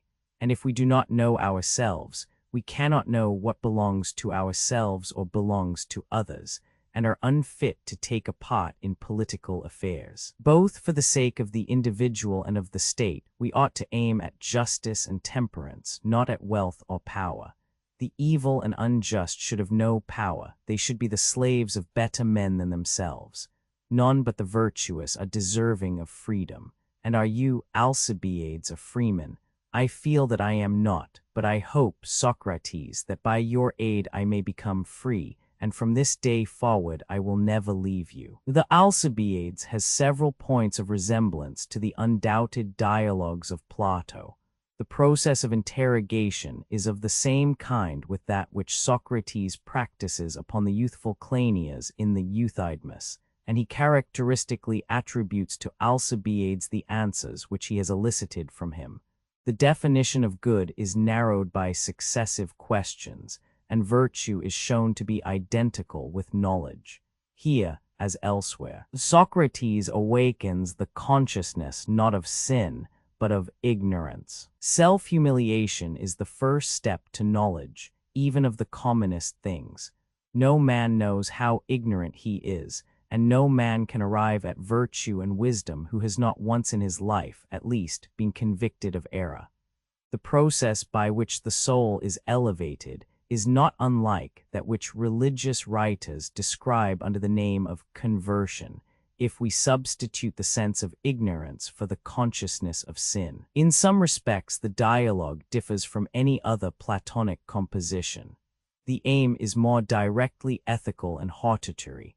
The process by which the antagonist is undermined is simpler than in other Platonic writings, and the conclusion more decided. There is a good deal of humor in the manner in which the pride of Alcibiades, and of the Greeks generally, is supposed to be taken down by the Spartan and Persian queens, and the dialogue has considerable dialectical merit. But we have a difficulty in supposing that the same writer, who has given so profound and complex a notion of the characters both of Alcibiades and Socrates in the Symposium, should have treated them in so thin and superficial a manner in the Alcibiades, or that he would have ascribed to the ironical Socrates the rather unmeaning boast that Alcibiades could not attain the objects of his ambition without his help, 105d following, or that he should have imagined that a mighty nature like his could have been reformed by a few not very conclusive words of Socrates. For the arguments by which Alcibiades is reformed are not convincing. The writer of the dialogue, whoever he was, arrives at his idealism by crooked and tortuous paths, in which many pitfalls are concealed. The anachronism of making Alcibiades about 20 years old during the life of his uncle, Pericles, may be noted, and the repetition of the favorite observation, which occurs also in the Laches and Protagoras, that great Athenian statesmen like Pericles failed in the education of their sons.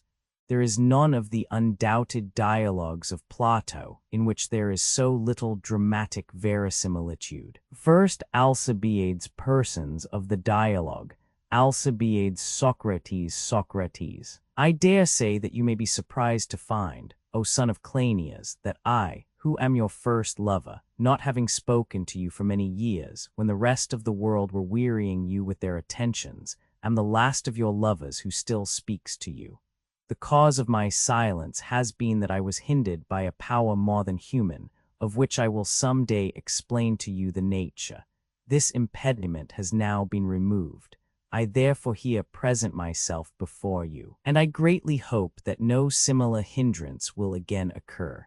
Meanwhile, I have observed that your pride has been too much for the pride of your admirers. They were numerous and high-spirited, but they have all run away, overpowered by your superior force of character.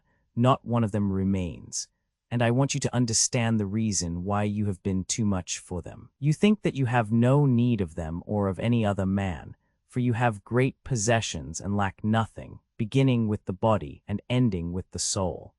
In the first place, you say to yourself that you are the fairest and tallest of the citizens, and this everyone who has eyes may see to be true. In the second place, that you are among the noblest of them, highly connected both on the father's and the mother's side, and sprung from one of the most distinguished families in your own state, which is the greatest in Hellas, and having many friends and kinsmen of the best sort, who can assist you when in need. And there is one potent relative, who is more to you than all the rest, Pericles the son of Xanthippus, whom your father left guardian of you and of your brother, and who can do as he pleases not only in this city, but in all Hellas and among many and mighty barbarous nations. Moreover, you are rich. But I must say that you value yourself least of all upon your possessions. And all these things have lifted you up. You have overcome your lovers, and they have acknowledged that you were too much for them. Have you not remarked their absence? And now I know that you wonder why I, unlike the rest of them, have not gone away, and what can be my motive in remaining. Alcibiades, perhaps Socrates, you are not aware that I was just going to ask you the very same question. What do you want? And what is your motive in annoying me, and always wherever I am? Making a point of coming. 602. I do really wonder what you mean, and should greatly like to know. Socrates, then, if, as you say, you desire to know, I suppose that you will be willing to hear, and I may consider myself to be speaking to an auditor who will remain and will not run away. Alcibiades, certainly, let me hear. Socrates, you had better be careful, for I may very likely be as unwilling to end as I have hitherto been to begin. Alcibiades, proceed. My good man, and I will listen. Socrates. I will proceed, and although no lover likes to speak with one who has no feeling of love in him, 603 I will make an effort, and tell you what I meant. My love, Alcibiades, which I hardly like to confess, would long ago have passed away, as I flatter myself, if I saw you loving your good things, or thinking that you ought to pass life in the enjoyment of them. But I shall reveal other thoughts of yours which you keep to yourself, whereby you will know that I have always had my eye on you. Suppose that at this moment some god came to you and said, Alcibiades, will you live as you are, or die in an instant if you are forbidden to make any further acquisition? I verily believe that you would choose death. And I will tell you the hope in which you are at present living. Before many days have elapsed, you think that you will come before the Athenian assembly, and will prove to them that you are more worthy of honor than Pericles or any other man that ever lived, and having proved this, you will have the greatest power in the state. When you have gained the greatest power among us, you will go on to other Hellenic states, and not only to Hellenes, but to all the barbarians who inhabit the same continent with us. And if the god were then to say to you again, here in Europe is to be your seat of empire, and you must not cross over into Asia or meddle with Asiatic affairs, I do not believe that you would choose to live upon these terms. But the world, as I may say, must be filled with your power and name. No man less than Cyrus and Xerxes is of any account with you. Such I know to be your hopes. I am not guessing only, and very likely you, who know that I am speaking the truth, will reply, well, Socrates, but what have my hopes to do with the explanation which you promised of your unwillingness to leave me? And that is what I am now going to tell you, sweet son of Cleinias and Dynamash. The explanation is that all these designs of yours cannot be accomplished by you without my help. So great is the power which I believe myself to have over you and your concerns, and this I conceive to be the reason why the god has hitherto forbidden me to converse with you, and I have been long expecting his permission. For as you hope to prove your own great value to the state, and having proved it, to attain at once to absolute power, so do I indulge a hope that I shall be the supreme power over you, if I am able to prove my own great value to you, and to show you that neither guardian nor kinsman nor anyone is able to deliver into your hands the power which you desire, but I only, God being my helper. When you were young 604 and your hopes were not yet matured, I should have wasted my time, and therefore, as I conceive, the god forbade me to converse with you. But now, having his permission, I will speak, for now you will listen to me. Alcibiades, your silence, Socrates, was always a surprise to me. I never could understand why you followed me about, and now that you have begun to speak again, I am still more amazed. Whether I think all this or not, this is a matter about which you seem to have already made up your mind, and therefore my denial will have no effect upon you. But granting, if I must, that you have perfectly divined my purposes, why is your assistance necessary to the attainment of them? Can you tell me why, Socrates? You want to know whether I can make a long speech, such as you are in the habit of hearing, but that is not my way. I think, however, that I can prove to you the truth of what I am saying, if you will grant me one little favor. Alcibiades, yes, if the favor which you mean be not a troublesome one. Socrates, will you be troubled at having questions to answer? Alcibiades, not at all. Socrates, then please to answer. Alcibiades, ask me. Socrates, have you not the intention which I attribute to you? Alcibiades, I will grant anything you like, in the hope of hearing what more you have to say. Socrates, you do then mean, as I was saying, to come forward in a little while in the character of an adviser of the Athenians. And suppose that when you are ascending the bema, I pull you by the sleeve and say, Alcibiades, you are getting up to advise the Athenians. Do you know the matter about which they are going to deliberate better than they? How would you answer? Alcibiades, I should reply that I was going to advise them about a matter which I do know better than they. Socrates, then you are a good adviser about the things which you know. Alcibiades, certainly. Socrates, and do you know anything but what you have learned of others or found out yourself? Alcibiades, that is all. Socrates, and would you have ever learned or discovered anything if you had not been willing either to learn of others or to examine yourself? Alcibiades, I should not. Socrates, and would you have been willing to learn or to examine what you supposed that you knew? Alcibiades, certainly not. Socrates, then there was a time when you thought that you did not know what you are now supposed to know. Alcibiades, certainly. Socrates, I think that I know tolerably well the extent of your acquirements, and you must tell me if I forget any of them. According to my recollection, you learned the arts of writing, of playing on the lyre, and of wrestling. The flute you never would learn. This is the sum of your accomplishments, unless there were some which you acquired in secret. And I think that secrecy was hardly possible, as you could not have come out of your door, either by day or night, without my seeing you. Alcibiades, yes, that was the whole of my schooling. Socrates, and are you going to get up in the Athenian assembly and give them advice about writing? Alcibiades, no, indeed. Socrates, or about the touch of the lyre? Alcibiades, certainly not. Socrates, and they are not in the habit of deliberating about wrestling in the assembly? Alcibiades, hardly. Socrates, then, what are the deliberations in which you propose to advise them? Surely not about building. Alcibiades, no. Socrates, for the builder will advise better than you will about that. Alcibiades, he will. Socrates, nor about divination. Alcibiades, no. Socrates, about that again the diviner will advise better than you will. Alcibiades, true. Socrates, whether he be little or great, good or ill-looking, noble or ignoble, makes no difference. Alcibiades, certainly not. Socrates, a man is a good adviser about anything, not because he has riches, but because he has knowledge. Alcibiades, assuredly. Socrates, whether their counselor is rich or poor, is not a matter which will make any difference to the Athenians when they are deliberating about the health of the citizens. They only require that he should be a physician. Alcibiades, of course. Socrates. Then what will be the subject of deliberation about which you will be justified in getting up and advising them? Alcibiades, about their own concerns. Socrates. Socrates, you mean about shipbuilding, for example, when the question is what sort of ships they ought to build. Alcibiades, no, I should not advise them about that.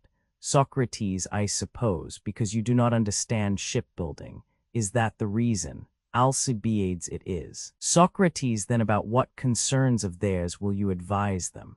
Alcibiades, about war. Socrates, or about peace, or about any other concerns of the state. Socrates, you mean, when they deliberate with whom they ought to make peace, and with whom they ought to go to war, and in what manner? Alcibiades, yes. Socrates, and they ought to go to war with those against whom it is better to go to war. Alcibiades, yes. Socrates, and when it is better. Alcibiades, certainly. Socrates, and for as long a time as is better. Alcibiades, yes. Socrates, but suppose the Athenians to deliberate with whom they ought to close in wrestling, and whom they should grasp by the hand, would you, or the master of gymnastics, be a better adviser of them? Alcibiades, clearly, the master of gymnastics. Socrates, and can you tell me on what grounds the master of gymnastics would decide with whom they ought or ought not to close, and when and how? To take an instance, would he not say that they should wrestle with those against whom it is best to wrestle? Alcibiades, yes. Socrates, and as much as is best. Alcibiades, certainly. Socrates, and at such times as are best. Alcibiades, yes. Socrates, again, you sometimes accompany the lyre with the song and dance. Alcibiades, yes. Socrates, when it is well to do so.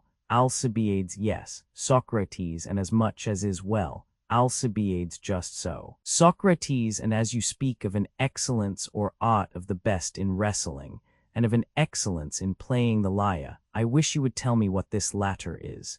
The excellence of wrestling I call gymnastic, and I want to know what you call the other. Alcibiades, I do not understand you. Socrates, then try to do as I do, for the answer which I gave is universally right, and when I say right, I mean according to rule. Alcibiades, yes. Socrates, and was not the art of which I spoke gymnastic? Alcibiades, certainly.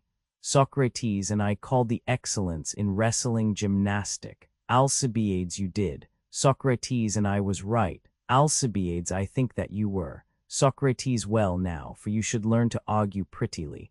Let me ask you in return to tell me first, what is that art of which playing and singing and stepping properly in the dance are parts? What is the name of the whole? I think that by this time you must be able to tell.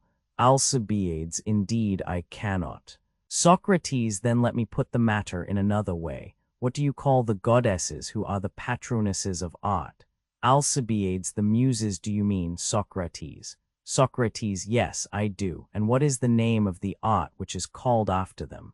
Alcibiades, I suppose that you mean music. Socrates, yes, that is my meaning. And what is the excellence of the art of music? As I told you truly that the excellence of wrestling was gymnastic. What is the excellence of music to be what? Alcibiades, to be musical, I suppose. Socrates. Very good, and now please to tell me what is the excellence of war and peace, as the more musical was the more excellent, or the more gymnastical was the more excellent. Tell me, what name do you give to the more excellent in war and peace? Alcibiades, but I really cannot tell you. Socrates, but if you were offering advice to another and said to him, this food is better than that at this time and in this quantity, and he said to you, what do you mean, Alcibiades, by the word better? You would have no difficulty in replying that you meant more wholesome, although you do not profess to be a physician, and when the subject is one of which you profess to have knowledge, and about which you are ready to get up and advise as if you knew, are you not ashamed, when you are asked, not to be able to answer the question? Is it not disgraceful? Alcibiades, very. Socrates, well then, consider and try to explain what is the meaning of better, in the matter of making peace and going to war with those against whom you ought to go to war. To what does the word refer? Alcibiades, I am thinking, and I cannot tell. Socrates, but you surely know what are the charges which we bring against one another when we arrive at the point of making war, and what name we give them. Alcibiades, yes, certainly. We say that deceit or violence has been employed, or that we have been defrauded. Socrates, and how does this happen? Will you tell me how? For there may be a difference in the manner. Alcibiades, do you mean by how? Socrates, whether we suffered these things justly or unjustly? Socrates, exactly. Alcibiades, there can be no greater difference than between just and unjust. Socrates, and would you advise the Athenians to go to war with the just or with the unjust? Alcibiades, that is an awkward question, for certainly, even if a person did intend to go to war with the just, he would not admit that they were just. Socrates, he would not go to war because it would be unlawful. Alcibiades, neither lawful nor honorable. Socrates, then you, too, would address them on principles of justice. Alcibiades, certainly. Socrates, what, then, is justice but that better of which I spoke, in going to war or not going to war with those against whom we ought or ought not, and when we ought or ought not to go to war? Alcibiades, clearly. Socrates, but how is this, friend Alcibiades? Have you forgotten that you do not know this, or have you been to the schoolmaster without my knowledge, and has he taught you to discern the just from the unjust? Who is he? I wish you would tell me, that I may go and learn of him. You shall introduce me. Alcibiades, you are mocking, Socrates. Socrates, no, indeed. I most solemnly declare to you by Zeus, who is the god of our common friendship, and whom I never will forswear, that I am not. Tell me then who this instructor is, if he exists. Alcibiades, but perhaps he does not exist. May I not have acquired the knowledge of just and unjust in some other way? Socrates, yes, if you have discovered them. Alcibiades, but do you not think that I could discover them? Socrates, I am sure that you might, if you inquired about them. Alcibiades, and do you not think that I would inquire? Socrates, yes, if you thought that you did not know them. Alcibiades, and was there not a time when I did so think? Socrates. Very good, and can you tell me how long it is since you thought that you did not know the nature of the just and the unjust? What do you say to a year ago? Were you then in a state of conscious ignorance and inquiry, or did you think that you knew? And please to answer truly, that our discussion may not be in vain. Alcibiades, well, I thought that I knew. Socrates, and 2 years ago, and 3 years ago, and 4 years ago, you knew all the same. Alcibiades, I did. Socrates, and more than 4 years ago you were a child, were you not? Alcibiades, yes. Socrates, and then I am quite sure that you thought you knew.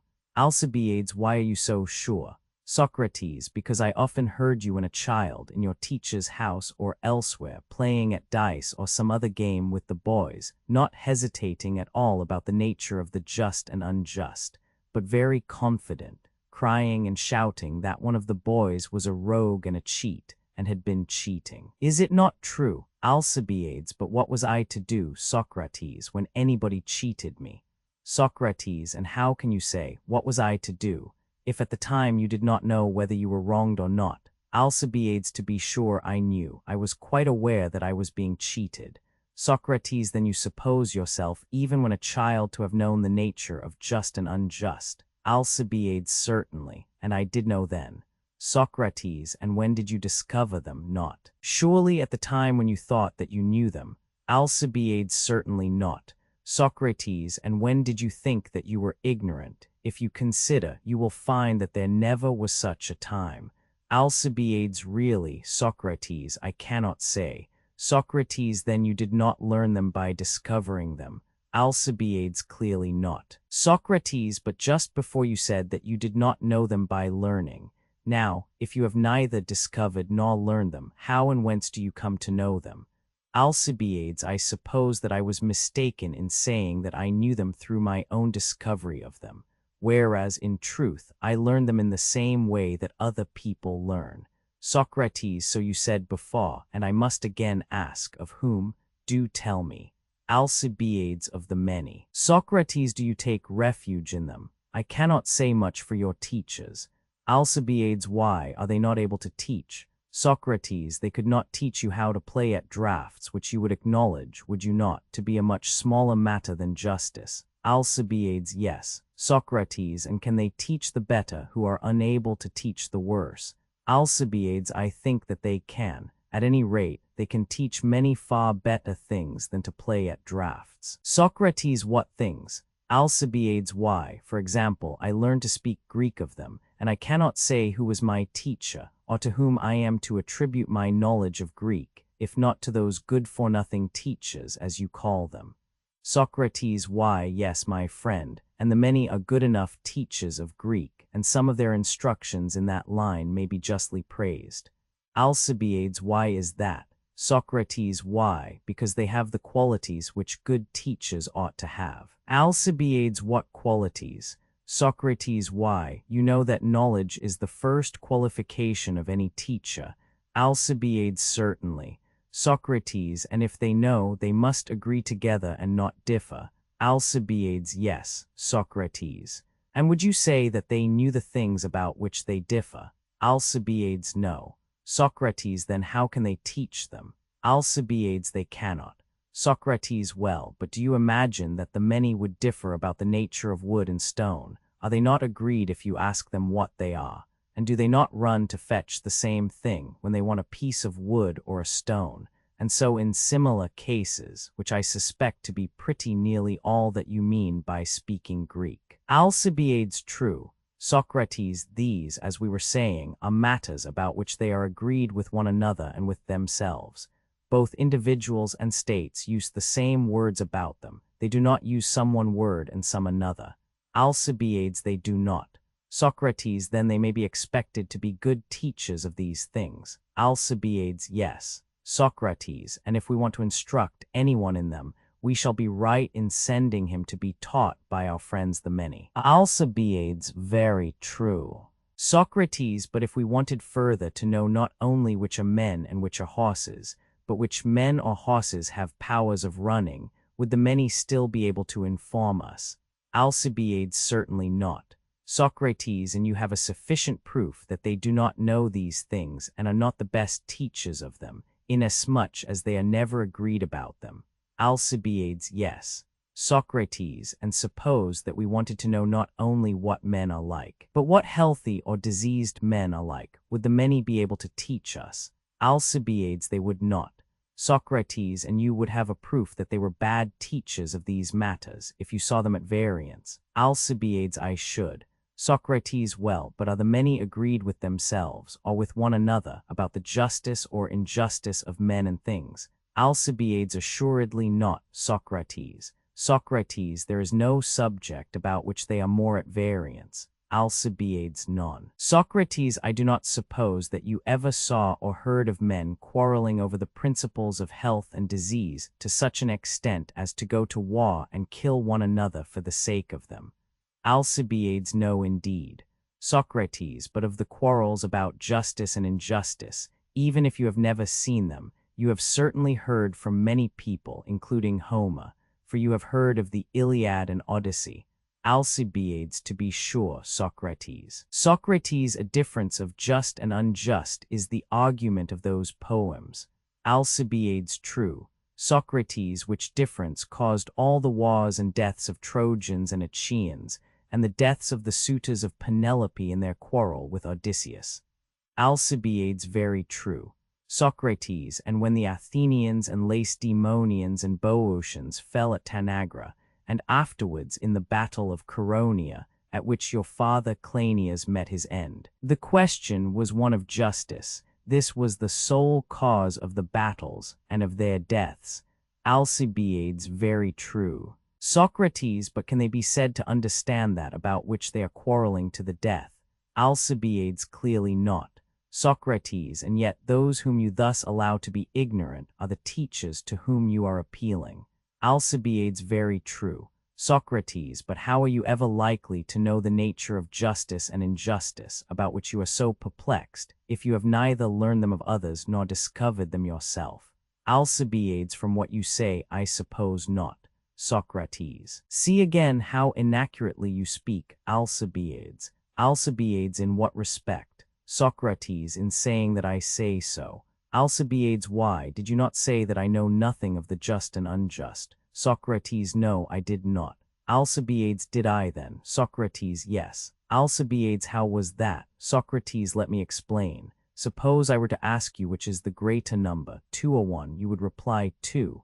Alcibiades, I should. Socrates, and by how much greater? Alcibiades, by 1. Socrates, which of us now says that 2 is more than 1?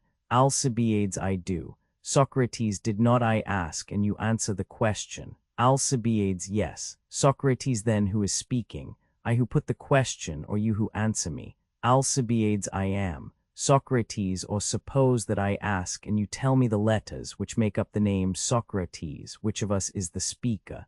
Alcibiades, I am. Socrates, now let us put the case generally. Whenever there is a question and answer, who is the speaker, the questioner or the answerer? Alcibiades, I should say, Socrates, that the answerer was the speaker. Socrates, and have I not been the questioner all through? Alcibiades, yes. Socrates, and you the answerer. Alcibiades, just so. Socrates, which of us then was the speaker? Alcibiades, the inference is, Socrates, that I was the speaker. Socrates, did not someone say that Alcibiades, the fair son of Cleinias, not understanding about just and unjust, but thinking that he did understand, was going to the assembly to advise the Athenians about what he did not know? Was not that said? Alcibiades, very true. Socrates, then, Alcibiades, the result may be expressed in the language of Euripides. I think that you have heard all this from yourself, and not from me. Nor did I say this, which you erroneously attribute to me, but you yourself. And what you said was very true. For indeed, my dear fellow, the design which you meditate of teaching what you do not know, and have not taken any pains to learn, is downright insanity. Alcibiades, but Socrates, I think that the Athenians and the rest of the Hellenes do not often advise as to the more just or unjust, for they see no difficulty in them, and therefore they leave them, and consider which course of action will be most expedient.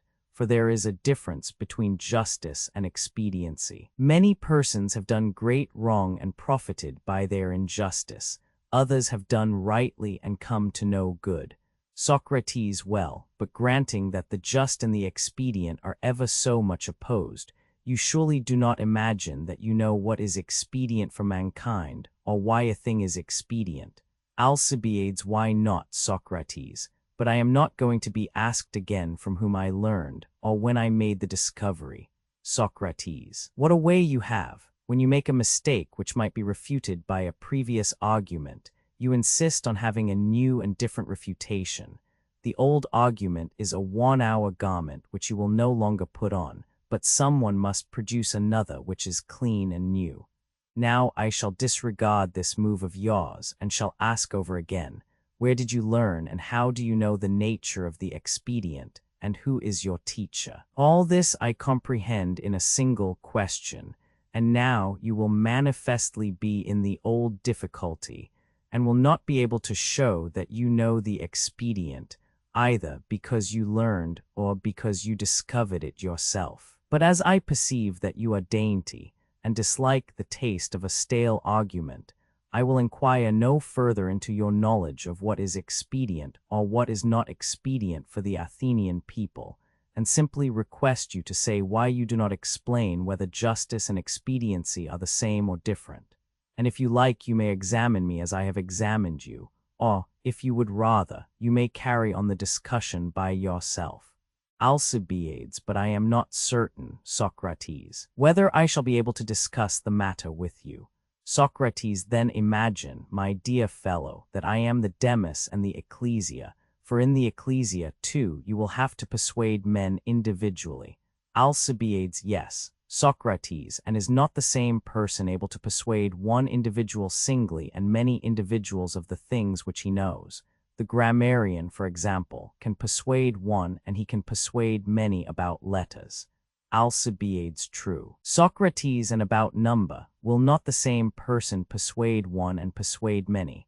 Alcibiades, yes. Socrates, and this will be he who knows number, or the arithmetician. Alcibiades, quite true. Socrates, and cannot you persuade one man about that of which you can persuade many? Alcibiades, I suppose so. Socrates, and that of which you can persuade either is clearly what you know. Alcibiades, yes. Socrates, and the only difference between one who argues as we are doing, and the orator who is addressing an assembly, is that the one seeks to persuade a number, and the other an individual, of the same things. Alcibiades, I suppose so. Socrates, well then, since the same person who can persuade a multitude can persuade individuals, try conclusions upon me, and prove to me that the just is not always expedient. Alcibiades, you take liberties, Socrates. Socrates, I shall take the liberty of proving to you the opposite of that which you will not prove to me. Alcibiades, proceed. Socrates, answer my questions, that is all. Alcibiades, nay, I should like you to be the speaker. Socrates, what, do you not wish to be persuaded? Alcibiades, certainly I do. Socrates, and can you be persuaded better than out of your own mouth? Alcibiades, I think not. Socrates, then you shall answer, and if you do not hear the words that the just is the expedient coming from your own lips, never believe another man again. Alcibiades, I won't, but answer I will, for I do not see how I can come to any harm. Socrates, a true prophecy. Let me begin then by inquiring of you whether you allow that the just is sometimes expedient and sometimes not. Alcibiades, yes. Socrates, and sometimes honorable and sometimes not. Alcibiades, what do you mean? Socrates, I am asking if you ever knew anyone who did what was dishonorable and yet just. Alcibiades, never. Socrates, all just things are honorable. Alcibiades, yes. Socrates, and are honorable things sometimes good and sometimes not good, or are they always good? Alcibiades, I rather think, Socrates, that some honorable things are evil. Socrates, and are some dishonorable things good? Alcibiades, yes. Socrates, you mean in such a case as the following. In time of war, men have been wounded or have died in rescuing a companion or kinsman. when others who have neglected the duty of rescuing them have escaped in safety. Alcibiades true, Socrates, and to rescue another under such circumstances is honorable, in respect of the attempt to save those whom we ought to save, and this is courage. Alcibiades true, Socrates, but evil in respect of death and wounds. Alcibiades yes, Socrates, and the courage which is shown in the rescue is one thing and the death another. Alcibiades certainly. Socrates, then the rescue of one's friends is honorable in one point of view, but evil in another. Alcibiades true, Socrates, and if honorable, then also good. Will you consider now whether I may not be right, for you were acknowledging that the courage which is shown in the rescue is honorable. Now is this courage good or evil? Look at the matter thus. Which would you rather choose, good or evil? Alcibiades good. Socrates, and the greatest goods you would be most ready to choose, and would least like to be deprived of them. Alcibiades certainly. Socrates, what would you say of courage? At what price would you be willing to be deprived of courage? Alcibiades, I would rather die than be a coward. Socrates, then you think that cowardice is the worst of evils? Alcibiades, I do. Socrates, as bad as death, I suppose. Alcibiades, yes. Socrates, and life and courage are the extreme opposites of death and cowardice. Alcibiades, yes. Socrates, and they are what you would most desire to have, and their opposites you would least desire. Alcibiades, yes. Socrates, is this because you think life and courage the best, and death and cowardice the worst? Alcibiades, yes. Socrates, and you would term the rescue of a friend in battle honorable, inasmuch as courage does a good work. Alcibiades, I should. Socrates, but evil because of the death which ensues. Alcibiades, yes. Socrates, might we not describe their different effects as follows? You may call either of them evil in respect of the evil which is the result, and good in respect of the good which is the result of either of them. Alcibiades, yes. Socrates, and they are honorable in so far as they are good, and dishonorable in so far as they are evil. Alcibiades true. Socrates, then, when you say that the rescue of a friend in battle is honorable and yet evil, that is equivalent to saying that the rescue is good and yet evil. Alcibiades, I believe that you are right, Socrates. Socrates, nothing honorable regarded as honorable is evil, nor anything base regarded as base good. Alcibiades, clearly not. Socrates, look at the matter yet once more in a further light. He who acts honorably acts well. Alcibiades, yes. Socrates, and he who acts well is happy. Alcibiades, of course. Socrates, and the happy are those who obtain good. Alcibiades true. Socrates, and they obtain good by acting well and honorably. Alcibiades, yes. Socrates, then acting well is a good. Alcibiades certainly. Socrates, and happiness is a good. Alcibiades, yes. Socrates. Then the good and the honorable are again identified. Alcibiades, manifestly. Socrates, then, if the argument holds, what we find to be honorable we shall also find to be good. Alcibiades, certainly. Socrates, and is the good expedient or not? Alcibiades, expedient. Socrates, do you remember our admissions about the just? Alcibiades, yes. If I am not mistaken, we said that those who acted justly must also act honorably. Socrates, and the honorable is the good. Alcibiades, yes. Socrates, and the good is expedient. Alcibiades, yes. Socrates, then. Alcibiades, the just is expedient. Alcibiades, I should infer so. Socrates, and all this I prove out of your own mouth, for I ask and you answer. Alcibiades, I must acknowledge it to be true. Socrates, and having acknowledged that the just is the same as the expedient, are you not, let me ask, prepared to ridicule anyone who, pretending to understand the principles of justice and injustice, gets up to advise the noble Athenians or the ignoble Peparethians, that the just may be the evil?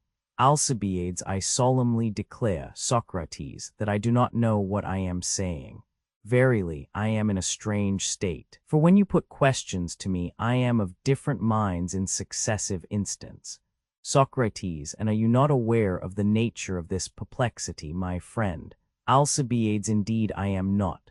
Socrates, do you suppose that if someone were to ask you whether you have 2 eyes or 3, or 2 hands or 4, or anything of that sort, you would then be of different minds in successive instants? Alcibiades, I begin to distrust myself, but still I do not suppose that I should. Socrates, you would feel no doubt, and for this reason, because you would know. Alcibiades, I suppose so. Socrates, and the reason why you involuntarily contradict yourself is clearly that you are ignorant. Alcibiades, very likely. Socrates, and if you are perplexed in answering about just and unjust, honorable and dishonorable, good and evil, expedient and inexpedient, the reason is that you are ignorant of them and therefore in perplexity. Is not that clear? Alcibiades, I agree. Socrates, but is this always the case? And is a man necessarily perplexed about that of which he has no knowledge? Alcibiades, certainly he is. Socrates, and do you know how to ascend into heaven? Alcibiades, certainly not. Socrates, and in this case, too, is your judgment perplexed? Alcibiades, no. Socrates, do you see the reason why, or shall I tell you? Alcibiades, tell me. Socrates, the reason is that you not only do not know, my friend, but you do not think that you know. Alcibiades, there again, what do you mean? Socrates, ask yourself, are you in any perplexity about things of which you are ignorant? You know, for example, that you know nothing about the preparation of food. Alcibiades, very true. Socrates, and do you think and perplex yourself about the preparation of food, or do you leave that to someone who understands the art? Alcibiades, the latter. Socrates, or if you were on a voyage, would you bewilder yourself by considering whether the rudder is to be drawn inwards or outwards, or do you leave that to the pilot and do nothing? Alcibiades, it would be the concern of the pilot. Socrates, then you are not perplexed about what you do not know, if you know that you do not know it. Alcibiades, I imagine not. Socrates, do you not see then that mistakes in life and practice are likewise to be attributed to the ignorance which has conceit of knowledge? Alcibiades, once more, what do you mean? Socrates, I suppose that we begin to act when we think that we know what we are doing. Alcibiades, yes. Socrates, but when people think that they do not know, they entrust their business to others. Alcibiades, yes. Socrates, and so there is a class of ignorant persons who do not make mistakes in life, because they trust others about things of which they are ignorant. Alcibiades, true. Socrates, who then are the persons who make mistakes? They cannot, of course, be those who know. Alcibiades, certainly not. Socrates, but if neither those who know, nor those who know that they do not know make mistakes, there remain those only who do not know and think that they know. Alcibiades, yes, only those. Socrates, then this is ignorance of the disgraceful sort which is mischievous. Alcibiades, yes. Socrates, and most mischievous and most disgraceful when having to do with the greatest matters. Alcibiades, by far. Socrates, and can there be any matters greater than the just, the honorable, the good, and the expedient? Alcibiades, there cannot be. Socrates, and these, as you were saying, are what perplex you. Alcibiades, yes. Socrates, but if you are perplexed, then, as the previous argument has shown, you are not only ignorant of the greatest matters, but being ignorant you fancy that you know them. Alcibiades, I fear that you are right. Socrates, and now see what has happened to you. Alcibiades, I hardly like to speak of your evil case, but as we are alone I will. My good friend, you are wedded to ignorance of the most disgraceful kind, and of this you are convicted, not by me, but out of your own mouth and by your own argument. Wherefore also you rush into politics before you are educated. Neither is your case to be deemed singular. For I might say the same of almost all our statesmen, with the exception, perhaps, of your guardian, Pericles. Alcibiades, yes, Socrates, and Pericles is said not to have got his wisdom by the light of nature, but to have associated with several of the philosophers, with Pythoclades, for example, and with Anaxagoras, and now in advanced life with Damon, in the hope of gaining wisdom. Socrates, very good. But did you ever know a man wise in anything who was unable to impart his particular wisdom? For example, he who taught you letters was not only wise, but he made you and any others whom he liked wise.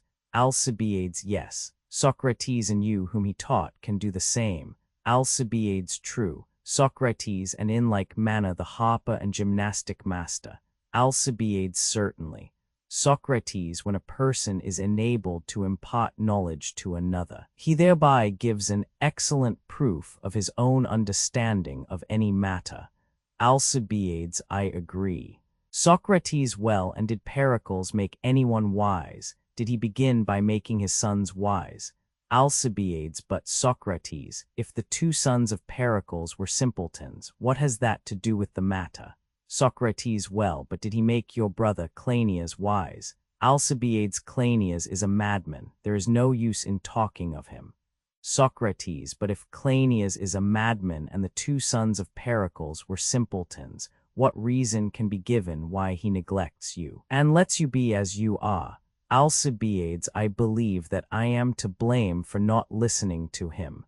Socrates, but did you ever hear of any other Athenian or foreigner, bond or free, who was deemed to have grown wiser in the society of Pericles?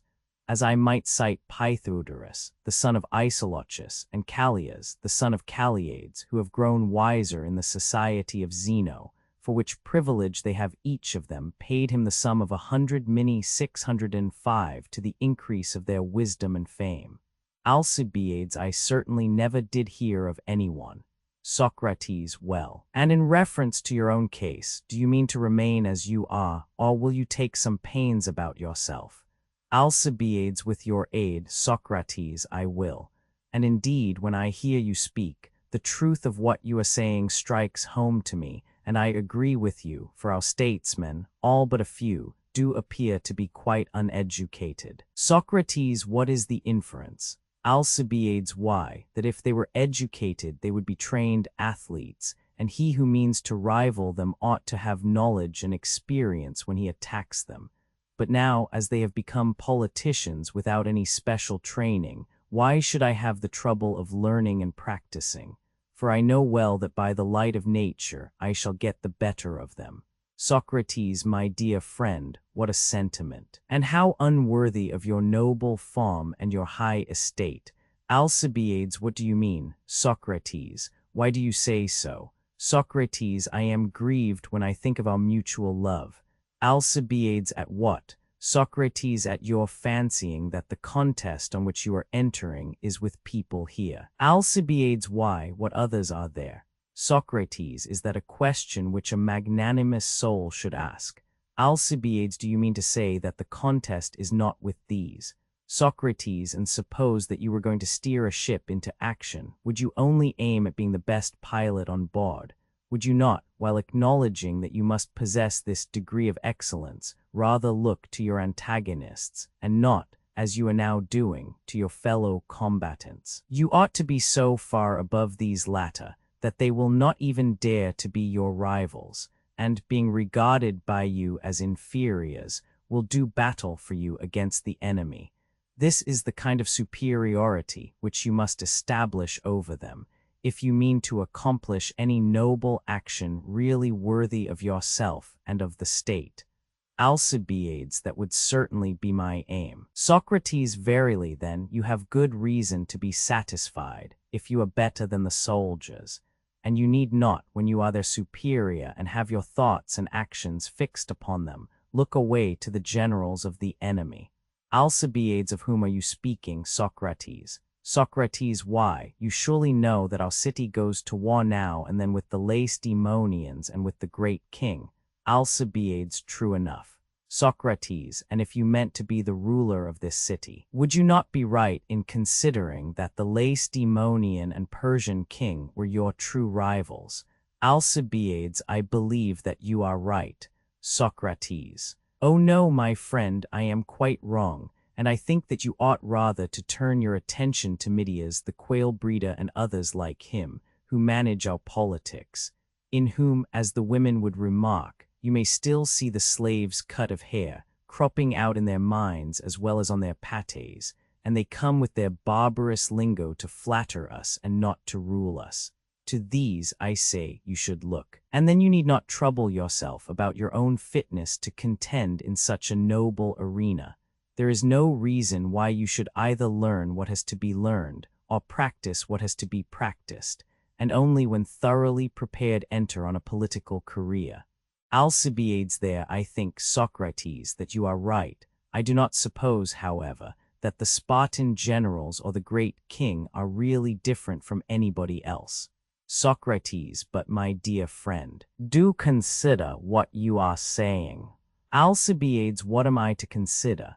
Socrates, in the first place, will you be more likely to take care of yourself if you are in a wholesome fear and dread of them, or if you are not? Alcibiades, clearly, if I have such a fear of them. Socrates, and do you think that you will sustain any injury if you take care of yourself? Alcibiades, no, I shall be greatly benefited. Socrates, and this is one very important respect in which that notion of yours is bad. Alcibiades, true. Socrates, in the next place, consider that what you say is probably false. Alcibiades, how so? Socrates, let me ask you whether better natures are likely to be found in noble races or not in noble races. Alcibiades, clearly in noble races. Socrates, are not those who are well born and well bred most likely to be perfect in virtue? Alcibiades, certainly. Socrates, then let us compare our antecedents with those of the Lacedaemonian and Persian kings. Are they inferior to us in descent? Have we not heard that the former are sprung from Heracles, and the latter from Achaemens, and that the race of Heracles and the race of Achaemens go back to Perseus, son of Zeus? Alcibiades, why, so does mine go back to Eurystheus, and he to Zeus. Socrates, and mine, noble Alcibiades, to Daedalus, and he to Hephaestus, son of Zeus. But for all that, we are far inferior to them, for they are descended from Zeus through a line of kings, either kings of Argos and Lacedaemon or kings of Persia, a country which the descendants of Achaemens have always possessed, besides being at various times sovereigns of Asia, as they now are, whereas we and our fathers were but private persons. How ridiculous would you be thought if you were to make a display of your ancestors, and of Salamis, the island of Eurystheus, or of Aegina, the habitation of the still more ancient Aeacus, before Artaxerxes, son of Xerxes. You should consider how inferior we are to them both in the derivation of our birth and in other particulars.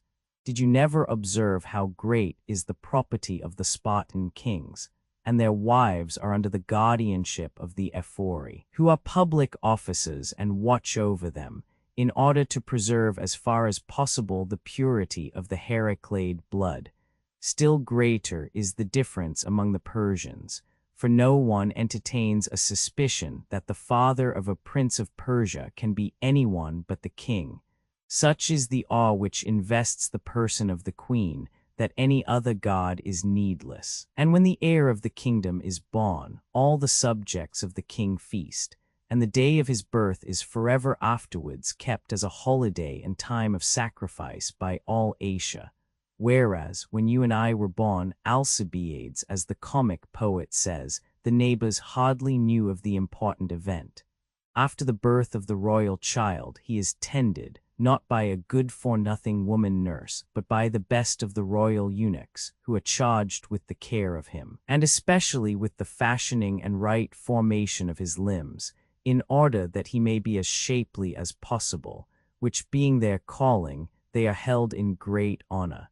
And when the young prince is 7 years old, he is put upon a horse and taken to the riding masters, and begins to go out hunting. And at 14 years of age, he is handed over to the royal schoolmasters, as they are termed.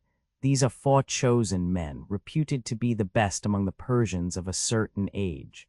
And one of them is the wisest, another the justest, a third the most temperate, and a fourth the most valiant. The first instructs him in the Magianism of Zoroaster, the son of Oromasis, which is the worship of the gods, and teaches him also the duties of his royal office. The second, who is the justest, teaches him always to speak the truth. The third, almost temperate, forbids him to allow any pleasure to be lord over him, that he may be accustomed to be a freeman and king indeed, laud of himself first and not a slave. The most valiant trains him to be bold and fearless, telling him that if he fears, he is to deem himself a slave. Whereas Pericles gave you Alcibiades for a tutor Zopyrus the Thracian, a slave of his who was past all other work. I might enlarge on the nurture and education of your rivals, but that would be tedious, and what I have said is a sufficient sample of what remains to be said. I have only to remark, by way of contrast, that no one cares about your birth or nurture or education, or I may say about that of any other Athenian, unless he has a lover who looks after him. And if you cast an eye on the wealth, the luxury, the garments with their flowing trains, the anointings with myrrh, the multitudes of attendants, and all the other bravery of the Persians, you will be ashamed when you discern your own inferiority. Or if you look at the temperance and orderliness and ease and grace and magnanimity and courage and endurance and love of toil and desire of glory and ambition of the Lacedaemonians, in all these respects you will see that you are but a child in comparison of them. Even in the matter of wealth, if you value yourself upon that, I must reveal to you how you stand. For if you form an estimate of the wealth of the Lacedaemonians, you will see that our possessions fall far short of theirs. For no one here can compete with them either in the extent and fertility of their own and the Messenian territory, or in the number of their slaves, and especially of the Helots, or of their horses, or of the animals which feed on the Messenian pastures. But I have said enough of this, and as to gold and silver, there is more of them in Lacedaemon than in all the rest of Hellas, for during many generations gold has been always flowing into them from the whole Hellenic world, and often from the barbarian also, and never going out, as in the fable of Aesop the fox said to the lion, the prints of the feet of those going in are distinct enough. But whoever saw the trace of money going out of Lacedaemon? And therefore you may safely infer that the inhabitants are the richest of the Hellenes in gold and silver, and that their kings are the richest of them, for they have a larger share of these things, and they have also a tribute paid to them which is very considerable.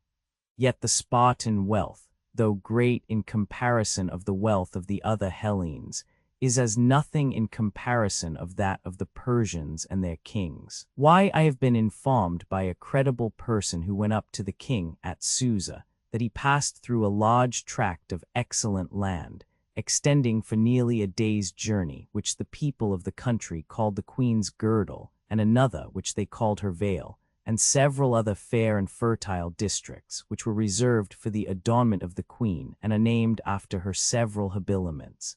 Now, I cannot help thinking to myself, what if someone were to go to Amstress, the wife of Xerxes and mother of Artaxerxes, and say to her, there is a certain Dynamesh, whose whole wardrobe is not worth 50 minae, and that will be more than the value, and she has a son who is possessed of a 300-acre patch at Urkii, and he has a mind to go to war with your son. Would she not wonder to what this Alcibiades trusts for success in the conflict? He must rely, she would say to herself, upon his training and wisdom. These are the things which Hellenes value. And if she heard that this Alcibiades who is making the attempt is not as yet 20 years old, and is wholly uneducated, and when his lover tells him that he ought to get education and training first, and then go and fight the king, he refuses and says that he is well enough as he is, would she not be amazed and ask on what, then, does the youth rely? And if we replied, he relies on his beauty and stature and birth and mental endowments, she would think that we were mad, Alcibiades, when she compared the advantages which you possess with those of her own people. And I believe that even Lampedo, the daughter of Leotychides, the wife of Archidamus and mother of Arges, all of whom were kings, would have the same feeling, if in your present uneducated state you were to turn your thoughts against her son. She too would be equally astonished. But how disgraceful that we should not have as high a notion of what is required in us as our enemies' wives and mothers have of the qualities which are required in their assailants. O my friend, be persuaded by me, and hear the Delphian inscription, "Know thyself," not the men whom you think, but these kings are our rivals, and we can only overcome them by pains and skill. And if you fail in the required qualities, you will fail also in becoming renowned among Hellenes and barbarians, which you seem to desire more than any other man ever desired anything. Alcibiades, I entirely believe you, but what are the sort of pains which are required, Socrates? Can you tell me, Socrates? Yes, I can, but we must take counsel together concerning the manner in which both of us may be most improved. For what I am telling you of the necessity of education applies to myself as well as to you, and there is only one point in which I have an advantage over you. Alcibiades, what is that? Socrates, I have a guardian who is better and wiser than your guardian, Pericles.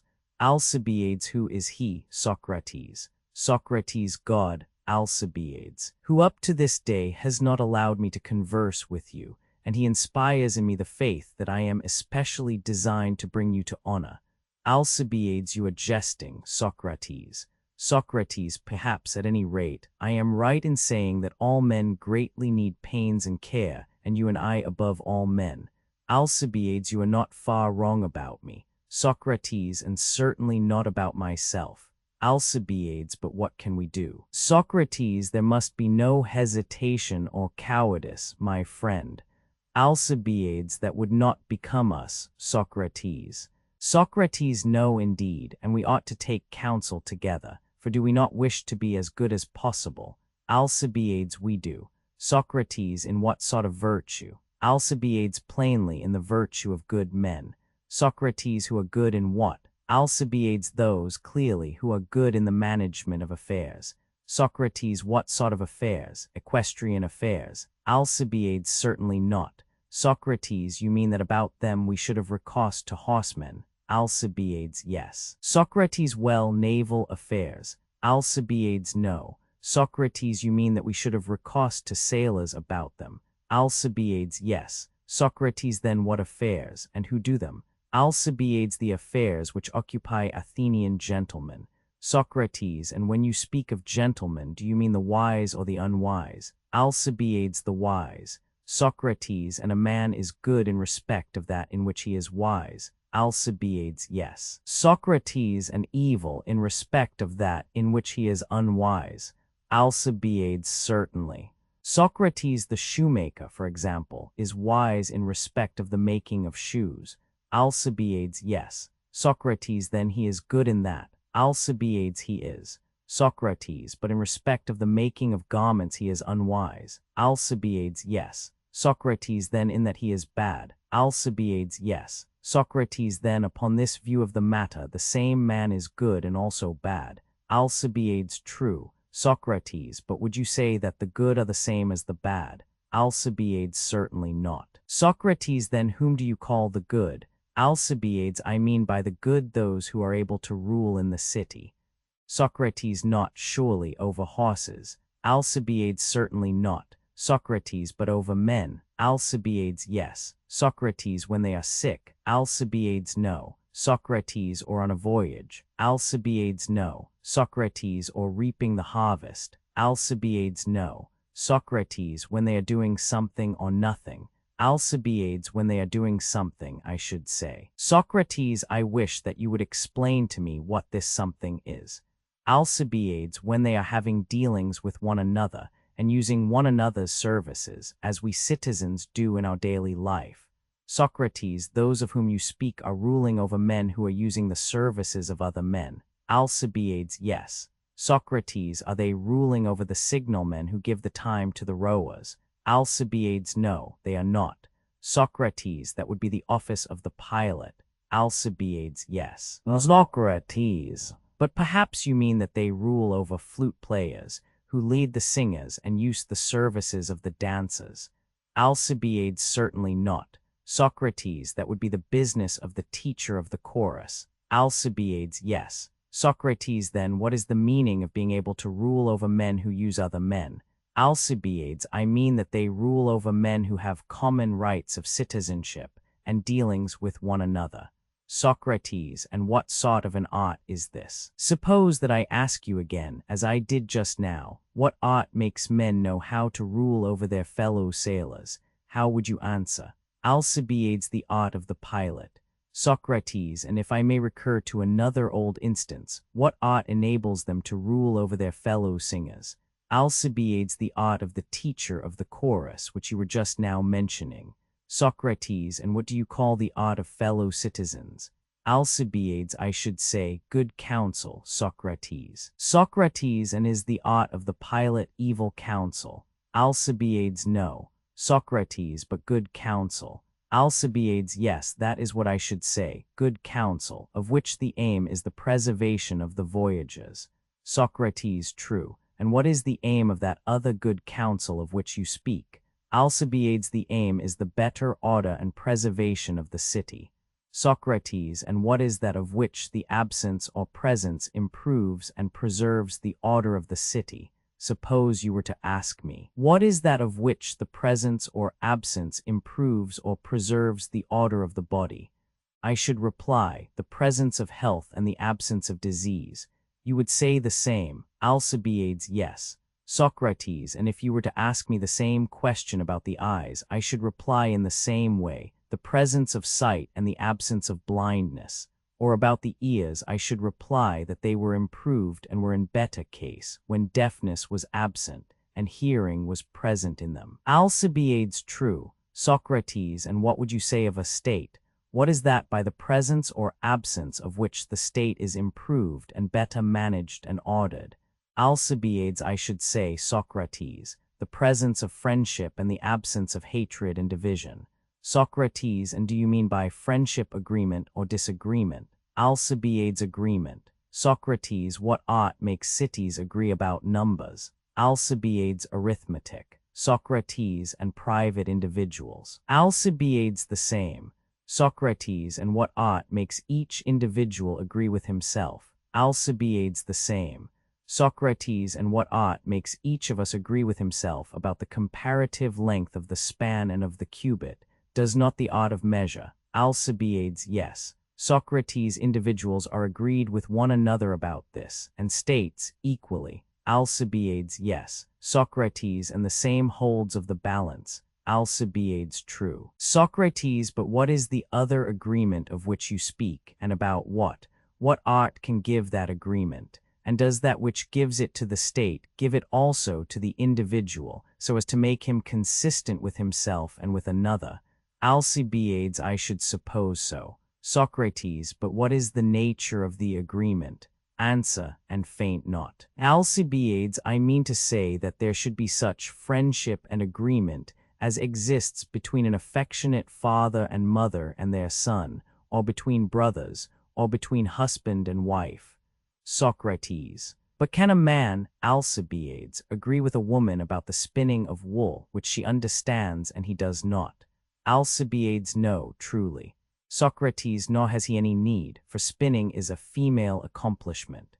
Alcibiades, yes. Socrates, and would a woman agree with a man about the science of arms which she has never learned? Alcibiades, certainly not. Socrates, I suppose that the use of arms would be regarded by you as a male accomplishment. Alcibiades, it would. Socrates, then, upon your view, women and men have two sorts of knowledge. Alcibiades, certainly. Socrates, then in their knowledge there is no agreement of women and men. Alcibiades, there is not.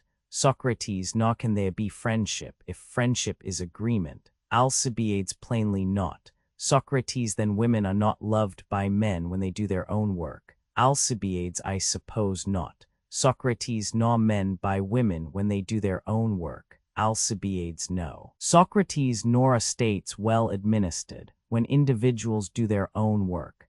Alcibiades, I should rather think, Socrates, that the reverse is the truth. 606 Socrates, what? Do you mean to say that states are well administered when friendship is absent, the presence of which, as we were saying, alone secures their good order?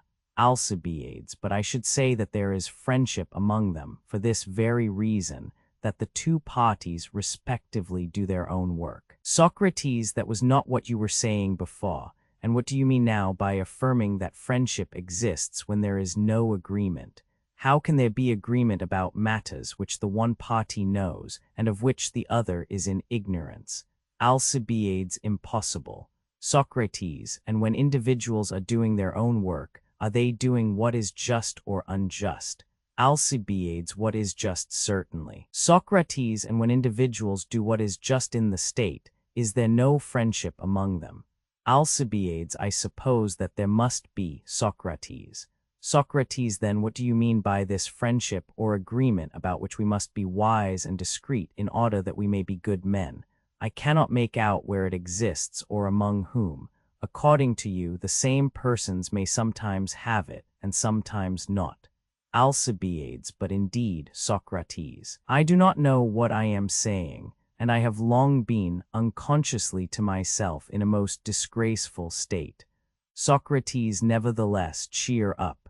At 50, if you had discovered your deficiency, you would have been too old, and the time for taking care of yourself would have passed away, but yours is just the age at which the discovery should be made. Alcibiades, and what should he do? Socrates, who would make the discovery. Socrates, answer questions. Alcibiades, and that is a process which, by the grace of God, if I may put any faith in my oracle, will be very improving to both of us. Alcibiades, if I can be improved by answering, I will answer. Socrates, and first of all, that we may not peradventure be deceived by appearances, fancying, perhaps, that we are taking care of ourselves when we are not. What is the meaning of a man taking care of himself, and when does he take care? Does he take care of himself when he takes care of what belongs to him? Alcibiades, I should think so. Socrates, when does a man take care of his feet? Does he not take care of them when he takes care of that which belongs to his feet?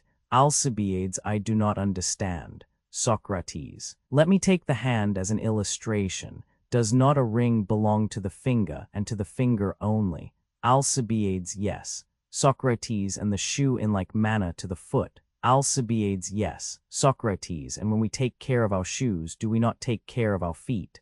Alcibiades, I do not comprehend. Socrates. Socrates, but you would admit, Alcibiades, that to take proper care of a thing is a correct expression. Alcibiades, yes. Socrates, and taking proper care means improving. Alcibiades, yes. Socrates, and what is the art which improves our shoes? Alcibiades, shoemaking. Socrates, then by shoemaking we take care of our shoes. Alcibiades, yes. Socrates, and do we by shoemaking take care of our feet, or by some other art which improves the feet? Alcibiades, by some other art. Socrates, and the same art improves the feet which improves the rest of the body.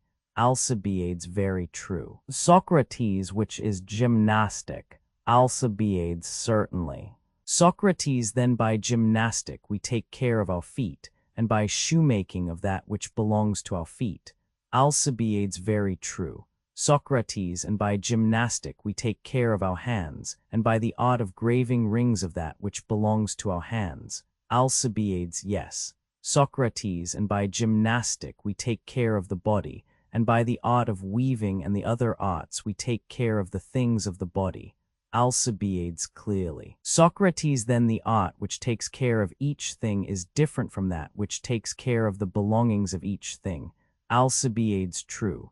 Socrates, then in taking care of what belongs to you, you do not take care of yourself. Alcibiades, certainly not. Socrates, for the art which takes care of our belongings appears not to be the same as that which takes care of ourselves. Alcibiades, clearly not. Socrates, and now let me ask you, what is the art with which we take care of ourselves? Alcibiades, I cannot say. Socrates, at any rate, thus much has been admitted, that the art is not one which makes any of our possessions, but which makes ourselves better. Alcibiades, true. Socrates, but should we ever have known what art makes a shoe better if we did not know a shoe? Alcibiades, impossible. Socrates, nor should we know what art makes a ring better if we did not know a ring.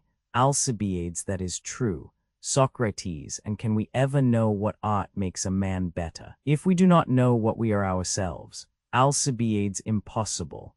Socrates, and is self-knowledge such an easy thing and was he to be lightly esteemed who inscribed the text on the temple at Delphi? Or is self-knowledge a difficult thing which few are able to attain? Alcibiades, at times I fancy, Socrates, that anybody can know himself. At other times the task appears to be very difficult. Socrates, but whether easy or difficult, Alcibiades, still there is no other way. Knowing what we are, we shall know how to take care of ourselves, and if we are ignorant we shall not know. Alcibiades, that is true. Socrates, well then, let us see in what way the self-existent can be discovered by us. That will give us a chance of discovering our own existence, which otherwise we can never know. Alcibiades, you say truly. Socrates, come now, I beseech you. Tell me with whom you are conversing. With whom but with me? Alcibiades, yes. Socrates, as I am with you. Alcibiades, yes. Socrates, that is to say, I, Socrates, am talking. Alcibiades, yes. Socrates, and Alcibiades is my hearer. Alcibiades, yes. Socrates, and I in talking use words. Alcibiades, certainly. Socrates, and talking and using words have, I suppose, the same meaning. Alcibiades, to be sure. Socrates, and the user is not the same as the thing which he uses. Alcibiades, what do you mean? Socrates, I will explain. The shoemaker, for example, uses a square tool and a circular tool and other tools for cutting. Alcibiades, yes. Socrates, but the tool is not the same as the cutter and user of the tool. Alcibiades, of course not. Socrates, and in the same way the instrument of the harper is to be distinguished from the harper himself. Alcibiades, it is. Socrates, now the question which I asked was whether you conceive the user to be always different from that which he uses. Alcibiades, I do. Socrates, then what shall we say of the shoemaker? Does he cut with his tools only or with his hands? Alcibiades, with his hands as well. Socrates, he uses his hands too. Alcibiades, yes. Socrates, and does he use his eyes in cutting leather? Alcibiades, he does. Socrates, and we admit that the user is not the same with the things which he uses. Alcibiades, yes. Socrates, then the shoemaker and the harper are to be distinguished from the hands and feet which they use. Alcibiades, clearly. Socrates, and does not a man use the whole body? Alcibiades, certainly. Socrates, and that which uses is different from that which is used. Alcibiades, true. Socrates, then a man is not the same as his own body. Alcibiades, that is the inference. Socrates, what is he then? Alcibiades, I cannot say. Socrates, nay, you can say that he is the user of the body. Alcibiades, yes. Socrates, and the user of the body is the soul. Alcibiades, yes, the soul. Socrates, and the soul rules. Alcibiades, yes. Socrates, let me make an assertion which will, I think, be universally admitted. Alcibiades, what is it? Socrates, that man is one of three things. Alcibiades, what are they? Socrates, soul, body, or both together forming a whole. Alcibiades, certainly. Socrates, but did we not say that the actual ruling principle of the body is man? Alcibiades, yes, we did. Socrates, and does the body rule over itself? Alcibiades, certainly not. Socrates, it is subject, as we were saying. Alcibiades, yes. Socrates, then that is not the principle which we are seeking. Alcibiades, it would seem not. Socrates, but may we say that the union of the two rules over the body, and consequently that this is man? Alcibiades, very likely. Socrates, the most unlikely of all things, for if one of the members is subject, the two united cannot possibly rule. Alcibiades, true. Socrates, but since neither the body, nor the union of the two, is man, either man has no real existence or the soul is man. Alcibiades, just so. Socrates, is anything more required to prove that the soul is man? Alcibiades, certainly not. The proof is, I think, quite sufficient. Socrates, and if the proof, although not perfect, be sufficient, we shall be satisfied. More precise proof will be supplied when we have discovered that which we were led to omit, from a fear that the inquiry would be too much protracted. Alcibiades, what was that? Socrates. What I meant when I said that absolute existence must be first considered. But now, instead of absolute existence, we have been considering the nature of individual existence, and this may perhaps be sufficient. For surely there is nothing which may be called more properly ourselves than the soul. Alcibiades, there is nothing. Socrates, then we may truly conceive that you and I are conversing with one another, soul to soul. Alcibiades, very true. Socrates, and that is just what I was saying before, that I, Socrates, am not arguing or talking with the face of Alcibiades, but with the real Alcibiades, or in other words, with his soul. Alcibiades, true. Socrates, then, he who bids a man know himself would have him know his soul. Alcibiades, that appears to be true. Socrates, he whose knowledge only extends to the body, knows the things of a man and not the man himself. Alcibiades, that is true. Socrates, then neither the physician regarded as a physician, nor the trainer regarded as a trainer knows himself. Alcibiades, he does not. Socrates, the husbandmen and the other craftsmen are very far from knowing themselves, for they would seem not even to know their own belongings. When regarded in relation to the arts which they practice, they are even further removed from self-knowledge, for they only know the belongings of the body, which minister to the body. Alcibiades, that is true. Socrates, then, if temperance is the knowledge of self, in respect of his art none of them is temperate. Alcibiades, I agree. Socrates, and this is the reason why their arts are accounted vulgar, and are not such as a good man would practice. Alcibiades, quite true. Socrates, again, he who cherishes his body cherishes not himself, but what belongs to him. Alcibiades, that is true. Socrates, but he who cherishes his money cherishes neither himself nor his belongings, but is in a stage yet further removed from himself. Alcibiades, I agree. Socrates, then the moneymaker has really ceased to be occupied with his own concerns. Alcibiades, true. Socrates, and if anyone has fallen in love with the person of Alcibiades, he loves not Alcibiades, but the belongings of Alcibiades. Alcibiades, true. Socrates, but he who loves your soul is the true lover. Alcibiades, that is the necessary inference. Socrates, the lover of the body goes away when the flower of youth fades. Alcibiades, true. Socrates, but he who loves the soul goes not away, as long as the soul follows after virtue. Alcibiades, yes. Socrates, and I am the lover who goes not away, but remains with you when you are no longer young and the rest are gone. Alcibiades, yes, Socrates, and therein you do well, and I hope that you will remain. Socrates, then you must try to look your best.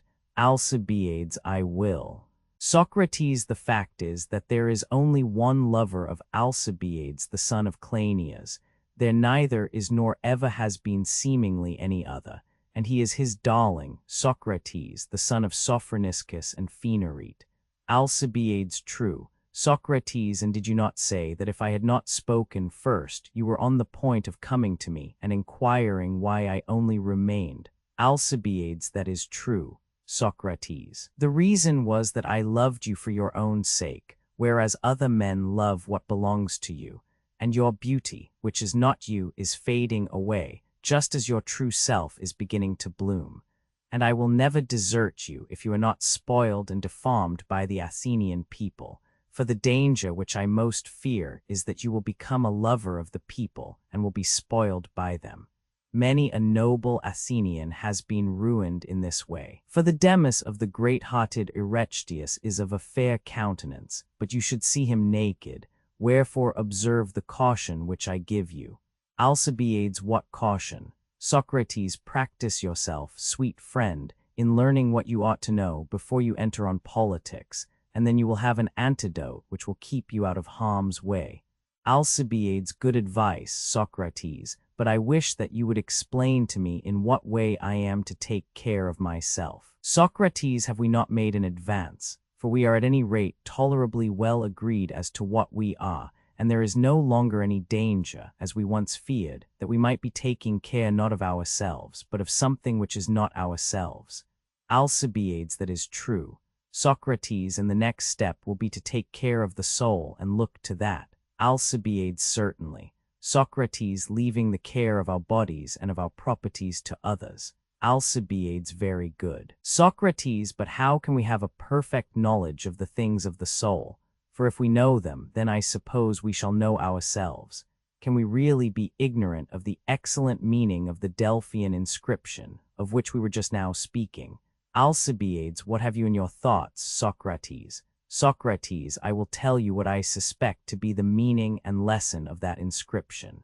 Let me take an illustration from sight, which I imagine to be the only one suitable to my purpose. Alcibiades, what do you mean? Socrates, consider. If someone were to say to the eye, see thyself, as you might say to a man, know thyself, what is the nature and meaning of this precept? Would not his meaning be that the eye should look at that in which it would see itself? Alcibiades, clearly. Socrates, and what are the objects in looking at which we see ourselves? Alcibiades, clearly. Socrates, in looking at mirrors and the like. Socrates, very true. And is there not something of the nature of a mirror in our own eyes? Alcibiades, certainly. Socrates, did you ever observe that the face of the person looking into the eye of another is reflected as in a mirror, and in the visual organ which is over against him, and which is called the pupil, there is a sort of image of the person looking? Alcibiades, that is quite true. Socrates, then the eye, looking at another eye, and at that in the eye which is most perfect, and which is the instrument of vision, will there see itself? Alcibiades, that is evident. Socrates, but looking at anything else either in man or in the world, and not to what resembles this, it will not see itself. Alcibiades, very true. Socrates, then if the eye is to see itself, it must look at the eye, and at that part of the eye where sight, which is the virtue of the eye, resides. Alcibiades, true. Socrates, and if the soul, my dear Alcibiades, is ever to know herself, must she not look at the soul, and especially at that part of the soul in which her virtue resides, and to any other which is like this? Alcibiades, I agree. Socrates. Socrates, and do we know of any part of our souls more divine than that which has to do with wisdom and knowledge? Alcibiades, there is none. Socrates, then this is that part of the soul which resembles the divine, and he who looks at this and at the whole class of things divine will be most likely to know himself. Alcibiades, clearly. Socrates, and self-knowledge we agree to be wisdom. Alcibiades, true. Socrates, but if we have no self-knowledge and no wisdom, can we ever know our own good and evil? Alcibiades, how can we? Socrates. Socrates, you mean that if you did not know Alcibiades, there would be no possibility of your knowing that what belonged to Alcibiades was really his. Alcibiades, it would be quite impossible. Socrates, nor should we know that we were the persons to whom anything belonged if we did not know ourselves. Alcibiades, how could we? Socrates, and if we did not know our own belongings, neither should we know the belongings of our belongings. Alcibiades, clearly not. Socrates, then we were not altogether right in acknowledging just now that a man may know what belongs to him and yet not know himself. Nay, rather he cannot even know the belongings of his belongings. For the discernment of the things of self, and of the things which belong to the things of self, appear all to be the business of the same man and of the same art. Alcibiades, so much may be supposed. Socrates, and he who knows not the things which belong to himself will in like manner be ignorant of the things which belong to others. Alcibiades, very true. Socrates, and if he knows not the affairs of others, he will not know the affairs of states. Alcibiades, certainly not. Socrates, then such a man can never be a statesman. Alcibiades, he cannot. Socrates, nor an economist. Alcibiades, he cannot. Socrates, he will not know what he is doing. Alcibiades, he will not. Socrates, and will not he who is ignorant fall into error? Alcibiades, assuredly. Socrates, and if he falls into error, will he not fail both in his public and private capacity? Alcibiades, yes, indeed. Socrates, and failing, will he not be miserable? Alcibiades, very. Socrates, and what will become of those for whom he is acting? Alcibiades, they will be miserable also. Socrates, then he who is not wise and good cannot be happy. Alcibiades, he cannot. Socrates, the bad then are miserable. Alcibiades, yes, very. Socrates, and if so, not he who has riches, but he who has wisdom is delivered from his misery. Alcibiades clearly. Socrates' cities, then, if they are to be happy, do not want walls, or triremes, or docks, or numbers, or size. Alcibiades without virtue. 607 Alcibiades indeed they do not. Socrates, and you must give the citizens virtue, if you mean to administer their affairs rightly or nobly. Alcibiades certainly. Socrates, but can a man give that which he has not? Alcibiades impossible.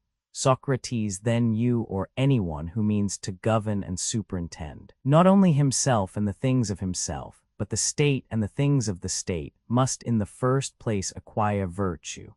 Alcibiades, that is true. Socrates, you have not therefore to obtain power or authority, in order to enable you to do what you wish for yourself and the state, but justice and wisdom. Alcibiades clearly.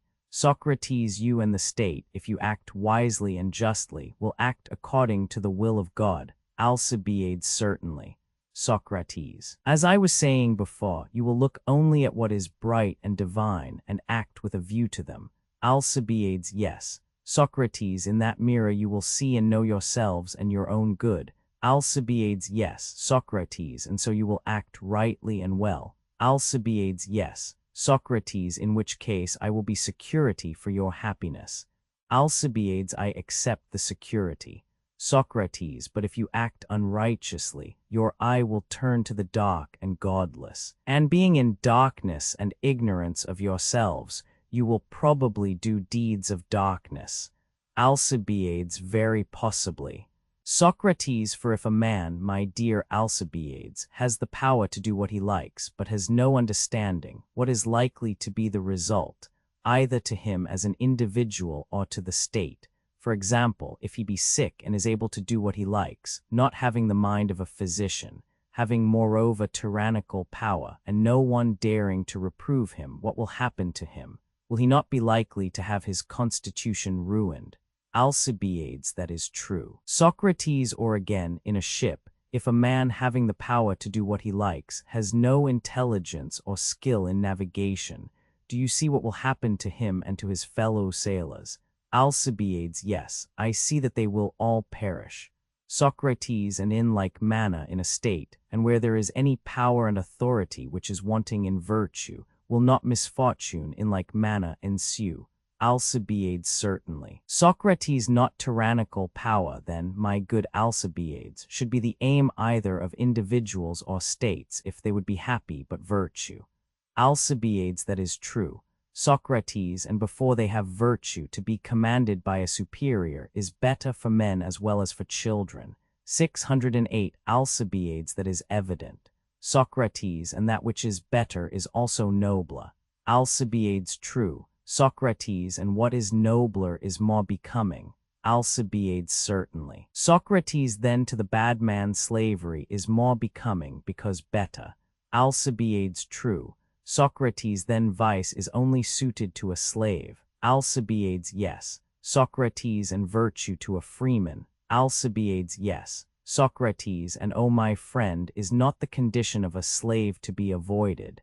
Alcibiades certainly. Socrates. Socrates, and are you now conscious of your own state, and do you know whether you are a freeman or not? Alcibiades, I think that I am very conscious, indeed, of my own state. Socrates, and do you know how to escape out of a state which I do not even like to name to my beauty? Alcibiades, yes, I do. Socrates, how? Alcibiades, by your help. Socrates. Socrates, that is not well said. Alcibiades. Alcibiades, what ought I to have said? Socrates, by the help of God. Alcibiades, I agree, and I further say that our relations are likely to be reversed. From this day forward, I must and will follow you as you have followed me. I will be the disciple, and you shall be my master. Socrates, oh, that is rare. My love breeds another love, and so like the stalk I shall be cherished by the bird whom I have hatched. Alcibiades, strange but true, and henceforward I shall begin to think about justice. Socrates, and I hope that you will persist, although I have fears, not because I doubt you, but I see the power of the state, which may be too much for both of us. Menexenus Introduction. The Menexenus has more the character of a rhetorical exercise than any other of the Platonic works. The writer seems to have wished to emulate Thucydides and the far slighter work of Lysias. In his rivalry with the latter, to whom in the Phaedrus Plato shows a strong antipathy, he is entirely successful, but he is not equal to Thucydides. The Menexenus, though not without real Hellenic interest, falls very far short of the rugged grandeur and political insight of the great historian. The fiction of the speech having been invented by Aspasia is well sustained, and is in the manner of Plato, notwithstanding the anachronism which puts into her mouth an allusion to the peace of Antalcidas, an event occurring 40 years after the date of the supposed oration. But Plato, like Shakespeare, is careless of such anachronisms, which are not supposed to strike the mind of the reader. The effect produced by these grandiloquent orations on Socrates, who does not recover after having heard one of them for 3 days and more, is truly Platonic. Such discourses, if we may form a judgment from the 3 which are extant, for the so-called funeral oration of Demosthenes is a bad and spurious imitation of Thucydides and Lysias, conformed to a regular type. They began with gods and ancestors, and the legendary history of Athens, to which succeeded an almost equally fictitious account of later times. The Persian War usually formed the center of the narrative. In the age of Isocrates and Demosthenes, the Athenians were still living on the glories of Marathon and Salamis. The Menexenus veils in panegyric the weak places of Athenian history. The War of Athens and Boeotia is a war of liberation. The Athenians gave back the Spartans taken at Sphacteria out of kindness. Indeed, the only fault of the city was too great kindness to their enemies, who were more honored than the friends of others. Compare Thucydides Roman 2:41, which seems to contain the germ of the idea. We Democrats are the aristocracy of virtue, and the like. These are the platitudes and falsehoods in which history is disguised. The taking of Athens is hardly mentioned.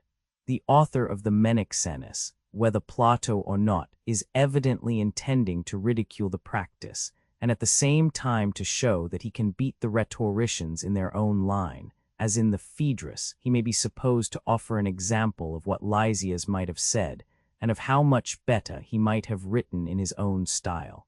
The orators had recourse to their favorite loci communes, one of which, as we find in Lysias, was the shortness of the time allowed them for preparation. But Socrates points out that they had them always ready for delivery, and that there was no difficulty in improvising any number of such orations. To praise the Athenians among the Athenians was easy. To praise them among the Lacedaemonians would have been a much more difficult task. Socrates himself has turned rhetorician, having learned of a woman, Aspasia, the mistress of Pericles, and anyone whose teachers had been far inferior to his own, say, one who had learned from Antiphon the Rhamnusian, would be quite equal to the task of praising men to themselves. When we remember that Antiphon is described by Thucydides as the best pleader of his day, the satire on him and on the whole tribe of rhetoricians is transparent. The ironical assumption of Socrates that he must be a good orator because he had learnt of Aspasia is not coarse, as Schleiermacher supposes, but is rather to be regarded as fanciful. Nor can we say that the offer of Socrates to dance naked out of love for Menexenus is any more unplatonic than the threat of physical force which Phaedrus uses towards Socrates, 236 c. Nor is there any real vulgarity in the fear which Socrates expresses that he will get a beating from his mistress, Aspasia. This is the natural exaggeration of what might be expected from an imperious woman. Socrates is not to be taken seriously in all that he says, and Plato, both in the Symposium and elsewhere, is not slow to admit a sort of Aristophanic humor. How a great original genius like Plato might or might not have written what was his conception of humor, or what limits he would have prescribed to himself, if any, in drawing the picture of the Silenus Socrates, are problems which no critical instinct can determine. On the other hand, the dialogue has several Platonic traits, whether original or imitated may be uncertain. Socrates, when he departs from his character of a know-nothing and delivers a speech, generally pretends that what he is speaking is not his own composition. Thus in the Cratylus, he is run away with 410e. In the Phaedrus, he has heard somebody say something 235c, is inspired by the genius loci 238d. In the Symposium, he derives his wisdom from Diotimur of Mantinea and the like, but he does not impose on Menexenus by his dissimulation. Without violating the character of Socrates, Plato, who knows so well how to give a hint, or someone writing in his name, intimates clearly enough that the speech in the Menexenus, like that in the Phaedrus, is to be attributed to Socrates. The address of the dead to the living at the end of the oration may also be compared to the numerous addresses of the same kind which occur in Plato, in whom the dramatic element is always tending to prevail over the rhetorical. The remark has been often made that in the funeral oration of Thucydides there is no allusion to the existence of the dead, but in the Menexenus a future state is clearly, although not strongly, asserted. Whether the Menexenus is a genuine writing of Plato or an imitation only remains uncertain. In either case, the thoughts are partly borrowed from the funeral oration of Thucydides, and the fact that they are so is not in favor of the genuineness of the work. Internal evidence seems to leave the question of authorship in doubt. There are merits and there are defects which might lead to either conclusion. The form of the greater part of the work makes the inquiry difficult. The introduction and the finale certainly wear the look either of Plato or of an extremely skillful imitator. The excellence of the forgery may be fairly adduced as an argument that it is not a forgery at all. In this uncertainty, the express testimony of Aristotle, who quotes in the Rhetoric 609 the well-known words, "It is easy to praise the Athenians among the Athenians," from the funeral oration, may perhaps turn the balance in its favor. It must be remembered also that the work was famous in antiquity and is included in the Alexandrian catalogues of Platonic writings. Menexenus persons of the dialogue, Socrates Menexenus Socrates, whence come you, Menexenus? Are you from the Agora? Menexenus. Yes, Socrates, I have been at the council. Socrates, and what might you be doing at the council? And yet I need hardly ask, for I see that you, believing yourself to have arrived at the end of education and of philosophy, and to have had enough of them, are mounting upwards to things higher still, and though rather young for the post, are intending to govern us elder men, like the rest of your family, which has always provided someone who kindly took care of us. Menexenus, yes. Socrates, I shall be ready to hold office if you allow and advise that I should, but not if you think otherwise.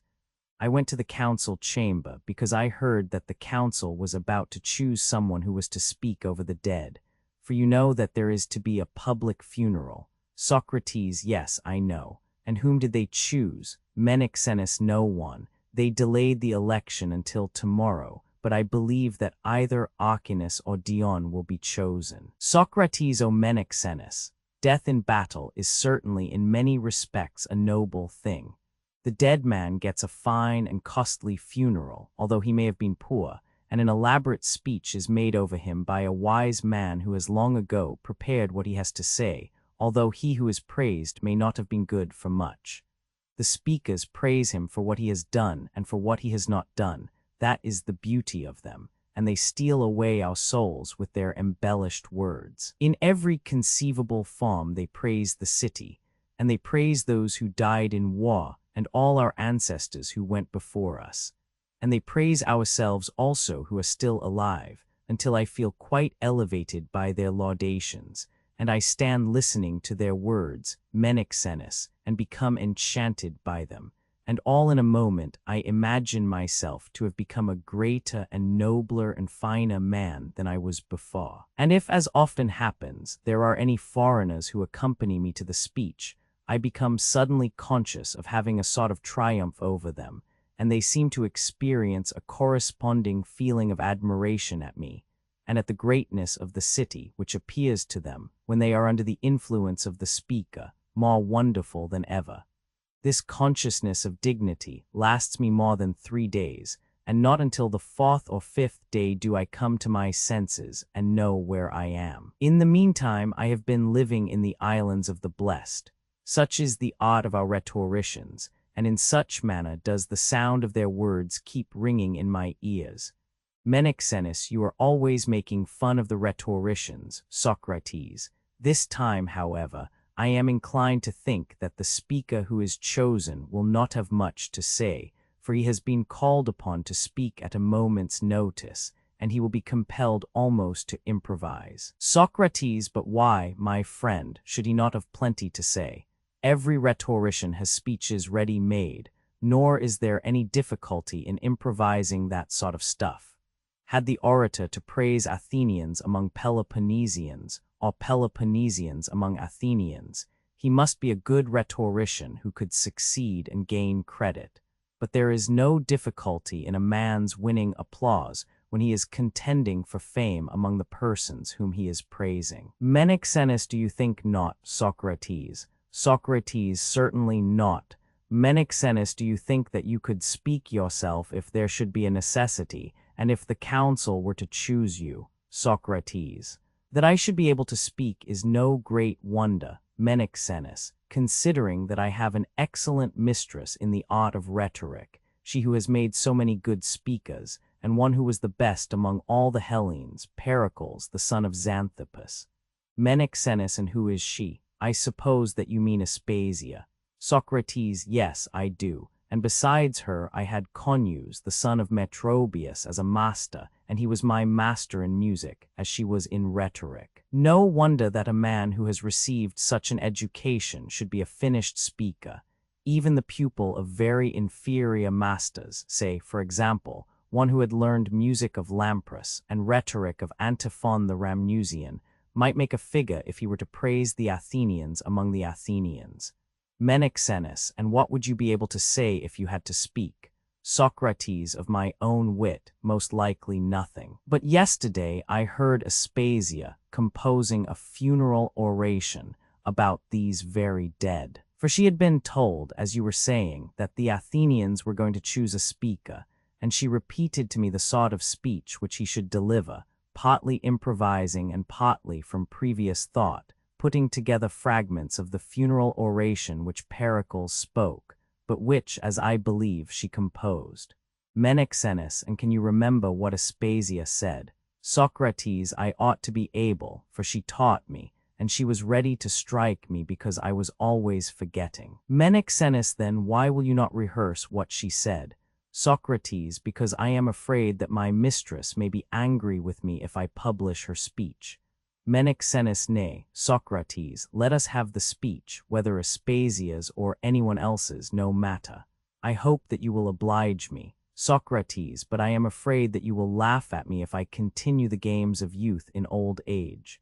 Menexenus, far otherwise, Socrates, let us by all means have the speech. Socrates, truly I have such a disposition to oblige you, that if you bid me dance naked, I should not like to refuse, since we are alone. Listen then. If I remember rightly, she began as follows, with the mention of the dead. 610 there is a tribute of deeds and of words. The departed have already had the first. When going forth on their destined journey, they were attended on their way by the state and by their friends. The tribute of words remains to be given to them, as is meet and by law ordained. For noble words are a memorial and a crown of noble actions, which are given to the doers of them by the hearers. A word is needed which will duly praise the dead and gently admonish the living, exhorting the brethren and descendants of the departed to imitate their virtue, and consoling their fathers and mothers and the survivors, if any, who may chance to be alive of the previous generation. What sort of a word will this be, and how shall we rightly begin the praises of these brave men? In their life they rejoiced their own friends with their valor, and their death they gave in exchange for the salvation of the living. And I think that we should praise them in the order in which nature made them good, for they were good because they were sprung from good fathers. Wherefore let us first of all praise the goodness of their birth, secondly, their nurture and education, and then let us set forth how noble their actions were, and how worthy of the education which they had received. And first as to their birth, their ancestors were not strangers, nor are these their descendants sojourners only, whose fathers have come from another country, but they are the children of the soil, dwelling and living in their own land. And the country which brought them up is not like other countries, a stepmother to her children, but their own true mother. She bore them and nourished them and received them, and in her bosom they now repose.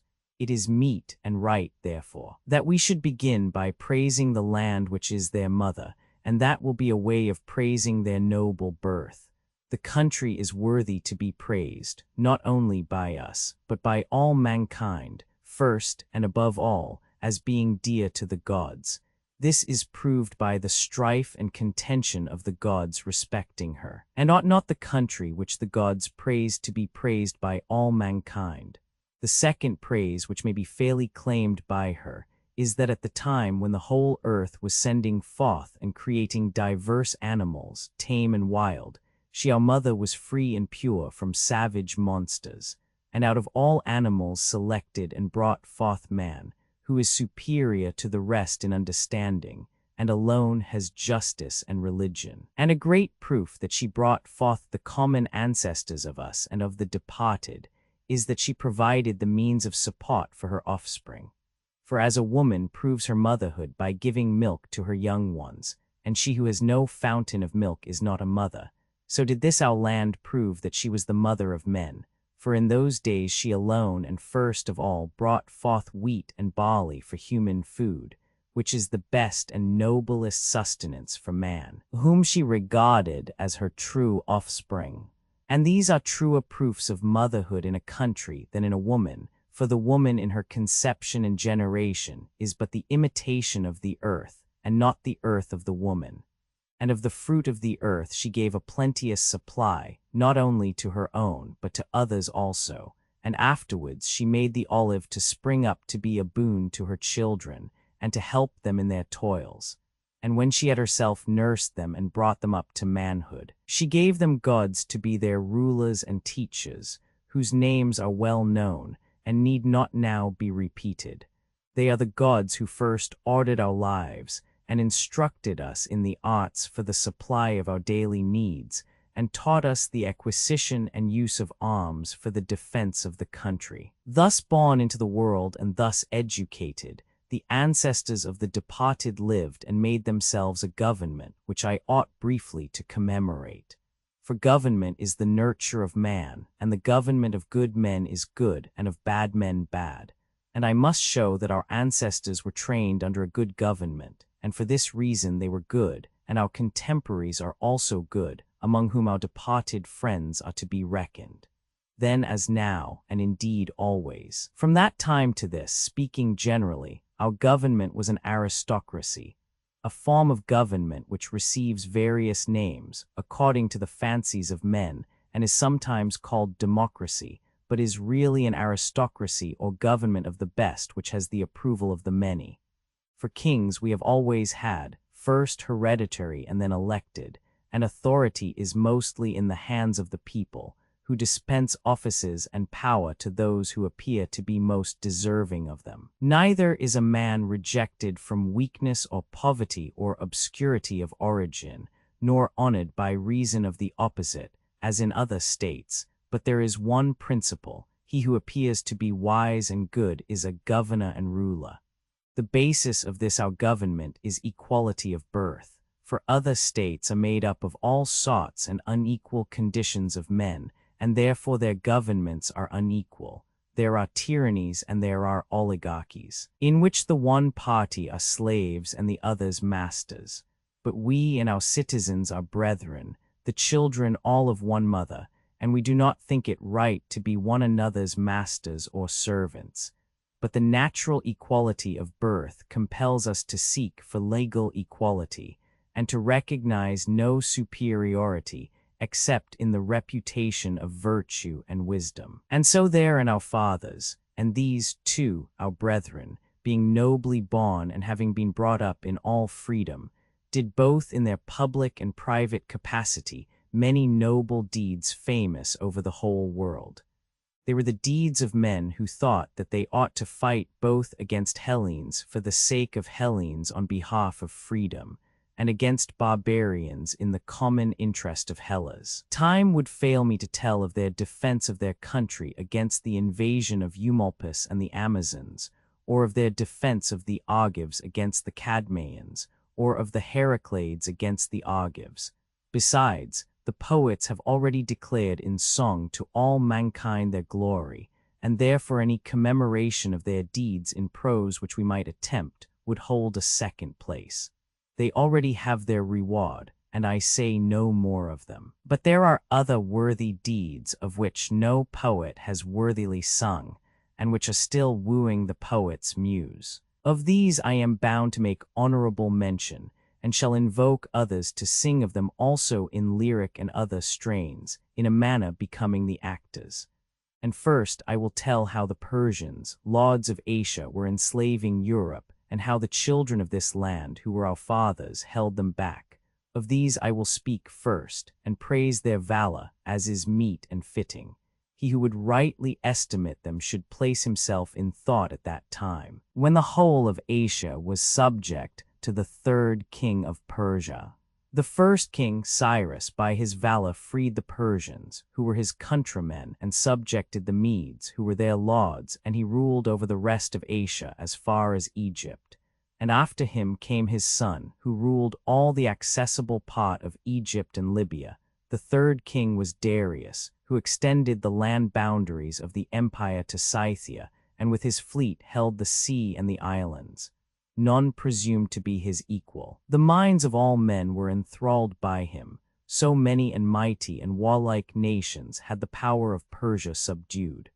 Now Darius had a quarrel against us and the Eretrians, because, as he said, we had conspired against Sardes, and he sent 500,000 men in transports and vessels of war, and 300 ships, and Datis as commander, telling him to bring the Eretrians and Athenians to the king, if he wished to keep his head on his shoulders. He sailed against the Eretrians, who were reputed to be amongst the noblest and most warlike of the Hellenes of that day, and they were numerous, but he conquered them all in 3 days. And when he had conquered them, in order that no one might escape, he searched the whole country after this manner. His soldiers, coming to the borders of Eretria and spreading from sea to sea, joined hands and passed through the whole country, in order that they might be able to tell the king that no one had escaped them. And from Eretria they went to Marathon with a like intention, expecting to bind the Athenians in the same yoke of necessity in which they had bound the Eretrians. Having effected one half of their purpose, they were in the act of attempting the other, and none of the Hellenes dared to assist either the Eretrians or the Athenians, except the Lacedaemonians, and they arrived a day too late for the battle. But the rest were panic-stricken and kept quiet, too happy in having escaped for a time. He who has present to his mind that conflict will know what manner of men they were who received the onset of the barbarians at Marathon, and chastened the pride of the whole of Asia, and by the victory which they gained over the barbarians first taught other men that the power of the Persians was not invincible, but that hosts of men and the multitude of riches alike yield to valor. And I assert that those men are the fathers not only of ourselves, but of our liberties and of the liberties of all who are on the continent, for that was the action to which the Hellenes looked back when they ventured to fight for their own safety in the battles which ensued. They became disciples of the men of Marathon. To them, therefore, I assign in my speech the first place, and the second to those who fought and conquered in the sea fights at Salamis and Artemisium, for of them too. One might have many things to say of the assaults which they endured by sea and land, and how they repelled them. I will mention only that act of theirs which appears to me to be the noblest, and which followed that of Marathon and came nearest to it. For the men of Marathon only showed the Hellenes that it was possible to ward off the barbarians by land, the many by the few, but there was no proof that they could be defeated by ships, and at sea the Persians retained the reputation of being invincible in numbers and wealth and skill and strength. This is the glory of the men who fought at sea, that they dispelled the second terror which had hitherto possessed the Hellenes, and so made the fear of numbers, whether of ships or men, to cease among them. And so the soldiers of Marathon and the sailors of Salamis became the schoolmasters of Hellas, the one teaching and habituating the Hellenes not to fear the barbarians at sea, and the others not to fear them by land. Third in order, for the number and valor of the combatants. And third in the salvation of Hellas, I place the battle of Plataea. And now the Lacedaemonians as well as the Athenians took part in the struggle. They were all united in this greatest and most terrible conflict of all, wherefore their virtues will be celebrated in times to come, as they are now celebrated by us. But at a later period, many Hellenic tribes were still on the side of the barbarians, and there was a report that the great king was going to make a new attempt upon the Hellenes, and therefore justice requires that we should also make mention of those who crowned the previous work of our salvation, and drove and purged away all barbarians from the sea. These were the men who fought by sea at the river Eurymedon, and who went on the expedition to Cyprus, and who sailed to Egypt and divers other places, and they should be gratefully remembered by us, because they compelled the king in fear for himself to look to his own safety, instead of plotting the destruction of Hellas. And so the war against the barbarians was fought out to the end by the whole city on their own behalf, and on behalf of their countrymen. There was peace, and our city was held in honor. And then, as prosperity makes men jealous, there succeeded a jealousy of her, and jealousy begat envy, and so she became engaged against her will in a war with the Hellenes. On the breaking out of war, our citizens met the Lacedaemonians at Tanagra and fought for the freedom of the Boeotians. The issue was doubtful, and was decided by the engagement which followed. For when the Lacedaemonians had gone on their way, leaving the Boeotians, whom they were aiding, on the third day after the battle of Tanagra, our countrymen conquered at Oenophita, and righteously restored those who had been unrighteously exiled. And they were the first after the Persian War who fought on behalf of liberty in aid of Hellenes against Hellenes. They were brave men, and freed those whom they aided, and were the first two who were honorably interred in this sepulchre by the state. Afterwards there was a mighty war, in which all the Hellenes joined, and devastated our country, which was very ungrateful of them. And our countrymen, after defeating them in a naval engagement, and taking their leaders, the Spartans, at Sphagia, when they might have destroyed them, spared their lives and gave them back, and made peace, considering that they should war with the fellow countrymen only until they gained a victory over them, and not because of the private anger of the state destroy the common interest of Hellas, but that with barbarians they should war to the death. Worthy of praise are they also who waged this war, and are here interred, for they proved, if anyone doubted the superior prowess of the Athenians in the former war with the barbarians, that their doubts had no foundation, showing by their victory in the civil war with Hellas, in which they subdued the other chief state of the Hellenes, that they could conquer single-handed those with whom they had been allied in the war against the barbarians. After the peace there followed a third war, which was of a terrible and desperate nature, and in this many brave men who are here interred lost their lives. Many of them had won victories in Sicily, whither they had gone over the seas to fight for the liberties of the Leontines, to whom they were bound by oaths. but owing to the distance, the city was unable to help them, and they lost heart and came to misfortune, their very enemies and opponents winning more renown for valor and temperance than the friends of others. Many also fell in naval engagements at the Hellespont, after having in one day taken all the ships of the enemy and defeated them in other naval engagements. And what I call the terrible and desperate nature of the war is that the other Hellenes, in their extreme animosity towards the city, should have entered into negotiations with their bitterest enemy, the king of Persia, whom they together with us had expelled. Him, without us, they again brought back, barbarian against Hellenes. And all the hosts, both of Hellenes and barbarians, were united against Athens. And then shone forth the power and valor of our city. Her enemies had supposed that she was exhausted by the war, and our ships were blockaded at Mytilene. But the citizens themselves embarked, and came to the rescue with 60 other ships, and their valor was confessed of all men, for they conquered their enemies and delivered their friends. And yet by some evil fortune they were left to perish at sea, and therefore are 611 not interred here.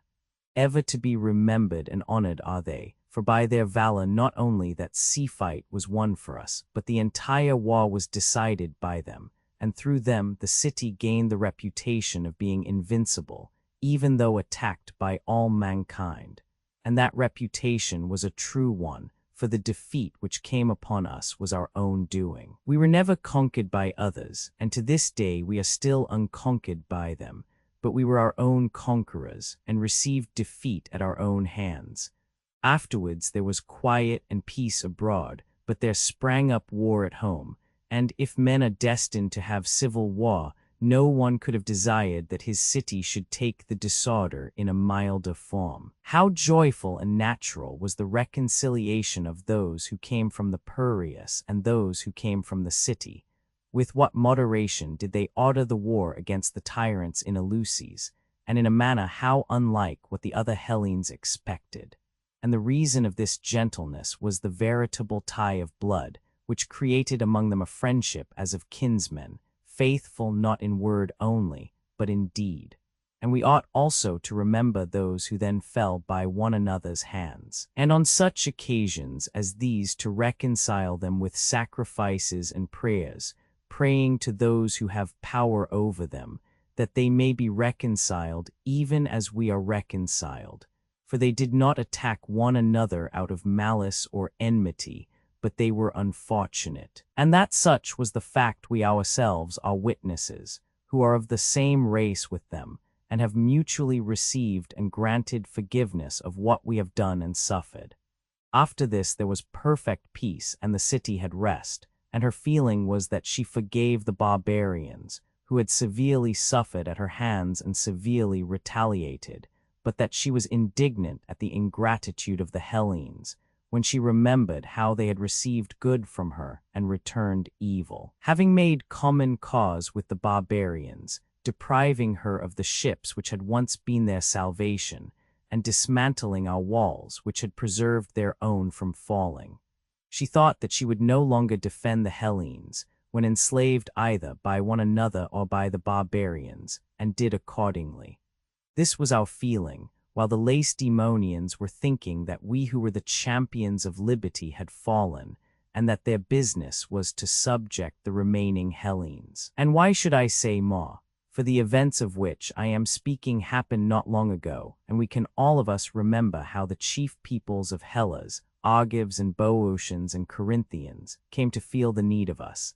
And what is the greatest miracle of all? The Persian king himself was driven to such extremity as to come round to the opinion that from this city, of which he was the destroyer, and from no other, his salvation would proceed. And if a person desired to bring a deserved accusation against our city, he would find only one charge which he could justly urge, that she was too compassionate and too favorable to the weaker side. And in this instance she was not able to hold out or keep her resolution of refusing aid to her injurers when they were being enslaved, but she was softened, and did in fact send out aid, and delivered the Hellenes from slavery. And they were free until they afterwards enslaved themselves. whereas to the great king she refused to give the assistance of the state, for she could not forget the trophies of Marathon and Salamis and Plataea, but she allowed exiles and volunteers to assist him, and they were his salvation. And she herself, when she was compelled, entered into the war and built walls and ships, and fought with the Lacedaemonians on behalf of the Parians. Now the king, fearing this city and wanting to stand aloof, when he saw the Lacedaemonians growing weary of the war at sea, asked of us, as the price of his alliance with us and the other allies, to give up the Hellenes in Asia, whom the Lacedaemonians had previously handed over to him, he thinking that we should refuse, and that then he might have a pretense for withdrawing from us. About the other allies he was mistaken, for the Corinthians and Argives and Boeotians and the other states were quite willing to let them go, and swore and covenanted that if he would pay them money, they would make over to him the Hellenes of the continent, and we alone refused to give them up and swear. Such was the natural nobility of this city, so sound and healthy was the spirit of freedom among us, and the instinctive dislike of the barbarian, because we are pure Hellenes, having no admixture of barbarism in us. For we are not like many others, descendants of Pelops or Cadmus or Egyptus or Danaus, who are by nature barbarians, and yet pass for Hellenes and dwell in the midst of us. But we are pure Hellenes, uncontaminated by any foreign element, and therefore the hatred of the foreigner has passed unadulterated into the lifeblood of the city. And so, notwithstanding our noble sentiments, we were again isolated, because we were unwilling to be guilty of the base and unholy act of giving up Hellenes to barbarians. And we were in the same case as when we were subdued before, but by the favor of heaven we managed better, for we ended the war without the loss of our ships or walls or colonies. The enemy was only too glad to be quit of us. Yet in this war we lost many brave men, such as were those who fell owing to the ruggedness of the ground at the Battle of Corinth, or by treason at Lechium. Brave men, too, were those who delivered the Persian king, and drove the Lacedaemonians from the sea. I remind you of them, and you must celebrate them together with me, and do honor to their memories. Such were the actions of the men who are here interred, and of others who have died on behalf of their country. Many and glorious things I have spoken of them, and there are yet many more and more glorious things remaining to be told. Many days and nights would not suffice to tell of them. Let them not be forgotten, and let every man remind their descendants that they also are soldiers who must not desert the ranks of their ancestors, or from cowardice fall behind. Even as I exhort you this day, and in all future time, whenever I meet with any of you, shall continue to remind and exhort you, O ye sons of heroes, that you strive to be the bravest of men. And I think that I ought now to repeat what your fathers desired to have said to you who are their survivors, when they went out to battle, in case anything happened to them. I will tell you what I heard them say, and what, if they had only speech, they would fain be saying, judging from what they then said. And you must imagine that you hear them saying what I now repeat to you. Sons, the event proves that your fathers were brave men, for we might have lived dishonorably, but have preferred to die honorably rather than bring you and your children into disgrace, and rather than dishonor our own fathers and forefathers, considering that life is not life to one who is a dishonor to his race, and that to such a one neither men nor gods are friendly, either while he is on the earth or after death in the world below. Remember our words then, and whatever is your aim, let virtue be the condition of the attainment of your aim, and know that without this all possessions and pursuits are dishonorable and evil. For neither does wealth bring honor to the owner, if he be a coward. Of such a one the wealth belongs to another, and not to himself. Nor does beauty and strength of body, when dwelling in a base and cowardly man, appear comely, but the reverse of comely, making the possessor more conspicuous, and manifesting forth his cowardice. And all knowledge, when separated from justice and virtue, is seen to be cunning and not wisdom. Wherefore make this your first and last and constant and all-absorbing aim, to exceed, if possible, not only us but all your ancestors in virtue. And know that to excel you in virtue only brings us shame, but that to be excelled by you is a source of happiness to us. And we shall most likely be defeated, and you will most likely be victors in the contest, if you learn so to order your lives as not to abuse or waste the reputation of your ancestors, knowing that to a man who has any self-respect, nothing is more dishonorable than to be honored, not for his own sake, but on account of the reputation of his ancestors. The honor of parents is a fair and noble treasure to their posterity, but to have the use of a treasure of wealth and honor, and to leave none to your successors, because you have neither money nor reputation of your own, is alike base and dishonorable.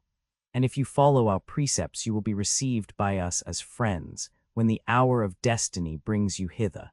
But if you neglect our words and are disgraced in your lives, no one will welcome or receive you. This is the message which is to be delivered to our children. Some of us have fathers and mothers still living, and we would urge them, if as is likely we shall die, to bear the calamity as lightly as possible, and not to condole with one another, for they have sorrows enough and will not need anyone to stir them up. While we gently heal their wounds, let us remind them that the gods have heard the chief part of their prayers, for they prayed not that their children might live forever, but that they might be brave and renowned. And this, which is the greatest good, they have attained.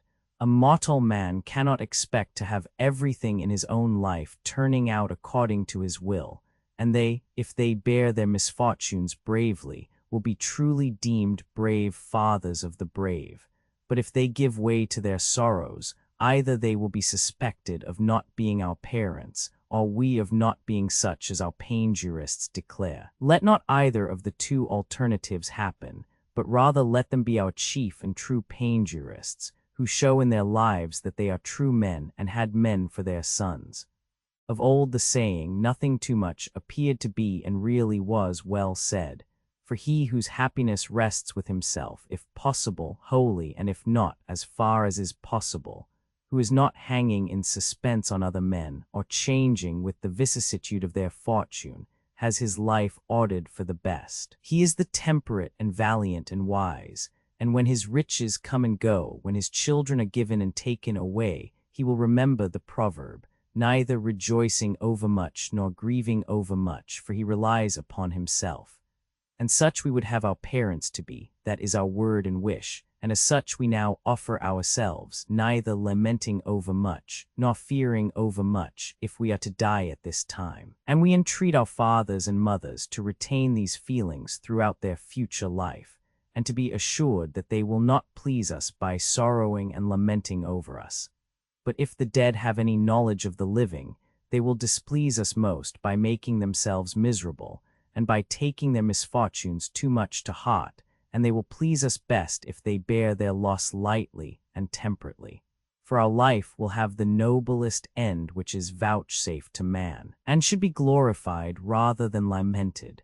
And if they will direct their minds to the care and nurture of our wives and children, they will soonest forget their misfortunes, and live in a better and nobler way and be dearer to us. This is all that we have to say to our families, and to the state we would say, take care of our parents and of our sons. Let her worthily cherish the old age of our parents, and bring up our sons in the right way. But we know that she will of her own accord take care of them, and does not need any exhortation of ours. This, O ye children and parents of the dead, is the message which they bid us deliver to you, and which I do deliver with the utmost seriousness. And in their name I beseech you, the children, to imitate your fathers, and you, parents, to be of good cheer about yourselves, for we will nourish your age, and take care of you both publicly and privately in any place in which one of us may meet one of you who are the parents of the dead, and the care of you which the city shows. You know yourselves, for she has made provision by law concerning the parents and children of those who die in war. The highest authority is specially entrusted with the duty of watching over them above all other citizens, and they will see that your fathers and mothers have no wrong done to them. The city herself shares in the education of the children, desiring as far as it is possible that their orphanhood may not be felt by them. While they are children, she is a parent to them, and when they have arrived at man's estate, she sends them to their several duties, in full armor clad, and bringing freshly to their minds the ways of their fathers, she places in their hands the instruments of their fathers' virtues. For the sake of the omen, she would have them from the first begin to rule over their own houses arrayed in the strength and arms of their fathers. And as for the dead, she never ceases honoring them, celebrating in common for all rights which become the property of each, and in addition to this, holding gymnastic and equestrian contests and musical festivals of every sort. She is to the dead in the place of a son and heir, and to their sons in the place of a father, and to their parents and elder kindred in the place of a guardian, ever and always caring for them. Considering this, you ought to bear your calamity the more gently, for thus you will be most endeared to the dead and to the living, and your sorrows will heal and be healed. And now do you and all, having lamented the dead in common according to the law, go your ways. You have heard Menexenus, the oration of Aspasia the Milesian. Menexenus truly, Socrates, I marvel that Aspasia, who is only a woman, should be able to compose such a speech. She must be a rare one. Socrates, well, if you are incredulous, you may come with me and hear her. Menexenus, I have often met Aspasia, Socrates, and know what she is like. Socrates, well, and do you not admire her, and are you not grateful for her speech? Menexenus, yes, Socrates, I am very grateful to her or to him who told you, and still more to you who have told me. Socrates, very good, but you must take care not to tell of me. And then at some future time, I will repeat to you many other excellent political speeches of hers. Menexenus, fear not, only let me hear them, and I will keep the secret. Socrates, then I will keep my promise. Appendix Roman 2. The two dialogues which are translated in the second appendix are not mentioned by Aristotle or by any early authority, and have no claim to be ascribed to Plato. They are examples of Platonic dialogues to be assigned probably to the second or third generation after Plato, when his writings were well known at Athens and Alexandria. They exhibit considerable originality and are remarkable for containing several thoughts of the sort which we suppose to be modern rather than ancient, and which therefore have a peculiar interest for us. The second Alcibiades shows that the difficulties about prayer which have perplexed Christian theologians were not unknown among the followers of Plato. The Eurixias was doubted by the ancients themselves, yet it may claim the distinction of being, among all Greek or Roman writings, the one which anticipates in the most striking manner the modern science of political economy, and gives an abstract form to some of its principal doctrines. For the translation of these two dialogues, I am indebted to my friend and secretary, Mr. Knight. That the dialogue which goes by the name of the second Alcibiades is a genuine writing of Plato will not be maintained by any modern critic, and was hardly believed by the ancients themselves. The dialectic is poor and weak. There is no power over language or beauty of style, and there is a certain abruptness and leta 1 f00 gamma rho omicron iota kappa iota alpha in the conversation, which is very unplatonic.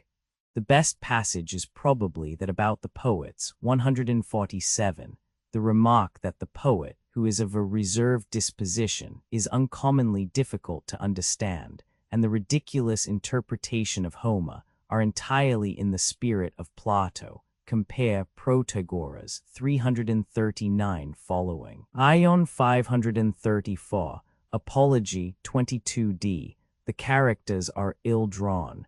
Socrates assumes the superior person and preaches too much, while Alcibiades is stupid and heavy in hand. There are traces of Stoic influence in the general tone and phraseology of the dialogue. Compare 138b, letter 1 f 4 5 pi omega sigma, mu letter 1 f 7 4, lambda to sigma epsilon iota, tau iota sigma, kappa alpha, 139c. Letter 1 f 4 5 tau iota, pi letter 1 f b6, sigma letter 1 f 0 4 phi rho omega nu, mu alpha iota nu epsilon tau alpha iota. And the writer seems to have been acquainted with the laws of Plato. Compare laws 3, 687, 688, 7, 801, 11, 931b. An incident from the Symposium, 213e, is rather clumsily introduced, 151a, and two somewhat hackneyed quotations, Symposium, 174d, Gauges 484e, recur at 140 and 146a. The reference to the death of Archelaus as having occurred quite lately, 141d, is only a fiction, probably suggested by the Gauges. 470d, where the story of Archelaus is told, and a similar phrase occurs. Tau letter 1 f70, gamma letter 1 f70, rho letter 1 f10, chi theta letter 1 f72, sigma kappa alpha letter 1 f76, pi rho omega eta nu gamma epsilon gamma omicron nu omicron tau alpha letter 1 fe6, tau alpha, kappa, tau, lambda. There are several passages which are either corrupt or extremely ill expressed. See 144, 145, 146, 147, 150. But there is a modern interest in the subject of the dialogue, and it is a good example of a short, spurious work which may be attributed to the 2nd or 3rd century before Christ. Second Alcibiades, Persons of the Dialogue. Socrates, Alcibiades, Socrates, are you going, Alcibiades, to offer prayer to Zeus? Alcibiades, yes, Socrates, I am. Socrates, you seem to be troubled and to cast your eyes on the ground, as though you were thinking about something. Alcibiades, of what do you suppose that I am thinking? Socrates, of the greatest of all things, as I believe. Tell me, do you not suppose that the gods sometimes partly grant and partly reject the requests which we make in public and private, and favor some persons and not others? Alcibiades. Certainly. Socrates, do you not imagine, then, that a man ought to be very careful, lest perchance, without knowing it, he implore great evils for himself, deeming that he is asking for good, especially if the gods are in the mood to grant whatever he may request? There is the story of Oedipus, for instance, who prayed that his children might divide their inheritance between them by the sword.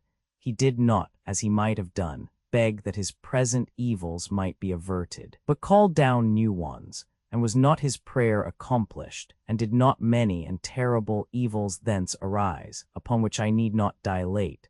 Alcibiades, yes, Socrates, but you are speaking of a madman. Surely you do not think that anyone in his senses would venture to make such a prayer?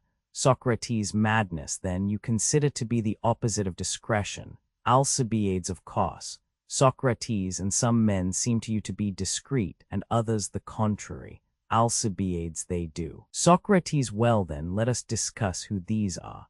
We acknowledge that some are discreet, some foolish, and that some are mad. Alcibiades, yes. Socrates, and again, there are some who are in health. Alcibiades, there are. Socrates, while others are ailing. Alcibiades, yes. Socrates, and they are not the same. Alcibiades, certainly not. Socrates, nor are there any who are in neither state. Alcibiades, no. Socrates, a man must either be sick or be well. Alcibiades, that is my opinion. Socrates, very good, and do you think the same about discretion and one of discretion? Alcibiades, how do you mean? Socrates, do you believe that a man must be either in or out of his senses, or is there some third or intermediate condition in which he is neither one nor the other? Alcibiades, decidedly not. Socrates, he must be either sane or insane. Alcibiades, so I suppose. Socrates, did you not acknowledge that madness was the opposite of discretion? Alcibiades, yes. Socrates, and that there is no third or middle term between discretion and indiscretion. Alcibiades, true. Socrates, and there cannot be two opposites to one thing. Alcibiades, there cannot. Socrates, then madness and one of sense are the same. Alcibiades, that appears to be the case. Socrates, we shall be in the right, therefore, Alcibiades, if we say that all who are senseless are mad. For example, if among persons of your own age or older than yourself there are some who are senseless, as there certainly are, they are mad. For tell me, by heaven, do you not think that in the city the wise are few, while the foolish, whom you call mad, are many? Alcibiades, I do. Socrates, but how could we live in safety with so many crazy people? Should we not long since have paid the penalty at their hands, and have been struck and beaten, and endured every other form of ill usage which madmen are wont to inflict? Consider, my dear friend, may it not be quite otherwise? Alcibiades, why, Socrates, how is that possible? I must have been mistaken. Socrates, so it seems to me. But perhaps we may consider the matter thus. Alcibiades, how? Socrates, I will tell you. We think that some are sick, do we not? Alcibiades, yes. Socrates, and must every sick person either have the gout, or be in a fever, or suffer from ophthalmia? Or do you believe that a man may labor under some other disease, even although he has none of these complaints? Surely they are not the only maladies which exist. Alcibiades, certainly not. Socrates, and is every kind of ophthalmia a disease? Alcibiades, yes. Socrates, and every disease ophthalmia? Alcibiades, surely not, but I scarcely understand what I mean myself. Socrates, perhaps, if you give me your best attention, two of us looking together, we may find what we seek. Alcibiades, I am attending, Socrates, to the best of my power. Socrates, we are agreed then that every form of ophthalmia is a disease, but not every disease ophthalmia. Alcibiades, we are. Socrates, and so far we seem to be right. For everyone who suffers from a fever is sick, but the sick, I conceive, do not all have fever or gout or ophthalmia, although each of these is a disease which, according to those whom we call physicians, may require a different treatment. They are not all alike, nor do they produce the same result, but each has its own effect, and yet they are all diseases. May we not take an illustration from the artisans? Alcibiades, certainly. Socrates, there are cobblers and carpenters and sculptors, and others of all sorts and kinds, whom we need not stop to enumerate. All have their distinct employments, and all are workmen, although they are not all of them cobblers or carpenters or sculptors. Alcibiades, no, indeed. Socrates, and in like manner men differ in regard to one of sense. Those who are most out of their wits we call madmen, while we term those who are less far gone stupid or idiotic. Or, if we prefer gentler language, describe them as romantic or simple-minded, or, again, as innocent or inexperienced or foolish. You may even find other names if you seek for them, but by all of them lack of sense is intended. They only differ as one art appeared to us to differ from another, or one disease from another. Or what is your opinion? Alcibiades, I agree with you. Socrates, then let us return to the point at which we digressed. We said at first that we should have to consider who were the wise and who the foolish. For we acknowledged that there are these two classes, did we not? Alcibiades, to be sure. Socrates, and you regard those as sensible, who know what ought to be done or said. Alcibiades, yes. Socrates, the senseless are those who do not know this. Alcibiades, true. Socrates, the latter will say or do what they ought not without their own knowledge. Alcibiades, exactly. Socrates, Oedipus, as I was saying. Alcibiades was a person of this sort, and even nowadays you will find many who have offered inauspicious prayers, although, unlike him, they were not in anger nor thought that they were asking evil. He neither sought, nor supposed that he sought for good, but others have had quite the contrary notion. I believe that if the God whom you are about to consult should appear to you, and, in anticipation of your request, inquired whether you would be contented to become tyrant of Athens, and if this seemed in your eyes a small and mean thing, should add to it the dominion of all Hellas, and seeing that even then you would not be satisfied unless you were ruler of the whole of Europe, should promise not only that, but if you so desired, should proclaim to all mankind in one and the same day that Alcibiades, son of Cleinias, was tyrant. In such a case, I imagine, you would depart full of joy, as one who had obtained the greatest of goods. Alcibiades, and not only I, Socrates, but anyone else who should meet with such luck. Socrates. Yet you would not accept the dominion and lordship of all the Hellenes and all the barbarians in exchange for your life. Alcibiades, certainly not, for then what use could I make of them? Socrates, and would you accept them if you were likely to use them to a bad and mischievous end? Alcibiades, I would not. Socrates, you see that it is not safe for man either rashly to accept whatever is offered him, or himself to request a thing, if he is likely to suffer thereby or immediately to lose his life. And yet we could tell of many who, having long desired and diligently labored to obtain a tyranny, thinking that thus they would procure an advantage, have nevertheless fallen victims to designing enemies. You must have heard of what happened only the other day, how Archelaus of Macedonia was slain by his beloved 612, whose love for the tyranny was not less than that of Archelaus for him. The tyrannicide expected by his crime to become tyrant and afterwards to have a happy life. But when he had held the tyranny 3 or 4 days, he was in his turn conspired against and slain.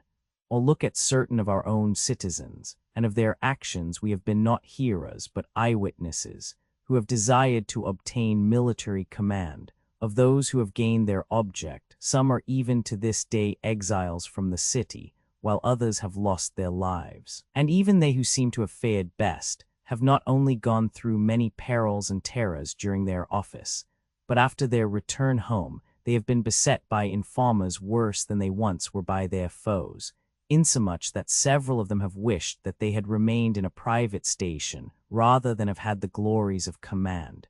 If indeed such perils and terrors were of profit to the commonwealth, there would be reason in undergoing them, but the very contrary is the case. Again, you will find persons who have prayed for offspring, and when their prayers were heard, have fallen into the greatest pains and sufferings.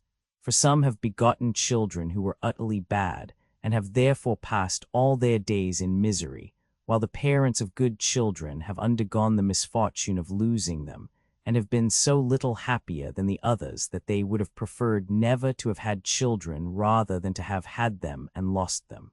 And yet, although these and the like examples are manifest and known of all, it is rare to find anyone who has refused what has been offered him, or, if he were likely to gain aught by prayer, has refrained from making his petition. The mass of mankind would not decline to accept a tyranny, or the command of an army, or any of the numerous things which cause more harm than good, but rather, if they had them not, would have prayed to obtain them. And often in a short space of time they change their tone, and wish their old prayers unsaid. Wherefore also I suspect that men are entirely wrong when they blame the gods as the authors of the ills which befall them. 613, their own presumption, or folly, whichever is the right word, has brought these unmeasured woes upon them. 614, he must have been a wise poet, Alcibiades, who, seeing, as I believe, his friends foolishly praying for and doing things which would not really profit them, offered up a common prayer in behalf of them all. King Zeus, grant us good whether prayed for or unsought by us, but that which we ask amiss do thou avert. 615. In my opinion, I say, the poet spoke both well and prudently, but if you have anything to say in answer to him, speak out. Alcibiades, it is difficult, Socrates, to oppose what has been well said, and I perceive how many are the ills of which ignorance is the cause, since, as would appear, through ignorance we not only do, but what is worse, pray for the greatest evils.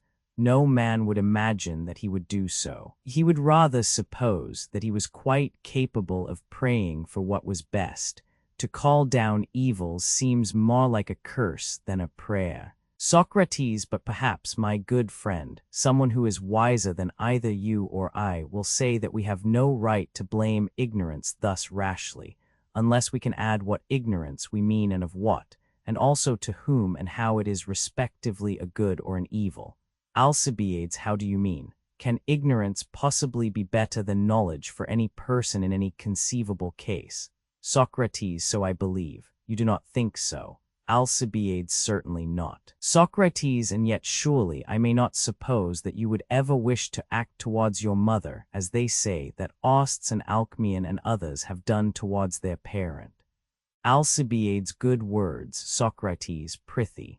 Socrates, you ought not to bid him use auspicious words, who says that you would not be willing to commit so horrible a deed, but rather him who affirms the contrary, if the act appear to you unfit even to be mentioned. Or do you think that Osts, had he been in his senses and knew what was best for him to do, would ever have dared to venture on such a crime? Alcibiades, certainly not. Socrates, nor would anyone else, I fancy. Alcibiades, no. Socrates, that ignorance is bad then, it would appear, which is of the best and does not know what is best. Alcibiades, so I think, at least. Socrates, and both to the person who is ignorant and everybody else. Alcibiades, yes. Socrates, let us take another case. Suppose that you were suddenly to get into your head that it would be a good thing to kill Pericles, your kinsman and guardian, and were to seize a sword, and going to the doors of his house, were to inquire if he were at home, meaning to slay only him and no one else. The servants reply, yes. Mind, I do not mean that you would really do such a thing, but there is nothing, you think, to prevent a man who is ignorant of the best, having occasionally the whim that what is worst is best. Alcibiades, no. Socrates, if then you went indoors and seeing him did not know him but thought that he was someone else, would you venture to slay him? Alcibiades, most decidedly not, it seems to me. 616 Socrates, for you designed to kill, not the first who offered, but Pericles himself. Alcibiades, certainly. Socrates, and if you made many attempts, and each time failed to recognize Pericles, you would never attack him. Alcibiades, never. Socrates, well, but if Osts in like manner had not known his mother, do you think that he would ever have laid hands upon her? Alcibiades, no. Socrates, he did not intend to slay the first woman he came across, nor anyone else's mother, but only his own. Alcibiades, true. Socrates, ignorance, then, is better for those who are in such a frame of mind and have such ideas. Alcibiades, obviously. Socrates, you acknowledge that for some persons in certain cases the ignorance of some things is a good and not an evil, as you formerly supposed. Alcibiades, I do. Socrates. And there is still another case which will also perhaps appear strange to you if you will consider it. 617 Alcibiades, what is that? Socrates. Socrates, it may be, in short, that the possession of all the sciences, if unaccompanied by the knowledge of the best, will more often than not injure the possessor. Consider the matter thus, must we not, when we intend either to do or say anything? Suppose that we know or ought to know that which we propose so confidently to do or say. Alcibiades, yes, in my opinion. Socrates, we may take the orators for an example, who from time to time advise us about war and peace, or the building of walls and the construction of harbors, whether they understand the business in hand, or only think that they do. Whatever the city, in a word, does to another city, or in the management of her own affairs, all happens by the counsel of the orators. Alcibiades, true. Socrates, but now see what follows, if I can make it clear to you. 618 You would distinguish the wise from the foolish. Alcibiades, yes. Socrates, the many are foolish, the few wise. Alcibiades, certainly.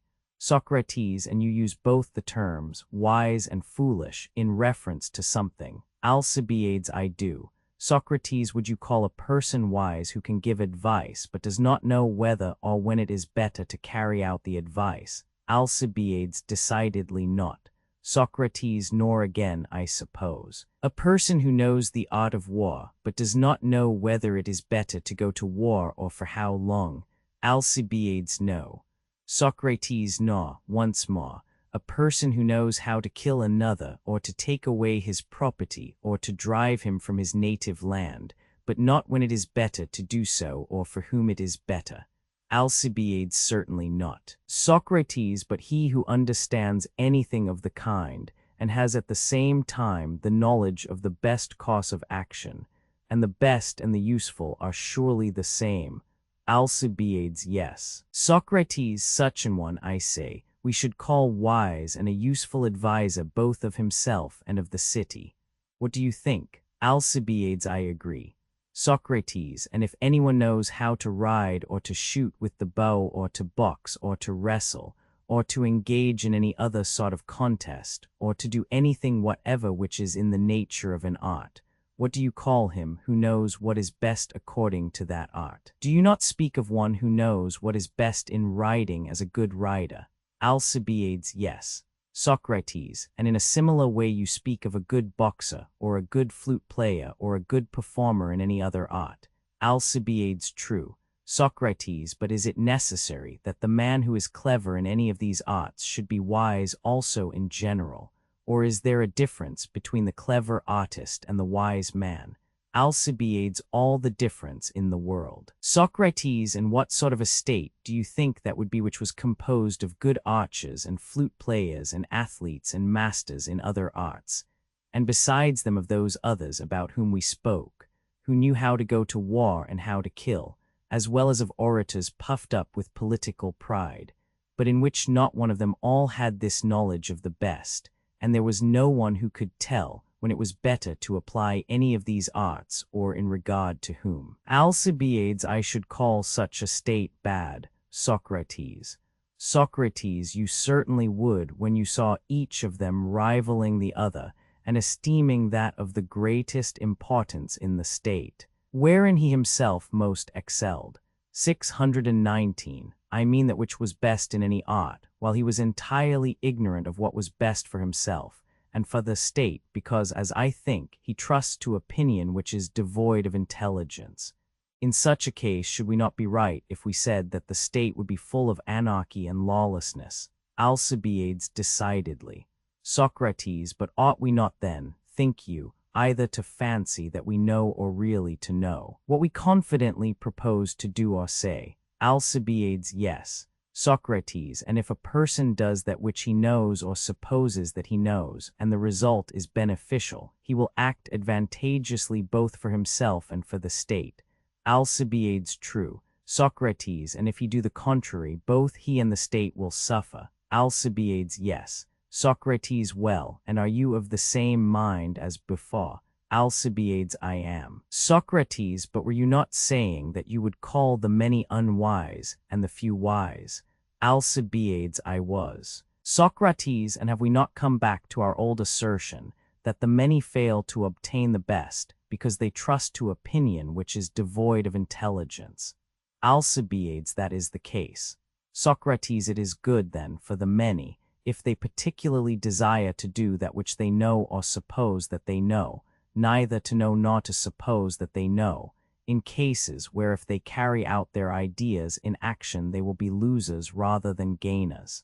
Alcibiades, what you say is very true. Socrates, do you not see that I was really speaking the truth when I affirmed that the possession of any other kind of knowledge was more likely to injure than to benefit the possessor, unless he had also the knowledge of the best? Alcibiades, I do now, if I did not before. Socrates. Socrates, the state, or the soul, therefore, which wishes to have a right existence must hold firmly to this knowledge, just as the sick man clings to the physician, or the passenger depends for safety on the pilot. And if the soul does not set sail until she have obtained this, she will be all the safer in the voyage through life. But when she rushes in pursuit of wealth or bodily strength or anything else, not having the knowledge of the best, so much the more is she likely to meet with misfortune. And he who has the love of learning, 620, and is skillful in many arts, and does not possess the knowledge of the best, but is under some other guidance, will make, as he deserves, a sorry voyage. He will, I believe, hurry through the brief space of human life, pilotless in mid-ocean, and the words will apply to him in which the poet blamed his enemy. Full many a thing he knew, but knew them all badly. 621 Alcibiades. How in the world, Socrates, do the words of the poet apply to him? They seem to me to have no bearing on the point whatever. Socrates. Quite the contrary, my sweet friend. Only the poet is talking in riddles after the fashion of his tribe. For all poetry has by nature an enigmatical character, and it is by no means everybody who can interpret it. And if, moreover, the spirit of poetry happen to seize on a man who is of a begrudging temper and does not care to manifest his wisdom, but keeps it to himself as far as he can, it does indeed require an almost superhuman wisdom to discover what the poet would be at. You surely do not suppose that Homer, the wisest and most divine of poets, was unaware of the impossibility of knowing a thing badly, for it was no less a person than he who said of Margites that he knew many things, but knew them all badly. The solution of the riddle is this, I imagine. By badly, Homer meant bad, and knew stands for to know. Put the words together. The meter will suffer, but the poet's meaning is clear. Margites knew all these things, but it was bad for him to know them. And obviously, if it was bad for him to know so many things, he must have been a good-for-nothing, unless the argument has played us false. Alcibiades, but I do not think that it has, Socrates. At least, if the argument is fallacious, it would be difficult for me to find another which I could trust. Socrates and you are right in thinking so. Alcibiades, well, that is my opinion. Socrates, but tell me. By heaven, you must see now the nature and greatness of the difficulty in which you, like others, have your part. For you change about in all directions, and never come to rest anywhere. What you once most strongly inclined to suppose, you put aside again and quite alter your mind. If the God to whose shrine you are going should appear at this moment, and ask before you made your prayer, whether you would desire to have one of the things which we mentioned at first, or whether he should leave you to make your own request, what in either case, think you, would be the best way to take advantage of the opportunity? Alcibiades, indeed, Socrates, I could not answer you without consideration. It seems to me to be a wild thing 622 to make such a request. The man must be very careful lest he pray for evil under the idea that he is asking for good, when shortly after he may have to recall his prayer, and, as you were saying, demand the opposite of what he at first requested. Socrates, and was not the poet whose words I originally quoted wiser than we are, when he bade us pray God to defend us from evil even though we asked for it? Alcibiades, I believe that you are right. Socrates, the Lacedaemonians, too, whether from admiration of the poet or because they have discovered the idea for themselves, I want to offer the prayer alike in public and private, that the gods will give unto them the beautiful as well as the good. No one is likely to hear them make any further petition. And yet up to the present time they have not been less fortunate than other men, or if they have sometimes met with misfortune, the fault has not been due to their prayer. For surely, as I conceive, the gods have power either to grant our requests, or to send us the contrary of what we ask. And now I will relate to you a story which I have heard from certain of our elders. It chanced that when the Athenians and Lacedaemonians were at war, our city lost every battle by land and sea and never gained a victory. The Athenians, being annoyed and perplexed how to find a remedy for their troubles, decided to send and inquire at the shrine of Ammon. Their envoys were also to ask why the gods always granted the victory to the Lacedaemonians. We, they were to say, would offer them more and finer sacrifices than any other Hellenic state, and adorn their temples with gifts, as nobody else does. Moreover, we make the most solemn and costly processions to them every year, and spend more money in their service than all the rest of the Hellenes put together. But the Lacedaemonians take no thought of such matters, and pay so little respect to the gods that they have a habit of sacrificing blemished animals to them, and in various ways are less zealous than we are, although their wealth is quite equal to ours. When they had thus spoken, and had made their request to know what remedy they could find against the evils which troubled them, The prophet made no direct answer, clearly because he was not allowed by the god to do so. But he summoned them to him and said, "Thus saith Ammon to the Athenians, the silent worship of the Lacedaemonians pleaseth me better than all the offerings of the other Hellenes." Such were the words of the god, and nothing more. He seems to have meant by silent worship the prayer of the Lacedaemonians, which is indeed widely different from the usual requests of the Hellenes, for they either bring to the altar bulls with gilded horns or make offerings to the gods, and beg at random for what they need, good or bad. When therefore the gods hear them using words of ill omen, they reject these costly processions and sacrifices of theirs. And we ought, I think, to be very careful and consider well what we should say and what leave unsaid. Homer, too, will furnish us with similar stories, for he tells us how the Trojans, in making their encampment, offered up whole hecatombs to the immortals, and how the sweet savor was borne to the heavens by the winds. But the blessed gods were averse and received it not, for exceedingly did they hate the holy Ilium, both Priam and the people of the spear-skilled king, so that it was in vain for them to sacrifice and offer gifts, seeing that they were hateful to the gods, who are not, like vile usurers, to be gained over by bribes. And it is foolish for us to boast that we are superior to the Lacedaemonians by reason of our much worship. The idea is inconceivable that the gods have regard, not to the justice and purity of our souls, but to costly processions and sacrifices, which men may celebrate year after year, although they have committed innumerable crimes against the gods or against their fellow men or the state.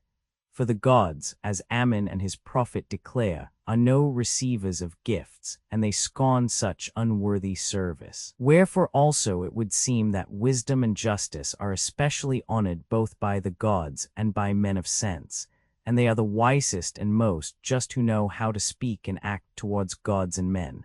But I should like to hear what your opinion is about these matters.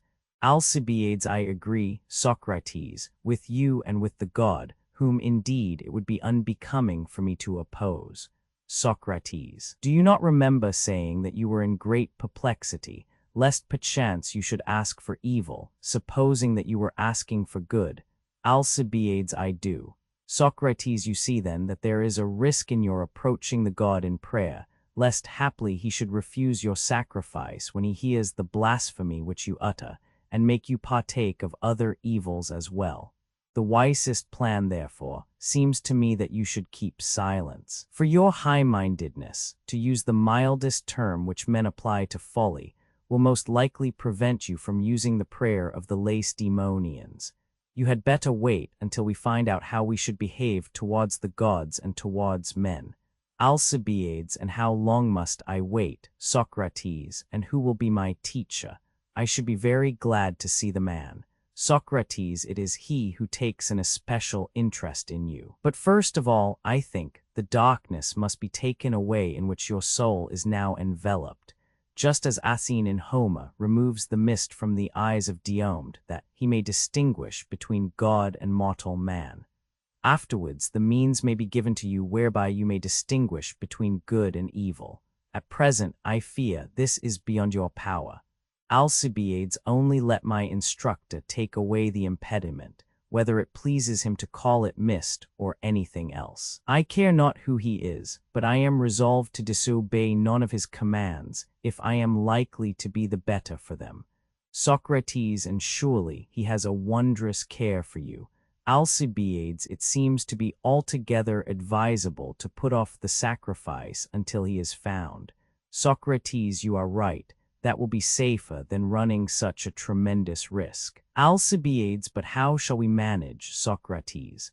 At any rate, I will set this crown of mine upon your head, as you have given me such excellent advice, and to the gods we will offer crowns and perform the other customary rites when I see that day approaching, nor will it be long hence if they so will. Socrates, I accept your gift, and shall be ready and willing to receive whatever else you may proffer. Euripides makes Creon say in the play, when he beholds Teiresias with his crown and hears that he has gained it by his skill as the first fruits of the spoil, An auspicious omen I deem thy victor's wreath, for well thou knowest that wave and storm oppress us. And so I count your gift to be a token of good fortune, for I am in no less stress than Creon, and would fain carry off the victory over your lovers. Eurixia's introduction. Much cannot be said in praise of the style or conception of the Eurixias. It is frequently obscure. Like the exercise of a student, it is full of small imitations of Plato. Phaeax, returning from an expedition to Sicily, compare Socrates in the Charmides from the army at Potidaea, the figure of the game at drafts, 395b, borrowed from the Republic, vi 487, etc. It has also in many passages the ring of sophistry. On the other hand, the rather unhandsome treatment which is exhibited towards Prodicus is quite unlike the urbanity of Plato. Yet there are some points in the argument which are deserving of attention. One, that wealth depends upon the need of it or demand for it, is the first anticipation in an abstract form of one of the great principles of modern political economy, and the nearest approach to it to be found in an ancient writer. 2. The resolution of wealth into its simplest implements going on to infinity is a subtle and refined thought. 3. That wealth is relative to circumstances is a sound conception. 4. That the arts and sciences which receive payment are likewise to be comprehended under the notion of wealth, also touches a question of modern political economy. 5. The distinction of post hoc and propter hoc, often lost sight of in modern as well as in ancient times. These metaphysical conceptions and distinctions show considerable power of thought in the writer. Whatever we may think of his merits as an imitator of Plato, Eurixia's persons of the dialogue, Socrates Eurixia's Erasistratus Critias scene, the portico of a temple of Zeus. It happened by chance that Eurixias the Styrian was walking with me in the portico of Zeus the Deliverer, when there came up to us Critias and Erasistratus, the latter the son of Phaeax, who was the nephew of Erasistratus. Now Erasistratus had just arrived from Sicily and that part of the world. As they approached, he said, "Hail, Socrates." "Socrates, the same to you," I said. "Have you any good news from Sicily to tell us?" "Erasistratus, most excellent, but if you please let us first sit down, for I am tired with my yesterday's journey from Megara." Socrates, "Gladly, if that is your desire." "Erasistratus, what would you wish to hear first?" he said. "What the Sicilians are doing, or how they are disposed towards our city. To my mind they are very like wasps. So long as you only cause them a little annoyance they are quite unmanageable. You must destroy their nests if you wish to get the better of them. And in a similar way, the Syracusans, unless we set to work in earnest and go against them with a great expedition, will never submit to our rule. The petty injuries which we at present inflict merely irritate them enough to make them utterly intractable. And now they have sent ambassadors to Athens, and intend, I suspect, to play us some trick. While we were talking, the Syracusan envoys chanced to go by, and Erasistratus, pointing to one of them, said to me that Socrates is the richest man in all Italy and Sicily, for who has larger estates or more land at his disposal to cultivate if he please. And they are of a quality, too, finer than any other land in Hellas. Moreover, he has all the things which go to make up wealth, slaves and horses innumerable, gold and silver without end. I saw that he was inclined to expatiate on the riches of the man, so I asked him, "Well, Erasistratus, and what sort of character does he bear in Sicily?" "Erasistratus, he is esteemed to be, and really is, the wickedest of all the Sicilians and Italians, and even more wicked than he is rich. Indeed, if you were to ask any Sicilian whom he thought to be the worst and the richest of mankind, you would never hear anyone else named." I reflected that we were speaking, not of trivial matters, but about wealth and virtue, which are deemed to be of the greatest moment, and I asked Erasistratus whom he considered the wealthier, he who was the possessor of a talent of silver, or he who had a field worth 2 talents. Erasistratus, the owner of the field. Socrates, and on the same principle, he who had robes and bedding and such things which are of greater value to him than to a stranger would be richer than the stranger. Erasistratus, true. Socrates, and if anyone gave you a choice, which of these would you prefer? Erasistratus, that which was most valuable. Socrates, in which way do you think you would be the richer? Erasistratus, by choosing as I said. Socrates, and he appears to you to be the richest who has goods of the greatest value. Erasistratus, he does. Socrates, and are not the healthy richer than the sick, since health is a possession more valuable than riches to the sick? Surely there is no one who would not prefer to be poor and well, rather than to have all the king of Persia's wealth and to be ill. And this proves that men set health above wealth, else they would never choose the one in preference to the other. Erasistratus, true. Socrates, and if anything appeared to be more valuable than health, he would be the richest who possessed it. Erasistratus, he would. Socrates, suppose that someone came to us at this moment and were to ask, well, Socrates and Eryxias and Erasistratus, can you tell me what is of the greatest value to men? Is it not that of which the possession will best enable a man to advise how his own and his friends' affairs should be administered? What will be our reply? Erasistratus, I should say, Socrates, that happiness was the most precious of human possessions. Socrates, not a bad answer, but do we not deem those men who are most prosperous to be the happiest? Erasistratus, that is my opinion. Socrates, and are they not most prosperous who commit the fewest errors in respect either of themselves or of other men? Erasistratus, certainly. Socrates, and they who know what is evil and what is good, what should be done and what should be left undone. These behave the most wisely and make the fewest mistakes. Erasistratus agreed to this. Socrates, then the wisest and those who do best and the most fortunate and the richest would appear to be all one and the same, if wisdom is really the most valuable of our possessions. Yes, said Eryxias, interposing, but what use would it be if a man had the wisdom of Nesta and wanted the necessaries of life, food and drink and clothes and the like? Where would be the advantage of wisdom then? Or how could he be the richest of men who might even have to go begging? Because he had not wherewithal to live. I thought that what Eryxias was saying had some weight, and I replied, would the wise man really suffer in this way if he were so ill-provided? Whereas if he had the house of Politian, and the house were full of gold and silver, he would lack nothing. Eryxias. Yes, for then he might dispose of his property and obtain in exchange what he needed. Or he might sell it for money with which he could supply his wants, and in a moment procure abundance of everything. Socrates, true, if he could find someone who preferred such a house to the wisdom of Nesta.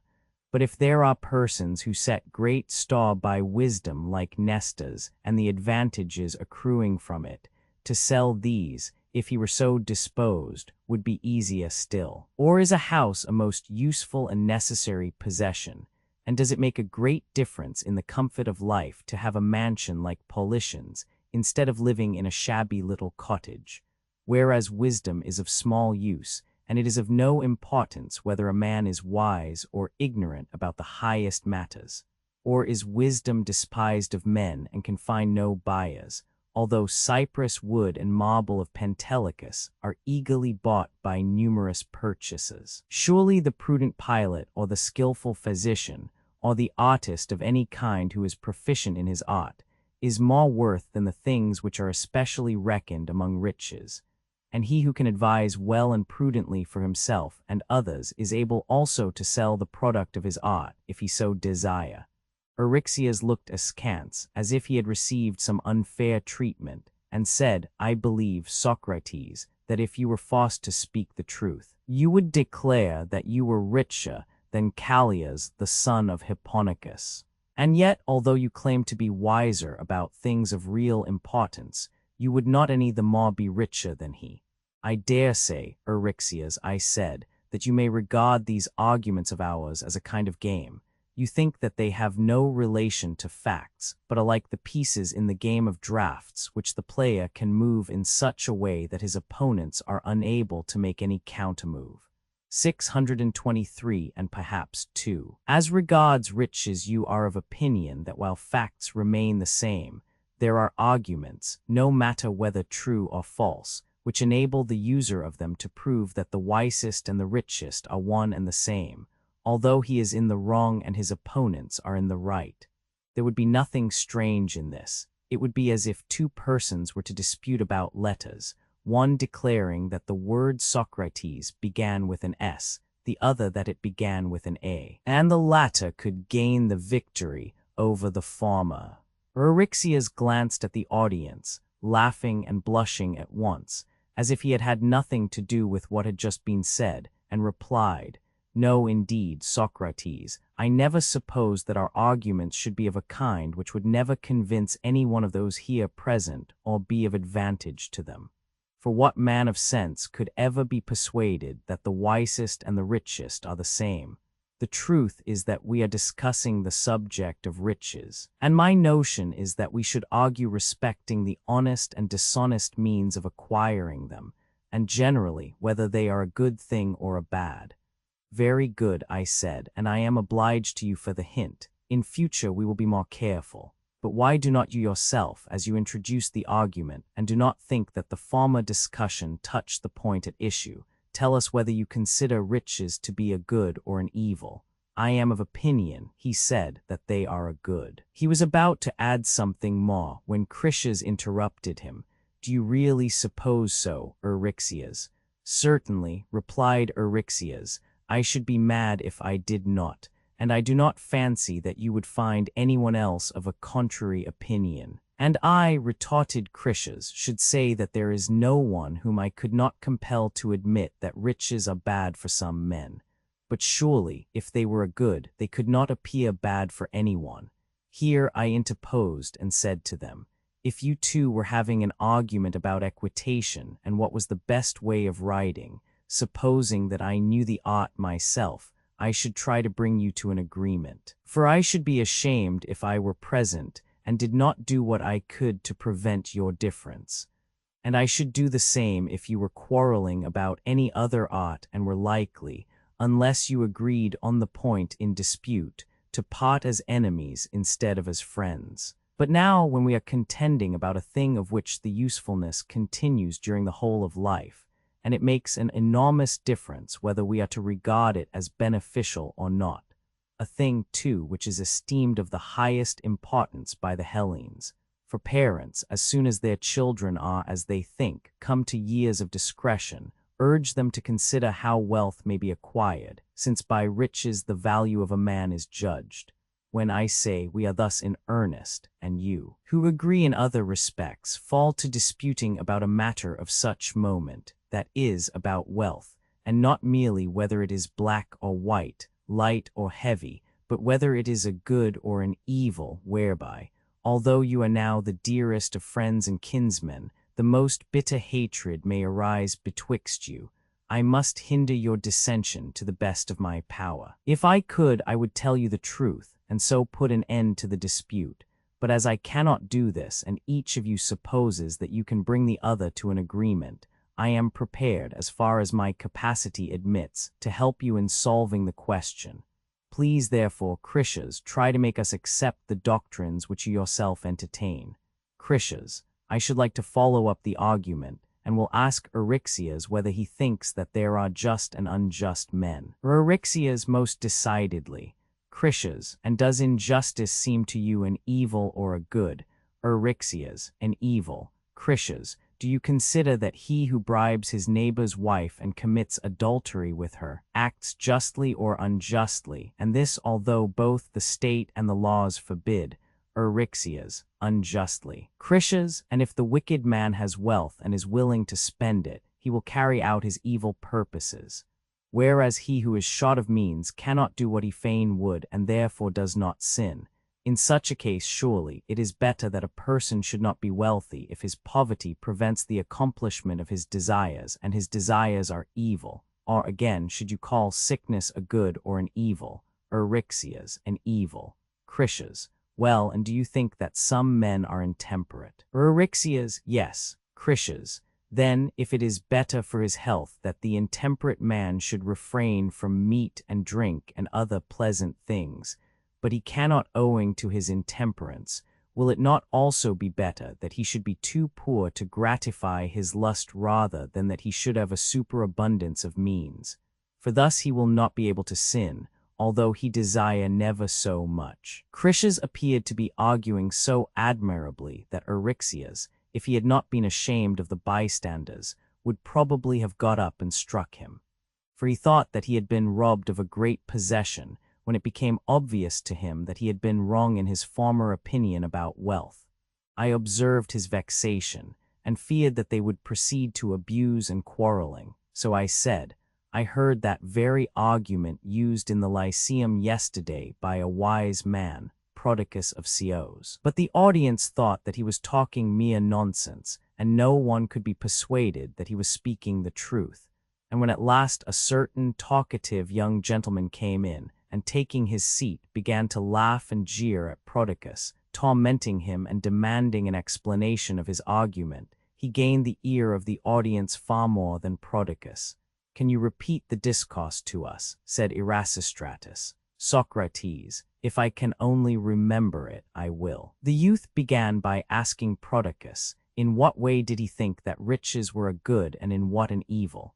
Prodicus answered, as you did just now, that they were a good to good men and to those who knew in what way they should be employed, while to the bad and the ignorant they were an evil. The same is true, he went on to say, of all other things. Men make them to be what they are themselves. The saying of Archilochus is true. Men's thoughts correspond to the things which they meet with.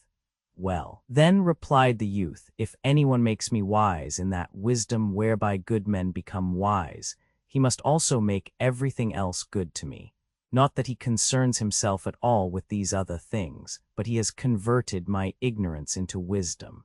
If, for example, a person teach me grammar or music, he will at the same time teach me all that relates to grammar or music, and so when he makes me good, he makes things good to me. Prodicus did not altogether agree, still he consented to what was said. And do you think, said the youth, that doing good things is like building a house, the work of human agency, or do things remain what they were at first, good or bad, for all time? Prodicus began to suspect, I fancy, the direction which the argument was likely to take, and did not wish to be put down by a mere stripling before all those present. If they too had been alone, he would not have minded, so he answered, cleverly enough, I think that doing good things is a work of human agency. And is virtue, in your opinion, Prodicus, innate or acquired by instruction? The latter, said Prodicus. Then you would consider him a simpleton who supposed that he could obtain by praying to the gods the knowledge of grammar or music or any other art, which he must either learn from another or find out for himself. Prodicus agreed to this also. And when you pray to the gods that you may do well and receive good, you mean by your prayer nothing else than that you desire to become good and wise. If, at least, things are good to the good and wise and evil to the evil. But in that case, if virtue is acquired by instruction, it would appear that you only pray to be taught what you do not know. Hereupon I said to Prodicus that it was no misfortune to him if he had been proved to be in error in supposing that the gods immediately granted to us whatever we asked.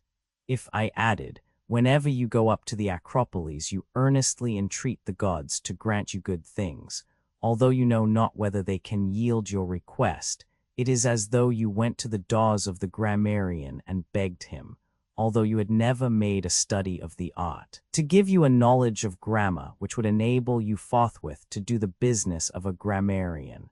While I was speaking, Prodicus was preparing to retaliate upon his youthful assailant, intending to employ the argument of which you have just made use, for he was annoyed to have it supposed that he offered a vain prayer to the gods. But the master of the gymnasium came to him and begged him to leave, because he was teaching the youth's doctrines which were unsuited to them, and therefore bad for them.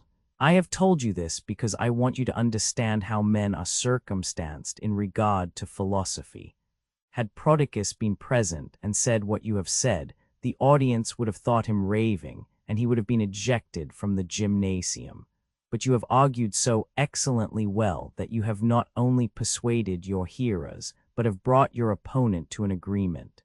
For just as in the law courts, if two witnesses testify to the same fact, one of whom seems to be an honest fellow and the other a rogue, the testimony of the rogue often has the contrary effect on the judge's minds to what he intended, while the same evidence, if given by the honest man, at once strikes them as perfectly true.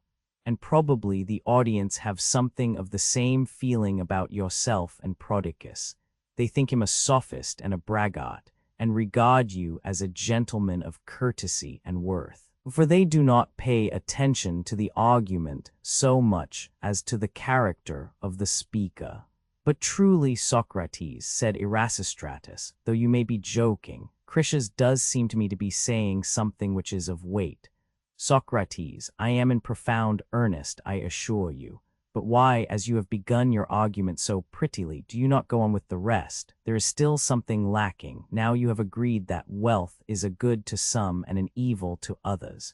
It remains to inquire what constitutes wealth, for unless you know this, you cannot possibly come to an understanding as to whether it is a good or an evil.